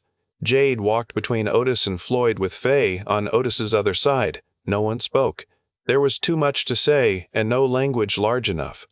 At the fence line, Hale paused. Only she can go beyond this point. Floyd stepped forward. "I am walking my daughter to that aircraft, Floyd. I am walking my daughter." Hale looked at Jade. She held his gaze until he moved aside. They crossed the field. The rotor wash tore at clothes and hair. Fay stumbled once and Otis lifted her against his side without thinking. She clung to him, staring at Jade's back. At the base of the ramp, two medics waited in sealed gear. One held a case with blood draw supplies. Jade saw it and stopped. "No samples until we are airborne and I have reviewed your intake protocol," she said. The medic looked at Hale. Hale nodded. "Do as she says." Jade turned to Floyd first. He put both hands on her shoulders. "You remember the ridge road above the creek?" "Yes." "If you come back and the lower gate is compromised, you use that road." "I know." "If the house is gone, go to the old line cabin." "I know." "If I am gone, Dad?" "If I am gone, you live anyway." Jade shook her head. "Do not do that. You live anyway." Her lips trembled. "I will." He kissed her forehead. "That is my girl." Then Fay pushed out of Otis's arms and ran to Jade. A soldier twitched as if to stop her. Otis's rifle came up an inch before he thought. Floyd's glare did the rest. The soldier froze. Fay collided with Jade at the ramp. "I changed my mind." Jade knelt. "About what?" "I do not want to be brave." Jade pulled her close. "You do not have to want it. I want to be little. You are allowed. I want my mom." "I know. I want you." Jade held her tighter. "I know." Fay sobbed into her shoulder. "This is not fair." "No, sweetheart, it is not fair." Otis looked at the grass because watching them felt like intruding on something holy and terrible. Jade whispered to Fay for nearly a minute. The helicopter noise swallowed most of it, but Otis caught pieces. "You keep reading. You listen to Otis when he is right. You listen to Floyd when he is grumpy. You can be angry at me and love me at the same time. You did not make me go. I am coming home." Finally, Fay stepped back. She wiped her face with both sleeves, furious at the tears. "You better bring me something." Jade laughed through her own tears. "From a medical base? Something good. I will find something. No dumb army socks. No dumb army socks. Maybe chocolate. If I can find chocolate, it is yours." Fay nodded like a treaty had been settled. Jade stood and faced Otis last. He wanted another kiss. He wanted another hour. He wanted the entire last week returned so he could spend every minute saying the things he had hidden behind jokes. Instead, he took her hand. "I have never been good at praying," he said, "but I may start." "That bad?" "Do not make me laugh right now. I am trying to be devastatingly romantic. You are doing better than expected." "Rude." She squeezed his hand. "I will call as soon as they let me." "Make them let you." "I will." "And Jade?" "Yes?" "If they try to make you less than you are, remember you have a weird liquor store man, one terrifying old rancher, and a small, angry girl prepared to become everyone's problem." Her smile broke open, real and bright and painful. "That may be the strongest threat I have." "Dang right." Hale moved near the ramp. "We are past time." Jade let go. The world did not stop. Otis had thought it might. He had thought some private law of grief would force the air to freeze, the blades to stall, the sun to go dark. Instead, the rotors kept turning. Soldiers kept watching. The medics kept waiting. Jade stepped onto the ramp with her pack over one shoulder. At the top, she turned. Fay lifted one hand. Floyd stood straight, refusing to let his daughter see him fold. Otis raised his hand too, though it felt useless, a small human gesture against machines, distance, and duty. Jade pressed Fay's folded note against her chest, then disappeared inside the helicopter. The ramp lifted. Fay made a sound like something breaking. Otis pulled her into his arms as the medical transport rose from the field. Wind battered them. Dust filled the air. The helicopter climbed, banked south, and carried Jade away over the ridge. The other helicopters lifted after it, one by one, leaving flattened grass, exhaust stink, and silence that arrived too suddenly. For a long time, no one moved. Then Floyd took off his hat and held it against his chest. Otis kept his arms around Fay. She had gone limp against him, cried empty for the moment, too tired even to shake. He stared at the empty sky until his eyes burned.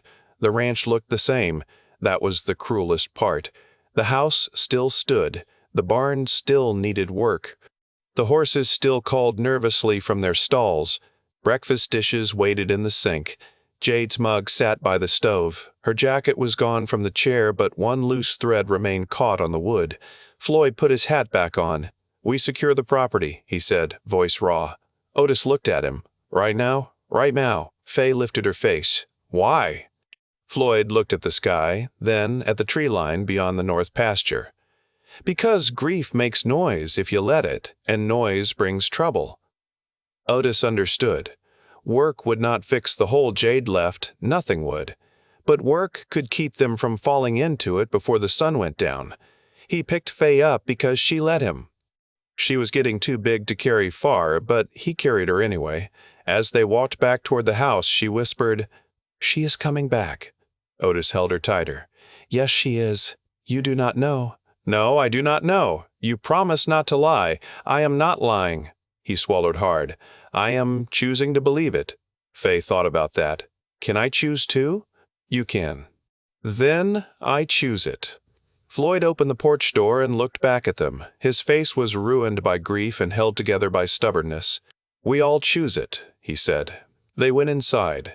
The kitchen smelled of cold coffee and ham grease. Hale's empty mug sat on the table. Otis wanted to smash it, but Fay was in his arms, so he did not. Floyd took the signed copy from the Bible, read it once, and put it back with hands that had stopped shaking. Then the radio on the counter crackled. All three of them froze. Static hissed. A distant voice fought through, broken by interference. "Walker Ranch. This is supply flight confirming marker, friendly civilian sanctuary, next contact window." Floyd crossed the room and grabbed the microphone. "This is Walker Ranch." "Say again." More static. Then the voice returned, clearer for 3 words. "Package marked friendly."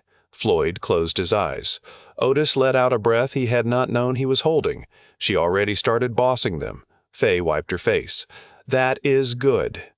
The radio faded back into static, but those 3 words remained in the room. Package marked friendly. It was not enough. It was something. It was something.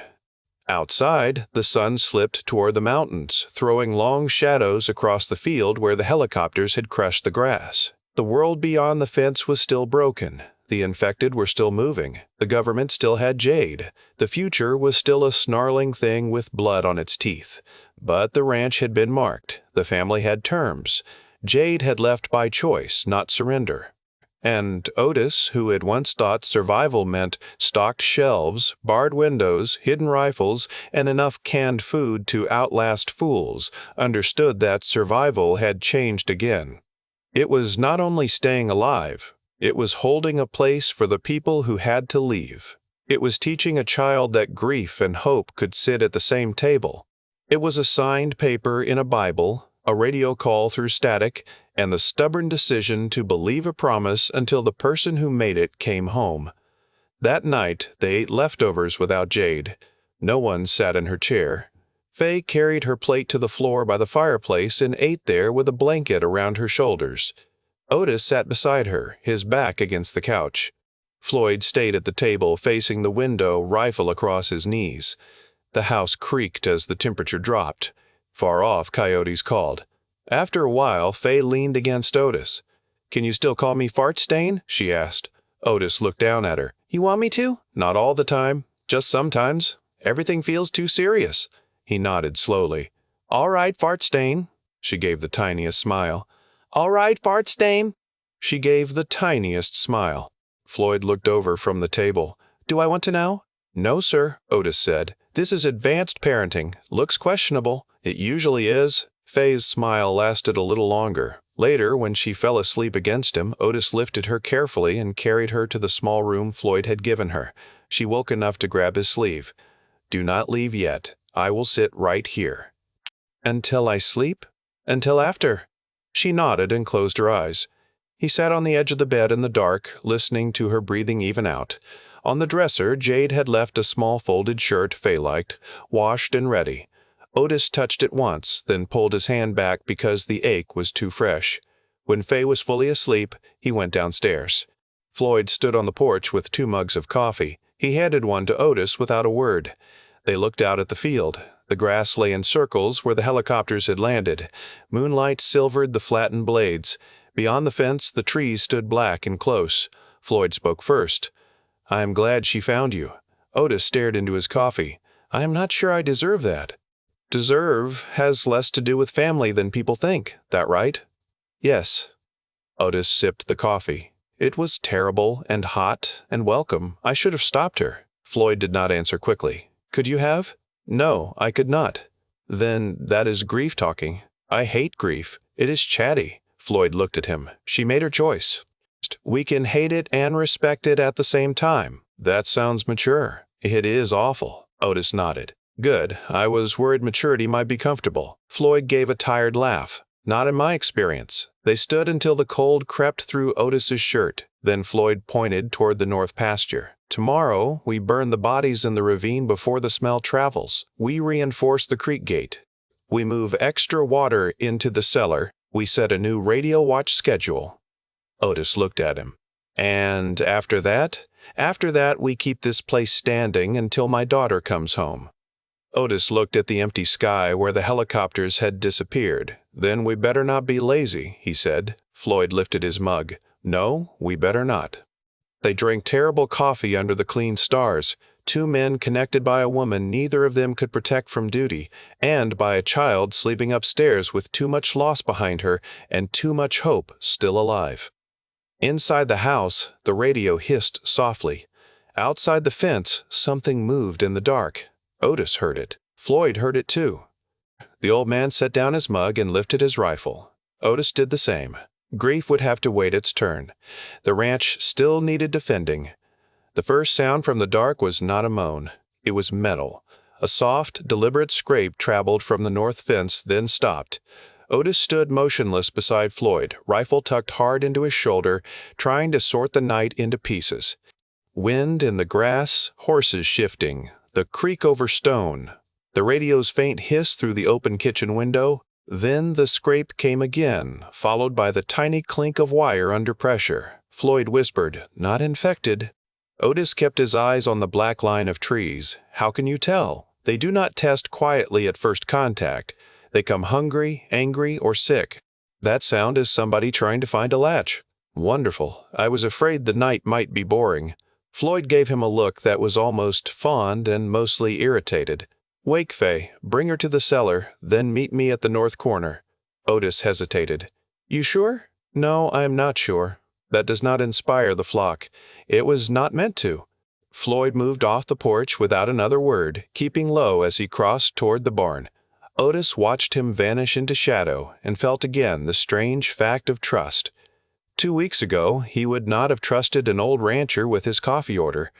Now he was about to leave Floyd alone near a fence line because family had a way of making dangerous faith feel practical. He slipped inside and moved up the stairs. Fay's door creaked when he opened it. She was already awake, sitting upright with the blanket clutched under her chin. Moonlight through the curtain cut pale stripes across her face. "I heard it," she whispered. "Of course you did." "Is it them?" "Not the helicopters." "The infected?" "Maybe not." She swallowed. "That is worse. Sometimes." He crossed the room and crouched beside the bed. Shoes, coat, backpack, quiet as mice that owe money. Fay moved without arguing. That scared him more than the sound outside. She put on her shoes, shoved her arms into her coat, and grabbed the backpack from beside the dresser. Jade had checked that pack before leaving.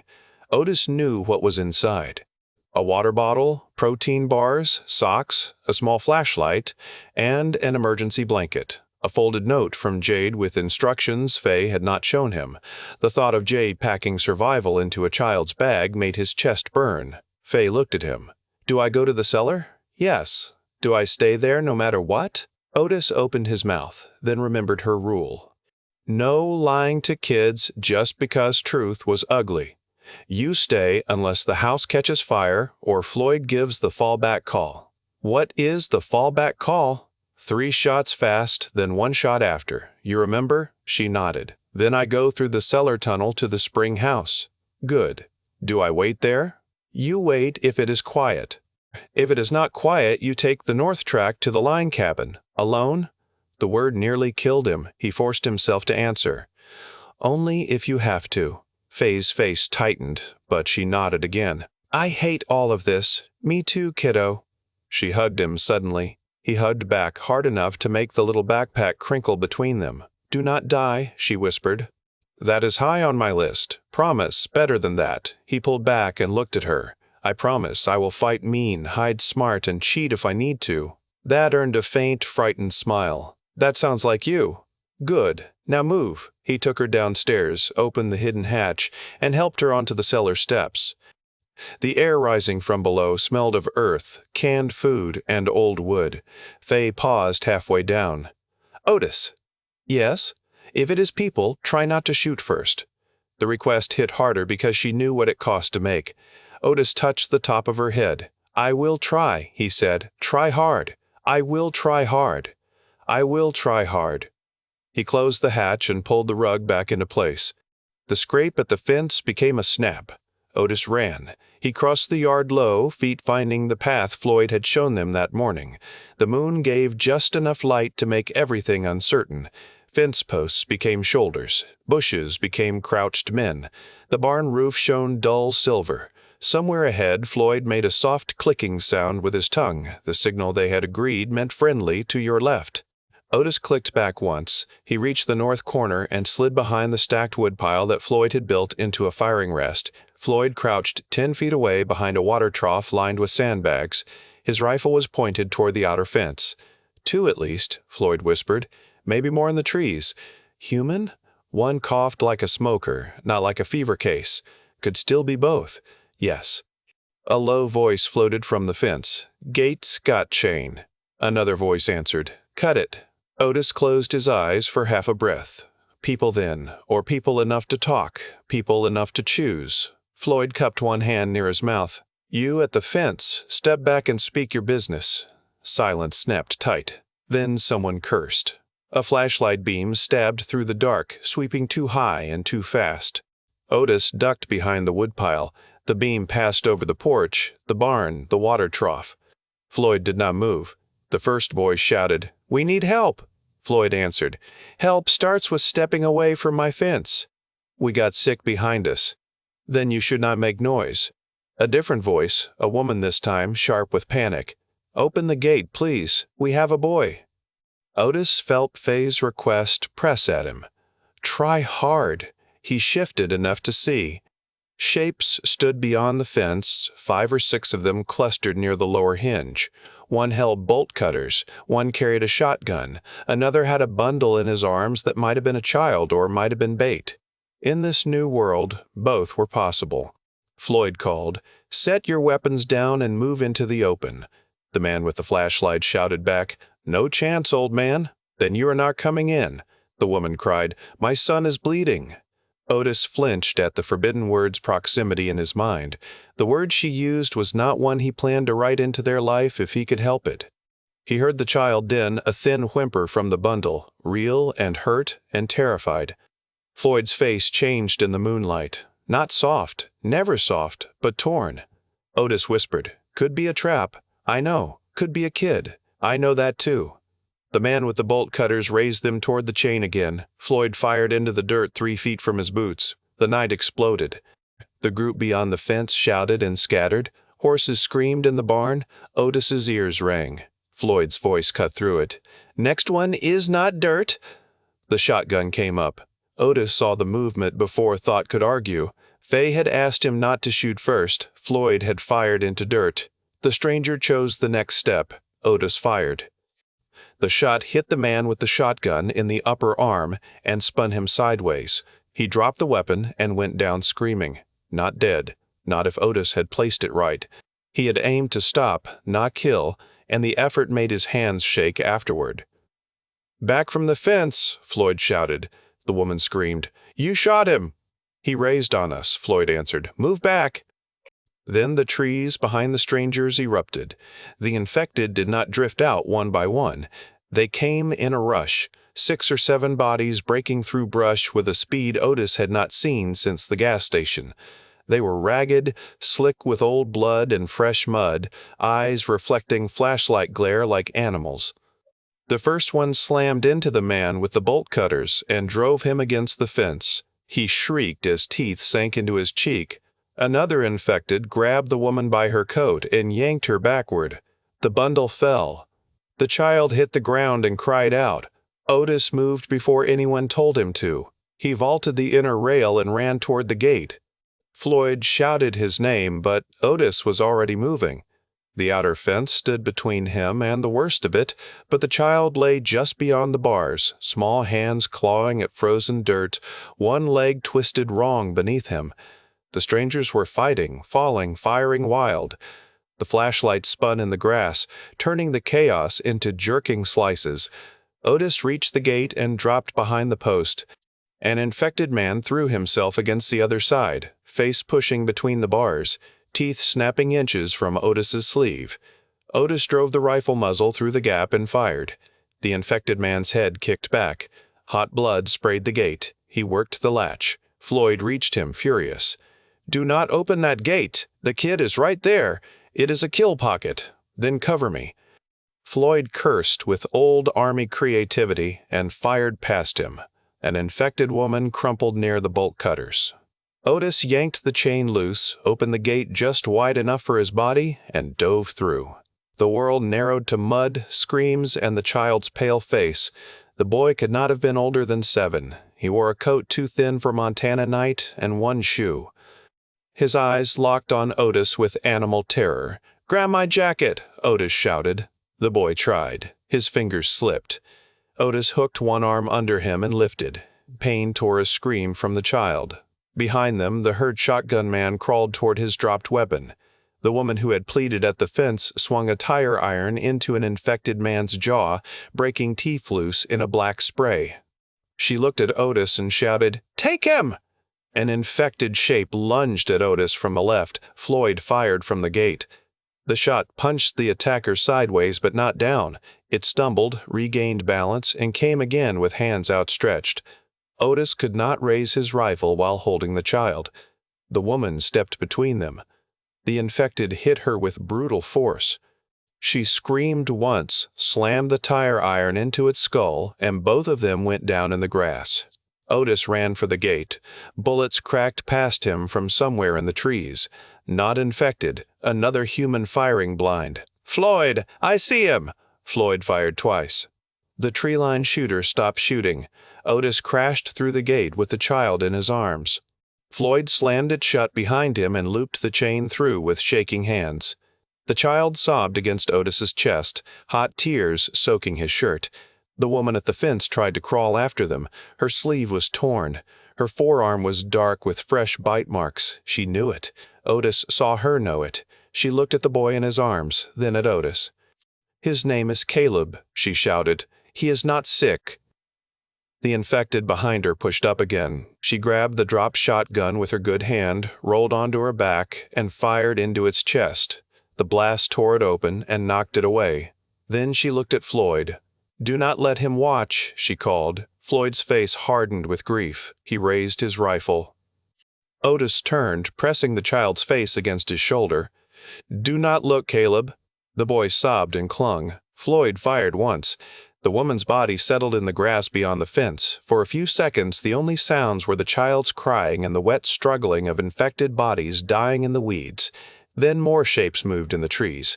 Floyd grabbed Otis's sleeve. "House right now." They ran. Otis carried Caleb across the yard while Floyd backed behind them, firing measured shots. One infected made it over a low section of the outer barrier where the strangers had cut support wire before being interrupted. It dropped into the pasture and sprinted crookedly toward the barn. Floyd shot it once, missed the head, hit the chest, and cursed. Otis reached the porch, kicked the door open, and carried Caleb inside. Fay burst up from the cellar hatch before Otis could stop her. Her eyes went from Otis to the child in his arms. "Who is that?" "Caleb. Get towels. Get the first aid kit from the counter." "Is he sick?" "I do not think so." "Do you know?" "No, I do not know." Her face went pale, but she moved. Otis set Caleb on the kitchen table. The boy screamed when his leg shifted. The sound ripped through the house. Floyd slammed the door and shoved the bolt home, then crossed to the window. "3 still moving near the cut," he said. "Maybe more." Otis looked at the child. Mud covered his face. His lower lip was split. His leg was wrong below the knee, not broken through the skin, but bent in a way legs should not bend. There were scratches on his hands and cheeks. No sores, no black veins, no chemical stink beneath the blood and dirt. Fay returned with towels and the kit. Her hands shook, but she opened the case. Jade would know what to do. Otis swallowed. "Then we do what Jade taught us until we know more," Floyd called from the window. "Make it fast." Otis looked at Fay. "You hold the flashlight. Keep it on his leg. If you feel like crying, you can cry and still hold the light." Fay nodded, tears already running. Caleb stared at Otis. "Mom?" The single word shattered the room. Otis forced his voice steady. "Your mom got you through the gate." "Mom," Caleb sobbed. "I know. Where is she?" Fay looked at Otis with horror. "No lying." Otis leaned close to Caleb. "She cannot come in, buddy." "Why? She got bit keeping you safe." Caleb made a small, broken sound. Otis wanted to be anywhere else, anyone else, anything else. Fay set the flashlight on the table and took Caleb's hand. "My mom got sick too." Caleb turned toward her, hiccuping. Fay's voice trembled but held. "She made Otis take care of me. Your mom did that too. She got you to us." Caleb cried harder, but he did not pull his hand away. Floyd fired through the partly open window. Glass had already been removed from that frame for defense, replaced with a shutter slit. The rifle crack filled the kitchen. Fay flinched but kept hold of Caleb. Otis wrapped the boy's leg with towels to keep it still, then used 2 wooden spoons and strips cut from an old sheet to make a crude splint. Caleb screamed until his voice became a rasp. Fay cried silently. Otis talked through every step, not because the boy understood all of it, but because silence would be worse. When it was done, Otis gave him a little water. Floyd fired again. Then the yard went quiet. Too quiet. Floyd stayed at the window for a full minute before he said, "They are down." Otis leaned both hands on the table, head lowered. His arms were streaked red to the elbows, his shirt was ruined. Caleb's sobs had faded into exhausted whimpers. Fay still held his hand. "Did we win?" Fay asked. Floyd looked out at the dark. "For tonight?" Otis looked at the cellar hatch, the broken meal, Hale's mug still unbroken, and the boy lying on the table where Jade had written terms only hours ago. Jade was gone less than 1 day, and already the world had found the empty chair. Floyd turned from the window. "We keep the boys separated until morning. We watch for signs. We clean that cut fence before daylight. Then we decide." Fay's eyes flashed. "We are not throwing him out." "No," Floyd said, "we are not." Otis looked at the old man, surprised. Floyd's expression was grim. "Jade would haunt me." Fay wiped her face. "She would yell first." "That too," Caleb whispered. "Who is Jade?" Fay looked down at him. Her face was streaked with tears, but something protective had already begun to form there. Otis recognized it because he had felt the same thing outside the rot-gut window when Megan gave him her daughter with her last clear breath. "She is family," Fay said. "She had to leave, but she is coming back." Caleb blinked slowly, too tired to understand. Otis covered him with a blanket. Outside, the bodies at the fence lay under moonlight. The woman's last shot had saved Otis long enough to save her son. Her blood marked the grass near the gate. The cut wire hung loose, a dark smile in the barrier. Beyond it, the forest waited with all its hidden hunger. Inside, Fay sat beside a child she had met minutes ago and refused to let go of his hand. Floyd began reloading magazines at the counter. Otis washed his arms in the sink, watching red swirl down the drain. The water ran cold. He scrubbed until his skin burned, and the worst of the blood was gone, but the night stayed on him. It would stay on all of them. When he turned off the faucet, the radio crackled again. Everyone froze. Static filled the kitchen. Then, through the thin hiss, a distant operator said, "Walker Ranch, confirm emergency beacon remains active. Friendly marker logged. Supply drop pending weather and route clearance." Floyd grabbed the microphone. "Walker Ranch confirms. We need medical supplies suitable for pediatric fracture care, antibiotics, sterile dressings, and splinting materials." A pause followed. "Request logged," the voice said. "No delivery guarantee." Floyd closed his eyes briefly. "Understood."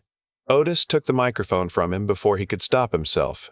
"And if Major Walker hears any of these logs, tell her Otis says she is already being bossy from far away." Another pause. The operator's voice shifted, almost human. "Message may be relayed if contact occurs." "Do that," Otis said. He set down the microphone. Fay looked at him. "Do you think she will hear it?" "I choose to believe she will." Fay nodded. "Me too." Caleb slept at last, mouth open, cheeks tear-streaked, one small hand still locked in Fay's grip.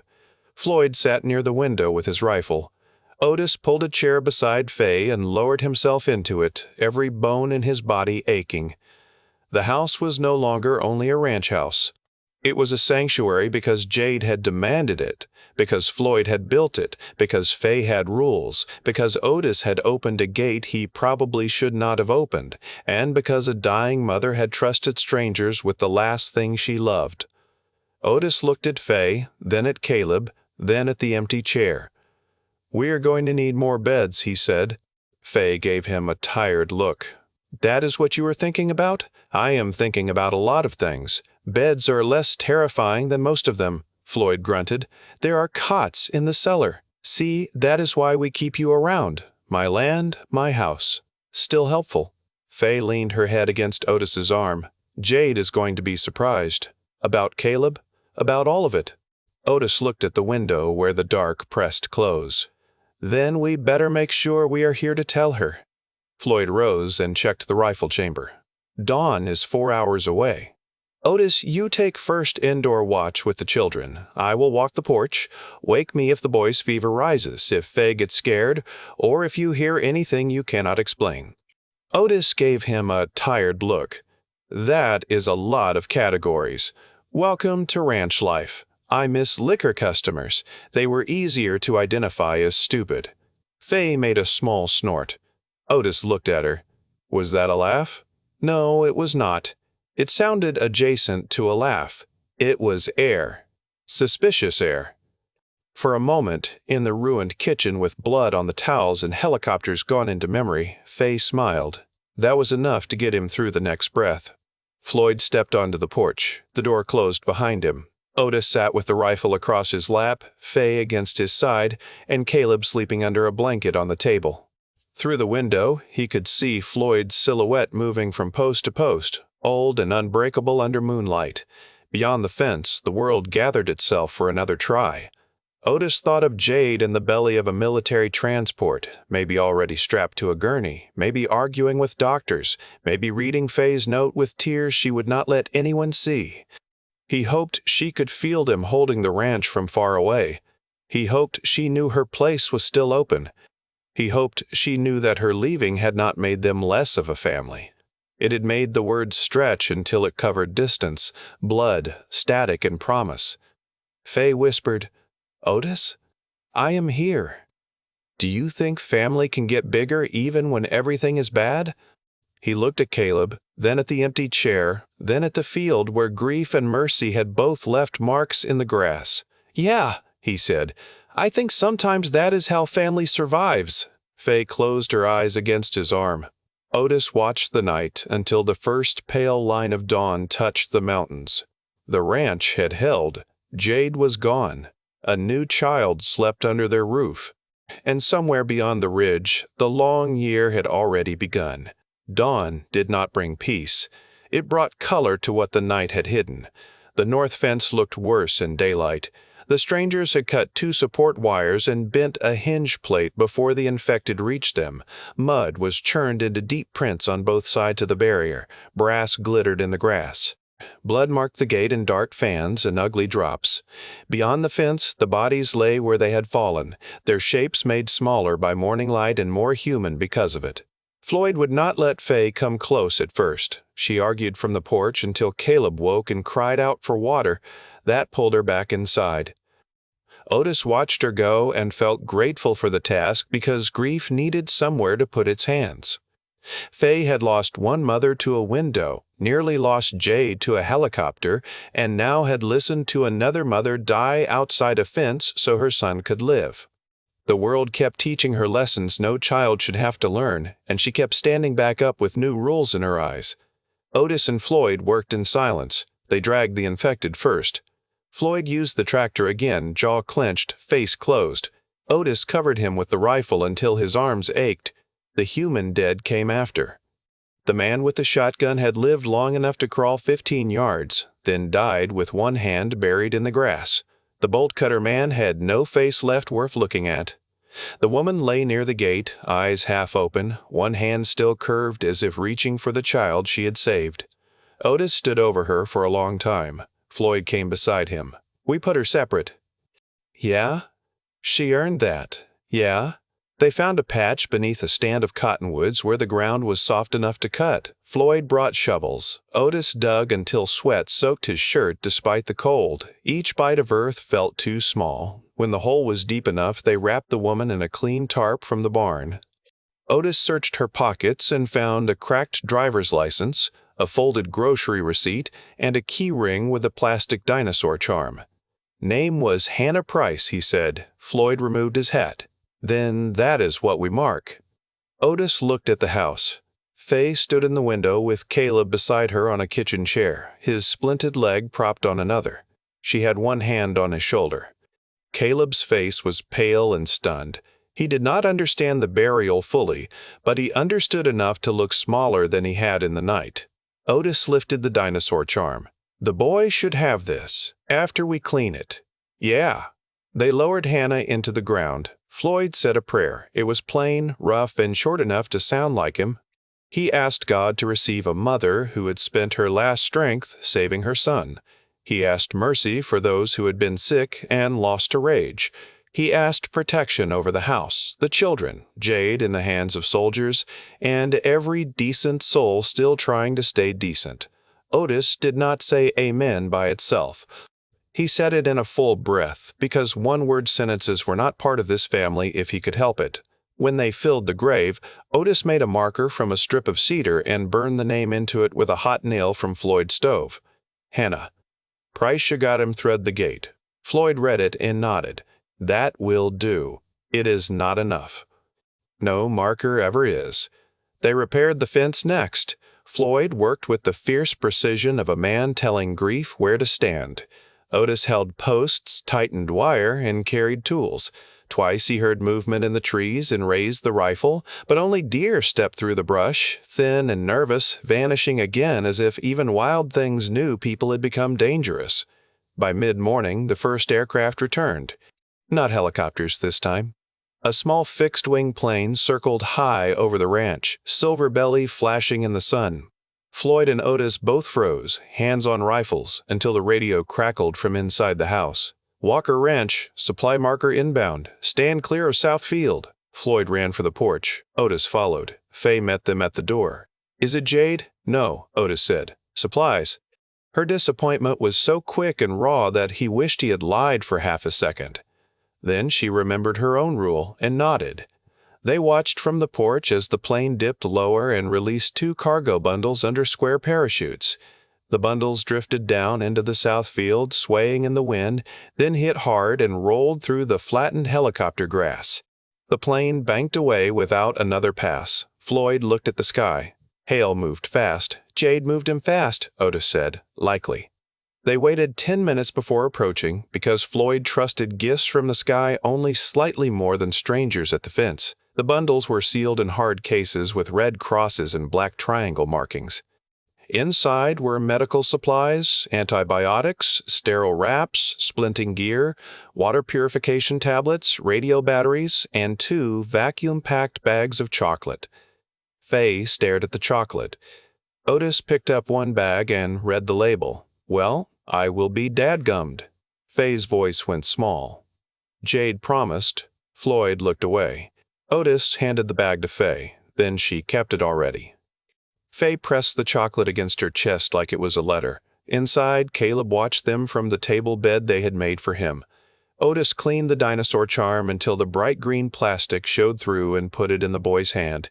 Caleb stared at it, then curled his fingers around it with a breath that shook. "She carried this," Otis said. Caleb whispered, "Mom liked dinosaurs." Fay sat beside him. "Then we keep it safe." Caleb looked at her. "Will they make me leave?" Fay's answer came before Otis could find one. "No, we do not leave family behind." Caleb blinked. "Am I family?" Fay looked at Otis, then at Floyd, then back at the boy. She was asking permission and giving an order at the same time. Otis leaned against the counter, exhausted down to the marrow. "Well, pooping a cracker, kid. Looks like you got dragged into the mess." Fay smiled through fresh tears. "That means yes." Floyd crossed his arms. "It means you listen, you learn, you do chores when your leg heals, and you do not touch a firearm until somebody says you are ready." Caleb nodded solemnly, though he looked terrified of the word chores. Otis pointed at Floyd. "See, that is how ranchers say welcome." Fay broke the chocolate into careful pieces.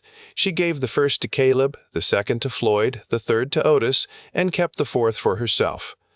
There should have been a fifth piece for Jade. Fay looked at the broken edge in her hand, then wrapped one square in a paper towel and set it on the empty chair. "For when she comes back," she said. No one argued. The day moved on because days were merciless that way. Caleb's fever stayed low. The antibiotics went into him with applesauce and a promise that the taste was not poison, just terrible. Fay read to him from one of the books she had carried since the library, stumbling over a few words but refusing help until she truly needed it. Floyd rewired the radio battery pack. Otis scrubbed the table twice and still imagined blood in the grain. Late in the afternoon, the radio clicked. Not the operator this time. Static surged, cleared, and a woman's voice came through thin as thread. "Walker Ranch, this is Major Walker. Brief relay only." The room stopped breathing. Floyd lunged for the microphone, but Fay was faster. She grabbed it with both hands. "Jade?" A burst of static swallowed the answer. Then Jade's voice returned. "Fay, I hear you. I have seconds." Fay began crying instantly. "You left chocolate. I promised no dumb army socks." Otis laughed once and covered his eyes. Jade's voice trembled but held. "I am safe. I am already annoying doctors. I love you. Tell Otis his message was childish and perfect. Tell Dad the Ridge Road note was received." Floyd took the microphone gently. "Baby girl." "Daddy, I am okay. You better stay that way." "I will. I have to go." Otis stepped close. "Jade, come home mean." Her laugh crackled through the speaker. "Always." The signal faded. Fay clutched the microphone to her chest after the voice vanished. It had lasted less than a minute. It changed the whole house. That night, when darkness returned, the ranch was still damaged, still threatened, still grieving. Hannah Price lay beneath fresh earth by the cottonwoods. Caleb slept under their roof with a dinosaur charm in his fist. Fay left one piece of chocolate on Jade's chair. Floyd taped the signed terms inside the Bible and placed Jade's relay time beneath it in pencil. Otis took first watch on the porch, listening to the trees and the radio at the same time. The world was still broken, but a voice had crossed the distance. A promise had survived the sky. Chapter 27. The Lost Year. The long year did not arrive like a chapter opening in a clean book. It came as a line of ruined mornings, each one scraped out of darkness by work, fear, and the stubborn refusal of 4 people to let an empty chair become the center of the house. For the first week after Jade's voice came through the radio, nobody at the ranch slept more than a few hours at a time. Floyd called it adjustment, which sounded gentle enough to be a lie. Otis called it being too scared to close both eyes, which was uglier and more honest. Fay called it waiting, because every creak in the rafters, every hiss of static, every distant thump beyond the fence, made her look toward the porch as if Jade might walk out of the night with her rifle across her chest and some smart remark already loaded. Caleb called it strange. He said the word often during those first days, always softly, always with his dinosaur charm clenched in his palm. The house was strange because the doors stayed barred. The meals were strange because nobody let him waste a bite. The adults were strange because they spoke about ammunition, fence tension, rainwater, radio batteries, and fever, as if those things were the shape of ordinary life. Fay was strange because she sat beside him even when he woke crying. Otis was strange because he told bad jokes while checking the boy's leg. Floyd was strange because he treated rules like fence posts and expected a child to lean on them before he understood why they stood there. Fay corrected him on the 4th morning. "It is not strange," she told Caleb while she helped him swallow medicine with a spoonful of canned peaches. "It is just our normal now." Caleb looked at her with red-rimmed eyes. "I miss my mom." The spoon paused halfway back to the dish. Fay's face changed, not with surprise but with the kind of recognition that made her look older than she had any right to be. "I miss mine too," she said. "Every day has a place where she should be." Otis stood by the stove with coffee in one hand and a skillet in the other, pretending very hard not to listen. He had learned that some talks between children were not meant for grown men with too many clumsy words. Floyd stood at the sink cleaning a bolt carrier, pretending the same thing with more discipline. Caleb wiped his nose on the blanket. "Does it stop hurting?" Fay thought about it with more care than any adult would have used. "It gets different. Some days it is sharp. Some days it sits in your chest like a rock. Some days you laugh and feel bad because you laughed. Otis says that is stupid guilt and we are not feeding it." Otis pointed the spatula at her without turning around. "That is a certified household rule." Caleb frowned. "What happens if you feed it?" "It gets fat and bossy," Otis said. "Then it starts telling you not to eat pancakes." Caleb looked horrified. "Can guilt do that?" "Not in this house, kid." Fay gave Caleb the peaches. "Not in this house, kid." Fay gave Caleb the peaches. "See, that is why we keep him. I thought we kept him because he knows guns." "That too." Floyd snorted at the sink. "He also knows how to burn pancakes." Otis looked over his shoulder. "That was 1 time, old man. 3 times. Those first 2 were smoke tests." Caleb gave a wet little laugh, then tried to stop it as if laughter belonged to a different life. Fay leaned close. "It is allowed," she said. That became another rule, though they never wrote it down. Grief could sit at the table, but it could not take every chair. Laughter was allowed. Tears were allowed. Fear was allowed if it did its chores like everybody else. Nobody had permission to give up because Jade had not given them that permission when she climbed into the helicopter. Floyd put the rule in ranch language. "Everything here has to pull weight," he said, "even sorrow." By the end of the 2nd week, Caleb's fever was gone and his leg had settled into a stiff healing ache. Floyd replaced the spoon and sheet splint with a cleaner brace made from cut boards, cloth strips, and 2 pieces of padded leather from an old saddle. Caleb hated it because it itched. He loved it because Floyd had burned a tiny dinosaur shape into the side. "Not decoration," Floyd said when Caleb smiled at it. "Identification mark." "Identification of what?" Caleb asked. "Of your leg being dramatic." Otis nodded from the pantry doorway. "That leg has a whole stage show going." Caleb's smile shook but stayed. Fay became his shadow and his drill sergeant. She made him do breathing exercises when pain tried to take him apart. She brought books from the crate they had saved out of the SUV. She read aloud at night in a voice that grew steadier with every page. When she stumbled, Caleb waited. When Caleb cried, she waited. Neither of them said much about the fact that they had both been handed to strangers by mothers who knew they could not stay. The ranch changed around them. Floyd and Otis repaired the north fence with extra wire from the old sheep lot. They drove posts so deep that Otis accused Floyd of trying to anchor the whole state.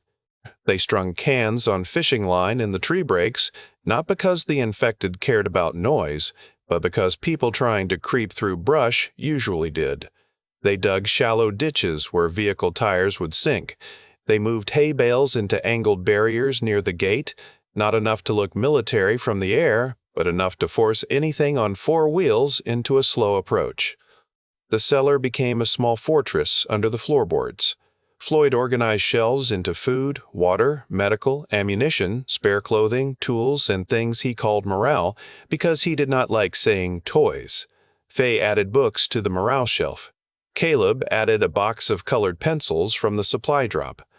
Otis added playing cards, 4 chocolate squares wrapped in wax paper, and a bottle of expensive bourbon from Floyd's locked cabinet.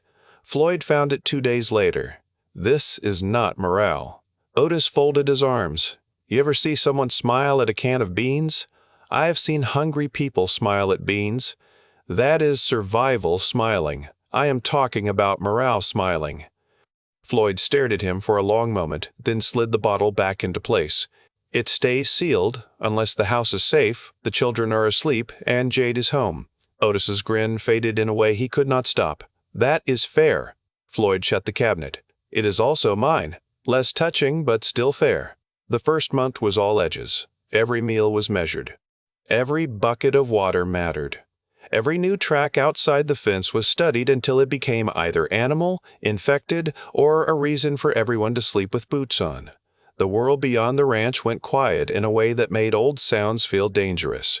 A coyote yipping at dawn sent Fay to the window with a rifle she was not yet allowed to fire. A loose shutter banging in the night made Caleb crawl under his cot and clamp both hands over his mouth so nobody would hear him. Otis found him there by lamplight. "Hey, cave monster," he said gently. "You paying rent under that bed?" Caleb shook his head. "Good, because the rates are ridiculous." The boy's eyes were huge in the dark. "I thought it was them. Could have been. Turned out to be a shutter trying to get famous." Caleb did not come out. Otis sat on the floor, back against the cot, because crawling under it would have trapped him like a bear in a suitcase. When I was little, storms used to scare the stuffing out of me. My aunt had a trailer in Oklahoma, and every time thunder hit, that thing shook like a washing machine full of bricks. I told everybody I was brave, then I hid in the closet with a flashlight and a bag of corn chips. Caleb sniffed. Did it help? The corn chips helped. Not the closet? The closet was cramped, smelled like mothballs, and made me feel like a coward. The chips understood me. Caleb's mouth twitched. Otis looked toward the window where the shutter had finally gone still. Being scared does not make you useless. It just means your head is trying to keep you alive, but sometimes it gets loud and stupid. When mine gets loud and stupid, I give it a job. What job? Count exits. Count rounds. Check Fay. Check you. Check Floyd. Check Floyd. Check Floyd. By the time I am done, fear has to sit down because I am busy. Caleb considered that from beneath the cot. I can count things. That is a fine job. What if I count wrong? Then count again. Around here, we fix things by doing them twice and complaining the whole time. Caleb crawled out slowly. Otis did not grab him. He just waited until the boy sat beside him with the blanket around his shoulders. "Do you think Jade will like me?" Caleb asked. Otis looked at the empty room across the hall where Jade's cot had been left made, her blanket folded square, her gear stacked as if she had only stepped outside. "She already does. She never met me." "Fay claimed you." "That is legally binding in this disaster." Caleb leaned against him with the careful weight of a child still deciding whether comfort could be trusted. Otis put one arm around him. Outside, the broken world listened at the fence. Inside, the house held. The second month brought rain. It came hard and cold, turning the yard to mud and the road to a brown scar that swallowed tire tracks by noon. Floyd was grateful because rain filled cisterns and washed scent from the fence. Otis hated it because mud got into everything and made every chore twice as ugly. Fay liked the sound on the roof until a thunderclap rattled the kitchen windows and Caleb dropped a cup. The cup shattered on the floor. No one shouted. Fay crouched beside him and said, "Broken cups are easier to fix than broken people." Otis brought the broom. "That is either wise or something that belongs on a terrible coffee mug." Floyd looked over the top of the radio. "We do not waste cups." Otis swept the pieces. "And there it is, the ranch version." The rain also brought the first sign that the infected were not simply wandering anymore. Floyd found it at the east fence in the gray light before breakfast. One of the warning cans had been removed from the line and set neatly on a fence post. Not torn loose, not trampled. Removed and placed where it could be seen. He called Otis without raising his voice. That was how Otis knew it was bad. They stood in the rain with rifles slung and hoods dripping. Mud sucked at their boots. The can sat on the post like a joke told by something that should not know humor. Beyond the fence, tracks marked the slope. Bare feet, 2 sets, one larger, one smaller.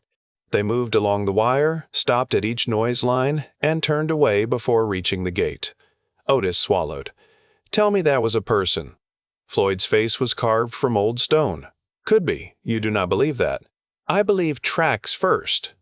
"And tracks say?" "Tracks say something studied the barrier." The can shivered under rain. Otis looked toward the house. Fay stood in the kitchen window with Caleb beside her on one crutch. Both of them watched the men in the field. "Do we tell them?" Otis asked. Floyd picked up the can with a gloved hand. The string had been untied, not snapped. "We tell them enough." Enough meant kitchen school instead of math. Floyd spread paper across the table and drew the ranch from memory. He marked the house, barn, cellar hatch, garden, cistern, north gate, east fence, south field, tree line, drainage ditch, and the high ridge where the old logging road curled down out of the timber. His pencil moved with an old soldier's economy. Nothing fancy, nothing wasted. "The infected are learning," he said. "We already knew some kept pieces of memory. We saw them move toward weapons. We saw them avoid open fire. Now we know at least some can test a barrier." Caleb's face went pale. Fay's jaw tightened. "So, we changed the barrier." Floyd looked at her. "That is the correct answer." Otis tapped the map. "We make the noisy stuff look obvious, then put mean stuff where they think they are smart."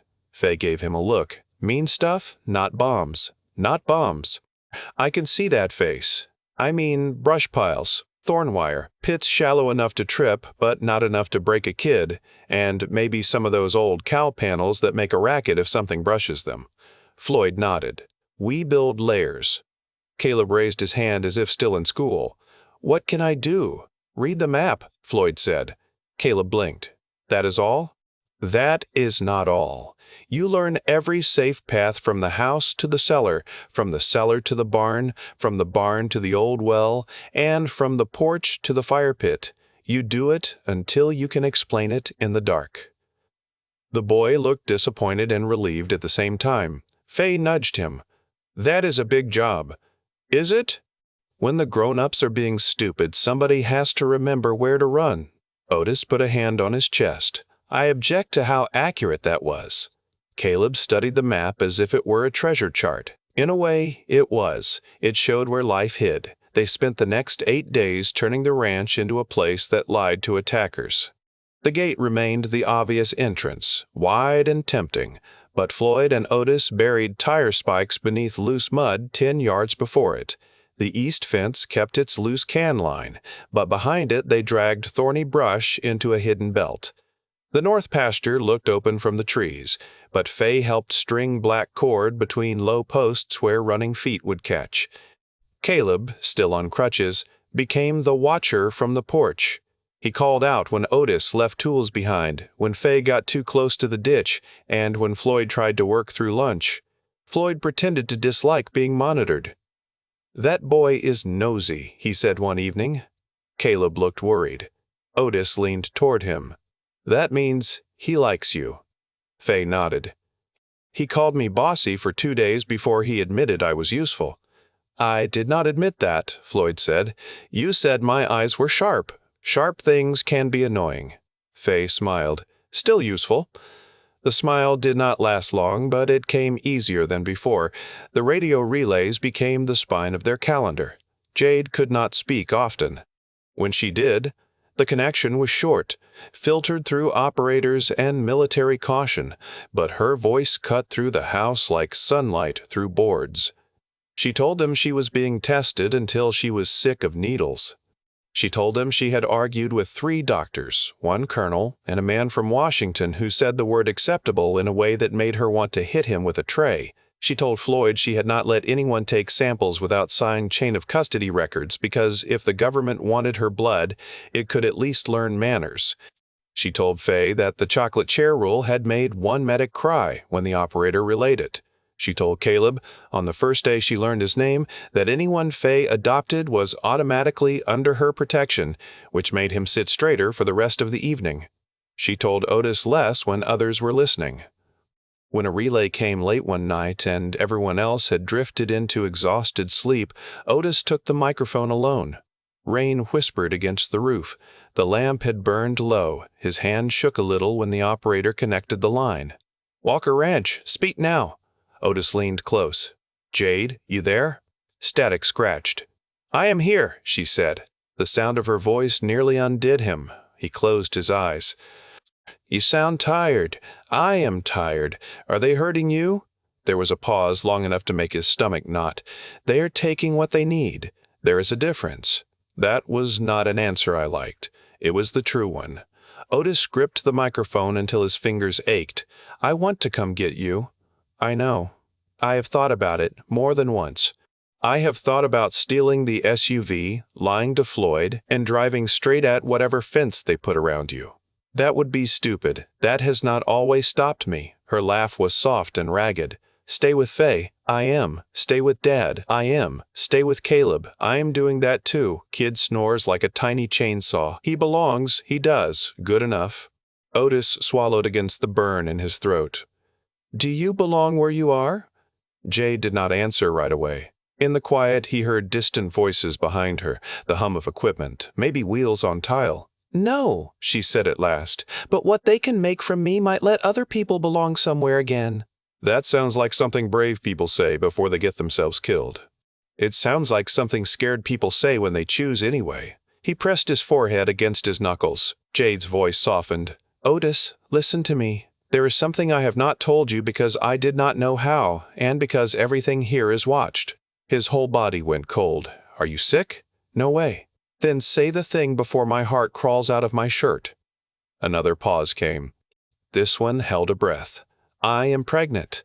Otis sat so still that the radio seemed to grow louder. Outside, rain drummed on the porch roof. Somewhere upstairs, Fay turned over in her sleep. The world that had already broken open split again, but this time the crack was filled with impossible light. Jade spoke quickly, as if his silence scared her. "I found out after they took me. The doctors confirmed it. The baby is strong. I am being monitored constantly. They wanted to keep the information classified because of exposure questions, but I made it part of the terms. No procedure touches the baby. No research uses the baby. No one separates us." Hale signed it. Otis tried to speak. Air scraped out and failed. "Otis, are you there? I am here. You are angry. You are angry. You are angry." "I am a whole wagon full of things right now." "That sounds like you." He gave a broken laugh and wiped his face with his sleeve. "Pregnant, truly?" "Yes, truly." "Mine too?" Her answer came with warmth in it. "Unless the motel had a ghost with your terrible sense of humor, yes." He laughed again, harder, not because it was funny enough, but because the alternative was falling apart so loudly he might wake the children. "Jade," he said, "I do not know how to be a father. You were already doing it. That is different. It is not as different as you think. I am scared. So am I." The truth between them steadied the line. Otis looked toward the dark hallway. "Does Fay know?" "No, I wanted you to know first. Then tell her when it is right. Tell Dad too. He is going to become impossible. He was already impossible." "Fair point." Jade's voice thinned as the relay weakened. "I have to go." "Wait a second. Do you need anything? Tell me what to send. Tell me who to threaten. Send me who to threaten. Send me who to threaten." "A name?" "If it is a boy, if it is a girl, I want names from home. From you. From Fay. From Dad. I need something that is not a lab number. Otis looked at the empty chair, at the chocolate square that Fay had replaced 3 times, at Floyd's Bible on the sideboard, at the maps, the rifles, the children's books, the life they were building out of wreckage. "Okay," he said, "we will send names." "And Otis?" "Yeah, I am listening. Do not let hope make you careless." He closed his eyes. "Do not let doctors make you polite." Her laugh came through static and vanished. The operator cut the relay. Otis sat at the table until the lamp sputtered. At dawn, he told Floyd first. The old man listened without moving, his face going through shock, fear, wonder, and something so tender that Otis looked away. Floyd sat down slowly, removed his cap, and held it in both hands. "My grandchild is in a government hospital during the end of the world," he said. Otis nodded. "That about covers it." Floyd looked at him. "Your child, too." Otis tried to make a joke. His mouth would not cooperate. Floyd stood and put both hands on Otis's shoulders. The grip was hard enough to hurt. "Then you stand up straighter," Floyd said. "You are not just waiting for someone to come home anymore. You are preparing a place for them." Otis felt the words hit something deep and frightened. He nodded once because more would have broken him. They told Fay after breakfast. She listened with both hands pressed flat on the table. Caleb sat beside her, wide-eyed and silent, understanding that something enormous had entered the room even if he did not know all the pieces. Fay's first question was not about the baby. "Is Jade okay?" "She says she is," Otis said. Fay's eyes narrowed. "That is not the same thing." "No, it is not." "Are they being mean to her?" Otis chose truth with edges sanded down for a child who had already swallowed too much. "They are asking a lot from her. She is making them follow rules." Fay took that in. "Can the baby get sick?" "Jade says the doctors think the baby is strong." Fay's face changed then. The fear did not leave, but wonder walked in beside it. "A baby," Caleb whispered. "In the bad place?" Floyd spoke gently. "In a protected place," Otis grunted. "Protected by forms, soldiers, doctors, and your Aunt Jade being a terrifying pain in their backside." Fay looked at him. "Aunt Jade?" Caleb turned red. "I did not know what to call her." Fay considered this and nodded with great seriousness. "That works." Otis blinked. "It does? Until she marries you, then she is something else." Floyd coughed into his coffee. Otis stared at Fay. "You are getting way ahead of several conversations." Fay leaned back. "She kissed you at the motel. I am not blind." Caleb looked between them, fascinated. Otis covered his face. "I miss when earthquakes were my main problem." Floyd's mouth twitched. "Names matter." Jade asked for names. The next hour became the strangest council the ranch had ever held. Floyd offered old family names carved deep with history: Samuel, Ruth, Daniel, Margaret, James. Fay offered names from books and names she thought sounded brave: Alice, Henry, Clara, Scout, Thomas. Caleb offered Rex because of dinosaurs, then insisted it could be a middle name if necessary. Otis tried to act casual and failed at every turn. He wrote each suggestion on a sheet of paper with the same care he used cleaning a rifle. When the list was done, Fay added one more. "Megan," she said. The room went quiet. Otis looked at her. "You sure?" Fay's fingers curled around the edge of the table. "If it is a girl, my mom did bad things, but she loved me at the end." "I do not want that part to disappear." Floyd's eyes softened. "Then it goes on the list." Otis wrote Megan in careful letters. Caleb looked down at his charm. "Can we put Hannah too?" Fay reached for his hand. "Yes, we can." Otis wrote Hannah beneath Megan. The paper went into a waterproof pouch with a short letter from each of them. Fay's letter took all afternoon.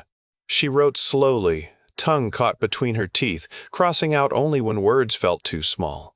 Caleb drew a dinosaur wearing a ranch hat. Floyd wrote one page in blocky script and folded it before anyone could read.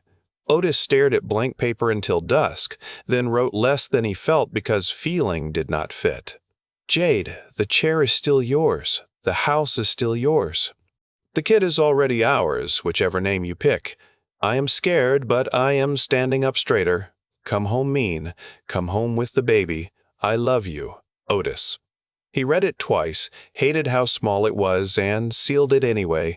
The next supply drop took the pouch away in a hard case marked medical return. Fay watched the plane vanish until the sky swallowed it. The year kept moving. Spring loosened the soil. Floyd began the garden as if seed packets were ammunition. He made Fay and Caleb learn rows, spacing, soil temperature, and the difference between hopeful planting and stupid planting. Otis took to garden work with surprising seriousness, mostly because food that grew behind the fence meant fewer scavenging trips into towns where bad luck had learned to wait. Fay liked the bean rows best. She said they looked weak until they found something to climb. Caleb liked carrots because they hid their work underground. Otis liked potatoes because they were ugly, useful, and hard to impress. Floyd liked anything that came up where he had put it. The first green shoots made the children stare. Caleb looked at the row as if the leaves were magic. "It is alive." Fay crouched beside him. "Of course it is.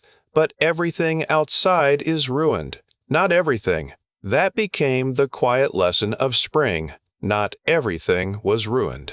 The soil still knew what to do. Rain still fell. Trout still turned in cold streams. Hens still laid eggs when predators and panic left them alone. Children still grew out of sleeves. Otis still burned pancakes sometimes. Floyd still muttered at tools as if insulting a wrench helped it perform better. Fay still laughed when Otis called her fart stain, though now she rolled her eyes first because she was older in ways both visible and hidden. On the first warm evening of May, they received a relay from Jade after nearly 3 weeks of silence. Fay had been pretending not to worry so fiercely that it had worn grooves under her eyes. Floyd had stopped pretending entirely and sat by the radio after supper with his hands folded, staring at nothing. Otis had rebuilt the same section of gate latch twice because keeping his hands busy was the only way to keep from grabbing the microphone and demanding the sky give her back. The radio clicked just after sunset. Walker Ranch, medical relay. Everyone froze. Floyd snatched the microphone. "Go ahead." Jade's voice arrived, thin but bright. "I am still here." Fay made a sound that was half laugh and half sob. Otis gripped the back of a chair. Jade continued. "The list arrived. Caleb, Rex is being considered under protest." Caleb's whole face lit. Fay leaned into the microphone. "You got my letter? I got all of them." "Fay," I cried, "which I will deny in court. You cannot deny it if you already said it." "I am blaming pregnancy." Otis leaned close. "You blaming the baby for your feelings already?" "Absolutely yes." Floyd shook his head, smiling with tears in his eyes. Then Jade told them what she could. The vaccine work had moved from theory to trials. The pathogen had a piece that her body recognized and crushed before it could turn her cells against her. Doctors had made a first version, then a safer second one. Lab animals had survived exposure. 2 volunteers with minor exposure had stabilized after receiving the injection, though she would not call it success until more people lived because of it. "There is no cure for those already far gone," she said. "Not yet. Maybe not ever." The room went still. Fay looked at Otis because both of them thought of Megan. Jade's voice softened. "But if this works, people can stop getting infected. That means the world gets a wall inside the blood. That means families can cross roads again someday." Floyd wiped his face with the heel of his hand. "That is enough to build on. It has to be." "How is the baby?" Otis asked. A smile entered Jade's voice. "Bossy heartbeat, strong kick, apparently likes it when I argue." "That child is doomed," Floyd said. "That child is a walker," Jade replied. Otis did not know what expression his face made, but Fay saw it and grinned. The relay ended too fast, as they always did. But after that night, the ranch changed again.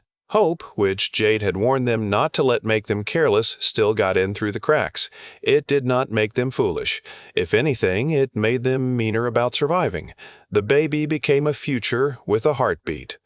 The vaccine became a word they did not say too often because speaking it felt like setting a candle in a storm. Summer came hot and hard. The streams thinned. Dust rose from the lane and hung in the air long after footsteps passed. The garden needed water twice a day. The cattle Floyd had kept in the far pasture became lean and restless, their eyes rolling when infected scent drifted from the trees. Flies found every trace of blood from old fights no matter how deeply Otis scrubbed the yard. The house smelled of sweat, canned food, oiled metal, and drying herbs. Fay hung from twine because Floyd said anything useful should be saved twice. Scavenging became necessary in July. Floyd resisted it until the medical shelf proved him wrong. Caleb's leg had healed crooked enough to need exercise and pain tablets on bad days. Fay had grown fast, which meant her shoes pinched and made her hide limping until Otis caught her. The garden was alive but not yet generous. The supply drops had slowed as military routes shifted toward outbreak corridors and vaccine trials. The closest town, Dutton Creek, sat 32 miles away behind backroads Floyd knew and distrusted. "We do not go unless we have to," Floyd said. Otis looked at the empty shelf where antibiotics had been. "We have to," Fay set her jaw. "I am coming." "No, you are not," Otis and Floyd said together. Caleb, who had been practicing with one crutch less each day, wisely said nothing. Fay planted both hands on the table. "I can shoot." "You can hit cans from the porch," Floyd said. "That is not the same as a town. I can read labels. I can fit through smaller spaces. I can spot things you miss." Otis sighed. "You're making excellent points, and I resent every one of them. I stayed behind when you got Jade. I stayed behind when you met Floyd. I stayed behind when the helicopters came. I am tired of being left with fear and a window." That silenced the room. Floyd looked at Otis. Otis hated the look because it said the old man agreed with her and expected him to grow enough to admit it. Otis crouched in front of Fay. She had gotten taller. He had noticed in pieces the sleeves, the shoes, the way her face had thinned. But in that moment, he saw the girl from the liquor store and the survivor at the ranch standing in the same body. "I do not want you there because I am scared," he said. Her expression softened but did not bend. "I know. If something happens to you, Jade will come home and peel me like a potato." "Then do not let something happen. That is not how danger works, kid. I know that too." He looked at Floyd again. The old man nodded once. Otis muttered, "Dirty underwear." Fay's mouth twitched. "Does that mean yes? It means I hate being outnumbered by reasonable people." Caleb raised a careful hand. "I can watch from the porch." Floyd pointed at him. "You will watch the house with me." Caleb lowered his hand. "I meant that." Dutton Creek was smaller than Otis expected and uglier than memory would have made it. The main road held a grocery, feed store, pharmacy, diner, church, and 2 blocks of houses crouched beneath sun-faded roofs. Most windows were broken. Cars sat abandoned at angles that told stories nobody wanted finished. A flag hung upside down from the courthouse pole, its edge torn into strips by months of weather. They parked behind the feed store and waited in silence. Floyd had stayed at the ranch with Caleb, which made Otis feel as if half his skeleton had been left behind. Fay sat beside him with a rifle across her knees, trying to look older than fear allowed. "Remember the rules," he said. "Stay close, watch the floor, do not touch wet residue, say something if I smell sweet rot, and do not answer voices from the dark first." Good enough. The feed store gave them salt blocks, seed packets, wire, work gloves, and a pair of boots Fay needed but tried to ignore. Otis shoved the boots into the pack before she could argue. "Need is not greed," he said. The pharmacy was worse. Glass glittered across the floor. Pill bottles lay crushed underfoot. A sour smell seeped from the back room.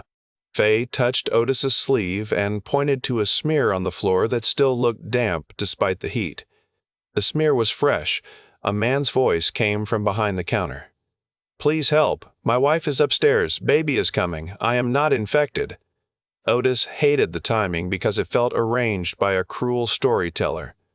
He made the man crawl into the open, show his arms, neck, and legs, and keep both hands visible. The man was thin, cut along the side, and terrified, but clean. His name was Aaron Bell. His wife, Marisol, lay in the apartment above the pharmacy, already deep in labor and too weak to travel. Fay looked at Otis with the same fierce eyes she had used when she refused to leave Jade in the overturned truck. "We help," she said. "We help smart, then move smart." Upstairs, Marisol gripped a towel and glared at him with exhausted fury. "If you are here to rob us, wait until after." "Ma'am," Otis said, lowering the rifle, "if I knew how to deliver babies, I would look a lot calmer." Fay took over with terrifying focus. She found clean sheets, boiled water, made Aaron sit before he collapsed, and forced Otis to read from a childbirth pamphlet with cheerful drawings that seemed insulting under the circumstances. Marisol cursed through the pain with enough creativity to make Otis respect her deeply. Then a trash can clattered in the alley. Otis looked through the curtain and saw two infected moving below, and behind them a living man with a tire iron, using the sick to flush out whoever hid inside. Fay saw his face. "Go now. I have her. You sure?" "You sure?" "No, but go." Downstairs, the first infected forced through the bent rear door, eyes tracking the rifle instead of Otis's face. He fired twice and dropped it behind the counter. The man with the tire iron rushed him in the alley. They hit the brick wall hard. The tire iron smashed Otis's shoulder. Otis answered with a knee, a pistol strike, and a headbutt that painted the man's mouth red. When the man snarled that the medicine belonged to whoever could take it, Otis zip-tied him to a drain pipe and leaned close.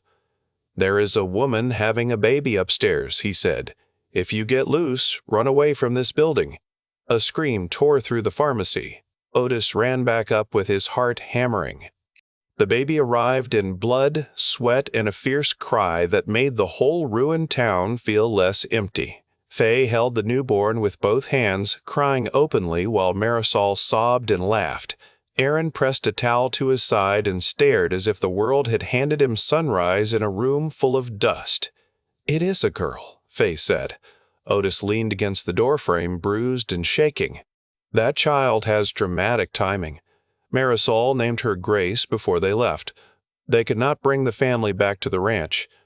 The truth hurt, but it stayed true. The ranch was hidden, stocked for too few, and fragile in ways mercy could not erase. Instead, Otis cleaned Aaron's cut, left antibiotics, formula, blankets, and a marked route toward a guarded church camp Floyd had heard about on the radio. On the drive home, Fay said nothing for 12 miles. "We helped them leave," Otis said at last. "We still left them." "Yeah, kid, we did. Do you think they will make it? I choose to believe they have a chance." "That is what you say when you do not know." "That is what I say when knowing is above my pay grade." Fay wiped her face. "When Jade comes home with a baby, I want to know what to do." Otis glanced at her. "After today, you probably know more than me. That is terrifying. Accurate, but hurtful," she finally smiled. That night, Fay added Grace to the board by the pantry. Megan, Hannah, Jade, Baby, Aaron, Marisol, and Grace each became a tiny fence against forgetting. By August, the infected came in groups. Not swarms like the gas station, not yet. Small clusters appeared at the edge of the trees, drawn by cattle, smoke, sound, or some sense nobody understood. They did not moan all the time. Sometimes they stood silently for an hour, heads tilted, watching the fence. Sometimes one would charge while the others stayed back. Sometimes they dragged objects: a coat, a board, a piece of tin used like a shield. Otis hated the shields most. "Tell me again how they are not zombies," Fay said one morning after an infected man used a stop sign to block Floyd's first shot. Otis fired through the sign's rusted edge and dropped the man before he reached the thorn belt. "They are not zombies. That one had a shield. Annoying sick guy with a shield." Caleb watched from the porch, notebook in hand. "They also test after rain and before dark." Floyd looked back at him. "Write that down." "I did." Fay stared at Caleb. "You made categories?" He lifted the notebook. Floyd said, "Count things when scared." Otis beamed. "See, fear got a job." Caleb's notes became useful. He tracked movement, weather, direction, numbers, and whether infected reacted to noise or smell. His handwriting was messy, but patterns emerged. They came more often when the wind carried ranch scent toward the ravine. They avoided the south field after Otis and Floyd moved cattle there for 2 days with rifles ready. They favored tree cover and old drainage cuts. They were more aggressive near dusk. Floyd took the notebook seriously.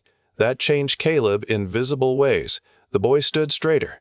He asked better questions. He stopped apologizing for needing time on stairs. The limp remained, especially when he was tired, but it became part of how he moved, not all of who he was. Fay changed too. She no longer asked permission to help. She watched Otis check magazines, then checked water. She watched Floyd secure doors, then secured the interior shutters. She kept Caleb moving when fear tried to freeze him. She still had nightmares. Sometimes Otis heard her crying in the room she shared with Caleb across the hall, and sometimes he found her asleep on the floor beside Jade's empty bed. But daylight brought her back hard and determined. One evening, Otis found her in the barn loft with Jade's old chest rig across her knees. She stiffened when he climbed up. "I was not stealing it. I did not say you were. I just wanted to see how heavy it was." "Looks heavy." "It is." He sat on a bale beside her. Dust floated in the orange light. Below them, the cattle shifted and huffed. Outside, Floyd and Caleb argued about whether carrots were being overwatered, a debate Caleb was losing with impressive dignity. Fay ran her fingers over the magazine pouches. "Do you think she misses fighting? Jade, is that you? She was good at it.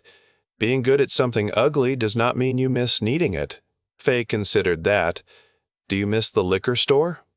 Otis laughed quietly. "I miss refrigeration, pizza, and yelling at idiots who paid cash. I do not miss mopping sticky floors at 1 in the morning." "You missed before." The words landed simple and heavy. He looked through the barn doors at the fading sky. "I miss parts of before. But before had you being left alone in an apartment while your mom chased bad choices. Before had me pretending I was fine because I had canned food and too many rifles. Before had Jade locked in a truck for doing the right thing. Before was not as clean as memory tries to make it." Fay leaned against a beam. "Do you think I am bad because part of me likes it here?" Otis turned to her sharply. "No way." She blinked at the force in his voice. He softened. "No, Fay, you can hate what happened and love who kept you alive. Both can fit.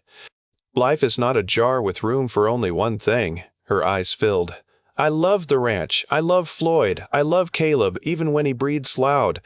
I love Jade. I love you. Then I think of Mom at the window, and I feel like I am betraying her." Otis moved the chest rig aside and took her hands. "Your mom used her last clear breath to put you with someone who would keep you safe. Every time you love this house, you are proving she chose right." Fay's face crumpled. He pulled her close. She did not cry loudly. She had learned to keep sound small in a dangerous world, and he hated that. He held her until the barn darkened and Floyd called supper. Before they climbed down, Fay wiped her face and looked at the chest rig. "When Jade comes home, I want her to teach me properly." "She will." "What if she thinks I'm still a little kid?" Otis smiled. "Then you can glare at her until she updates her file." Fay nodded, satisfied. September brought smoke from the west. A fire had started somewhere beyond the ridges. Maybe lightning, maybe people, maybe a power line that had finally lost its last argument with gravity. For 4 days the sun rose red and stayed weak. Ash drifted over the ranch like dirty snow. The infected became restless in the smoke, moving at odd hours, driven by heat and hunger. Deer came down from the timber. Coyotes passed the fence in daylight. The cattle bawled and crowded near the barn. The worst attack came on the 5th night. It began with Caleb's bell. Floyd had rigged a pull rope from the porch to an iron triangle near the kitchen. 1 sharp ring meant animal trouble. 2 meant possible infected. 3 meant people. Caleb was on porch watch with Fay while Otis and Floyd moved water barrels behind the barn. Smoke made distance slippery. The world smelled burned and bitter. The bell rang twice, then 3 times, then became frantic. Otis dropped the barrel hose and ran. Figures came out of the smoke at the north gate. 6 infected in front, moving with terrible purpose. Behind them, 4 living people pushed a rusted pickup with no engine sound, using it as cover. A 5th person steered through the missing windshield. The infected hit the thorn belt first, tearing themselves open as they pushed through. The people behind used them to find the traps. Floyd cursed with calm precision and took position by the woodpile. Otis slid behind the porch rail. Fay had already shoved Caleb through the door and taken the rifle Floyd allowed her for supervised watch. Her face was white, but the barrel stayed steady. "Inside," Otis said. "I can see them. Inside does not mean useless. Cover the kitchen slit." Fay obeyed, which told him she was truly scared. The pickup rolled into the tire spikes and lurched. One front tire collapsed. The people behind it scattered. The infected kept coming, shredded by wire and brush, bodies leaking dark blood onto dry grass. Floyd fired first. His shot dropped one at the gate. Otis fired next. Fay's rifle cracked from the kitchen slit, not wild, not panicked. An infected woman spun and fell before reaching the porch steps. Otis did not have time to feel proud. A man with a shotgun fired from behind the crippled pickup. Pellets chewed the porch post inches from Otis's face. Splinters sliced his cheek. He rolled, came up, and fired twice. The man vanished behind smoke and metal. "Left flank!" Floyd shouted. 2 raiders broke from the ditch, using the smoke to circle toward the barn. Caleb saw them first from the kitchen and screamed the warning. Fay shifted and fired through the side slit. Her shot missed but drove them flat. Floyd turned, calm as a machine, and put one down. The other threw a bottle with a burning rag. It struck the barn door. Fire climbed old wood with hungry fingers. The cattle panicked. "Barn!" Otis shouted. Floyd kept firing at the gate. "Go now!" Otis ran through smoke and sparks. The second raider rose from the ditch with a hatchet. Otis shot him once and kept moving because the barn mattered more than making sure. The man hit the ground screaming. Otis reached the door, tore the burning rag free with gloved hands, and stomped it into mud. Flames had already licked up the frame. Heat slapped his face. Inside, cattle slammed against stalls and each other, eyes rolling white. He grabbed the water bucket by the door and hurled it over the flame. Steam burst. The hatchet man crawled toward him, leaving a dark trail in the dirt. Otis saw him too late. The man slammed into his legs. Otis fell hard, rifle skidding away. The raider climbed him with animal desperation, one hand clawing for Otis's throat, the other reaching for a knife at his belt. Otis caught the wrist. Smoke burned his eyes. The man's teeth were bared. He was not infected. That almost made it worse. "You have food," the man rasped. "We have children. I have hunger." Otis drove his forehead into the man's nose. Cartilage crunched. Blood splashed hot across Otis's face. The knife came free anyway. Otis twisted, felt the blade tear through his jacket, and slammed his fist into the man's throat once, then twice. The man choked. Otis shoved him sideways, grabbed a loose horseshoe from the ground and hit him until the knife fell away and the fight left his body. For a second, Otis stayed on his knees in the smoke, staring at what he had done. Then the barn wall popped with heat. He staggered up. Fay appeared through the smoke with a water bucket in each hand. Otis's heart nearly stopped. "What are you doing out here?" "Saving the barn, you stupid man."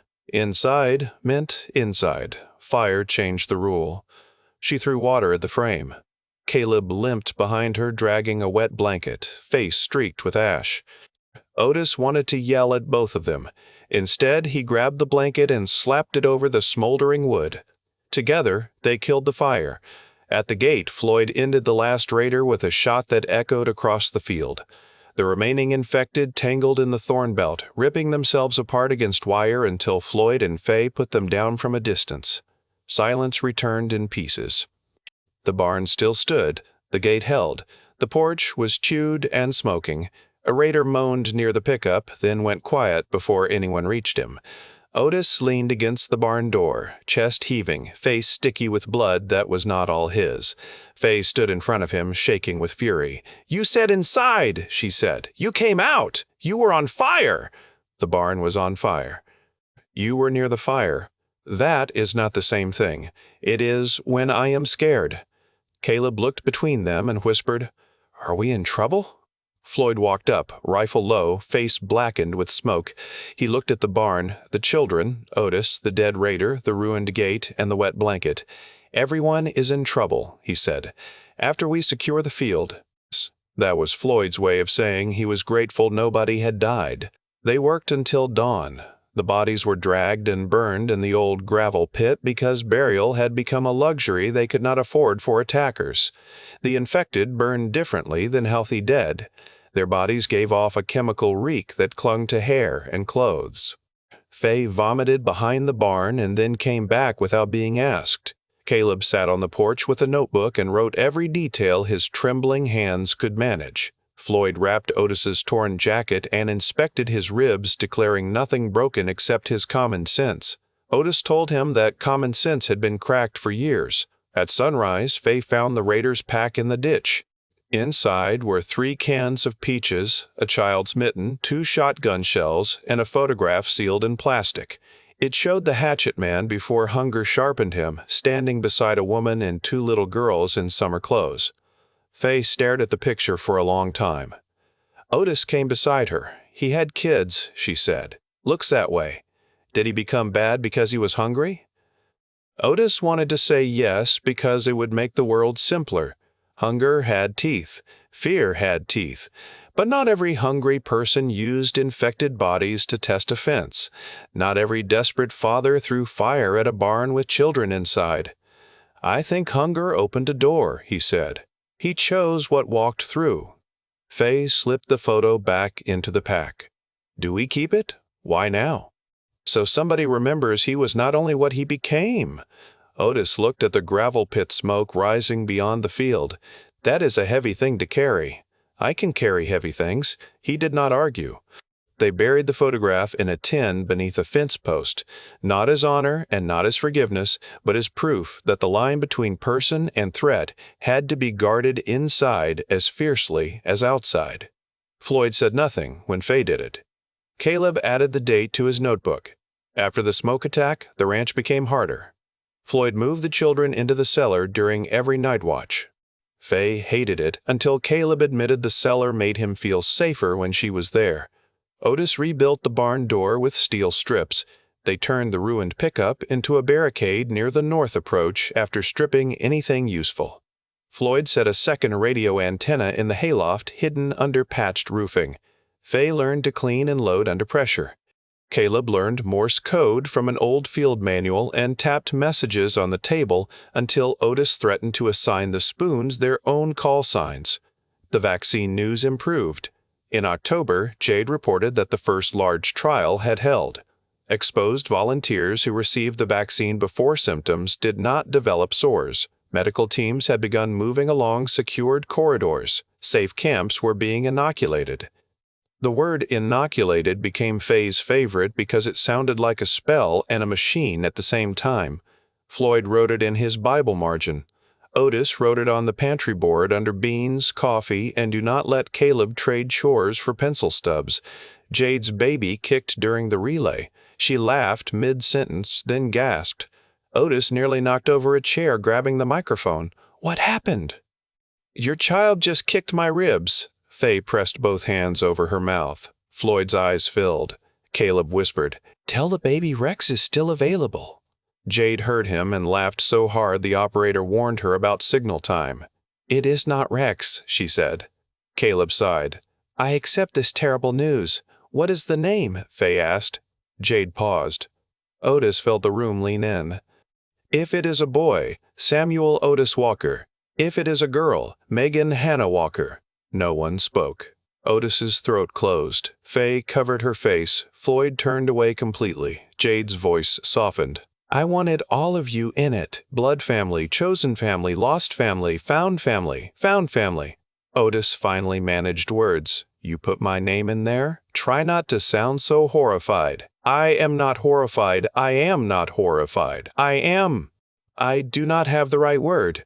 Good enough. Means I finally shut you up. Fay laughed through tears. After the relay, Otis went out to the porch alone. The first hard frost silvered the grass. Stars burned sharp above the mountains. He imagined a child with Jade's eyes and maybe his ridiculous ears. He imagined holding something that small with hands that had done so much violence. He imagined failing. He imagined trying anyway. Floyd came out after a while and handed him coffee. Fatherhood is not a talent, the old man said.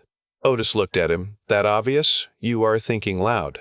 Feels like a thing a man can be bad at. It is. Then morning comes and you do better. That is the advice. That is the truth. Otis stared at the frost. I have killed people. So have I. This baby deserves someone cleaner. Floyd's voice hardened. That kind of thinking is vanity dressed as guilt. Otis looked at him. Floyd continued, "You think clean hands are what make a father? Hands get dirty feeding, fixing, fighting, burying, holding. Clean is not the measure. Faithful is." The word settled over Otis like a rough blanket. The word was faithful. He could try to be that. Winter arrived early and stayed mean. Snow closed the high roads by Thanksgiving. The garden died back under straw. The cattle stayed near the barn. The house shrank to rooms of lamplight, wood smoke, and breath-fogging window glass. The radio became more precious than fire. Supply drops stopped for 6 weeks because storms grounded aircraft and military corridors shifted south. The pantry lost its easy confidence. Meals became simpler. Beans, potatoes, jerky, and broth. Canned peaches came only on days when morale needed serious repair. Caleb grew during winter, not much in height, but in steadiness. He could walk without the crutch by then, though cold made his legs stiff. He took over the morning chicken check and the evening lamp trim. Still had nightmares about his mother at the gate. Sometimes he woke calling for her, and Fay would crawl from her cot and sit with him until the shaking passed. Otis saw her do it one night from the hall, and felt the ache of pride so sharply it hurt. Fay grew harder to protect because she kept becoming someone who protected others. She argued less and decided more.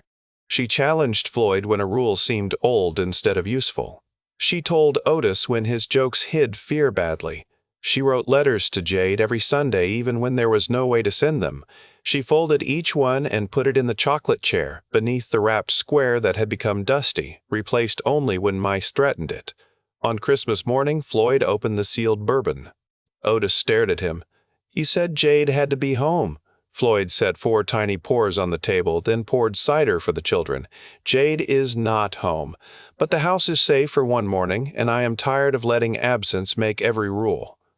They raised glasses to those not at the table: Jade, Megan, Hannah, Marisol, Aaron, and Grace, along with people they had saved, people they had not, and people whose names they never learned because smoke, sickness, and fear had taken them first. Otis took one sip and coughed. "That is terrible." Floyd looked offended. "That is 40-year bourbon. Then it had 40 years to become friendly and failed." Fay sniffed the glass and made a face. "It smells like wood got angry." Caleb nodded solemnly. "Angry wood juice." Floyd took his own sip. "All of you are uncultured." Otis raised his glass. "Heck yeah to that." They laughed more than the joke deserved because it was Christmas and they were alive. The baby came in January, not to the ranch, not yet. The relay arrived during a storm so fierce the antenna screamed in the wind. Static tore at every word. Hale himself came on first, which made Floyd stand so quickly his chair hit the floor. "Floyd," Hale said, "she is alive. Baby is alive. It is a boy." Floyd gripped the table. Otis could not breathe. Fay began crying before Jade spoke. Then her voice came through, weak, drugged, and full of wonder. "Otis? Are you there?" "I am here," he said, voice breaking. "Samuel Otis Walker is loud." The room exploded. Fay sobbed into both hands. Caleb jumped in place until his stiff leg made him wince, then kept jumping smaller. Floyd sat down hard, covered his face, and wept without hiding it. Otis made a sound that was not a laugh and not a sob, but something torn from a place deeper than both. "Is he okay?" Otis asked. "He is perfect, red, furious, and he has your timing." "Does he have my ears?" "I am withholding judgment until they unfold." Fay leaned into the microphone. "Jade, I am a sister. You are the big sister," Jade said, "the scary one." Fay cried harder. "I can do scary, I know." Caleb hovered nearby. "Can I be something?" Jade's voice warmed. "You are his brother if you want the job." Caleb looked as if someone had handed him the sun. "I want it." "Then it is yours." Floyd took the microphone, unable to speak at first. "Baby girl," he finally said. "I did good, Dad. You did. Mom would have liked him." Floyd closed his eyes. "She would have spoiled him rotten." "Then you have to do it for her." "Gladly done." The relay was too short. It ended with Samuel crying faintly in the background and Jade laughing through tears, telling them he sounded like an angry goat. Then static took them. The house did not sleep that night. Fay made a new sign for the prayer board, though she said it was not a prayer board. Samuel Otis Walker, born into the bad world, loved before he got here. Caleb drew a dinosaur beside the name. Floyd dug out a cradle from the attic, one he had built when Jade was born. He stood over it for a long time, hand on the rail, then carried it downstairs and began sanding away years of dust. Otis touched the cradle as if it might vanish. Fay watched him. "You are a dad," he nodded slowly. "That appears to have happened. Are you going to faint?" "Not unless Floyd starts giving advice again." Floyd did not look up from the cradle. Too late. "Keep him warm. Feed him before he screams hard enough to scare livestock. Support his head. Do not teach him your vocabulary too early." "My vocabulary is colorful and educational. It is mostly barn sweepings." Caleb raised his hand. "What if the baby likes dinosaurs?" "Then he and I will be close," he said. Otis laughed, then covered his mouth because laughter had turned into tears without asking permission. Fay hugged him around the middle. Caleb joined from the other side. Floyd put one hand on Otis's shoulder. The cradle waited. So did they. The final months before Jade's return were the hardest because hope had become specific. It had a name now, Samuel. It had a cradle, a folded blanket, a shelf cleared for baby things, and 4 people measuring days against the silence of winter skies. February tested the ranch with cold, hunger, and a broken west fence that let 3 cattle drift toward the ravine. Floyd wanted to leave them, then looked at the empty milk pail and went after them anyway, with Otis at his side. They found the cattle bunched near a fallen pine and 3 infected half-buried under snow like traps waiting for warmth. One opened its eyes. Floyd slipped on ice as it lunged. Otis fired it down, then turned as another crawled from the drift and snapped at Floyd's scarf. There was no clean shot. Otis drove in with his knife, black blood splashing across white snow, while Floyd crushed the skull with his rifle stock. They brought the cattle home at dusk, frozen, furious, and alive. Fay met them at the gate with a lantern and hugged Floyd so hard he forgot to complain. Caleb recorded the attack in his notebook under a new rule: snow can hide teeth. March cracked the snow. The first vaccine teams reached Montana safe pockets that month. The radio filled with call signs, warnings, clinic schedules, and arguments about allocation. Some people trusted the vaccine. Some called it government poison. Some demanded it with guns in hand. Hale's voice came through more often, older and rougher every time. He said Jade had changed the command structure by sheer stubbornness and maternal rage. He said Samuel had become the unofficial morale officer of a medical wing because nurses kept inventing reasons to check on him. "She cannot travel yet," Hale told Floyd during one relay. "Not with the baby." "Not until the final batch clears transport protocols." Floyd's jaw tightened. "You promised she would come home. I intend to keep that promise. Intend harder." Otis took the microphone. "General, with respect, he has been polishing threats all winter. I would not test the collection." Hale gave a tired laugh. "I believe you." Fay leaned in. "Tell Jade Samuel's cradle is ready." "I will." Caleb added, "Tell Samuel there are chickens." Hale paused. "I will relay that critical intelligence." April came soft enough to feel suspicious. Grass showed in the south field. The garden beds thawed. Birds returned in ragged flocks. The infected grew more active with the melt, but vaccine corridors pushed them away from some main roads. For the first time in a year, there were rumors of towns reopening behind guarded perimeters, of children receiving shots in school gyms, of bridges being checked, of trains running short routes with armed escorts. The world was not healed. It had not even stopped bleeding. But in places, hands were pressing cloth to the damage. The ranch received its first official vaccine marker on April 15th. A plane dropped a sealed case with documents, 3 doses for emergency use, and instructions not to administer them unless a certified medical team failed to arrive within 30 days. Floyd read the papers 3 times. Otis read them once and understood half. Fay read the warnings and went quiet at the line that said full immunity required booster dosing and confirmation. "So it is not magic," she said. "No medicine is," Floyd answered, But it helps. It helps a great deal. She touched the case.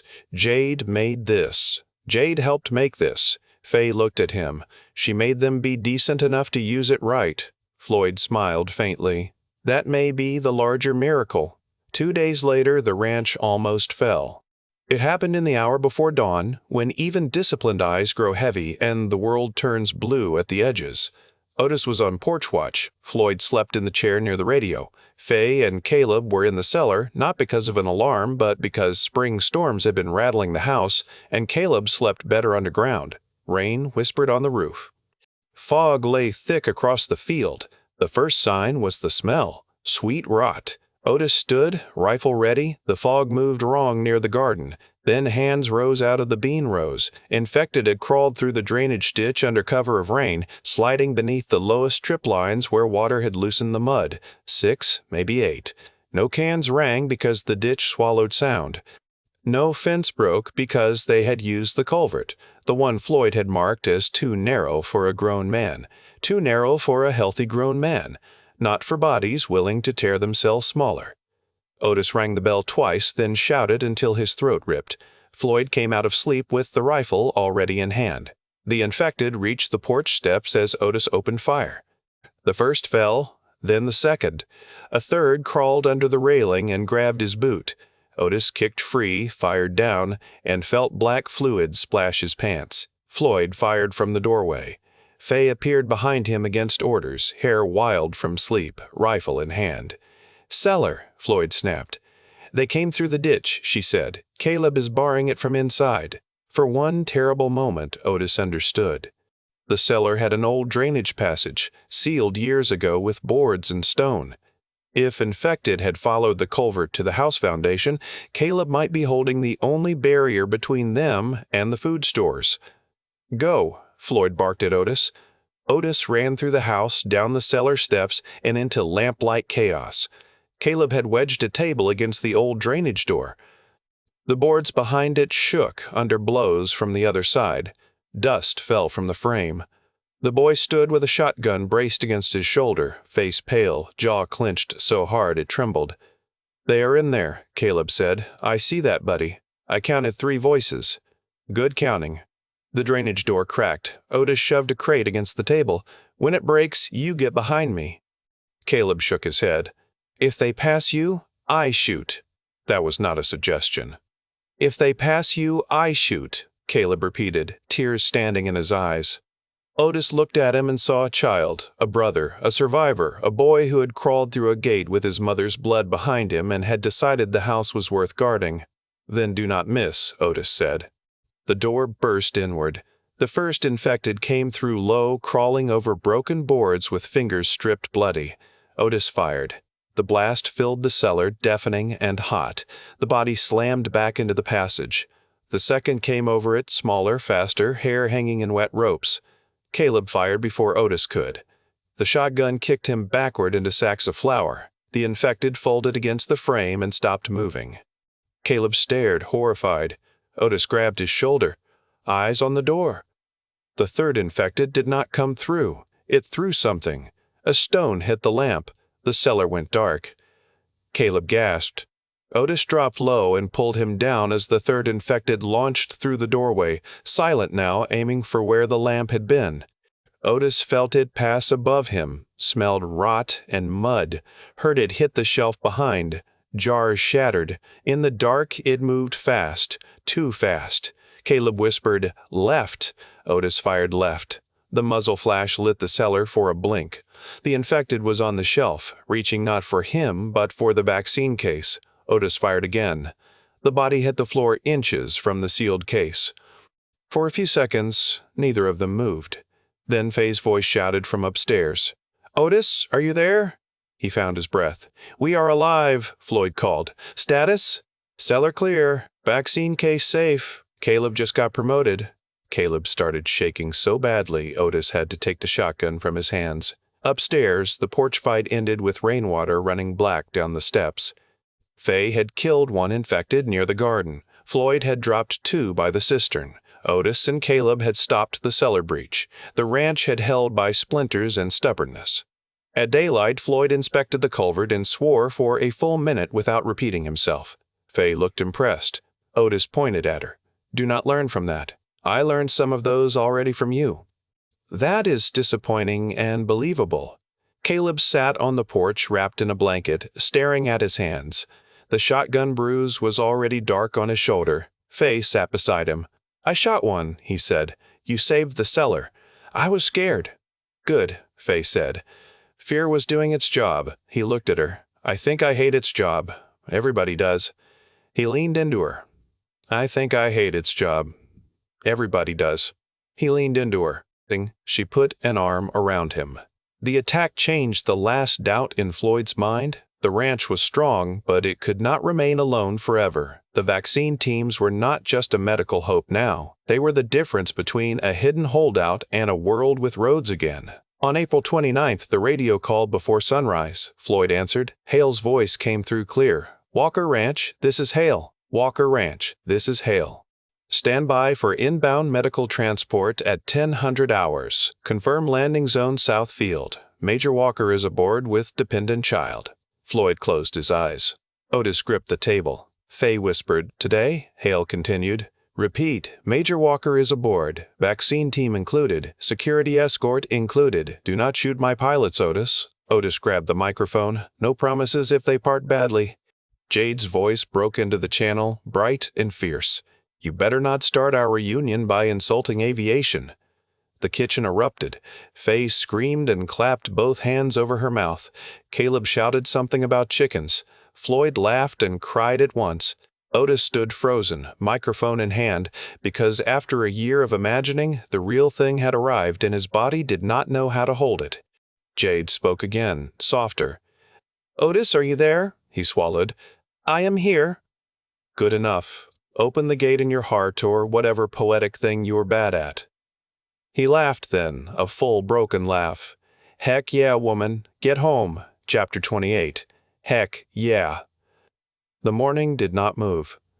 It dragged itself across the clock in cruel little clicks while the ranch tried to become ready for a thing it had wanted too long. Floyd shaved for the first time in weeks and cut himself twice. He cursed both cuts as if they had betrayed military discipline. Fay changed shirts 3 times, then settled on the one with the least patches because she wanted Jade to see she had grown but not think she had been neglected. Caleb brushed his hair until it stood up worse than before. Otis put on a clean shirt, got sawdust on it, changed, spilled coffee on the second one, and finally wore the third with a jacket over it so nobody could see the stain he had somehow created near the hem. Fay watched him from the hall. "You are nervous." "I am not nervous. I am experiencing aggressive anticipation." "That is nervous. Your vocabulary is getting bossy. You raised me." "That sounds like evidence against both of us." She smiled, then looked toward the south field. The smile trembled. "What if she looks different?" Fay asked. Otis followed her gaze. "She will." "What if I do? You do." "What if everything is weird? It will be." She frowned at him. "You are terrible at comfort. I am trying honesty with a hat on." Fay leaned against him. "I missed her so much I got mad at her sometimes. She knows." "How exactly?" "Because she is Jade, and because missing people makes everybody a little stupid." Fay nodded into his jacket. Floyd came out carrying the baby blanket he had saved from the attic cradle. It had been washed twice, mended along one edge, and folded with such care that Otis felt his throat tighten. The old man held it like a flag and a prayer at the same time. Caleb limped in from the kitchen with a basket of eggs. Otis stared. "Why eggs?" Caleb looked down. "He is a baby. I do not know what babies like." Fay gently took the basket from him. "Maybe not eggs first. Chickens then? Maybe looking at chickens later." Caleb looked relieved to have guidance. At 9:40, they heard the first distant thump. Not thunder. The sound was rotors. The sound rolled over the ridge, low and heavy, and the whole ranch seemed to hold its breath. Every bad memory attached itself to the noise. Jade leaving, soldiers on the field, smoke, terms signed on a table, the sky taking someone they loved. Fay grabbed Otis's hand so hard his fingers hurt. He did not pull away. Floyd stepped onto the porch. Two helicopters appeared over the southern trees, dark shapes against a bright April sky. Behind them came a larger transport bird, slower, escorted like something precious and dangerous. They did not swoop low over the house. They circled once, respectful of the field markers Floyd had set, then settled into the south pasture in a storm of grass, dust, and rotor wind. Otis's knees felt unreliable. The first helicopter opened and soldiers moved out, forming a loose perimeter. They were cleaner than the world deserved, helmets down, rifles low but ready. Medical staff followed from the transport, carrying sealed cases.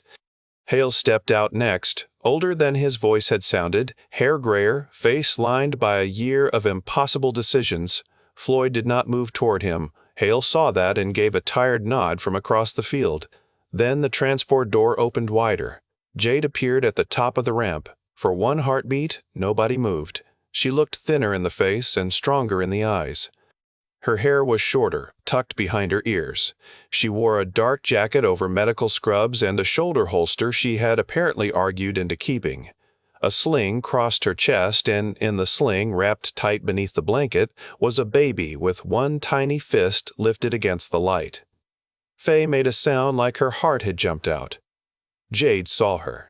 The scientist, soldier, daughter, mother, and impossible center of their broken family stepped down from the aircraft. Fay ran. Otis almost shouted for her to slow down, then remembered the field had been cleared, the soldiers were theirs, and some rules could finally break. Fay crossed the grass faster than he had ever seen her move. Jade braced herself just in time. Fay hit her carefully but fiercely, arms wrapping around Jade's waist, face buried against her. Jade closed one arm around her and bent over the girl. The baby protested with a thin cry. Fay jerked back, laughing and crying. "I am sorry. I did not squish him."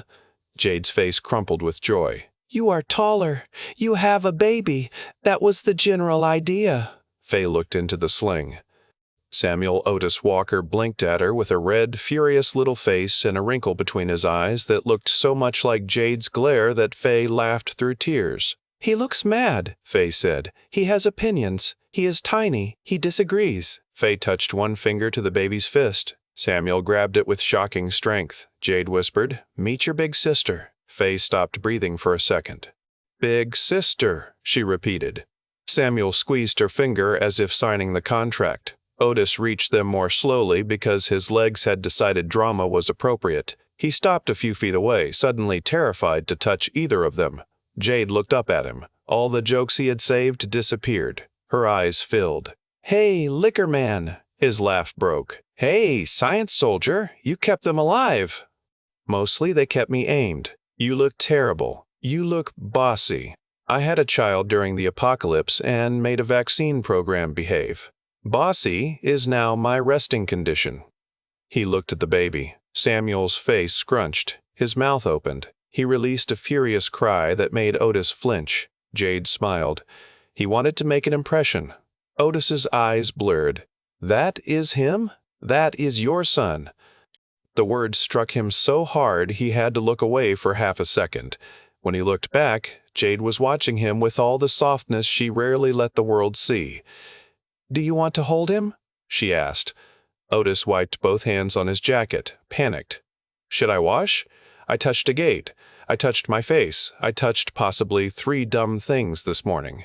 Jade laughed. "Your hands are fine. Are you sure? He looks breakable. He is not glass. He is smaller than a decent burrito." Fay sniffed and laughed. Jade adjusted the sling and placed Samuel into Otis's arms with practiced care. Otis froze as the tiny weight settled against him. Samuel squirmed, grunted, and tucked his face into the crook of Otis's arm as if he had been there before in some other life. Otis stared down at him. "Hey," Otis whispered, "I am your dad. That is very weird for both of us." Samuel made a soft sound. "I know," Otis said. "We will discuss it later." Jade touched Otis's arm. "You're doing fine." He nodded, unable to look away. "He has ears. Most babies do. I mean, he has my ears. Possibly yours." Poor little guy. Fay leaned against Jade, laughing. Floyd reached them last. He had tried to walk like a soldier. He made it 3 steps before his face broke open. Jade saw him and shifted toward him, tears already falling. "Daddy, I am home." Floyd took his daughter into his arms with a sound that had no words in it. He held her carefully because of the baby, then less carefully because she was home, and he was her father before he was anything else. Jade clung to him. The old man's shoulders shook. Fay wrapped herself around both of them. Caleb hovered at the edge, uncertain, until Jade reached blindly and caught his sleeve. "Get in here, dinosaur brother," she said. Caleb joined the tangle and cried like he had been waiting months for permission. Otis stood beside them holding Samuel, crying too, though he would later claim the rotor wash had assaulted his eyes. Hale gave them time. The soldiers kept the perimeter. The medical team waited by the cases. The helicopters idled down. For several minutes, the ranch was not a strategic location, not a hidden survivor holdout, not a vaccine delivery point, not a place scarred by a year of attacks. It was a field where a family pulled itself back together. When Jade finally stepped back, Fay refused to let go of her hand. Hale approached with his cap tucked under one arm. Floyd's face changed, old gratitude and old anger both rising. Hale stopped at a respectful distance. "Floyd?" he said. Floyd nodded once. "Marcus Hale." Otis blinked. "His first name is Marcus?" Jade smiled. "You thought he was born general? I try not to imagine generals as babies." Hale looked at Otis. "That may be mutual." Fay's grip tightened on Jade. "Is she staying?" The question cut through every polite thing adults might have used to delay. Hale looked at Jade, then at Floyd, then at Fay. "Yes, truly." Fay's chin trembled. "For good?" Jade answered this time. "For good." Otis stared at her. "You sure?" She met his eyes. "I signed final release papers before I got on the transport. I remain available for remote consultation, and if they try to drag me back, I have copies of every signed promise and enough witnesses to make their lives miserable." Hale sighed. "She does," Floyd muttered. "Good girl." Jade pointed at him. "Grown woman. Still my good girl." Her glare failed because she smiled. Hale gestured to the medical team. "We need to administer vaccines and boosters, document baseline vitals, and inspect your water source. We also need to brief you on corridor status, local risk, and communication schedules." Otis shifted Samuel carefully. "Can you do all that without making it sound like homework?" "No," Hale said. "I figured." A doctor named Captain Reyes stepped forward, carrying a sealed kit. She was broad-shouldered, sharp-eyed, and gentle when she looked at the children. Her face lit at the sight of Samuel with the tired fondness of someone who had helped keep him alive. "Major Walker, if you will surrender the celebrity patient for a moment, I can begin with the household." Jade took Samuel from Otis and gave the doctor a mock warning look. "You already checked him before takeoff." "And I survived your commentary." "Barely survived." Reyes turned to Fay. "You first, or one of the adults first?" Fay looked at the needle kit and went pale. Needles belonged to old fear, to news footage, to Jade trapped in labs, to the idea that medicine could be both rescue and control. Otis saw it and stepped forward. "I will go first," he said. Fay looked at him with relief she tried to hide. Reyes cleaned his arm and gave the injection quickly. It burned, but not much. Otis made a face anyway. Fay watched closely. "Did it hurt?" "Like being insulted by a mosquito." Reyes smiled. "That is medically imprecise. I am a medically imprecise man." Floyd went next without flinching, then Caleb, who held Fay's hand and tried not to cry. Fay told him crying was allowed, then cried a little during her own shot and looked offended by her body's betrayal. Jade kissed the top of her head. "Brave does not mean dry-eyed," Jade said. Fay nodded into her shoulder. The vaccine did not feel like salvation. It felt like a sting, a bandage, a form signed on a clipboard, a sticker on a medical chart. But after Reyes finished, she placed colored bands around their wrists and gave each of them a card sealed in plastic. "First dose confirmed," she said. "Your booster schedule is marked. Exposure risk remains until full immunity is confirmed. Avoid direct contact with infected fluids, open sores, contaminated residue, and enclosed gas pockets. The vaccine is protection, not permission to be stupid. Otis looked at Jade. She talks like you. Jade smiled. I trained her. Reyes gave Jade a dry look. I endured you. Same thing. Medical staff moved through the ranch with careful respect. They tested the well, inspected the cellar, checked Caleb's leg, examined Floyd's old scars and new blood pressure, and gave Otis a stern talk about untreated bruising that made Fay smug. Soldiers repaired the culvert with steel mesh and concrete braces from their own supplies. Another team unloaded crates of food, infant formula, medicine, batteries, cloth, boots, and vaccine storage equipment.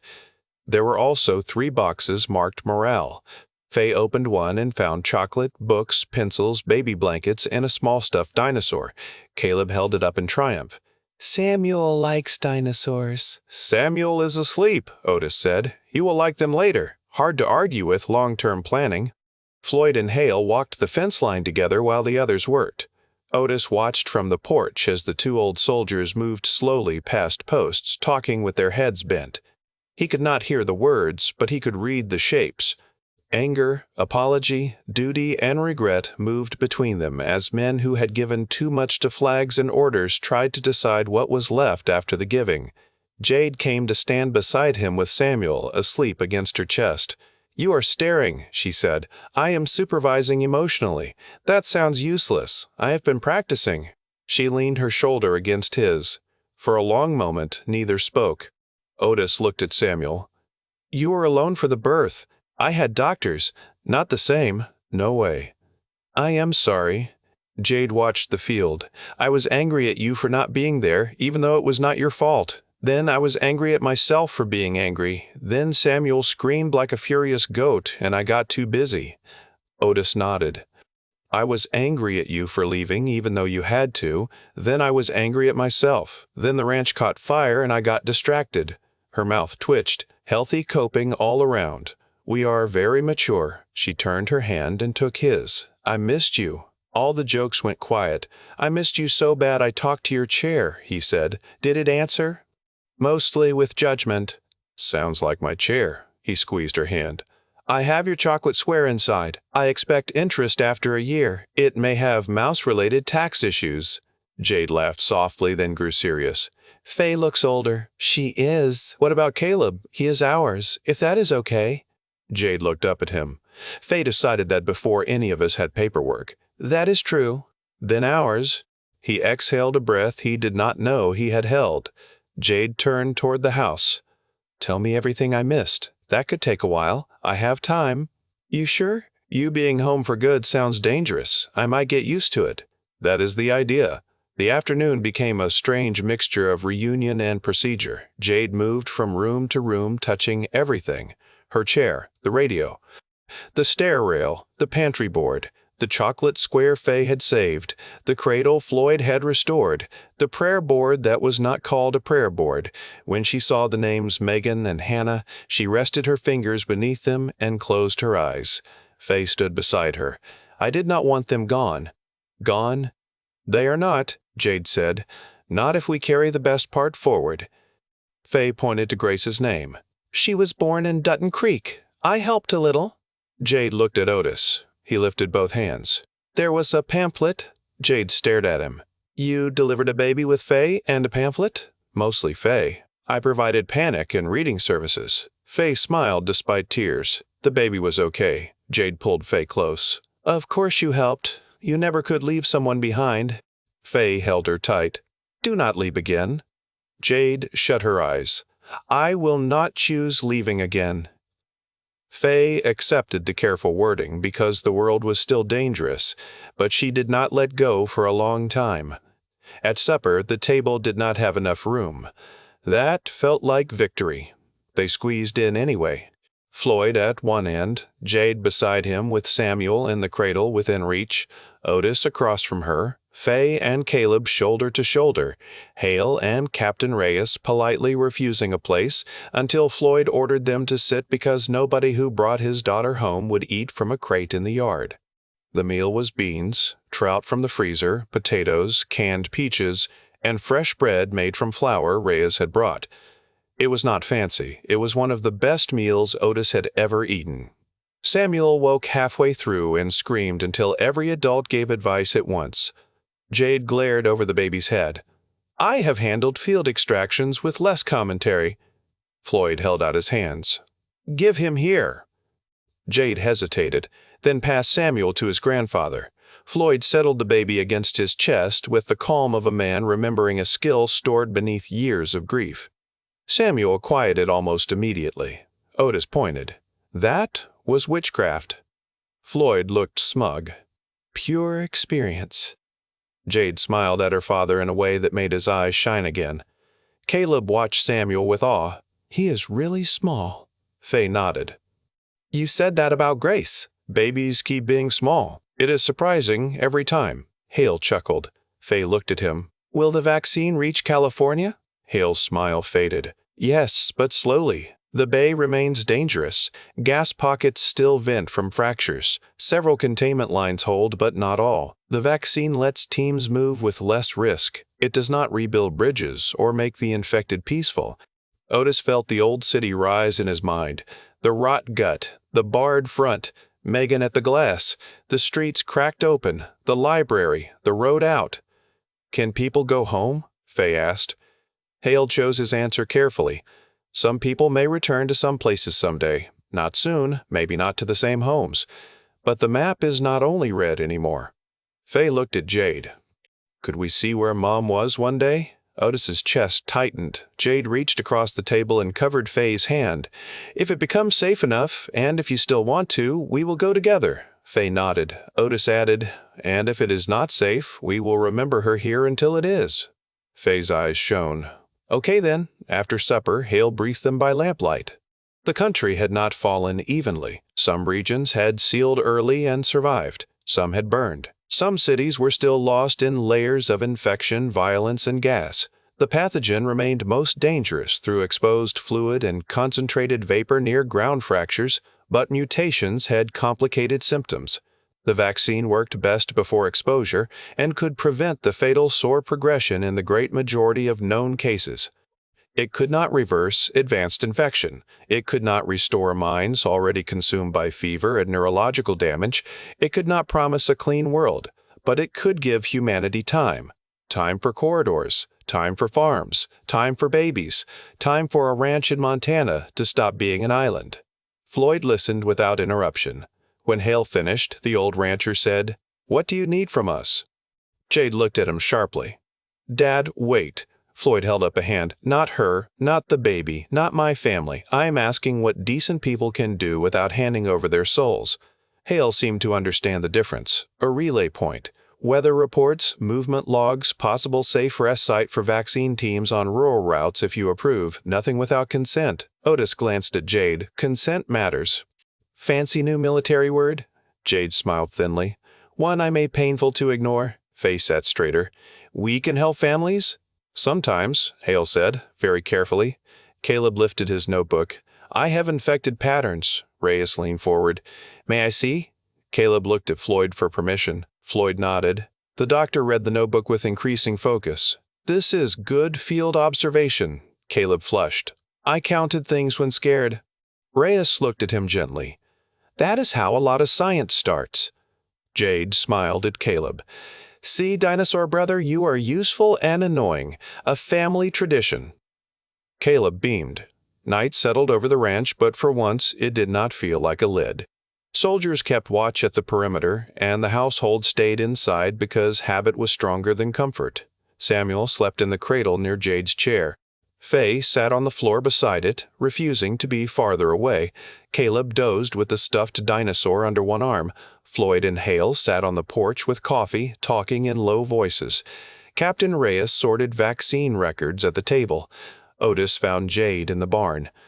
She stood in the center aisle, one hand on the stall door, breathing the scent of hay, dust, cattle, and old wood like it was medicine. Moonlight silvered her face through the high window.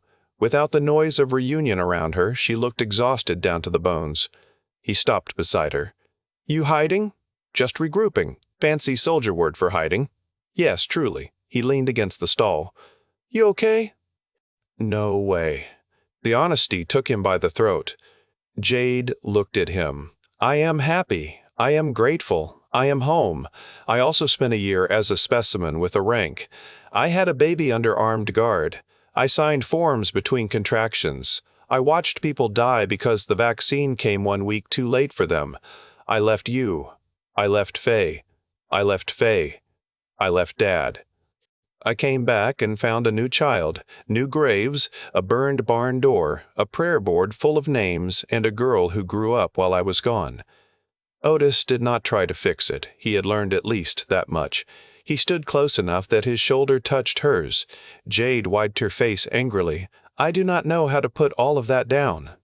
Maybe you do not put it down all at once. I hate when you sound reasonable. It feels unnatural. She gave a wet laugh. He turned toward her. I got meaner this year. I can see that. I also got softer in inconvenient places. I can see that too. I am scared I will mess up Samuel. You will. He blinked. So will I, she said. Then we will apologize, learn, and try again. Children do not need perfect. They need faithful. Otis stared. Floyd said that to me. Of course he did. He only has 5 good speeches and he uses them well. Otis laughed. Jade took his hands. I need time. I need nightmares to stop deciding where I am.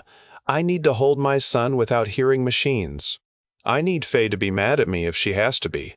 I need Caleb to stop looking afraid that I might send him away. I need my father to stop aging every time I blink. I need you not to treat me like glass. He squeezed her hands. You are not glass. No way. You are more like a crowbar with feelings. She laughed hard enough to lean into him. He kissed her then, gently at first, because a year of absence deserved care. She answered with all the grief and wanting that had crossed static, distance, and fear to reach him. When they parted, she rested her forehead against his. I missed that, she whispered. I practiced being charming. On who? Mostly chickens. That explains the quality. They walked back to the house, hand in hand. On the porch, Floyd pretended not to notice. Hale pretended not to notice with military precision. Fay, visible through the kitchen window, noticed everything and smiled like a judge preparing a sentence. The next morning brought work. Reunion did not cancel chores. It only made them brighter. Soldiers poured concrete into the culvert frame. Floyd and Hale marked a possible landing zone that would not ruin the garden. Reyes set up a vaccine cooler in the cellar and trained Fay on temperature logs because Fay demanded a job that mattered. Caleb showed Jade every trap line, every fence change, every coded bell, and every page of his notebook. Jade listened as seriously as if he were briefing a command staff. When he finished, he looked down. You can tell me if it is bad? Jade crouched so she was eye level with him. It is not bad. It is careful. Careful saves lives. His face softened. Do I really get to be Samuel's brother? You already are. What do brothers do? Protect, annoy, teach, learn, and sometimes share snacks. I can do some of that. You will learn the rest. Fay stood nearby, holding Samuel under Jade's watchful eye. The baby slept with his mouth open, unimpressed by the world. Fay looked both terrified and radiant. He is heavy after a while, she whispered. Tell him that, Jade said. He needs humility. Fay looked down. You are heavy, Samuel. The baby slept on. Otis came in carrying a repaired porch board. First argument lost. Tough day for the boy. Jade watched him with a smile that made him nearly trip over the threshold. What now? He asked. Nothing bad. That was not a nothing face. It was a you holding a board while trying to look useful face. I am useful. The board is upside down. Otis looked. It was. Fay laughed so hard she had to sit down carefully with the baby. The day after the vaccination team arrived, Hale prepared to leave. Not all soldiers went. 2 remained with supplies to finish repairs and train the family on the new radio encryption. Reyes stayed an extra week to monitor vaccine response and Samuel's travel adjustment. But Hale had corridors to oversee and more doses to move. Duty had taken Jade once. Now it took him away from the family he had returned her to. Floyd walked him to the field. This time, Otis could hear some of the words because he was not above eavesdropping when history stood in his pasture. I hated you, Floyd said. I know. I may again. I know that too. You brought her back. She brought herself back. I mostly signed what she put in front of me. Floyd looked toward the house where Jade stood on the porch with Samuel. You kept your promise. Hale's voice roughened. Late, though, but kept. The two men shook hands. It was not forgiveness wrapped in ribbon.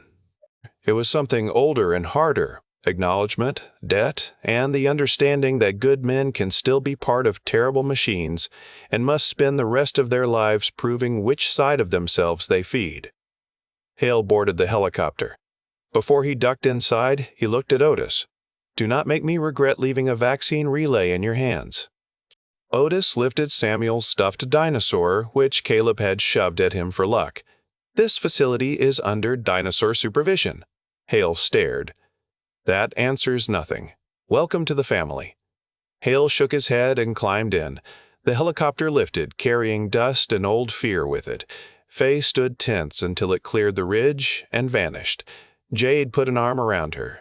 It left without me, Jade said. Fay leaned into her. Good enough. The vaccine team confirmed mild reactions only. Otis complained about arm soreness until Reyes threatened to write crybaby in his chart. Fay ran a low fever for one night and tried to hide it because she did not want Jade to worry. Jade caught her in under 5 minutes and gave her a lecture so tender and fierce that Fay cried into her shoulder. Floyd pretended his own fever was nothing, then fell asleep at the table with his hand on Samuel's cradle. Caleb was proud of his bandage and showed it to the chickens. By the end of the week, the ranch had become something new, not safe.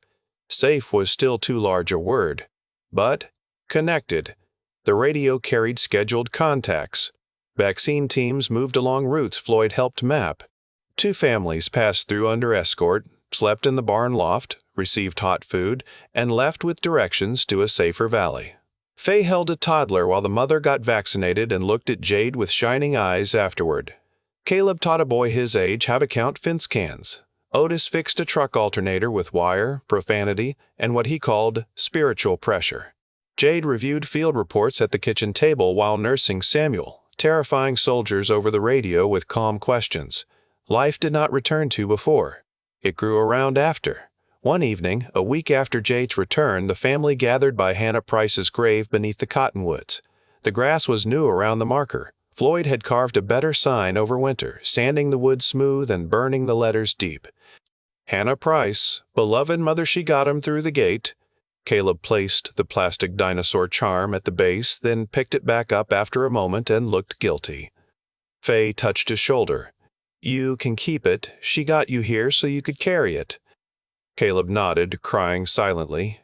Jade stood behind him with Samuel bundled against her chest. I wish I had known her. She was brave, Fay said. Otis looked at the marker. She was scared too. Jade nodded. That makes brave count. They visited the other markers after that, names and unknowns. The 10 beneath the fence post, the place where Megan was not buried but was remembered. Fay had made a small marker for her near the garden, not because Megan had died there, but because the garden was where living things fought up through dirt. Megan, she loved me at the end. Jade read it and cried. Fay watched her nervously. Is it okay? Jade pulled her close. It is more than okay. Otis stood back with Samuel in his arms. The baby blinked at the sky, unimpressed by grief, which was probably healthy. Floyd removed his hat. No long speech came. They had said enough names. The wind moved through the cottonwoods, soft and green with spring. Somewhere beyond the fence, the world remained dangerous. Inside it, memory had a place to stand. That night, after the children slept and Samuel finally surrendered to the cradle, Otis found Floyd on the porch. The old man sat with coffee, rifle across his knees, staring at the stars. Otis lowered himself into the chair beside him. You all right? Floyd sighed. No way. Popular answer lately. Good answer. They sat in quiet. Floyd spoke after a while. When Jade left, I thought the country had taken my daughter the way it takes young people in uniform. I thought I had been a fool to believe service meant anything clean. Then she came back with a child and a vaccine, and I still hate what they did to her, but I cannot hate every result. That is messy. Most true things are. Otis nodded. Floyd looked at him. You planning to marry my daughter? Otis choked on air. That transition had no warning. I am old, I can serve steps. Otis glanced through the window. Jade was visible in the lamplight, writing in a notebook while one foot rocked the cradle. Fay slept on the couch nearby because she still hated being too far from her. Caleb slept in the chair with the stuffed dinosaur under his chin. I love her, Otis said. That was not my question. I know. Do you have a ring? Otis rubbed the back of his neck. I had a plan. Then the world ended. World is still here. Your standards are rude. Floyd reached into his shirt pocket and took out a small cloth pouch. He handed it over. Otis stared at it. What is this? My wife's ring. Otis stopped breathing. Otis stopped breathing. Floyd kept his eyes on the field. I gave it to Jade before she left for the army. Told her it was hers when she found someone worth the trouble. She gave it back before a deployment. Said she did not trust barracks thieves and would ask for it when needed. She never asked. I am giving it to you because if I give it to her, she will pretend she does not care and then cry in the pantry. Otis opened the pouch with hands that were suddenly unsteady. The ring was simple. Gold, worn soft with years, set with a small stone that caught porch light like a held star. Floyd, I cannot take this from you. You are not taking. You are carrying. I am not fancy. My daughter is not asking for fancy. I am not clean. Faithful, Floyd said. Otis closed his fingers around the ring. She might say no, he whispered. Floyd snorted. She might shoot near your foot for taking too long. Otis laughed weakly. Very comforting. Ask when it is right. Do not make a spectacle unless you want her to hit you. Noted with terror. Floyd looked at him then, old eyes sharp and wet. You protected my granddaughter when she was not yours by blood. You took in a boy at a broken gate. You kept a chair open for my daughter. You held this place when grief could have made you small. I do not hand you that ring because the world ended. I hand it to you because you became the kind of man who helps it begin again. Otis looked away fast. Dirty underwear, he muttered. Floyd smiled. That your version of thank you? It is my version of not crying on your porch. Poor version. Still working. The right moment came 2 mornings later, not because Otis planned it well, but because Samuel spit milk down his clean shirt and Jade laughed at him. They were in the kitchen. Sunlight came through the repaired window. Fay was kneading bread with more flour on her face than in the dough. Caleb was writing chicken observations as if poultry held military secrets. Floyd stood at the stove ruining coffee. Samuel had finished eating and decided Otis's shoulder was the correct place to return part of breakfast. Otis froze. Jade burst out laughing. Fay laughed too. Caleb looked fascinated and disgusted. Floyd handed Otis a rag with the satisfaction of a man watching justice arrive. Otis looked at Samuel. Betrayed by my own son. Jade took the baby, still laughing. He is keeping you humble. I was already humble. I was already humble. Everyone in the room made a different skeptical noise. Otis wiped his shirt. His hand brushed the ring in his pocket. For 2 days it had been burning a hole through every thought. He had imagined asking on the porch, by the cottonwoods, under the stars, near the garden, anywhere with dignity. Instead, he stood in a kitchen that smelled like coffee, bread, baby milk, and wood smoke, with flour in Fay's hair and Caleb's pencil squeaking across paper. It was not perfect. It was home. He looked at Jade. She saw something in his face and went still. Otis, are you there? He reached into his pocket. Floyd turned from the stove and quietly stopped touching anything. Fay's hands froze in dough. Caleb looked up. Otis took out the ring. He did not kneel because Samuel was in Jade's arms and the floor had flour on it and his knees were not emotionally reliable. He held the ring between them with both hands. I had speeches, he said. Jade's eyes filled immediately. I had at least 3. One was too sappy, one sounded like Floyd, and one made me sound like I had been hit in the head with a poetry shovel. Fay whispered, This is already bad. Otis pointed at her without looking away from Jade. No commentary from the bread department? Jade laughed through tears. Otis took a breath. You came into my life in a wrecked city with a concussion and an attitude. You scared me, saved me, argued with me, kissed me, left me, came back to me, and brought our son home. You made Fay believe adults could keep promises. You made Caleb part of us before you ever met him. You made a vaccine out of your own pain because the world needed something better than fear. I am not smooth, rich, polite, or good at saying the right thing before the third try." "Fourth," Fay whispered. Otis ignored her with effort. "But I am yours if you want me. I am faithful. I will keep your chair, your family, your ranch, your children, your coffee if Floyd stops abusing it, and your back in every fight this broken world throws at us. Jade Walker, will you marry me?" The kitchen held its breath. Jade looked at the ring, then at Floyd. Her father nodded once, eyes bright. She looked at Fay, who had flour on her cheek and tears running through it. Fay mouthed, "Say yes," as if Jade might be confused. Caleb held the stuffed dinosaur against his chest. Samuel hiccuped. Jade laughed and cried at the same time. "You ridiculous man. That is not a legal answer." "Yes, truly." Otis blinked. "Yes, really?" "Yes, I will marry you," Fay screamed. Caleb shouted. Floyd wiped his face with a dish towel and pretended it was because of stove smoke. Samuel began crying because everyone else was loud. Otis slid the ring onto Jade's finger. It fit well enough to feel like Floyd's late wife had known something none of them did. Jade looked at it, then at him. "You asked in a kitchen covered in flour and baby spit." I panicked romantically. It was perfect. He grinned, tears on his face. "Heck yeah." Fay threw dough at him. It hit his shoulder and stuck. Everyone laughed, and for once the sound did not feel borrowed from the past. It belonged to the room, to the morning, to the new ring catching light on Jade's hand, to Samuel wailing in protest, to Caleb hopping around with his dinosaur, to Floyd laughing so hard he had to hold the counter. Outside, a vaccinated world was still learning how to stand. Inside, the family did not wait for permission to live. The final page of that first year was written on a warm night with the windows open, the repaired screens letting in cricket song instead of fear. The ranch lights were dim. Samuel slept in the cradle, one fist near his mouth. Fay and Caleb slept in their room after arguing about whether Samuel's first word would be Fay, Caleb, or something rude. Otis taught him by mistake. Floyd slept in his chair with a blanket over his knees, claiming he was only resting his eyes.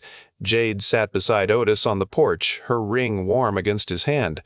Far off, beyond the ridge, a wolf howled. Otis listened to it fade. "World still sounds mean." "It is. Think it gets better?" Jade leaned against him. "Not by itself." He nodded. "Good thing we are annoying. Deeply annoying. Heroically annoying. Do not push it." He smiled into the dark. The radio inside crackled with scheduled traffic, low and steady. A vaccine convoy checked in from the county road. Floyd's weather notes had helped them avoid a washed-out bridge. In the garden, beans climbed their poles. In the cellar, the vaccine cooler hummed softly beside shelves of food and books and morale. At the cottonwoods, names rested under stars. At the table, Jade's chair was no longer empty. Otis looked through the window at the people inside the house. His daughter by choice, his son by rescue, his son by blood, his wife by miracle and stubbornness. Floyd, who had become father, teacher, commander, and old pain in the backside. The house was crowded, loud, scarred, and alive. He thought of the Rot Gut liquor store and the girl who had stuck out her tongue at him on the last normal night. He thought of Megan's hand on glass. He thought of Jade stepping from smoke with a gun and a secret in her blood. He thought of highways, gas stations, trout, helicopters, graves, fire, snow, and the first cry of a baby who had been born while the world tried to end. Fay's voice drifted from the upstairs room, sleepy but annoyed. "Caleb, stop breathing weird." Caleb mumbled something too soft to hear. Samuel made a tiny sound in the cradle. Jade smiled. "That is our peaceful ending?" Otis listened to the house creak, the radio whisper, the wolf vanish, the family breathe. "No," he said. "That is our beginning." She squeezed his hand. Beyond the fence, the containment zone still scarred the map. Cities still burned in places. Roads still needed clearing. The infected still moved where shadows pooled. There would be more fights, more losses, more days when hope had to be dragged out of bed and put to work. But the vaccine was real. The ranch was open to the right people and closed to the wrong ones. The family had survived the long year, and when morning came, they would rise, check the fences, feed the baby, tend the garden, answer the radio, teach the children, remember the dead, protect the living, and build whatever came next with dirty hands and faithful hearts.